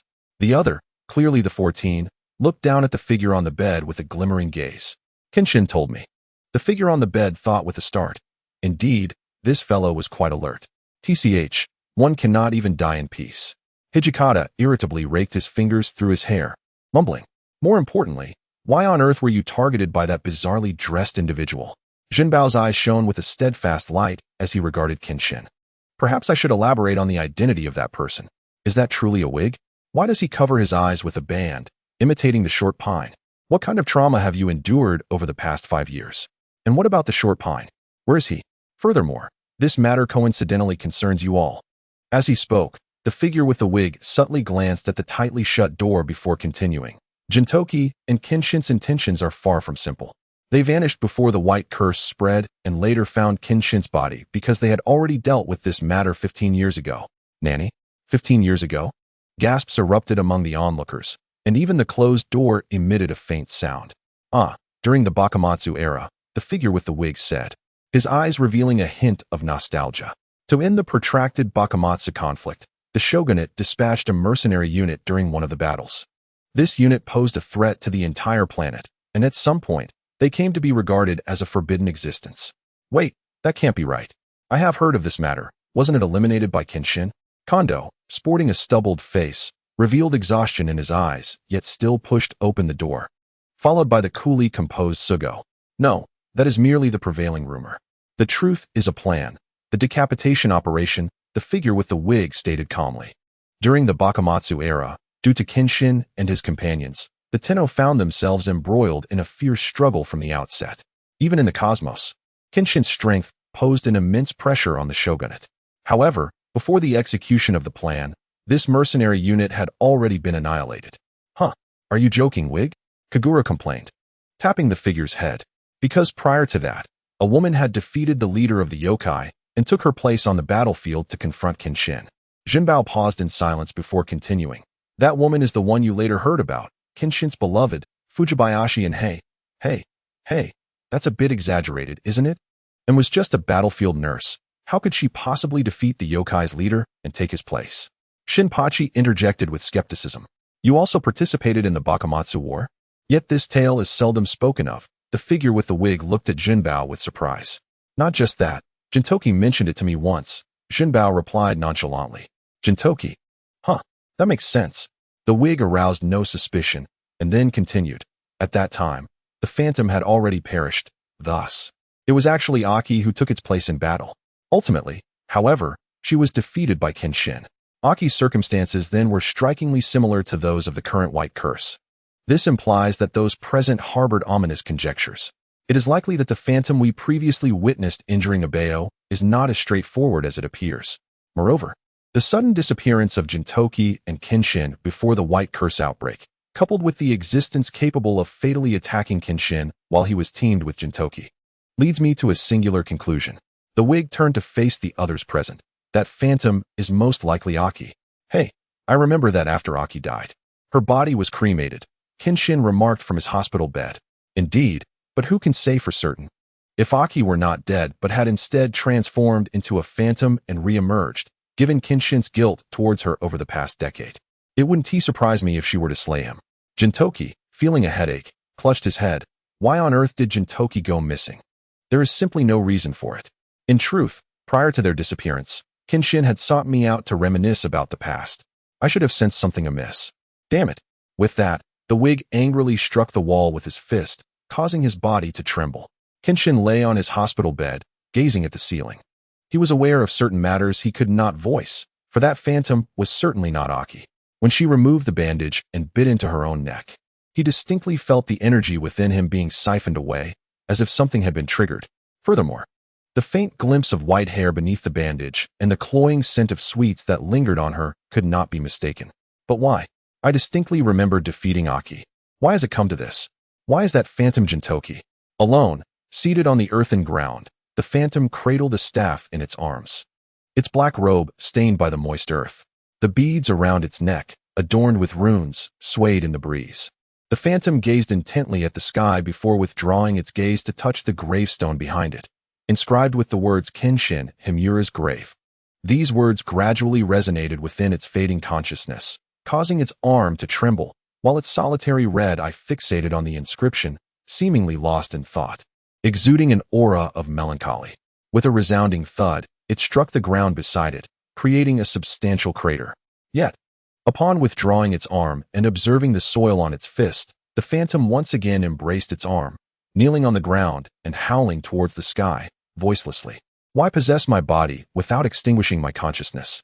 I am forced to witness myself inflict harm time and again upon those around me. Why do I still possess awareness?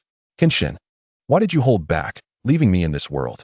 Welcome, dear readers, to the latest, fastest, and most popular serialized works available in original format. Epilogue, an unexpected discovery. Hey, where have you all run off to?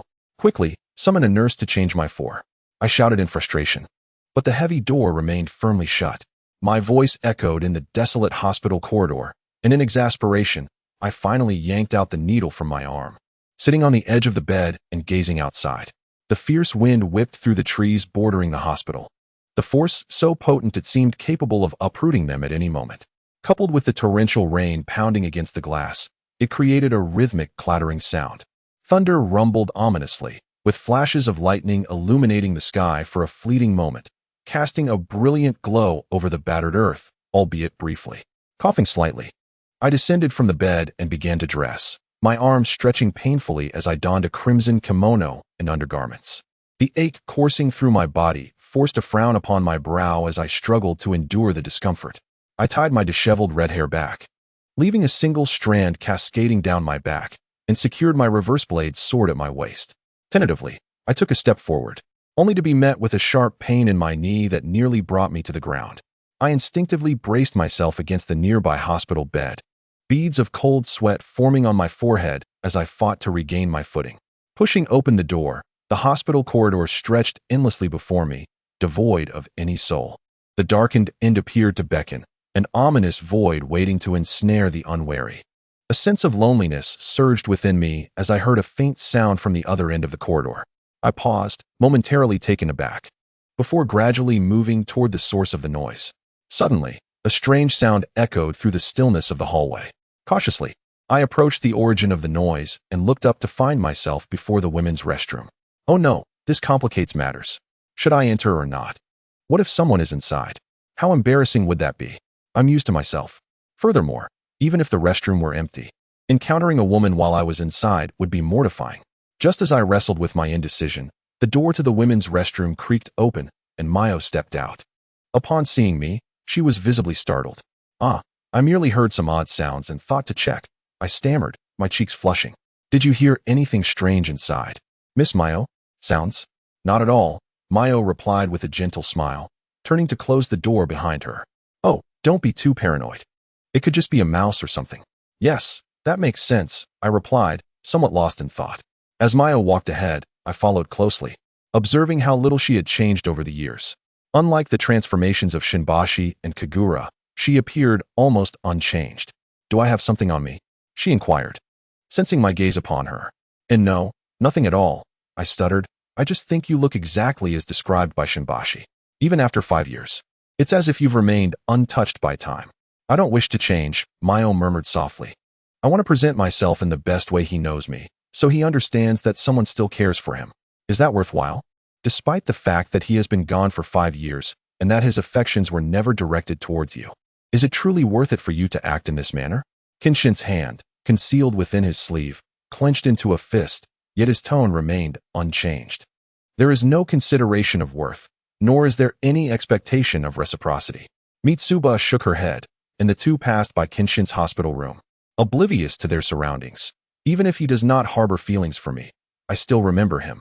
That fellow can, at times, evoke a sense of envy. Releasing his tightened fist, Kenshin spoke with a hint of resignation. It is not just me who remembers him, is it? Even though he has truly departed. As Mitsuba guided Kenshin around a corner, they faintly heard the sound of a woman weeping. Mitsuba, Kenshin hesitated, words caught in his throat. Perhaps Ameo has already ventured into that realm ahead of us to find him, Mitsuba gently mused. How wonderful that would be. Kenshin's heart sank at the implication. Are you suggesting that? Mitsuba remained silent, leading Kenshin around another corner, where they found Shinpachi slumped in a chair in the hospital corridor, exuding an aura of profound loneliness and sorrow. No way. Kenshin stood frozen, disbelief evident in his eyes as he watched Mitsuba advance. Ameo, unchanged as ever, radiated her characteristic charm and depth. With her hair now cropped short, Kyubi seemed to embody a more masculine appearance, perhaps adopting this guise to better care for Ameo. The transformation from a ponytail to short hair. Kyubi, is this truly you? My vision is slowly fading. Even my hair is being tended to by Shinasuke. Ameo, lying in her hospital bed, now sported a cascade of silvery hair, her eyelashes transformed to white. Although her complexion was pale, her exquisitely delicate features remained adorned with a smile. How wonderful it is. How many of us are left now? Ameo said with a smile. In truth, the little monkey has remained unchanged compared to 5 years ago, perhaps because she still harbors feelings for Gintoki, wishing to wait for his return in her original form. Since the upheaval in Edo, everyone has become increasingly distant.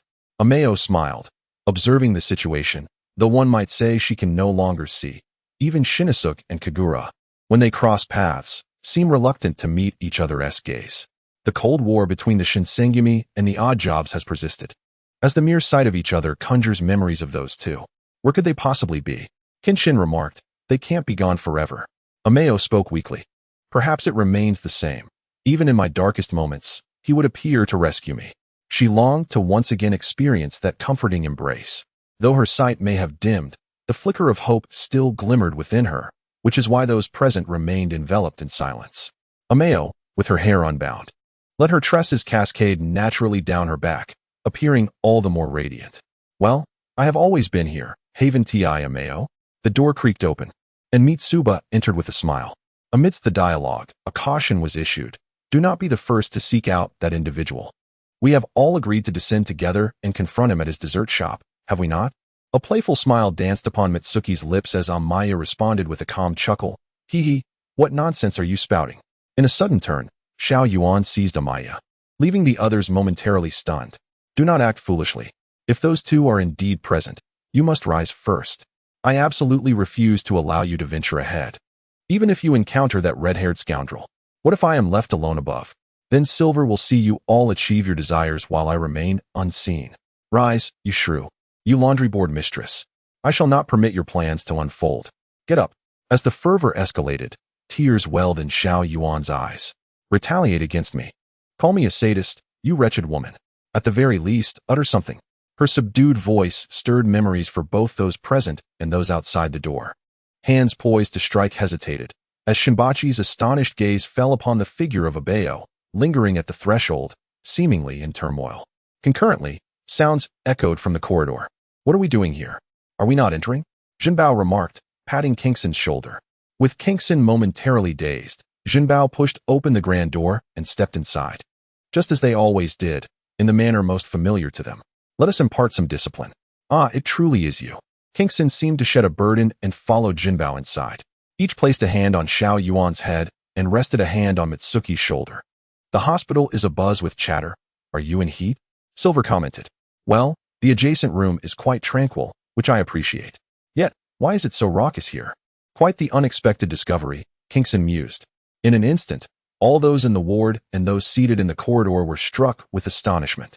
Welcome, dear readers, to explore the latest, swiftest, and most popular serialized works found in original. Epilogue, a resolve finally made. Though their intentions were noble, these two had forgotten that they were no longer the same individuals as before. With a resounding thud, a barrage of punches and kicks ensued, leaving Jinbao and Kenshin helplessly sprawled on the floor, forced to smile wryly. Who are you two? Donning such lewd expressions, pretending to be familiar. With that, Tsukuyami and Xiao Yuan paused their onslaught. Hey, I say, perhaps we should just bind them and toss them into the river. Is that Silver and Kenshin? Perhaps due to their obscured appearance, despite their transformed looks, their voices remain unchanged, leading to Amaya's misunderstanding. White hair cascaded down the pillow. Could it truly be them? Amaya, Xiao Jiao, and the others expressed their discomfort in unison. Indeed, it is Kenshin and Silver, without a doubt sister. At that moment, the door swung open, revealing Shinpachi and Kagura, who entered side by side and stood before the hospital bed. They have finally returned. Humph, little Shin is deceiving. Kenshin has long since perished. A smile of serene indifference graced Amiao's snow-white face. How could you possibly return? Even if I were to die, witnessing your current state would surely revive my spirit. With that, Genshin gently pushed aside the individuals before him, cautiously taking Amiao's hand. Observing her arms, now as pale as alabaster. A flicker of heartache danced in Genshin's eyes. I have returned. Amiao, you must not leave us just yet. Who are you truly? Why do you masquerade as Genshin? Although initially exhilarated, Amiao responded with a tender smile. How can one who has passed truly return? For I never died to begin with. As she spoke, she pressed her delicate hand against his face. Genshin, his voice soft, murmured, feel this warmth, sense this pulse. I am still alive. After a moment of stunned silence, Amiao, with some effort, lifted her arm to caress Genshin's visage. Is it truly you, Genshin? Yes, it has always been me, he replied gently. The Genshin who rescued you in your youth has been by your side all along, never departing. Tears welled in the corners of Amiao's eyes. She understood her sight had faded, leaving only two indistinct figures before her. Yet, she allowed herself this moment of indulgence, imagining that both Insang and Genshin had truly returned. What joy it would bring, for then Miss Sanny would not have to bear the burden of Xinyao House alone, and the long-awaited reopening of Wanshur House would finally commence. Amiao's voice gradually diminished. The three of us can indeed reopen the Wanshur House, until it became a whisper, barely perceptible. Hey, you two. Yueyong and Xiao Yuan simultaneously grasped Jinbao and Genshin's shoulders. Yet, in the next moment, Jinbao and Genshin paid them no heed, turning instead towards the grand entrance. Don't you think an explanation is warranted? Xiaokuei spoke coolly. An explanation? Such things are unnecessary. Rather than wallowing in inconsequential tears, we ought to seek a genuine solution to save her, even if it is a terminal illness. There exists no affliction in the universe that cannot be overcome, Jinbao asserted. There will always be an opportunity. The first task of the re-established Wanshur House is this. Then, for me, silence should not be an option. Should I address the sins of the past or the compensations of the present? Well, in any case, it matters little. Genshin mused, scratching his head, though to an outsider, it merely appeared as though he were scratching in confusion. To act the part fully, years ago, Genshin saved Amiao. And now I shall do the same. Otherwise, how can one claim to be a good actor? Hey, you two. Kondo leaned against the doorframe. What is this strange appearance? Are Sakata and Hijikata merely substitutes? Never substitutes. We are simply fulfilling our obligations, they replied in unison, striding towards the door. This is what one does for a friend. The occupants of the room stared, bewildered, at these two figures, one with a shaved head and the other with a striking red mohawk. It was uncanny how they seemed to embody the spirits of the two they resembled. Upon reflection, it was indeed a nostalgic sight. Bang! As the two walked side by side, they suddenly found themselves wedged in the doorway, clearly indicating that a single hospital door was insufficient for their simultaneous exit. Hey, could you step back a bit? Jinbao urged Genshin. Huh, why should it be me and not you, bald head? With that common Mohican hairstyle of yours. You ought to yield to me, you rascal. Nonsense. Even if I were to turn upside down, I could still sweep the floor, but what about you? No matter how one looks at it, you can only jabber on, right? How could you possibly demean my handsome visage in such a manner? Hey, I refuse to accept this. Are you looking for a fight, you scoundrel? Bring it on. I fear no one. I shall certainly take a slice off your foreskin, exposing your true self. Then, I shall shear your hair, turning you into a wuku. Even as a wuku, in this world, my name shall remain Saitama. The bickering nature and tone we share resemble those of the precious treasures and the sword's heart, causing onlookers to contemplate their quarrel and distance themselves. Gradually departing from Edo General Hospital, the two adversaries finally halted their verbal sparring, exchanging glances before succumbing to uncontrollable laughter, rolling on the ground, clutching their bellies. This sight truly suits you, Jin-san, Kenshin exclaimed, laughing heartily. Likewise, that hairstyle could not suit you better, treasure or not, Jin-san, with one hand propped against a utility pole, struggling to catch his breath. Remarkably, no one noticed each other at first. As they laughed, both settled on the ground, gazing at the sky, sitting beneath the utility pole.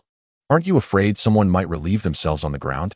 Kenshin inquired, casting a sidelong glance at Jin-san. Sitting by the trash bin, aren't you concerned something might stick to your backside? Jin-san retorted with a smirk, refusing to back down. Truly a failure. After a moment of silence, they simultaneously remarked, "Who would have thought our future would be like this, one dead and the other missing? This must be the reason we were summoned to this era, right?" Jin-san, reclining with his hands behind his head, feigned nonchalance. Look at their state. If our counterparts in this world knew they had become like this, I wager they would be cursing from below. Kenshin shook his head helplessly, observing their entangled predicament. Why the sudden sentimentality? It's nothing. I just feel that this kind of future is not worth having, Jin-san replied, gazing intently at Kenshin. You've encountered that fellow, haven't you? Yume. Kenshin instinctively clenched his fists at the piercing gaze. Hey, Kenshin, if that Yume is indeed in, could you bring yourself to act against him? Jin-san suddenly posed the question. This hypothesis is fundamentally flawed. On the contrary, I am more curious. Yume's poison only has the efficacy to kill in an instant. When did such development occur? Kenshin spoke solemnly. What exactly have we experienced in this era? Is there anyone who can provide an answer? Jin-san looked at Kenshin. There might only be one person. Oh, Doragon, Kenshin muttered under his breath. Are we really going to carry on like this? Ignoring the damp marks on his backside, Jin-san approached Kenshin, resting a hand on his shoulder. What other choice do we have? Are you planning to disguise yourself in a white trench coat? Kenshin shot Jin-san a sideways glance. Seriously, who so uncivilized has left a dessert here, sticky and clinging to my pants? I believe I have long since cautioned you about such matters. Gintoki subtly turned his back. When you utter that phrase, might you turn around and show me? How bizarre. Why would you wish to see my backside? Remove those damp traces first. Away with you. What are you saying, you hentai? Keep your distance. I could easily send you off to your father in an instant. Flying sword technique, dragon soaring flash. Observing the two rascals as they frolicked away, the figure of Yume, standing atop the high building, reached out, yearning to grasp something, yet ultimately, her hand fell feebly. Welcome, esteemed readers. Indulge in the latest, swiftest, and most popular serialized works available in the original. Epilogue, before the final showdown. It is quite rare to see such unexpected guests. How does it feel to return from the depths of hell? The elderly Obasan, with strands of white hair and a visage marked by age, surveyed the two newcomers as they entered, her wine glass swaying in hand. Care for a drink? Humph. Shouldn't you be the one treating us? With that, Kenshin and Gintoki entered, pulling out chairs. You old codgers have been toying with others all this time. My apologies, but I have prior engagements this evening. The bespectacled old man picked up a bottle set aside and filled the glasses for the two figures captured in a photo, Gintoki, with his vacant, fish-like eyes, and Kenshin, who had just punched Gintoki in the face, remained frozen in that moment. Without hesitation, Kenshin and Gintoki seized the two glasses, downing their contents in one go, somewhat disinterestedly watching the bustling figure of Obasan behind the counter. What is your impression of this world, dear sirs? The old man inquired softly. Indeed, one cannot afford to be idle in such a future. It seems that the old man and woman have become two of a kind.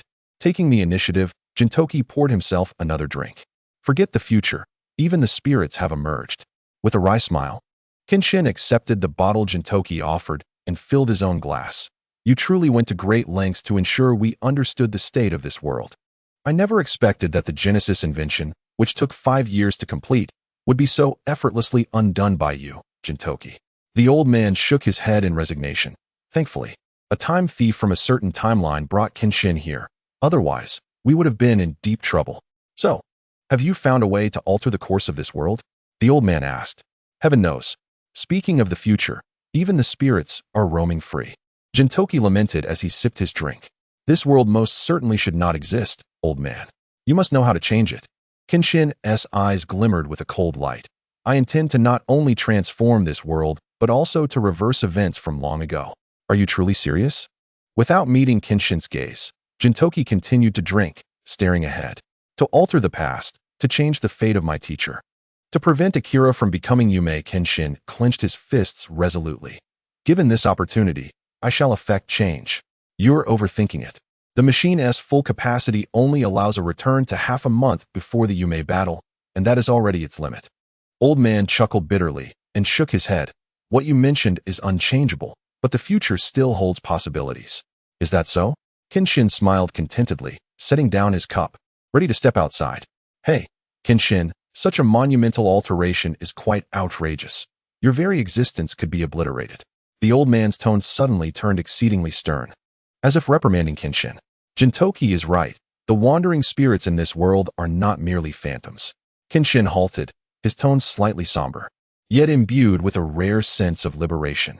As fellow remnants of the past, wouldn't it be best for us to fade into history together? Stop right there, Gintoki shouted, hurling his cup aside and charging forward, landing a punch squarely on Kenshin's face, sending him sprawling to the ground. Spirits? Are you jesting?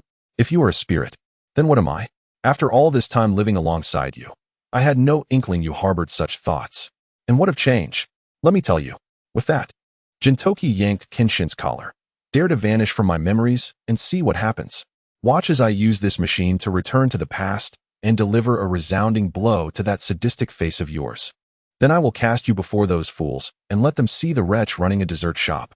What is the missing piece in their memories? Does change hold significance? If it truly mattered, why has the future turned out this way?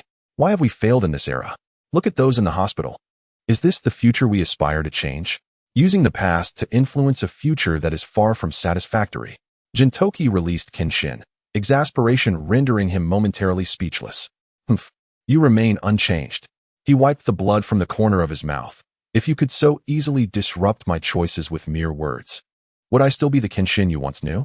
Gintoki moved his lips, but remained silent. Seeing you this way allows me to feel that my burdens can be lifted. He paused at the doorway. Farewell. What is the sentiment at this moment? Perhaps the unchangeable conclusion is a regrettable affair. Yet the ability to alter the fates of Akira and the teacher should suffice, even if the cost entails my disappearance in the Boshin War, erasing my existence in subsequent worlds. Isn't it quite natural? I was never a part of this world. To die in the Boshin War and become a legend is a fair trade. Yet, why does this faint sense of reluctance linger? Why have I found myself here? Walking this path?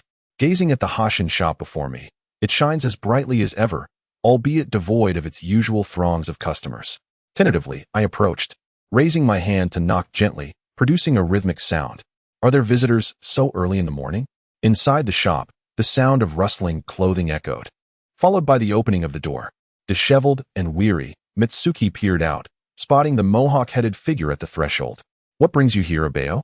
Ah, Miss Mitsuki. After a moment of silence, Kenshin managed a reluctant smile. Please, come in, said Mitsuba, opening the door to welcome Kenshin inside. You've arrived quite early. My establishment isn't open yet, and I have nothing to offer you. I sincerely apologize. No, it's quite all right. I merely came to take a look. There's no need to trouble yourself, Kenshin replied, waving his hand in mild panic. I just wanted to see the heart's delight, as I mentioned. Oh, did Kenshin even mention that to you?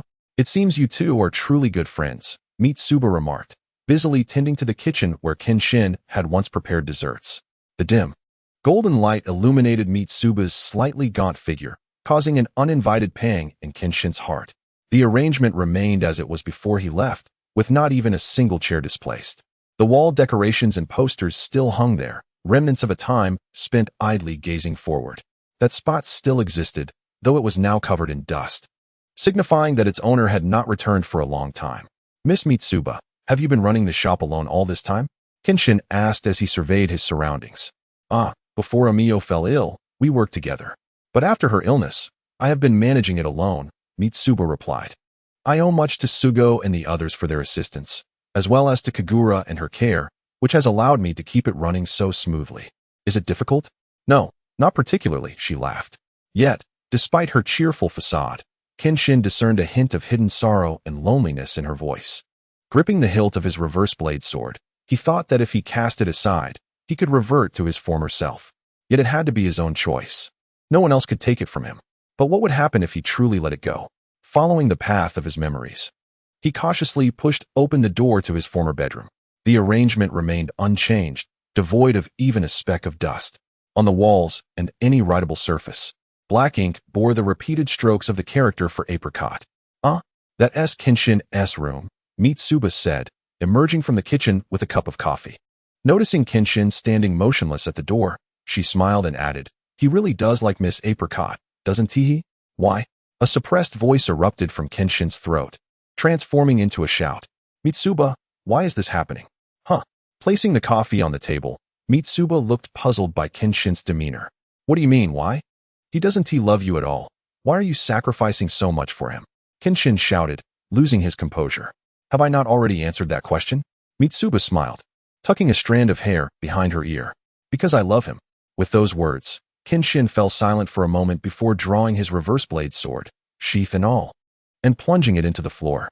In Mitsuba's eyes, the plump, mohawk-haired figure she had known suddenly transformed into someone from her memories, a person she could not recognize any longer. In disbelief, Sanny covered his mouth, taking a few steps back in astonishment. He slowly turned around.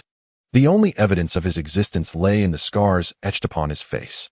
"I truly am not worthy of such devotion," he uttered softly. With trembling arms, Jinshin approached him step by step, questioning, "Is it really you, Jinshin? Am I not dreaming?" Sanny, I have returned," Jinshin said gently, reaching out to grasp Sanny's hand. Overwhelmed with joy, Sanny embraced Jinshin, tears cascading down his cheeks as he whispered, "It is truly wonderful that you are back." Jinshin nodded solemnly, responding, "It is indeed a profound blessing to see you here in the end." Yet, as Sanny expressed his relief, a violent cough erupted from him. "Hey, Sanny, what is wrong?" Jinshin exclaimed, panic rising as he saw the blood seeping from Sanny's lips, staining his own already crimson attire. Sanny, as Jinshin's hand brushed through Sanny's hair, his keen eyes caught a glimpse of a hidden hue beneath the gray strands. "This." He gazed incredulously at the pure white hair in his grasp, his pupils constricting to pinpricks. Why is it snow white?" He repeatedly lifted Sanny's hair, only to uncover more of the stark white threads concealed beneath the surface gray. "God has not been entirely unkind to me. I can still feel your warmth, still hear your heartbeat," Sanny murmured. "No." As he spoke, Sanny hoisted Jinshin up, kicking the door open and racing towards the hospital, disregarding the fallen reverse blade. "This is merely the beginning. There is still hope. This is just the onset." Sanny believed fervently that he could be saved, just as before. Only the beginning. Only the beginning. Only the beginning.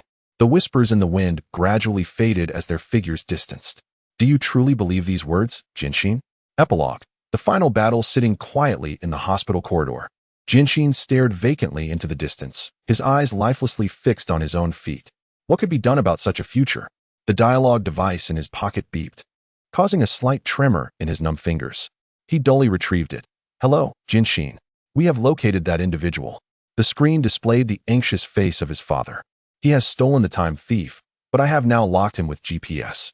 I previously informed Gintoki to head over, but he may not be sufficient to confront the nightmare. Is it true that you have found him?" The tone was flat, devoid of emotion, causing Jinshin's father to momentarily falter. "Jinshin, what is wrong?" he asked cautiously. "No, it is nothing. I have merely resolved to take a certain path," Jinshin replied, looking intently at his father. "Please send me the coordinates. I shall go shortly." "All right." Although uncertain, his father chose to trust Jinshin. After ending the call, he sent the coordinates. Meanwhile, the door to Jinshin's ward swung open abruptly, and a group of doctors emerged slowly. "What is the situation, doctor?" Casting aside the dialogue device in his hand, Jinshin hastily rose to confront the doctor. From a medical standpoint, Miss Sanny should have long since succumbed to her affliction, yet the fact that she had only now been admitted to the hospital was nothing short of miraculous. The doctor shook his head. "What do you mean?" Jinshin inquired in a hushed tone. "Miss Sanny's condition is far more severe than that of Miss Amiel. Logically, she should have been bettered in long ago. However, inexplicably, she has managed to endure until now." The doctor placed a reassuring hand on Jinshin's shoulder. Thus, she is not in the early stages. Rather, she has already reached a critical state. The revelation struck Kenshin like a thunderbolt, akin to a saw slicing through his heart. Never had he felt such disbelief, nor such profound sorrow. Prepare for the worst, the doctor advised, shaking his head in resignation as he motioned for the nurses to allow Kenshin to pass. With a dazed expression, he opened the door and entered the room as if on autopilot. Beholding Miss San, with tubes inserted into her nose and the steady rhythm of the ECG beside her, Kenshin trembled, sinking to his knees at her bedside. He was at a loss, his hands unsure of where to rest. What should I do? Should I strive to save her as I once did? But since my arrival in this era, the system has ceased to respond. As he murmured, he noticed Miss Sanny softly uttering words in her slumber. Kenshin grasped her arm tightly. I am here. What a comforting presence, she whispered, a satisfied smile gracing her lips. In a matter of moments, her previously concealed gray hair transformed into a stark white, leaving Kenshin momentarily speechless. Who will depart first, I wonder? She mused, her voice light as she wrinkled her nose, seemingly speaking to no one in particular. San, you mustn't claim my place. A voice emerged from behind the white curtain, revealing that she shared a ward with Amiao. But I no longer wish to die. For Kenshin is still here. Sanny's tone grew somber, straining to part the white drapery. Why is it so blindingly white that I cannot see you? With a swift motion, Kenshin pulled aside the curtain, revealing Amiao, whose eyes were open yet devoid of life. She gazed over at Sanny and let out a fit of laughter. This is the first time I've seen you like this. I've observed you in this state for quite some time. Sanny chuckled in response. Look, Kenshin is still alive. A nostalgic scent reminiscent of the days spent with the seemingly useless Aoin surged through Kenshin's senses. What a delightful memory, Amiao remarked cheerfully. Why curse? Kenshin murmured, standing upright and releasing Sanny's hand. Human curse? None of that matters anymore. Where is Kenshin? Sanny exclaimed, her eyes already clouded, suddenly feeling the absence of his grasp. Kenshin. Amiao, I shall not allow you to perish, he declared, regarding the two women in the hospital bed. This future is not one I desire. Is it not better that you did not encounter me? Sanny and Amiao pondered in confusion. Perhaps if I could have perished alongside the Yoma during the Bakamatsu era, this fate might have been avoided. Kenshin let out a bitter laugh, gazing at the emptiness of his waist and hands. For the first time in his life, he relinquished his weapons and departed from the bloodshed. To alter such a future, one must first eradicate the past. Kenshin, though I am unaware of your intentions, do not act foolishly. Return swiftly. Everyone is still waiting for you. Amiao shouted unexpectedly, her voice loud, though it was soon followed by a fit of coughing. Mitsuba, I will not allow you to perish. Amiao, you too shall not meet your end. With these words, Kenshin released the hands of the two individuals, finally resolved. He rose to his feet. At that very moment, the door to the hospital room was violently thrust open once more. Sister, Miss Mitsuba, no, please don't. The intruding figures, including the Shinsengumi, beheld Mitsuba on the hospital bed, their expressions a mix of disbelief and horror, before their eyes inadvertently fell upon a familiar silhouette. Who are you? Everyone has changed so much, Kenshin remarked, swiftly approaching Sugo, unfastening the katana from his waist. Kenshin, you're alive? You're truly alive. Kondo shouted in ecstatic tears. You rascal, you rascal. Kondo, you ought to shave your beard. At least show some semblance of the Shinsengumi captain's authority, Kenshin retorted, securing the katana at his waist while redoing his hair at the back of his head. I apologize, everyone. I once promised someone that I would never take another life. Yet I find myself unable to alter my nature. Since I have forsaken the reverse blade, the one standing here now is a different being. The legendary fugitive of the Bakamatsu era, Himura Kenshin, the battlefield's Azura. Tying his crimson hair into a ponytail, he glanced nostalgically at the crowd.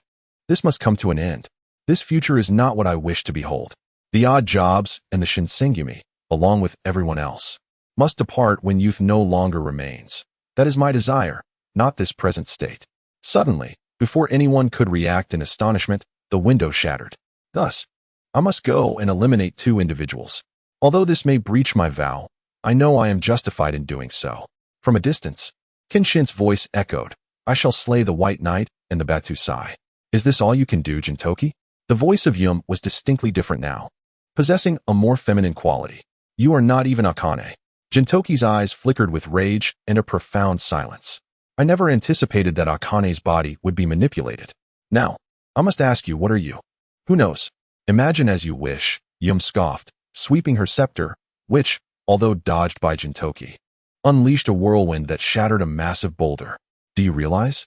Himura Kenshin is not even of this world. I merely absorbed his residual power to become this formidable. If I were to absorb the past Himura Kenshin, you would understand, wouldn't you? The scepter clinked ominously, and the slow steps resembled the grim approach of the truth. In a direct confrontation, I doubt anyone could triumph over him. You merely exploited his weaknesses. Silvertime coldly wiped the blood from the corner of his mouth. He cannot harm it, but he can certainly harm you. Whatever creature has crawled out from who knows where can only wail here. Strangely, Silvertime discerned an unexpected emotion in the eyes of the nightmare, and deftly evaded a sweeping attack, countering with the Toya Lake, which struck the nightmare's staff, sending it crashing against the wall. For a moment, Silvertime found himself perplexed. This being's physique bore no resemblance to that of a woman, and it seemed capable of anticipating his movements. I see now, he muttered, as the Toya Lake blocked the staff's rotational assault, only to be met with the nightmare's fist striking his face, forcing him to stagger back a few steps. You are not in. The disparity in our bodies is far too great. Surprisingly, after exchanging blows with the nightmare, Silvertime caught a glimmer of solace in its gaze. Solace? What in the world was this creature? The longer the battle continued, the more questions Silvertime harbored. He instinctively felt an extraordinary connection between the nightmare, himself, and Kenshin. But who exactly was it? Meanwhile, Kenshin, wielding a crimson katana, slowly approached the floor, observing the standoff between the nightmare and Silvertime. He casually discarded his communication device, Nightmare, hand over the time thief. With a cold scoff, the nightmare's eyes brightened at Kenshin's arrival, swiftly closing the distance and striking downward with its staff. Yet, Kenshin stood unwavering, coldly gazing at the descending staff, swiftly drawing his sword and delivering a blow to the nightmare's abdomen, sending it flying. Kenshin? Silvertime exclaimed, astonished as he beheld Kenshin, not only with a different sword, but also with hair transformed into a once familiar style. What is this? I have come to understand much, Silvertime, Kenshin replied, allowing his katana to fall. I shall confront the past in its original form. Silvertime's words were left unspoken as the nightmare erupted from the debris, swiftly retreating through the ruins. We can discuss later. Let's deal with this creature first, Kenshin declared, springing into action to pursue the fleeing nightmare. Though reluctant, Silvertime chose to trust Kenshin, matching his speed as they both surged forward. Leaping onto the protruding stones, they vaulted out of the building, descending freely toward the ground. With Kenshin and Silvertime closely following in pursuit, the three landed on an outcropping balcony before once again resuming the chase. Suddenly, the nightmare came to a rapid halt, stirring up dust as it unleashed a flurry of chaotic swings with its staff, sending countless slashes of sword energy hurtling toward Kenshin and Silvertime. Kenshin's gaze sharpened. Silvertime. As Kenshin raised his sword high, Silvertime propelled himself off a pillar, the Toya Lake poised at the tip of Kenshin's blade, using the momentum to spring into the air and charge ahead. Kenshin, meanwhile, deftly parried the incoming sword energies, shattering them one by one. With great urgency, I approached the place where Gintoki was about to descend. Kenshin raised his katana, allowing Gintoki to once again step upon it. The immense force bent the sword significantly. Yet in an instant, Gintoki sprang upwards, soaring through the air. The dragon fang flashed. Witnessing Gintoki's speed far surpassing his own, Hyuka executed a sharp turn ahead. Kenshin, with a swift dragon fang, accelerated to intercept Gintoki. In midair, Gintoki deftly pivoted and leaped off the blade's edge. Debris once more surged towards them as Hyuka nimbly maneuvered atop the fractured remains of a building, while stones were dislodged by a metallic staff, hurtling towards Kenshin and Gintoki. Stay back.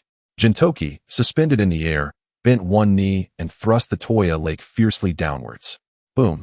As the rubble exploded apart, the Toya Lake embedded itself in the building, a fragment of black fabric fluttering in the wind. Grasping the hilt of the Toya Lake, Gintoki observed Hyuka fleeing upward. A corner of her attire tattered. With a cold snort, he seized the fissure in the building and swiftly drew the Toya Lake to pursue her. Kenshin, unsheathing both blade and scabbard, deflected all incoming debris, then sprinted towards the building's wall, with a single footstep upon the vertical surface. His feet glimmering with a faint blue light, Kenshin ascended the sheer wall. Meanwhile, Kyuka had reached the pinnacle of the tallest building, looking down upon the approaching Gintoki and Kenshin.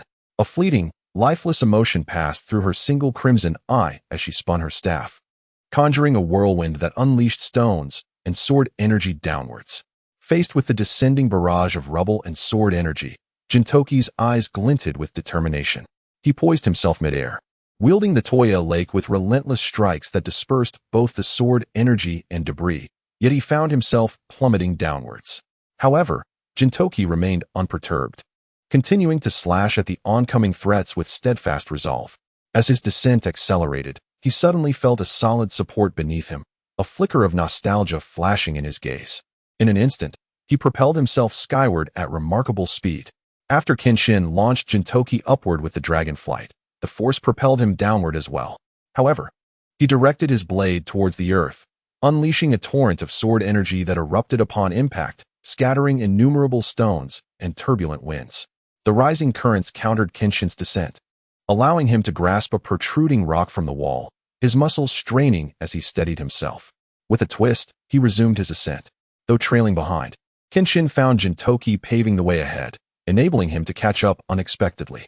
Their eyes met, and in unison, they altered their forms, zigzagging along the wall, evading Kyuka's lock-on. After a swift exchange of positions, Gintoki was the first to set foot atop the towering structure, suspended in midair as he gazed down at Kyuka, and without hesitation, he executed a decisive strike.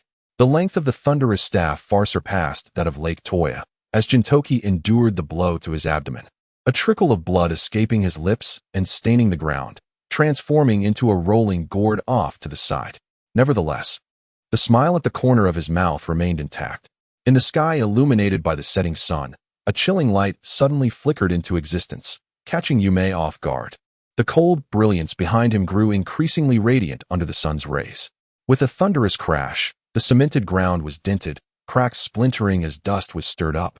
And with the might of the dragon hammer, the ground shattered, sending both Kinki and Yume tumbling into the pit. Gintoki coughed a few times, clutching his abdomen, which felt discomforting, and leaped down as well. The severed bandages fell away, revealing Yume's cascading white hair, slightly curled, prompting a knowing expression from Kinki. However, Gintoki, upon witnessing Yume's true form, found himself momentarily paralyzed. "Hey you!" Slowly raising his head, Yume's face, adorned with black runes, was unveiled for all present to see. Gintoki exclaimed, "No, it should be Yume Silver." Kinki stepped forward, asserting, "So it is you. Yume Silver, what a splendid name." Unlike Gintoki, Yume Silver bore a cold smirk, fixating intently on Kinki. "If your future self is so powerful even in exhaustion, then your past self should surely satisfy me." "Gintoki, do not be agitated," Kinki cautioned, gripping Gintoki, who seemed poised to speak. "That being is not your future self. He is merely a puppet manipulated by Yume. We seek to converse not with this entity, but with the future Sakata Gintoki." "I understand," Kinki replied, observing Gintoki beside him, feeling the weight of his arm slip from Gintoki's shoulder. He recognized that Gintoki, upon seeing Yume as his future self, had grasped the truth that the future Kinki would perish by his hand. Hence, when Kinki had rested his arm on Gintoki's shoulder, he sensed the barely perceptible tremor within him. "Am I not the one you wish to converse with?" Yume Silver declared, revealing an eerie grin before shifting his tone. "Then how about this?" Kinki's voice morphed into that of a woman, melodic yet imbued with an undercurrent of violence, reminiscent of a woman from his memories. Eternally vibrant, yet displaying a timid side before him. "I was created by you all," Yume Silver continued, addressing the two before him. "First existing within the essence of Yume, then implanted into the body of Fujiwara Akane, subsequently inhabiting both you and Shiroyasha, and ultimately absorbing the power of Bakuzan to become Yume Silver. Thus I have come to be. I possess the genetics of each of you, and I harbor the memories of every one of you," Yume Silver remarked with a malicious grin. "If you do not wish to see me, then, flying heaven sword style, tornado thunder." A chill emanated from Kinki's lips, his voice imbued with an icy resolve, as his sword technique materialized into a frigid white whirlwind, hurling stones towards Yume. Flying heaven sword style, tornado thunder. The silver staff traced sparks upon the ground, and in an instant, a fiery whirlwind erupted, colliding with the icy vortex above. As the two forces clashed, they dissolved into nothingness. Amidst the dissipating flames and chilling winds, a white figure darted forth with the swiftness of lightning, wielding the Toya Lake with a heavy fury that slashed downward. How could Sakata Gintoki possibly triumph over Himura Kenshin? After expelling the dark specter, Gintoki stood firm upon the ground, pondering. Perhaps on that fateful day, Kenshin suffered from a stomach ailment. Perhaps he was in a foul mood for reasons unknown. So many maybes. Yet I never anticipated that Sakata Gintoki could truly bring an end to Himura Kenshin in such a manner. Can you still be considered a samurai, Gintoki? Epilogue. The gathering of shooting stars transforms wishes into constellations. Is it a surprise? Or do you find yourself in regret? The dark specter, Een, ignited his silver staff, appearing before Kenshin and Gintoki, a smirk of disdain gracing his lips. No, I merely think you ought to perish. His cold words heralded Kenshin's impending lethal strike. You two together are nothing but weaklings, pathetically feeble. Een scoffed, observing the sun's descent. Your lives, much like the fading sunset, will soon cease to exist. Yet hope lingers. You are indeed formidable, Gintoki remarked as he approached, observing Een raise the Toya Lake alongside Kenshin's katana. You have bested Kenshin twice in the blink of an eye. A true testament to your strength. But do you have the confidence to face us both? Even if the Shinsengumi's elite were to reappear, I would harbor no fear. With a menacing lick of his lips, Een chuckled darkly, his form vanishing once more. He deflected the blow aimed at Gintoki's head with a long blade, only to disappear again. Gintoki, wielding the Toya Lake, positioned it under Kenshin's armpit, blocking the sweeping strike of the staff. Though Een attacked with an overwhelming speed, the duo's remarkable synergy and mutual understanding allowed them to protect one another. What's this? Did you not boast of defeating me? Yet now you resemble a turtle, retreating. A shadowy figure darted past, mocking them in an attempt to provoke Gintoki and Kenshin into making a mistake. Perhaps Een realized that together, these two were far too perilous. With closed eyes suddenly flung open, Kenshin, in a moment of confusion, swung his katana at the empty air beside him. Though his action seemed incomprehensible, the next moment saw Een willingly stepping into the blade's path, as if he had offered himself to be struck down. Eyes widening in disbelief, the accelerated figure hastily retreated, gazing at the shattered talisman before his chest. Yin's gaze fixed intently on Kenshin. I have underestimated you. The past version of you indeed differs from the future, where your strength wanes. You possess an allure that ignites a desire to consume. Turning his gaze to Gintoki, he continued, and you, my true host, I shall not hesitate to claim that which resides within you. Should you possess the courage, come and take it. Gintoki, I am but a moving target, desiring to kill. I am ever ready for you. With these words, Gintoki rested one hand on Kenshin's shoulder and flipped around, bringing down his weapon, the Toya Lake, in a decisive strike. Yomiya effortlessly blocked the blow with his staff. A twisted smile emerged as Yomiya gazed into Kenshin's eyes. The silence conveyed a profound truth hidden within Kenshin's heart. The Hiten Mitsuryu, Kenshin's sword of the heart. Nani, Gintoki, come back, Kenshin shouted, forcibly grabbing Gintoki's hand that rested on his arm and pulling him closer. In the next moment, the staff swiftly arched and plunged into the ground, standing straight as an arrow. Had you been a second late, I would have pierced your belly, Yomiya sneered. However, I do not find myself at a loss in this exchange. A voice from behind stirred concern in Kenshin, prompting him to inquire, Gintoki? I've already severed it. Gintoki replied, glancing at a piece of flesh that lay on the ground, now adorned with runes. He breathed a sigh of relief, thinking to himself how fortunate he was. A virus? Kenshin pondered silently, casting a serious look at Yomiya. Indeed, it is more than merely that, Yomiya said, his cold gaze fixed on Kenshin. You have yet to experience the taste of betrayal from someone you trust most. Before Kenshin could respond, a Toya Lake pierced through his chest. Yet, he did not turn to look at Gintoki. Instead, he seized the weapon that had pierced him and hurled it back toward Yomiya. The staff deflected the Toya Lake, and despite the severe wound that caused blood to gush from his chest, Kenshin approached Yomiya, driving his long sword through Yomiya's bent arm. Do you truly believe in him? Without a glance back at Gintoki, Yomiya retreated from the blade, momentarily stunned as he regarded Kenshin. Sakata Gintoki would never harm Himura Kenshin. I shall repeat this. Sakata Gintoki would never harm Himura Kenshin. As he spoke, trembling arms lifted Kenshin from the ground. If he is the one hurting me, then the true culprit stands before me. I need not turn in shock to create an opportunity for you. Thank you for trusting me so deeply. I shall handle the task ahead, Gintoki said, his expression grave as he secured Kenshin to his back with his black belt. He felt the warmth of blood seeping through, darkening his gaze. For now, I leave it to you, Gintoki, Kenshin said with a faint smile, his strength waning. When the Toya Lake struck my body and my blood stained yours, you had already fallen under my control, Sakata Gintoki, Yomiai stated coldly, his eyes locked onto Gintoki. We are, after all, of the same essence. Even the past virus, as a transcendent, I can command it. Is this your ace in the hole? You truly believe you can face us, Gintoki remarked, exasperated as he looked back at Kenshin. You are undefeated in every fight, yet you remain perpetually ensnared. Enough of your drivel, Kenshin retorted impatiently. Yet, you shall still perish, Yomiai declared, turning away as he casually struck the ground with his staff. Instantly, the high floors of the building trembled ominously. First, I shall extinguish your lives, and then consume your essence. You must now comprehend why I lured you here. As Yinshirin spoke, he turned to face the two individuals and leapt downwards. What he beheld in his final moments was a dark silk belt hurtling towards him, adorned by a man who regarded him with a frigid gaze, while a crimson long blade descended mercilessly from his hand. Stay back.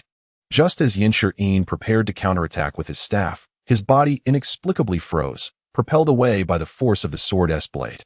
The ground trembled violently, and with a resounding crash, a dilapidated building collapsed in Edo, drawing the attention of those searching for something, who hastened towards the source of the commotion. Debris scattered around as dust swirled into the air, accompanied by the quaking earth, the structure dissipating from the sight of the world. The remaining buildings stood solitary, gazing upon the fallen edifice like spectators. As massive stones were pushed aside, Gintoki gasped for breath, realizing that had the two enormous stones not intersected to grant him a sliver of space during the cataclysm, he would have perished. Though he survived, his body was marred by wounds and blood, a testament to his compromised state. A sudden pain surged through his elbow, causing Gintoki to crouch down, drenched in cold sweat. Momentarily at a loss for words, the scene around him was nothing but ruins. Where could they possibly be? With a resounding crash, the earth beneath the debris was violently displaced, creating a hollow. Gintoki, drenched in sweat, hesitantly approached, leaving a trail of blood in his wake. As he neared the void, he witnessed the staff piercing through a shoulder, the long blade having pierced Yinshirin's heart. The two remained in this position, gazing at one another, breathless. Despite their grievous wounds and injuries, it seemed they were oblivious to their plight. At last, the day had arrived. Yinshirin's gaze revealed a complex emotion. As he reluctantly grasped the long blade, Kenshin had awaited this day for 5 long years. He had been listening to the sound of the world's destruction while anticipating this ultimate conclusion. With that, he plunged the long blade into his heart once more, piercing through. This left Kenshin and Gintoki in utter astonishment. You claim that death leaves nothing behind, yet as long as one lives, despite the hardships and exhaustion, even if one were to destroy the world with their own hands, one must cling to life until the moment of healing, the so-called white curse. It is then that Sakata Gintoki might return. One of us must remain. Kenshin, this is your choice. Yinshirin regarded Kenshin, a sense of liberation increasingly evident in his eyes. This blade truly brings solace. Epilogue. On the matter of how Sakata Gintoki would slay Himura Kenshin. You are now Gintoki, are you not? Kenshin drew his long sword, and as he withdrew from the wound inflicted by the staff, blood gushed forth, staining the ground. He staggered back a few steps before steadying himself with the blade. In the moment you plunged the sword into my heart, that fiend could no longer restrain me. Gintoki's face, adorned with dark runes, bore a faint smile. Only now can I engage you in conversation. Then could you enlighten us as to what transpired?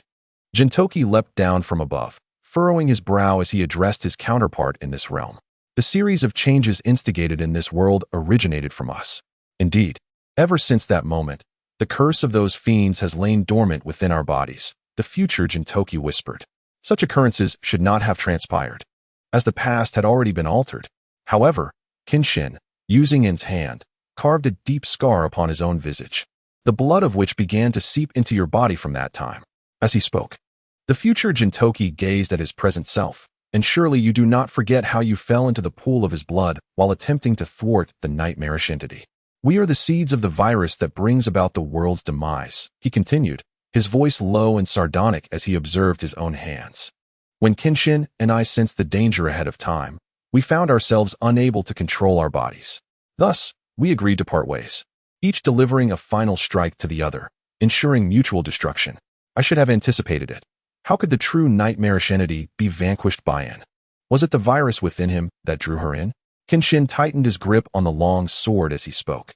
The essence of the nightmarish entity is, in fact, the nanomachines it controls, and its body contained a viral load greater than that of the entity itself, leading to its absorption by her, thus transforming it into the true nightmarish entity. Tragically, and met her demise at Kenshin's hands thereafter. Yet, prior to that, I had merely stumbled into the pool of its blood during our battle, while Kenshin, seizing En's hand, had drawn the blade across his own face, thereby gaining entry into our bodies and forming a core. It took a decade to unravel the human genome, culminating in the creation of an insurmountable and devastating virus. So how did you manage to slay Kenshin? Gintoki finally posed the question that lingered in his mind. Humph. At that moment, we both charged at one another. Having agreed to show no mercy, to thrust our blades into each other's hearts, lest we be deemed worthless, unable to even grasp a sword. The future Gintoki scoffed, his eyes trembling as he regarded his own hands. When I fulfilled my promise and pierced his heart with the blade of Lake Toya, he deceived me, merely stabbing my right chest. Such a choice was indeed mine to make, Kenshin remarked, looking at the future Gintoki. To live is to hold the ultimate capital. One of us must survive. Look at those fiends. Can they bear to witness our lost selves? The man known as Sakata Gintoki, though now transformed into the nightmarish Gintoki, understood that as long as he lived, there would come a day when this virus could be conquered. At that time, the so-called nightmarish Gintoki might once again become the carefree Sakata Gintoki, returning to the company of friends. Ah, indeed, that is correct. In the future, Gintama closed his eyes and spoke in silence. Jin, hesitant to express his thoughts, stood still. Thereafter, the entity known as Yume took control of my body, absorbing all the blood and viruses within Kenshin's form, achieving the pinnacle of evolution, becoming an unparalleled being. As he spoke, future Jin lowered his head. The sensation of biting into Kenshin's neck, along with the warmth of blood flowing back into my throat, is a memory I shall never forget. I could do nothing but watch helplessly. I summoned you and Kenshin to eradicate the root cause of the world's destruction. Yume Jin is not a foe that any one of you can confront alone. You did not heed my parting words to live on, Kenshin. Kneeling, Kenshin gazed at Jin. For the liberation of this world and those around us, what must we do? You are prepared, are you not? Kenshin's lowered head subtly curved into a smile. Then he looked at Jin. The only ones capable of defeating the likes of Byakuya and Batusai are ourselves, correct? As Jin spoke, he closed his eyes contentedly, thus losing his breath. He must understand that in this world, upon awakening, he would find himself lying on the couch of the Odd Jobs agency, watching Kagura and Shinpachi playfully bicker. Such a life is the most suitable for Sakata Jin, is it not? Turning to face the time thief who had approached from an unknown direction, Jin momentarily fell silent. 15 years ago, the ending that should have been altered came to fruition solely due to our collective negligence, resulting in the bitter fruits of today. Jin sighed in resignation. Where shall we go from here? During the era of the Boshin War, when the battle against Yume commenced, it was the newly infected Kenshin and Jin who met their demise. The time thief stated flatly. So he must once again confront the grim reality of killing it? Jin glanced at the silent Kenshin beside him and let out a scoff. Can you endure it, Kenshin? Ah, I can endure it. With that, Kenshin stepped forward, standing atop the ruins, gazing at the golden sunset sky. In the moment we defeat En, we must slay the infected versions of ourselves to save this world, correct? Indeed. However, in all future eras, there will be no existence of Sakata Jin and Himura Kenshin. The time thief's tone remained inscrutable. Yes, that is the wish I hold presently. With that, Kenshin and Jin exchanged a glance and shared a smile. Let us begin. Very well. With a single utterance, a brilliant blue light shot towards the heavens. The silhouettes of Kenshin and Jin flickering within the radiance, as if they were on the verge of vanishing. It seems we shall not have the opportunity to return to your side, Shinpachi, Kagura, Tsukuyami, Sugo. The two nostalgically glanced back at the arrival of the four, finding solace in the fact that they could see you all one last time. Where do you think you're going? This film must be completed with 3 to hold significance. It is a special feature of the Trinity. As they spoke, Shinpachi and Kagura simultaneously retrieved the film photographs, gazing at the 2 figures that flickered in the interplay of light and shadow. Even something seemingly trivial held for us the final memories of that person. A cherished anticipation of a reunion someday. Yet, where do you wish to go? We have finally met again. Gintoki. Master, no? Brother-in-law. How can you abandon your ailing sister for some distant place? What of your responsibilities? Are you truly such a man? Gintoki's gaze fell upon the crimson figure as he spoke, and Tsukuyo clenched her kunai tightly. The man who took my purity, where do you think you are going? You still owe 200 million for your freedom, and you are short by 198 million. This snot is utterly useless. Will the Trinity ever have a day of reunion? With that, Gintoki discarded the snot from his head, and to others. That sleazy figure suddenly transformed into someone intimately familiar from his memories. Gintoki, do you remember the choices I made in this world?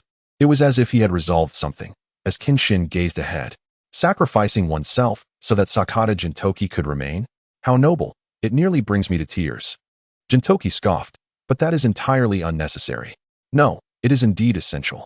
With that, an arm darted forward, seizing Gintoki by the collar, while Gintoki simultaneously clasped Kenshin's arm. Do you wish to bear it all alone? Don't think of leaving me behind. Kenshin. Gintoki laughed heartily. I knew you wanted to shoulder everything by yourself.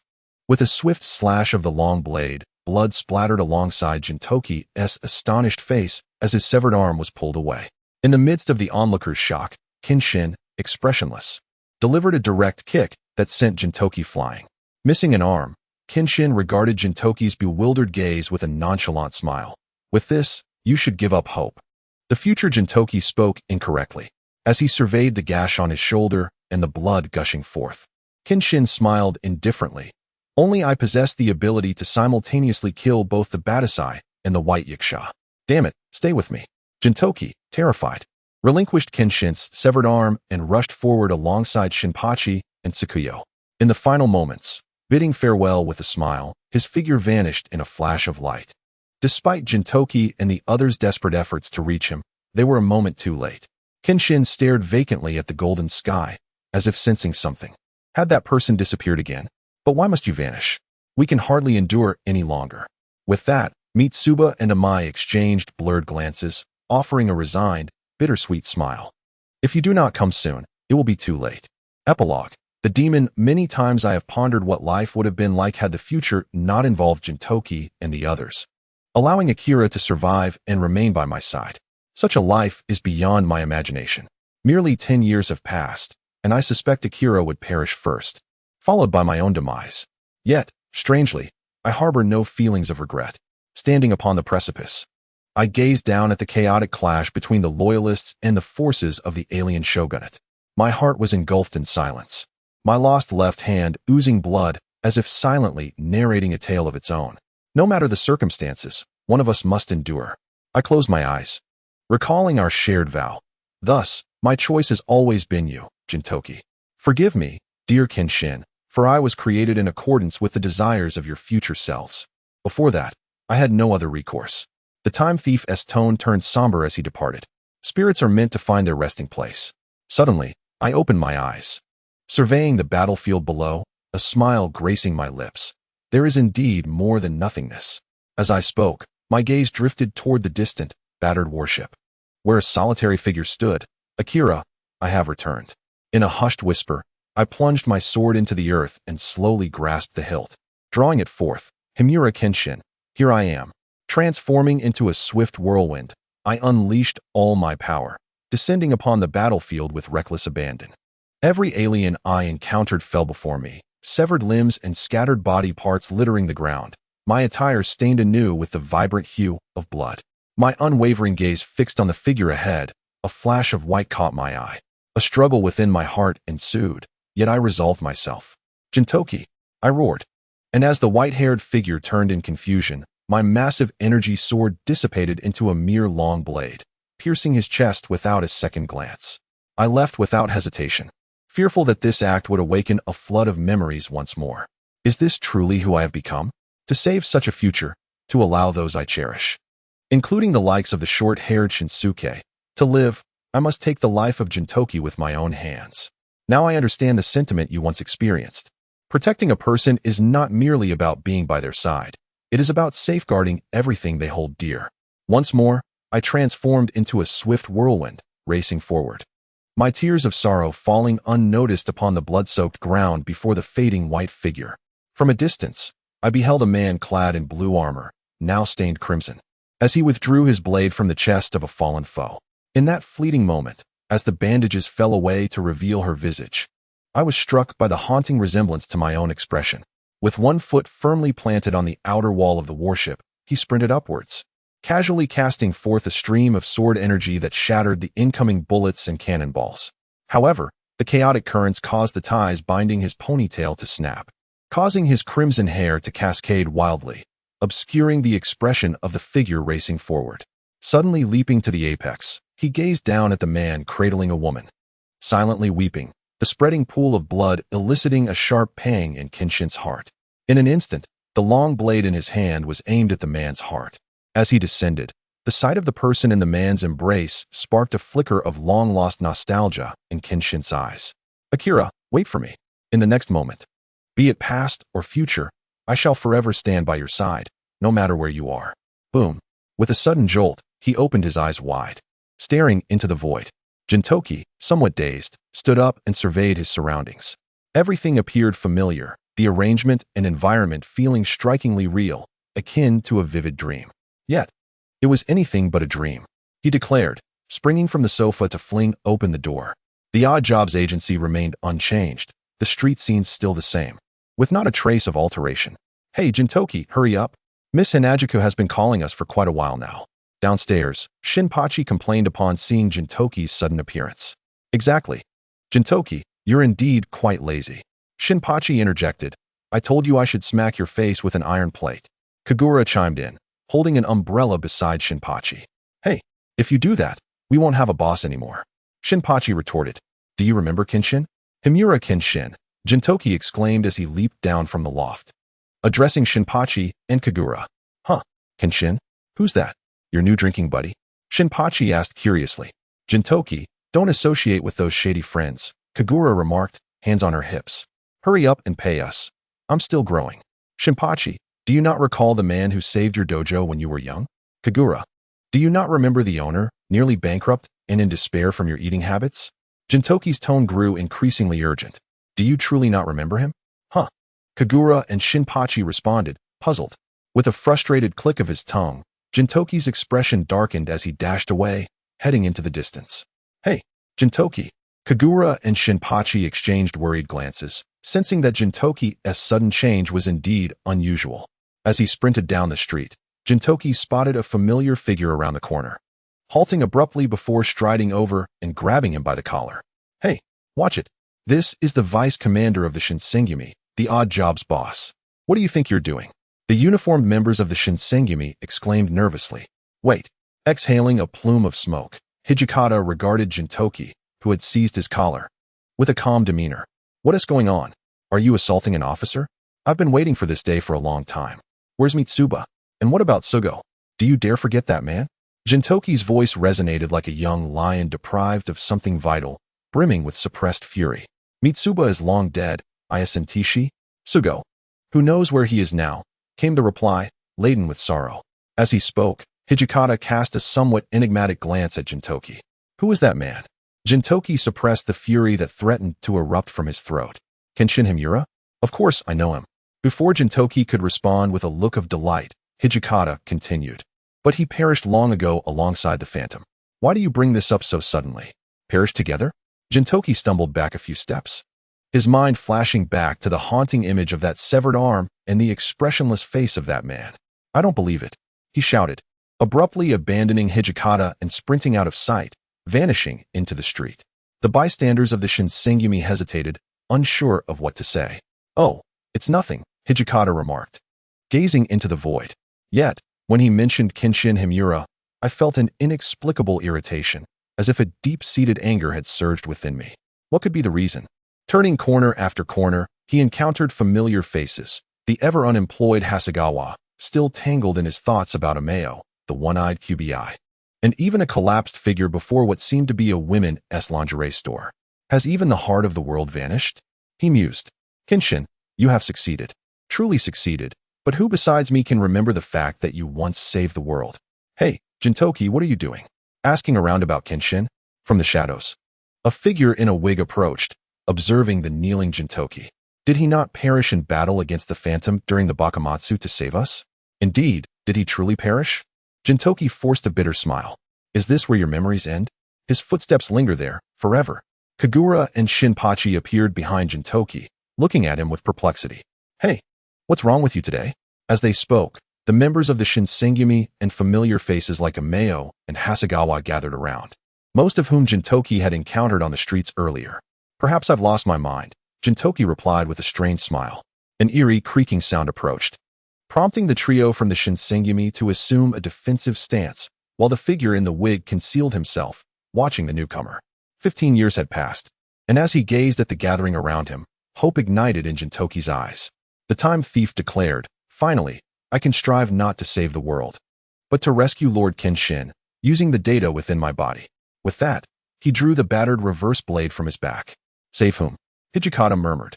Save the one who saved the world, he replied, removing the camera from his head to reveal the face of Tamamo. You all unconsciously gathered here. Does that not signify something? Hey, we only came to see this guy, they retorted, yet a fleeting, indistinct image crossed their minds. For some reason, Gintoki felt tears welling up. He couldn't shake the feeling that this place should not be a women's lingerie store, but something entirely different. As she spoke, Amiao felt a wave of discomfort and covered her head, pondering the matter at hand. Indeed, I too recall having hosted a wandering samurai at the rural dojo. Yet the specifics elude me even now, Kondo mused while stroking his chin. Observing the puzzled expressions of those around him, Gintoki couldn't help but smirk slightly. Listen well. You lot, he began, turning to face them amidst their astonished gazes. Your memories are not mistaken. There was indeed such a person. That fellow ventured far away for the sake of saving a doomed world and did not return for a staggering 15 years. Gradually, he must have thought we would forget him. Yet, what is this vague memory that lingers in our minds? What is this involuntary flutter in our hearts? It is unreasonable for him to attempt to appear aloof, is it not? Now, we shall journey to the very place where he resides, recall his form and memories, and give him a sound thrashing before dragging him back, for he must understand that it is impossible to make us forget him. Just like the Odd Jobs agency, the owner of the Heartful House, though but one person, holds an everlasting significance. Extra, the soul path, I am Kenshin, and my masters are Hiko Seijiro and Yoshida Shoin. One taught me the essence of the sword, while the other instilled in me the meaning of protection. Thus, I shall wield my sword to safeguard all whom I cherish, even if it means my own demise.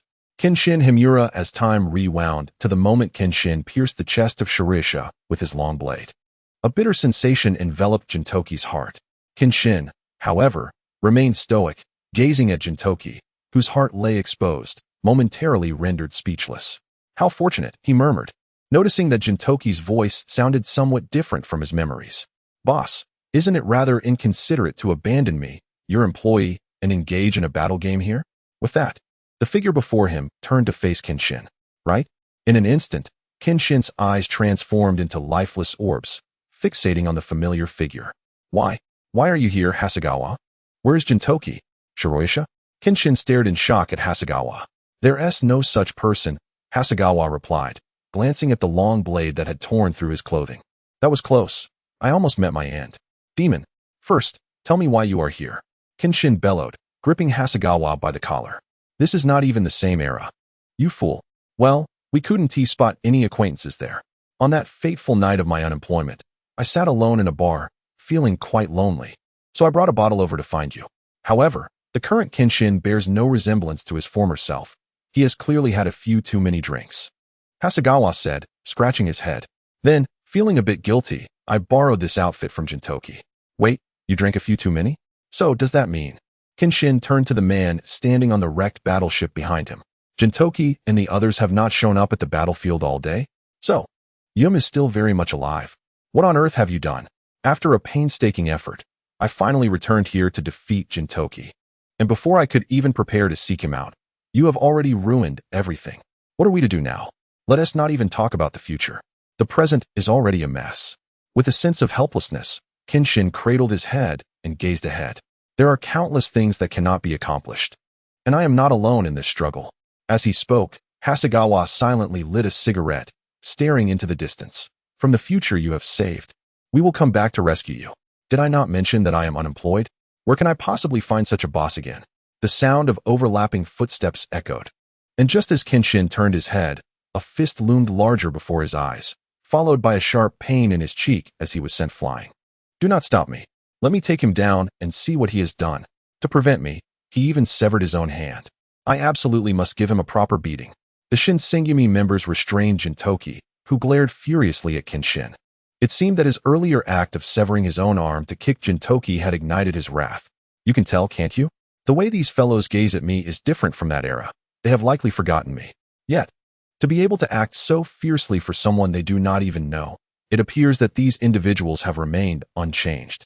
The future you saved, one devoid of my sister's presence, is a future I do not wish to embrace. Sogo pressed his blade against Kenshin's nape, stating, this era truly ignites one's blood. Renowned figures abound, such as the one standing before me, Himura Kenshin. Hijikata also placed his sword against Kenshin's neck, saying, it has been a long time. Once this matter concludes, we shall capture every last one of them. Be they yokai, celestial beings, or loyalists, without exception. Kondo remarked with a hint of a smile. Do you truly believe you can achieve that? Kenshin questioned in a solemn tone. Of course. How could Shimiya, equal to the Odd Jobs Agency, simply vanish? As she spoke, women finally joined the fray, appearing exactly as he remembered, unlike the pale-haired and wan-faced figures before him. Ameo, donned in a pink kimono and wielding a long-bladed sword, stood at the forefront, gazing at Kenshin. Regardless of the past or the future, we will always exist. Observing these individuals, Ameo, Tsukuyami, Kubiai, and even Kuroko, Kenshin felt a mix of emotions. Master Kenshin, we will ultimately achieve our goal, said Katomi, who emerged holding a camera while looking at Kenshin. Katomi? Kenshin was initially taken aback, but upon noticing the camera in her arms, realization dawned upon him. At that moment, Katomi produced a video call device, which flickered with static before revealing the image of Genkai's father. Kenshin, they are likely all there now. I have something crucial to tell you. The time thief can traverse time once more, and regardless of direction, there is merely half a month to spare, so you know what you must do. As he spoke, Genkai's father shouted, you must return to a moment before you lost your hand, erasing that moment from time, otherwise. I understand. Kenshin's eyes sparkled with excitement. Otherwise, I would never be able to defeat that fellow, right, father? As he spoke, the tone of the old man grew resolute. I remember that once, in a drunken state, Gintoki confided in me about this matter. The death of Akane was caused by the void, so the only course of action for you now is to journey back to the past, before Akane was taken by the void, and eliminate it. In that case, this nightmare would merely remain a nightmare, rather than Akane. Kenshin's voice carried a hint of emotion. Have you all considered so much? Hey, Kenshin remarked, as Granny Tsubaki nudged the old man aside and addressed the screen. Bring her back to Kabukicho. I am eager to see what kind of woman could leave such an indelible impression on you. And as Catherine, the local specialty, was about to continue her speech, the video transmission dissipated into a flurry of snowflakes. Meanwhile, in the realm of the Celestials, shouts erupted. Look! White Yaksha, Batusai, the nobleman! The Celestials exclaimed with fervor, for only a handful surrounded these three, rendering the Celestial army on this side utterly insignificant. If they could claim their heads. With that, a reptilian Celestial bellowed, his eyes gleaming with avarice, as he charged forward with his subordinates. Just as Kenshin prepared himself, Gintoki and Shinpachi stepped protectively beside him. Kenshin, murmured Gintoki. Go ahead, added Shinpachi. As they spoke, Kenshin glanced at the two of them, then at the foolish grins on the faces of their adversaries, coupled with the encouragement shining in their eyes. I suppose I have no choice but to trust you this once. With that, Shoyo swiftly activated the camera. In the radiant light, Kenshin gazed at their foes, Gintoki, Shinpachi, until we meet again in 15 years. When that time comes, I will hold you accountable for all the grievances, including the time you kicked me out. Gintoki smiled contentedly, watching the approaching horde of Celestials. We have ultimately returned to this era, the genesis of it all. Kenshin, Go forth. The path you tread will be carved by us. Shinpachi declared as he drew his long sword, a smile gracing his face. After a moment of resounding affirmation, the light flickered to its zenith, only to suddenly dissipate, leaving no trace of Shoyo or Kenshin behind. Gintoki, surveying the remaining adversaries, raised his voice with a grin. The heads of the odd jobs and the heartful house are right here. If you desire them, come and claim them. Charge. Everyone. Epilogue. Longing. End. Soga, Sakata Gintoki. White Yaksha stepped back, gazing at the figure of Gintoki standing before Kenshin, or rather, White Yaksha. Thanks to your ruse. I almost fell for it, didn't I? As he spoke, the voice behind the void echoed, while Shinpachi, arms crossed and leaning against a tree, observed the void with a cold demeanor. Has the frontline battle already been lost? I truly underestimated you. The void let out a chilling laugh. But what of it? With a decrepit Betusai, White Yaksha, and the nobleman, do you really expect to defeat me? Before that happens, I believe eliminating you will pose no challenge. With those words, Shinsuke leaped down from the branches, and the three surrounded the void, encircling it completely. Rest assured, Ajien, I shall take charge of the perimeter. The distant sound of this proclamation elicited a faint smile from Jinshin, a subtle acknowledgement of the camaraderie. What an honor it is that all 5 leaders of the Choshu have assembled. Rome clutched his wounded chest, surveying the individuals encircling their position. This marked the first defeat for Tiandao since their numerous endeavors against Earth. You shall not have the opportunity for failure again. This is the final occasion. As he spoke, a familiar blade descended from the heavens, embedding itself in front of the gathering. The intertwining crimson of the hilt, alongside the dark red stains of coagulated blood upon the blade, narrated the burdens of its master. A swift figure dashed forward, cradling Shing, as Jinshin seized the fallen Muramasa, channeling his recently regained strength to deliver a decisive strike. When Su attempted to parry with a horizontal slash, the emergence of a familiar foe caused his gaze to narrow in alarm. With a swift motion, a severed arm flew amidst a spray of crimson, futilely collapsing onto the ground.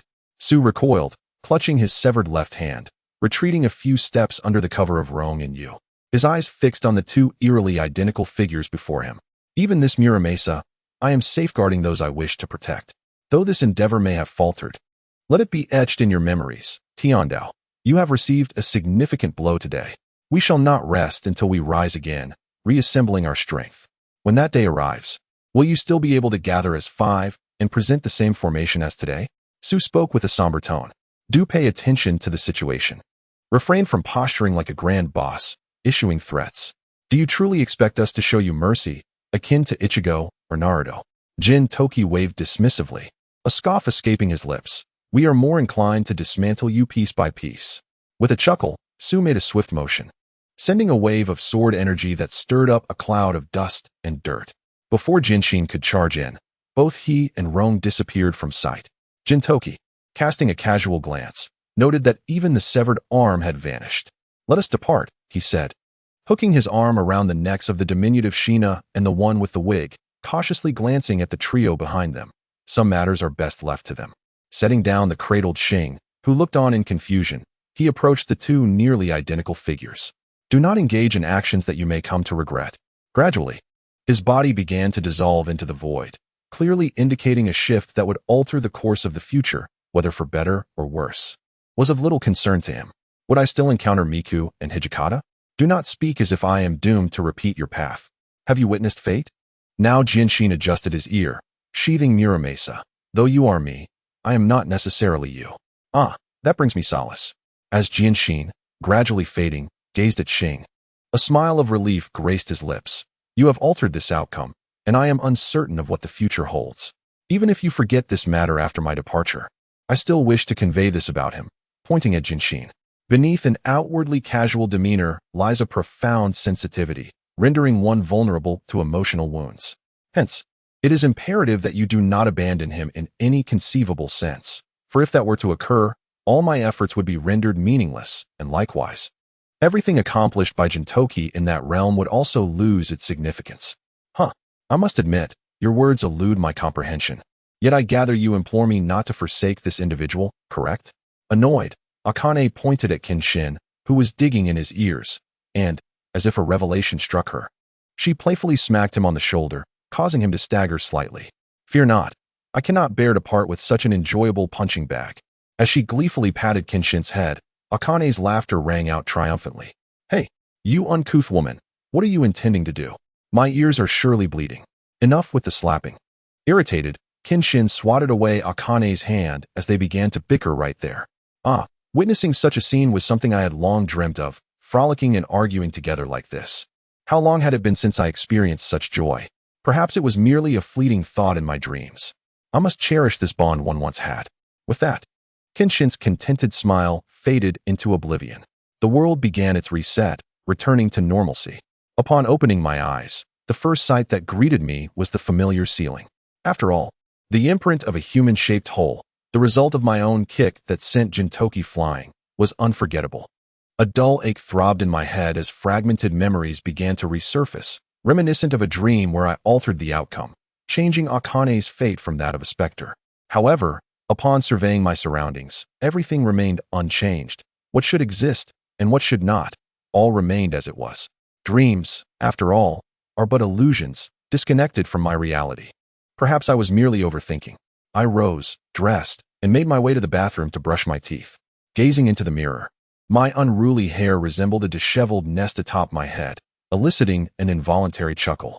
Your hair needs proper care, echoed a voice, and in that instant, my hand, brushing my teeth, became uncontrollably forceful, snapping the toothbrush in two. Delicate hands, tinged with a hint of crimson, tenderly smoothed my wild locks. As if tending to a forlorn stray dog, a purple ribbon appeared, neatly arranging my hair before securing it behind my back and styling the strands framing my face. Brush with more diligence. I have yet to witness anyone break a toothbrush while brushing. Clearly, the woman behind me wore an expression of exasperation. Suddenly, turning around and disregarding my still brushing self, Kenshin seized the departing woman, enfolding her in his embrace. The scent of her purple hair mingling with floral notes wafting into his senses. Hey, why are you pulling me while brushing my teeth? Please let go quickly. They are about to arrive. The person in my embrace struggles slightly, yet cannot escape these hands. Don't move, let me hold you properly. As Kenshin watches the one in his arms, their bodies stiffen from shyness. I am so happy, Akira. Truly, I am overjoyed. The person in his arms is half a head shorter, and Kenshin buries his head in her hair, reveling in the delightful scent. What are you so happy about? We aren't even married yet. A blush appears on Akira's face, and she shyly twists against Kenshin's waist, her soft flesh writhing. I had a dream, one in which you were taken away, and then the battle with the nightmares began. You became one of them, and I had to kill you with my own hands. Kenshin's voice drops to a hushed tone, only audible to Akira.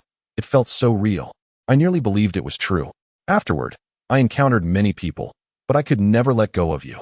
I have been lost for 10 years. Fool. It was merely a dream. Akira chuckles softly, embracing Kenshin's trembling body. The mighty Batasai cannot be frightened by a dream. She reassures him gently. I am here. Akira Fujibayashi is always here. Gazing at the rising sun, Akira's eyes betray a lingering nostalgia that refuses to dissipate in Kenshin's presence. As the narrative unfolds, a dialogue ensues about the need to confront certain matters. Shouldn't we be looking for that guy? Silver Time remarks to Nishikase, who looks earnestly at him. Hasn't he, your child, always been fond of him? Actually, ever since your last uproar, our young master has been holed up in his room. Since then, discussing that fellow has inexplicably darkened his mood, Nishikase states while seated on the sofa. Moreover, I have heard about the recent troublesome events. Silver Time scratches his neck. We have no idea where he has gone. Ever since that glaucoma brought back medicine for Miss Mitsuba, Kenshin has vanished without a trace. A hint of sorrow crosses his gaze as he acknowledges that Kagura and Shinpachi have already set out to search. Thus, this matter falls to you. Please, prevent the young master from harboring those dreadful thoughts. Stop the birth of that unwholesome thing. With that, he kneels before Silver Time in supplication. You truly go to great lengths for your gentlemanly code. Silver Time chuckles as he rises. We are currently short-handed, so I can only do my best. But fret not. The reward will be substantial. As long as I can stop it, I am willing to pay any price. He clenches his fist, igniting with determination. Hey, do I really appear that greedy? He strikes Nishikase with a powerful punch, looking down at him with a smirk. Don't underestimate me, Silver. However, how could I possibly refuse such a kind offer after you have spoken so? A mere sum of 10 or 20,000 would suffice. As he spoke, Jinsan found himself lost in his own fantasies, rubbing his hands together. Hey, I entrust this to you. During this time, I shall accompany you. With that, the two individuals stood side by side, their backs against a backdrop of fiery crimson flames that blazed fiercely. As the torrent of water violently assaulted his body, he struggled to reclaim his sense of self, his red hair swirling amidst the rushing river, his vacant gaze fixed upon the sky. Kenshin slowly sank into memories of a time far removed from this world, recalling his former mentor, the esteemed Shishio Makoto. Master, the path I have chosen has never been wrong. The Hiten Mitsurujiryu embodies the freedom of the sword. Yet you have wielded this power for the sake of rebellion during the restoration. Is it your ambition, or is it power that you seek? Master, that is not rebellion. It is the answer I have arrived at after much contemplation. And then, with such a ridiculous sword in hand, whom do you intend to defeat? Whom do you wish to protect? You are merely engaged in a futile struggle against yourself. Master, in order to protect Miss Karu, to vanquish that which must be vanquished. Please, grant me the ultimate secret of the Hiten Mitsurujiryu. Very well, my disciple. I shall let you experience what the ultimate secret truly entails. Suddenly, Kenshin awoke, dazed, taking in his surroundings, which were unmistakably those of a temple. He surveyed the area, gently patting his head as memories of recent events flooded back. On that stormy night, he had stumbled, determined to reach the hospital, only to lose his footing and fall into the sea below the dock, subsequently plunging into unconsciousness. But Tsubame, there was no time to assess his injuries. Kenshin threw back the covers and, with a slight movement, reopened the wounds on his chest. A sudden, piercing pain shot through his foot, causing him to collapse to the ground. Struggling to rise, he noticed a cane beside the bed. His eyes flickered as he managed to stand, awkwardly placing the cane under his arm and slowly making his way outside. Upon stepping out, he heard such laughter. Out of curiosity, Kenshin moved slowly toward the sound, where he observed a man clad in the robes of an onmyoji, rhythmically swinging a reverse blade sword. Just one move. Flash. Have you awakened? The man inquired, continuing his practice without pausing, though he was slightly out of breath. May I ask where this is? Kenshin inquired slowly. This is merely a small village on the outskirts of Zhanghai City. If it weren't for a few fishermen who discovered you while fishing by the sea, you might have remained undiscovered, he replied before executing a sudden downward slash.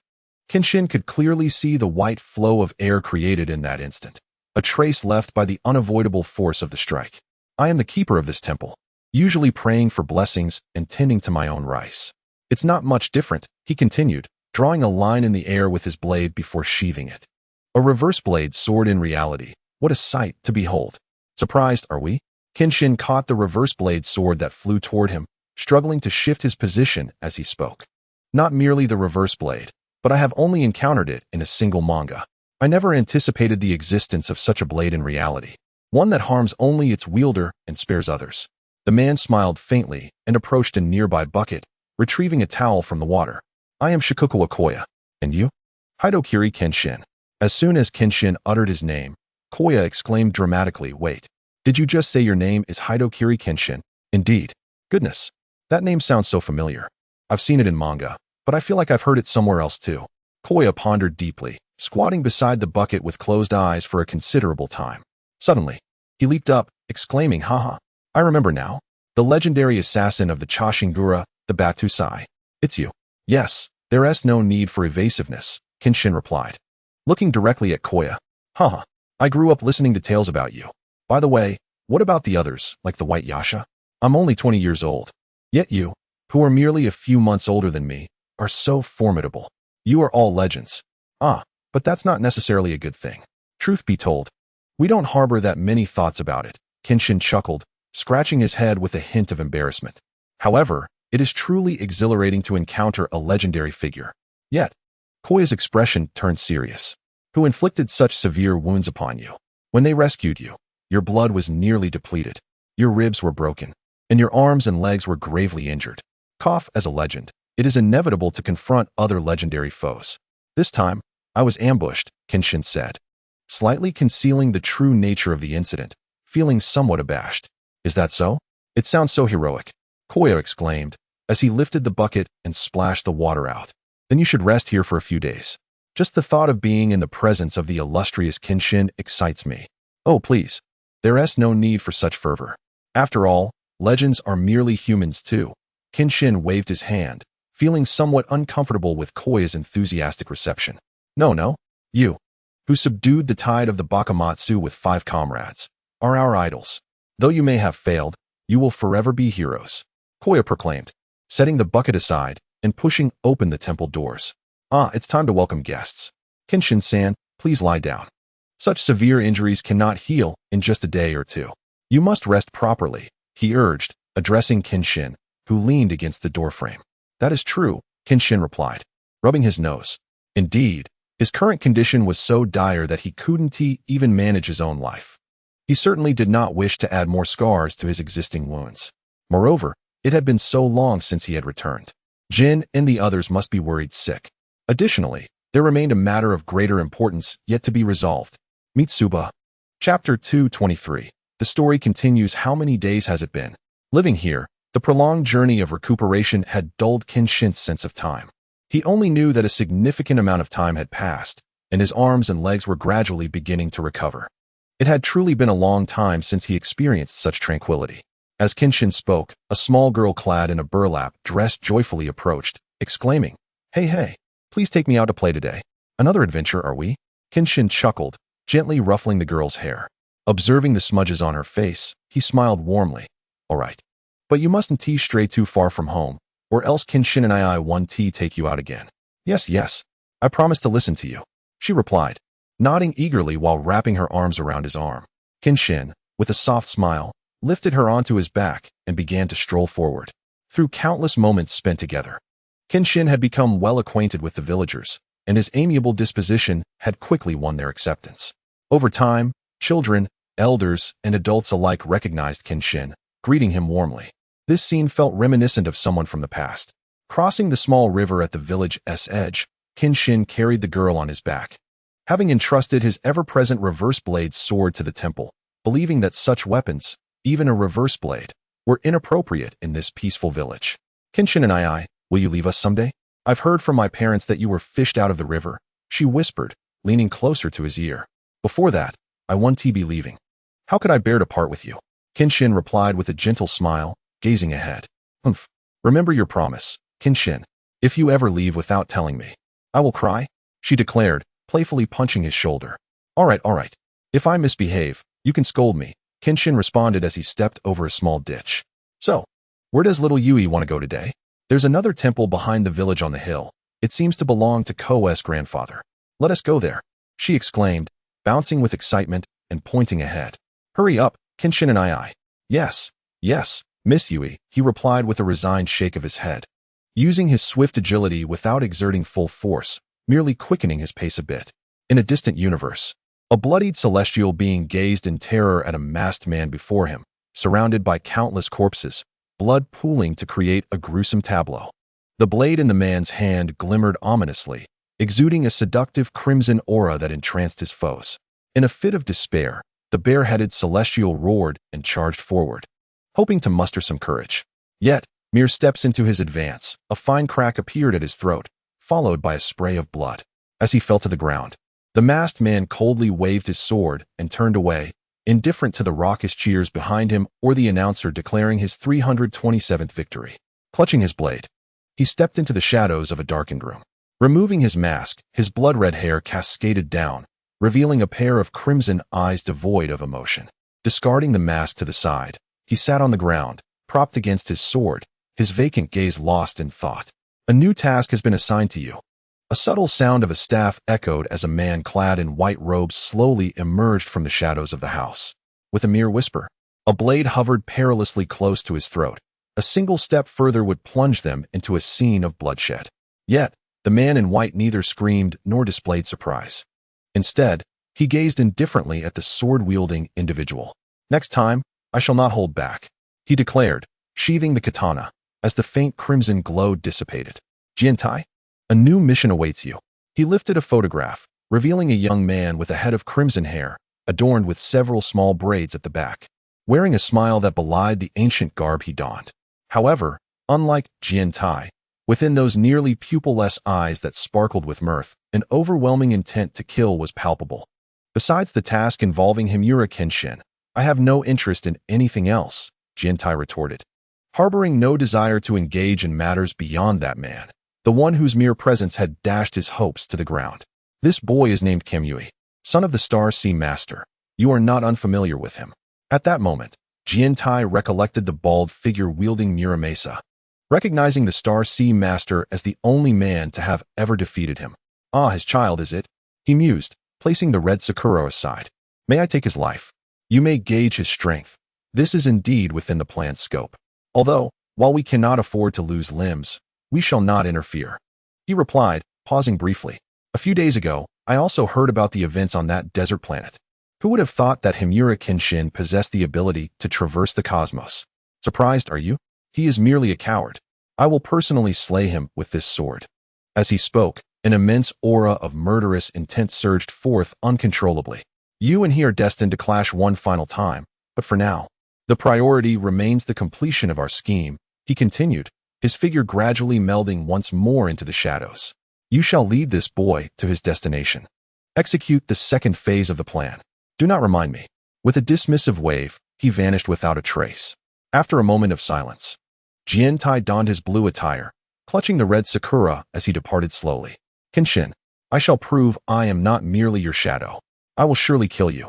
Oblivious to the insidious plot unfolding around him, Kenshin stood bewildered before the dilapidated temple, a perplexing hesitation stirring within him, causing a momentary stillness in his heart. What's wrong, brother Kenshin? The once cheerful Kumi, riding on Kenshin's back and humming an unintelligible tune, was jolted from her reverie as he abruptly halted. We have arrived, she exclaimed, playfully nudging Kenshin to set her down. Lowering himself, Kenshin allowed her to leap off eagerly, sprinting towards the temple. Grandpa Yasuji, I have come to see you. Shikagawa truly resembles his grandfather, thought Kenshin, stroking his chin. Yet the lingering tremor within his heart prevented him from taking that crucial step forward. Xiao Yuan has come again. This time, Grandpa has nothing for you to eat. An elderly man, stooped with age, emerged slowly from behind the door. His grizzled hair was neatly combed, and the deep lines etched on his face were unmistakably apparent. His murky eyes beamed with joy as they settled on Xiao Yuan. He swiftly embraced her, only then noticing Kenshin standing nearby. In the moment their gazes met, astonishment washed over them. Kenshin Himura, Koke Shikagawa. Chapter 224. Inaccessible Matters. It has indeed been a long time since we last met. Kenshin reflected nostalgically as he sat on the ground, facing the elderly man with the white hair. How have you aged so much? Who knows? Even my grandson has grown so much. My aging hardly matters, Shikagawa replied with a chuckle, looking at Kenshin. And you? How did you find your way here? Well, the story is rather long. It was simply an accident, Kenshin said, sheepishly waving his hand. By the way, have you been living here? I thought you were in Edo. Edo is no longer a place where one can survive, Shikagawa explained, cradling a teacup in his hands. With oppression and exorbitant rents, it has become unbearable for me. I see, Kenshin replied, his gaze darkening. Edo, after all, had changed beyond recognition. For a moment, silence enveloped them, broken only by the intermittent sounds of Xiao Yuan's joyous play from outside, bringing a sense of comfort to both men. Only the innocent laughter of a child could truly uplift the spirit. By the way, the item you asked me to keep is still with me, Shikagawa suddenly recalled, as if struck by a revelation. You can take it with you this time. Not yet. I have no intention of doing so at the moment, Kenshin said, sipping his tea. For now, using the reverse blade sword is sufficient for me. The reverse blade sword? Shikagawa exclaimed in surprise, then regarded Kenshin with a peculiar gaze. You truly use that? It seems rather coincidental. You're not actually someone who has traversed from a manga, are you? If I were to emerge from a manga, the first thing I would do is eliminate the author, Kenshin retorted humorously, scratching his head. Perhaps it is merely a twist of fate that intertwines with that individual. It is perilous to entertain such thoughts. You understand that some things cannot be forced, Shikagawa mused. Forcing matters may lead to acquiring nothing at all. Since when did you develop such philosophical inclinations? Kenshin asked, astonished. Weren't you merely someone who chopped people down? After slaying many, I do take time to rest, Shikagawa exclaimed, shaking his head. And during these moments of respite, I gradually come to understand certain matters. Though his words seemed to carry weight, they were, in essence, mere frivolities. It was akin to pondering life while sitting on the bed post-coitus, merely contemplating whether to continue or not. Kenshin gazed at Kamikawa with a pair of lifeless, fish-like eyes. No matter how much time has passed, the sight of your vacant stare always provokes an urge to strike you down, you scoundrel. With that, Kamikawa, clutching a teacup, rose to his feet and said, "Come, let me show you that thing. There's no need for that. I've already handled such objects myself. Besides, I have no intention of needing it now." Just a dismissive wave of his hand. Kenshin stood frozen, reluctant to move an inch. "Don't misconstrue my intentions. I merely wish to let you see it.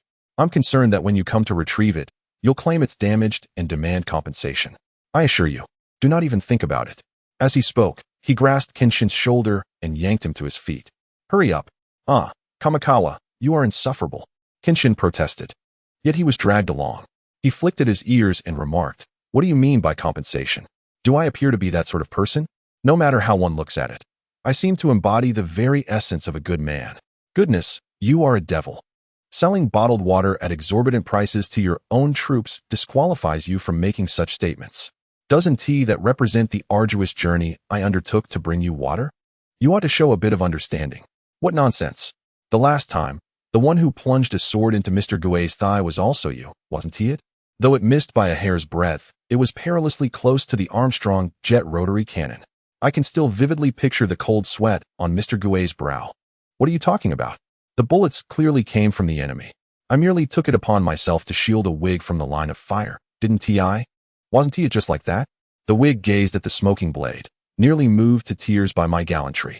"I believe it was your fright that caused the commotion. Let me clarify.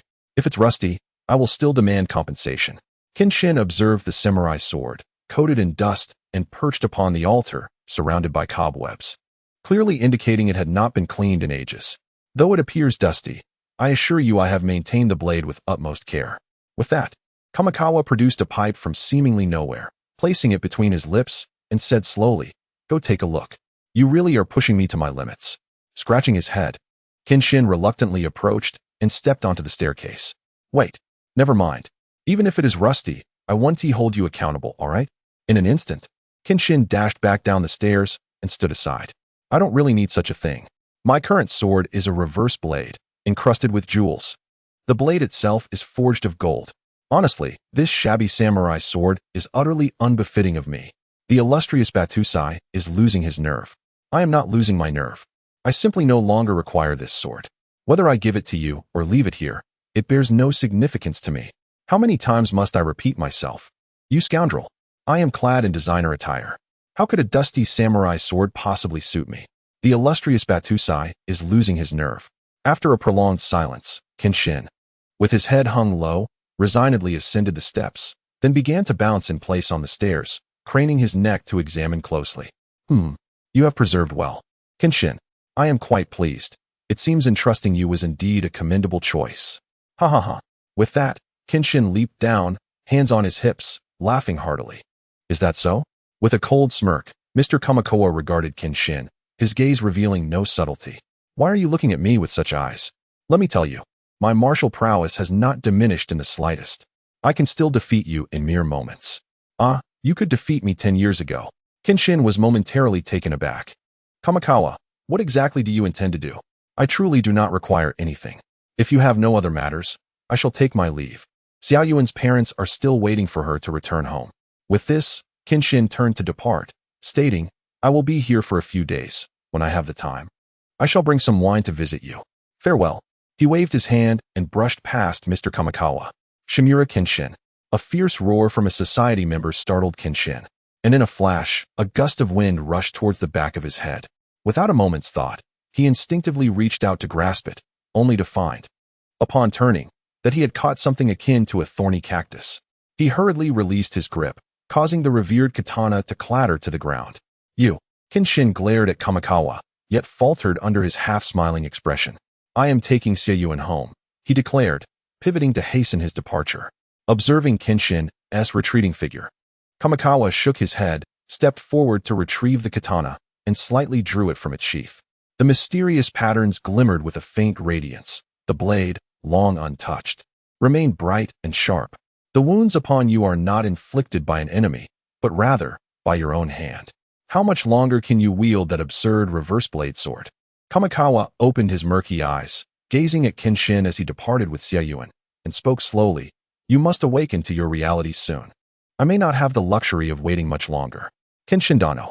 Chapter 225. The Arriving Seekers. Ah, how rather tedious. Swinging his arms, Kenshin observed the sky, which differed from Edo. Here, there were no towering steel structures, only an abundance of trees stretching as far as the eye could see. I cannot remain idle. After all, he was still unaware of Mitsuba's situation. The last visage of her lingered in his mind. Mitsuba, lost in thought. He stood silently until a gentle tap on his shoulder roused him. Kenshin-sama, what occupies your mind? Turning around, he was greeted by the radiant smile of Kodo. Standing beside him, Kenshin offered a slight smile in return. Oh, it is nothing, merely reflecting on many matters. There are some things I cannot fully trust without witnessing them firsthand. Well, what you must do, Kenshin Dano, should be exceedingly formidable, she exclaimed, dramatically gesturing, for instance, defeating monstrous beasts from the cosmos. I apologize, I lack the powers of an Ultraman, nor do I wish to battle any monsters. Yet, in his heart, he recalled that black dragon monster. Many of his sword techniques seemed utterly ineffective indeed. With a light-hearted chuckle and an awkward scratch of his head, Xiao Gu, carrying a bamboo basket, gazed at the village outside. If Lord Jinshin were to depart, I imagine Xiaoyuan would be quite heartbroken. Not at all. I promised her that I would not leave, Jinshin responded, nodding affirmatively. Such a promise cannot be easily shattered. Therefore, I intend to remain here for a considerable time. Or perhaps, Xiao Gu, is your family's rice supply running low? Not quite. I was pondering the fact that Lord Jinshin still has uncertain matters ahead. If bound by a mere promise, it seems I have racked my brains for an adequate descriptor. Quite a conundrum, I assent it, Jinshin remarked, his gaze drifting towards the sky, where white clouds appeared to form the visage of a three-leaf clover. Constantly seeking confirmation, what you truly do is merely raise flags. Perhaps if you keep murmuring about it, it might just become reality. Such matters are easily forgotten. Indeed, that is a rather formidable rationale from a certain perspective, Xiao Gu replied, half amused and half exasperated as he looked at Jinshin. Then, Lord Jinshin, if you wish to stay here for a few days, it would pose no issue. Xiaoyuan would surely be delighted. With a gradual response, Jinshin withdrew his gaze from the heavens, his quiet eyes fixated on the distant mountains. He understood that the answers he awaited would find their way to him in due course. Pardon the interruption, Gintoki said as he strolled leisurely into a nearby cafe not far from the Shinsengumi headquarters, spotting Sugo seated within. He approached him casually. Hey boss, do mind your appearance before stepping out, Sugo remarked, pointing at Gintoki's bloodshot eyes. Have you been holed up in an internet cafe for over a month? Or have you been rambling in some little shop for days on end? Speak properly, you fool. I was supposed to meet that glaucoma patient. Why are you the one here? Gintoki shouted, jabbing his finger at Sugo. And, before criticizing others, perhaps you should examine yourself. Sugo, equally bloodshot-eyed, scoffed. Are you trying to comfort your tortured soul with such self-deprecating remarks? Truly, a foolish endeavor. Well, how about that matter we discussed? Gintoki inquired, downing a cup of strawberry coffee in one swift motion. Any news? There are reports of a man with crimson hair being rescued from the sea in a small village. Sugo replied, only to be abruptly seized by Gintoki by the collar. Then let us not waste time sipping coffee. Aren't the police supposed to resolve issues swiftly? Even the odd jobs agency would execute various tasks with alacrity, Gintoki exclaimed vehemently.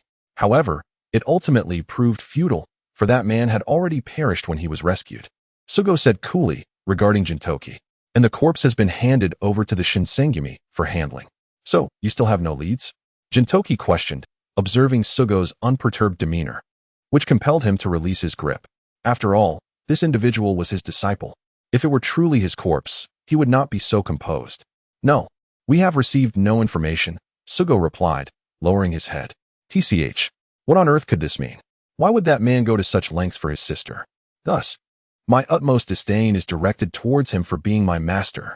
Consequently, my aversion extends to that fellow, Hijikata, each one more outrageous than the last, truly infuriating. To what extent must my sister suffer heartache? As I spoke, I slammed my fist upon the table, drawing the attention of those around me. Is it not a man's duty to protect the woman he cherishes? Gintoki gazed at his own reflection in the glass with a sense of detachment. Is it not also a man's prerogative to safeguard what he holds dear? TCH. My children at home strive even harder. Thanks to glaucoma, they were returned home. Otherwise, they would surely have been homeless. With this, Gintoki cradled his head, his vision beginning to blur with darkness. You should be more concerned about another matter. As he spoke, Sugo turned his gaze towards Gintoki. Has that ferocious woman not destroyed the Odd Jobs agency? Upon mentioning this, Gintoki couldn't help but let out a bitter laugh. Perhaps the truth was indeed inescapable. Ever since she learned of this news, Mayo had fallen silent for several days, then posted a commission at the Odd Jobs agency and reported the incident to the Shinsengumi, tirelessly searching and inquiring daily at the agency for an extended period. Shinpachi had long complained about this, yet Mayo merely laughed it off. What do you mean, laughed it off? You have no idea how close we came to being dismantled when we realized the Odd Jobs agency and the Shinsengumi had received no news. Especially Chief Kondo, who naively thought Mayo was seeking him out. They were all left in complete disarray. Sugo and Gintoki almost instantaneously began to exchange banter. Ahem. But now there is only one pressing issue, isn't there? As Gintoki fixed his gaze intently on Sugo. Since you are here, I need not beat around the bush regarding your sister. Boss. Sugo spoke with a mouthful of bitterness, uncertain of how to express his feelings. This blow has been too severe. Although she claims to be fine, I can see she is nearing her breaking point. Her body still recovering from a serious illness. The headache. Everyone is so stubborn. Is there no one normal among us? As he spoke, Gintoki clutched his head and shouted, Heaven help me. Tell me, where on earth is Kenshin? Let us depart. With that, QBI donned her neutral attire, a katana at her waist, and stood before Gintoki and Sugo. So, QBI has finally decided to appear quietly, dispelling that thought? Gintoki couldn't help but tease.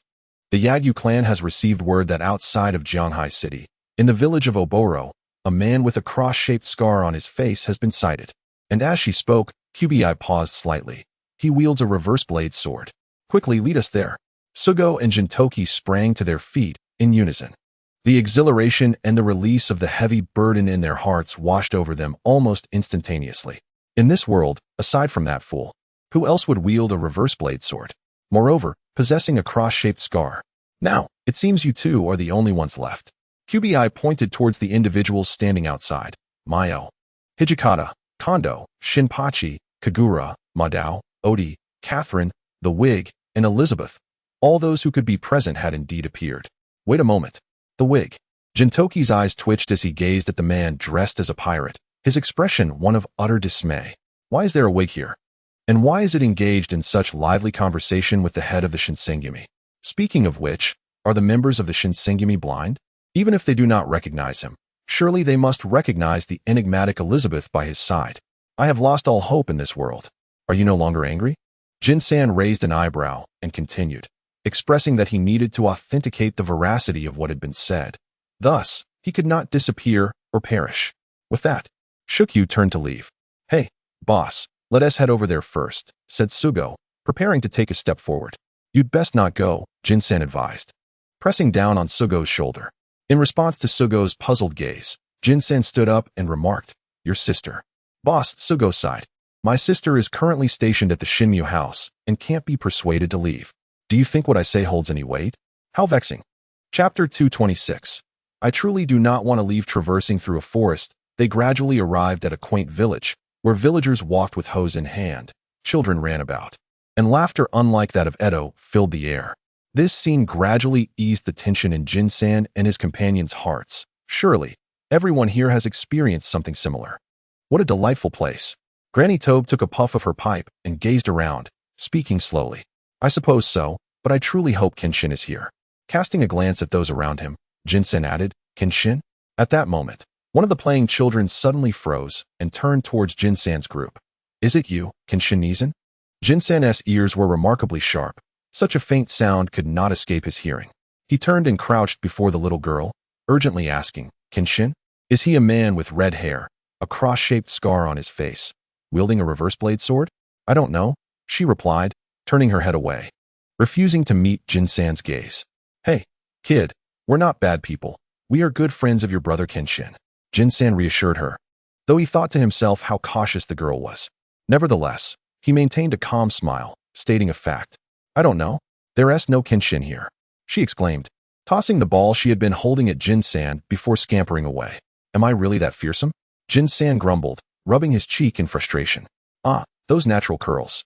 It's hard to associate them with a good person, remarked Hijikata, taking a casual drag from his cigarette. Are you looking down on natural curls? You, with your glaucoma, look like a bandit who crawled out from some mountain, Jin-san retorted, preparing to chase after the little girl. Hey, where are you running off to? Kondo interjected, grabbing Jin-san by the shoulder. That child must know where Kenshin is. We just need to follow her, Jin-san declared, slowly surveying the group. It seems we have no choice but to proceed. With that, he took the lead and followed after her. Kenshin Izan, a small figure, pushed open the temple doors, and her eyes immediately found the man gazing at the sky, prompting her to dash over and leap into his embrace. Has little Yuki come to find me again?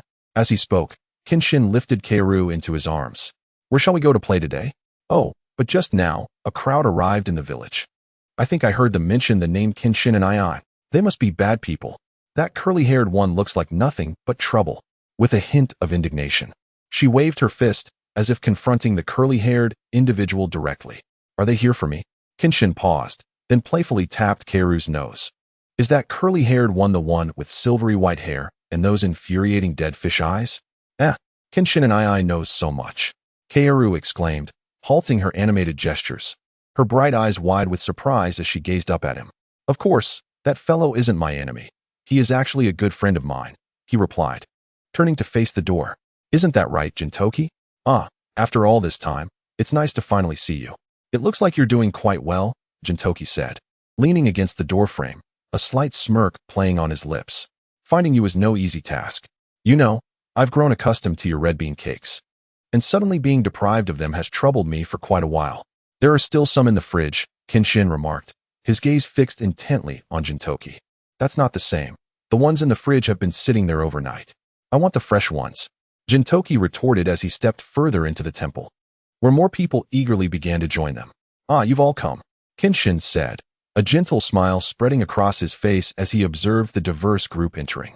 I'm so relieved to see you're safe, exclaimed Kagura, rushing to embrace Kenshin. Hey there, little Kagura, you've worked hard, he said, affectionately ruffling her hair before turning his cheerful gaze to the crowd. When will you be able to return?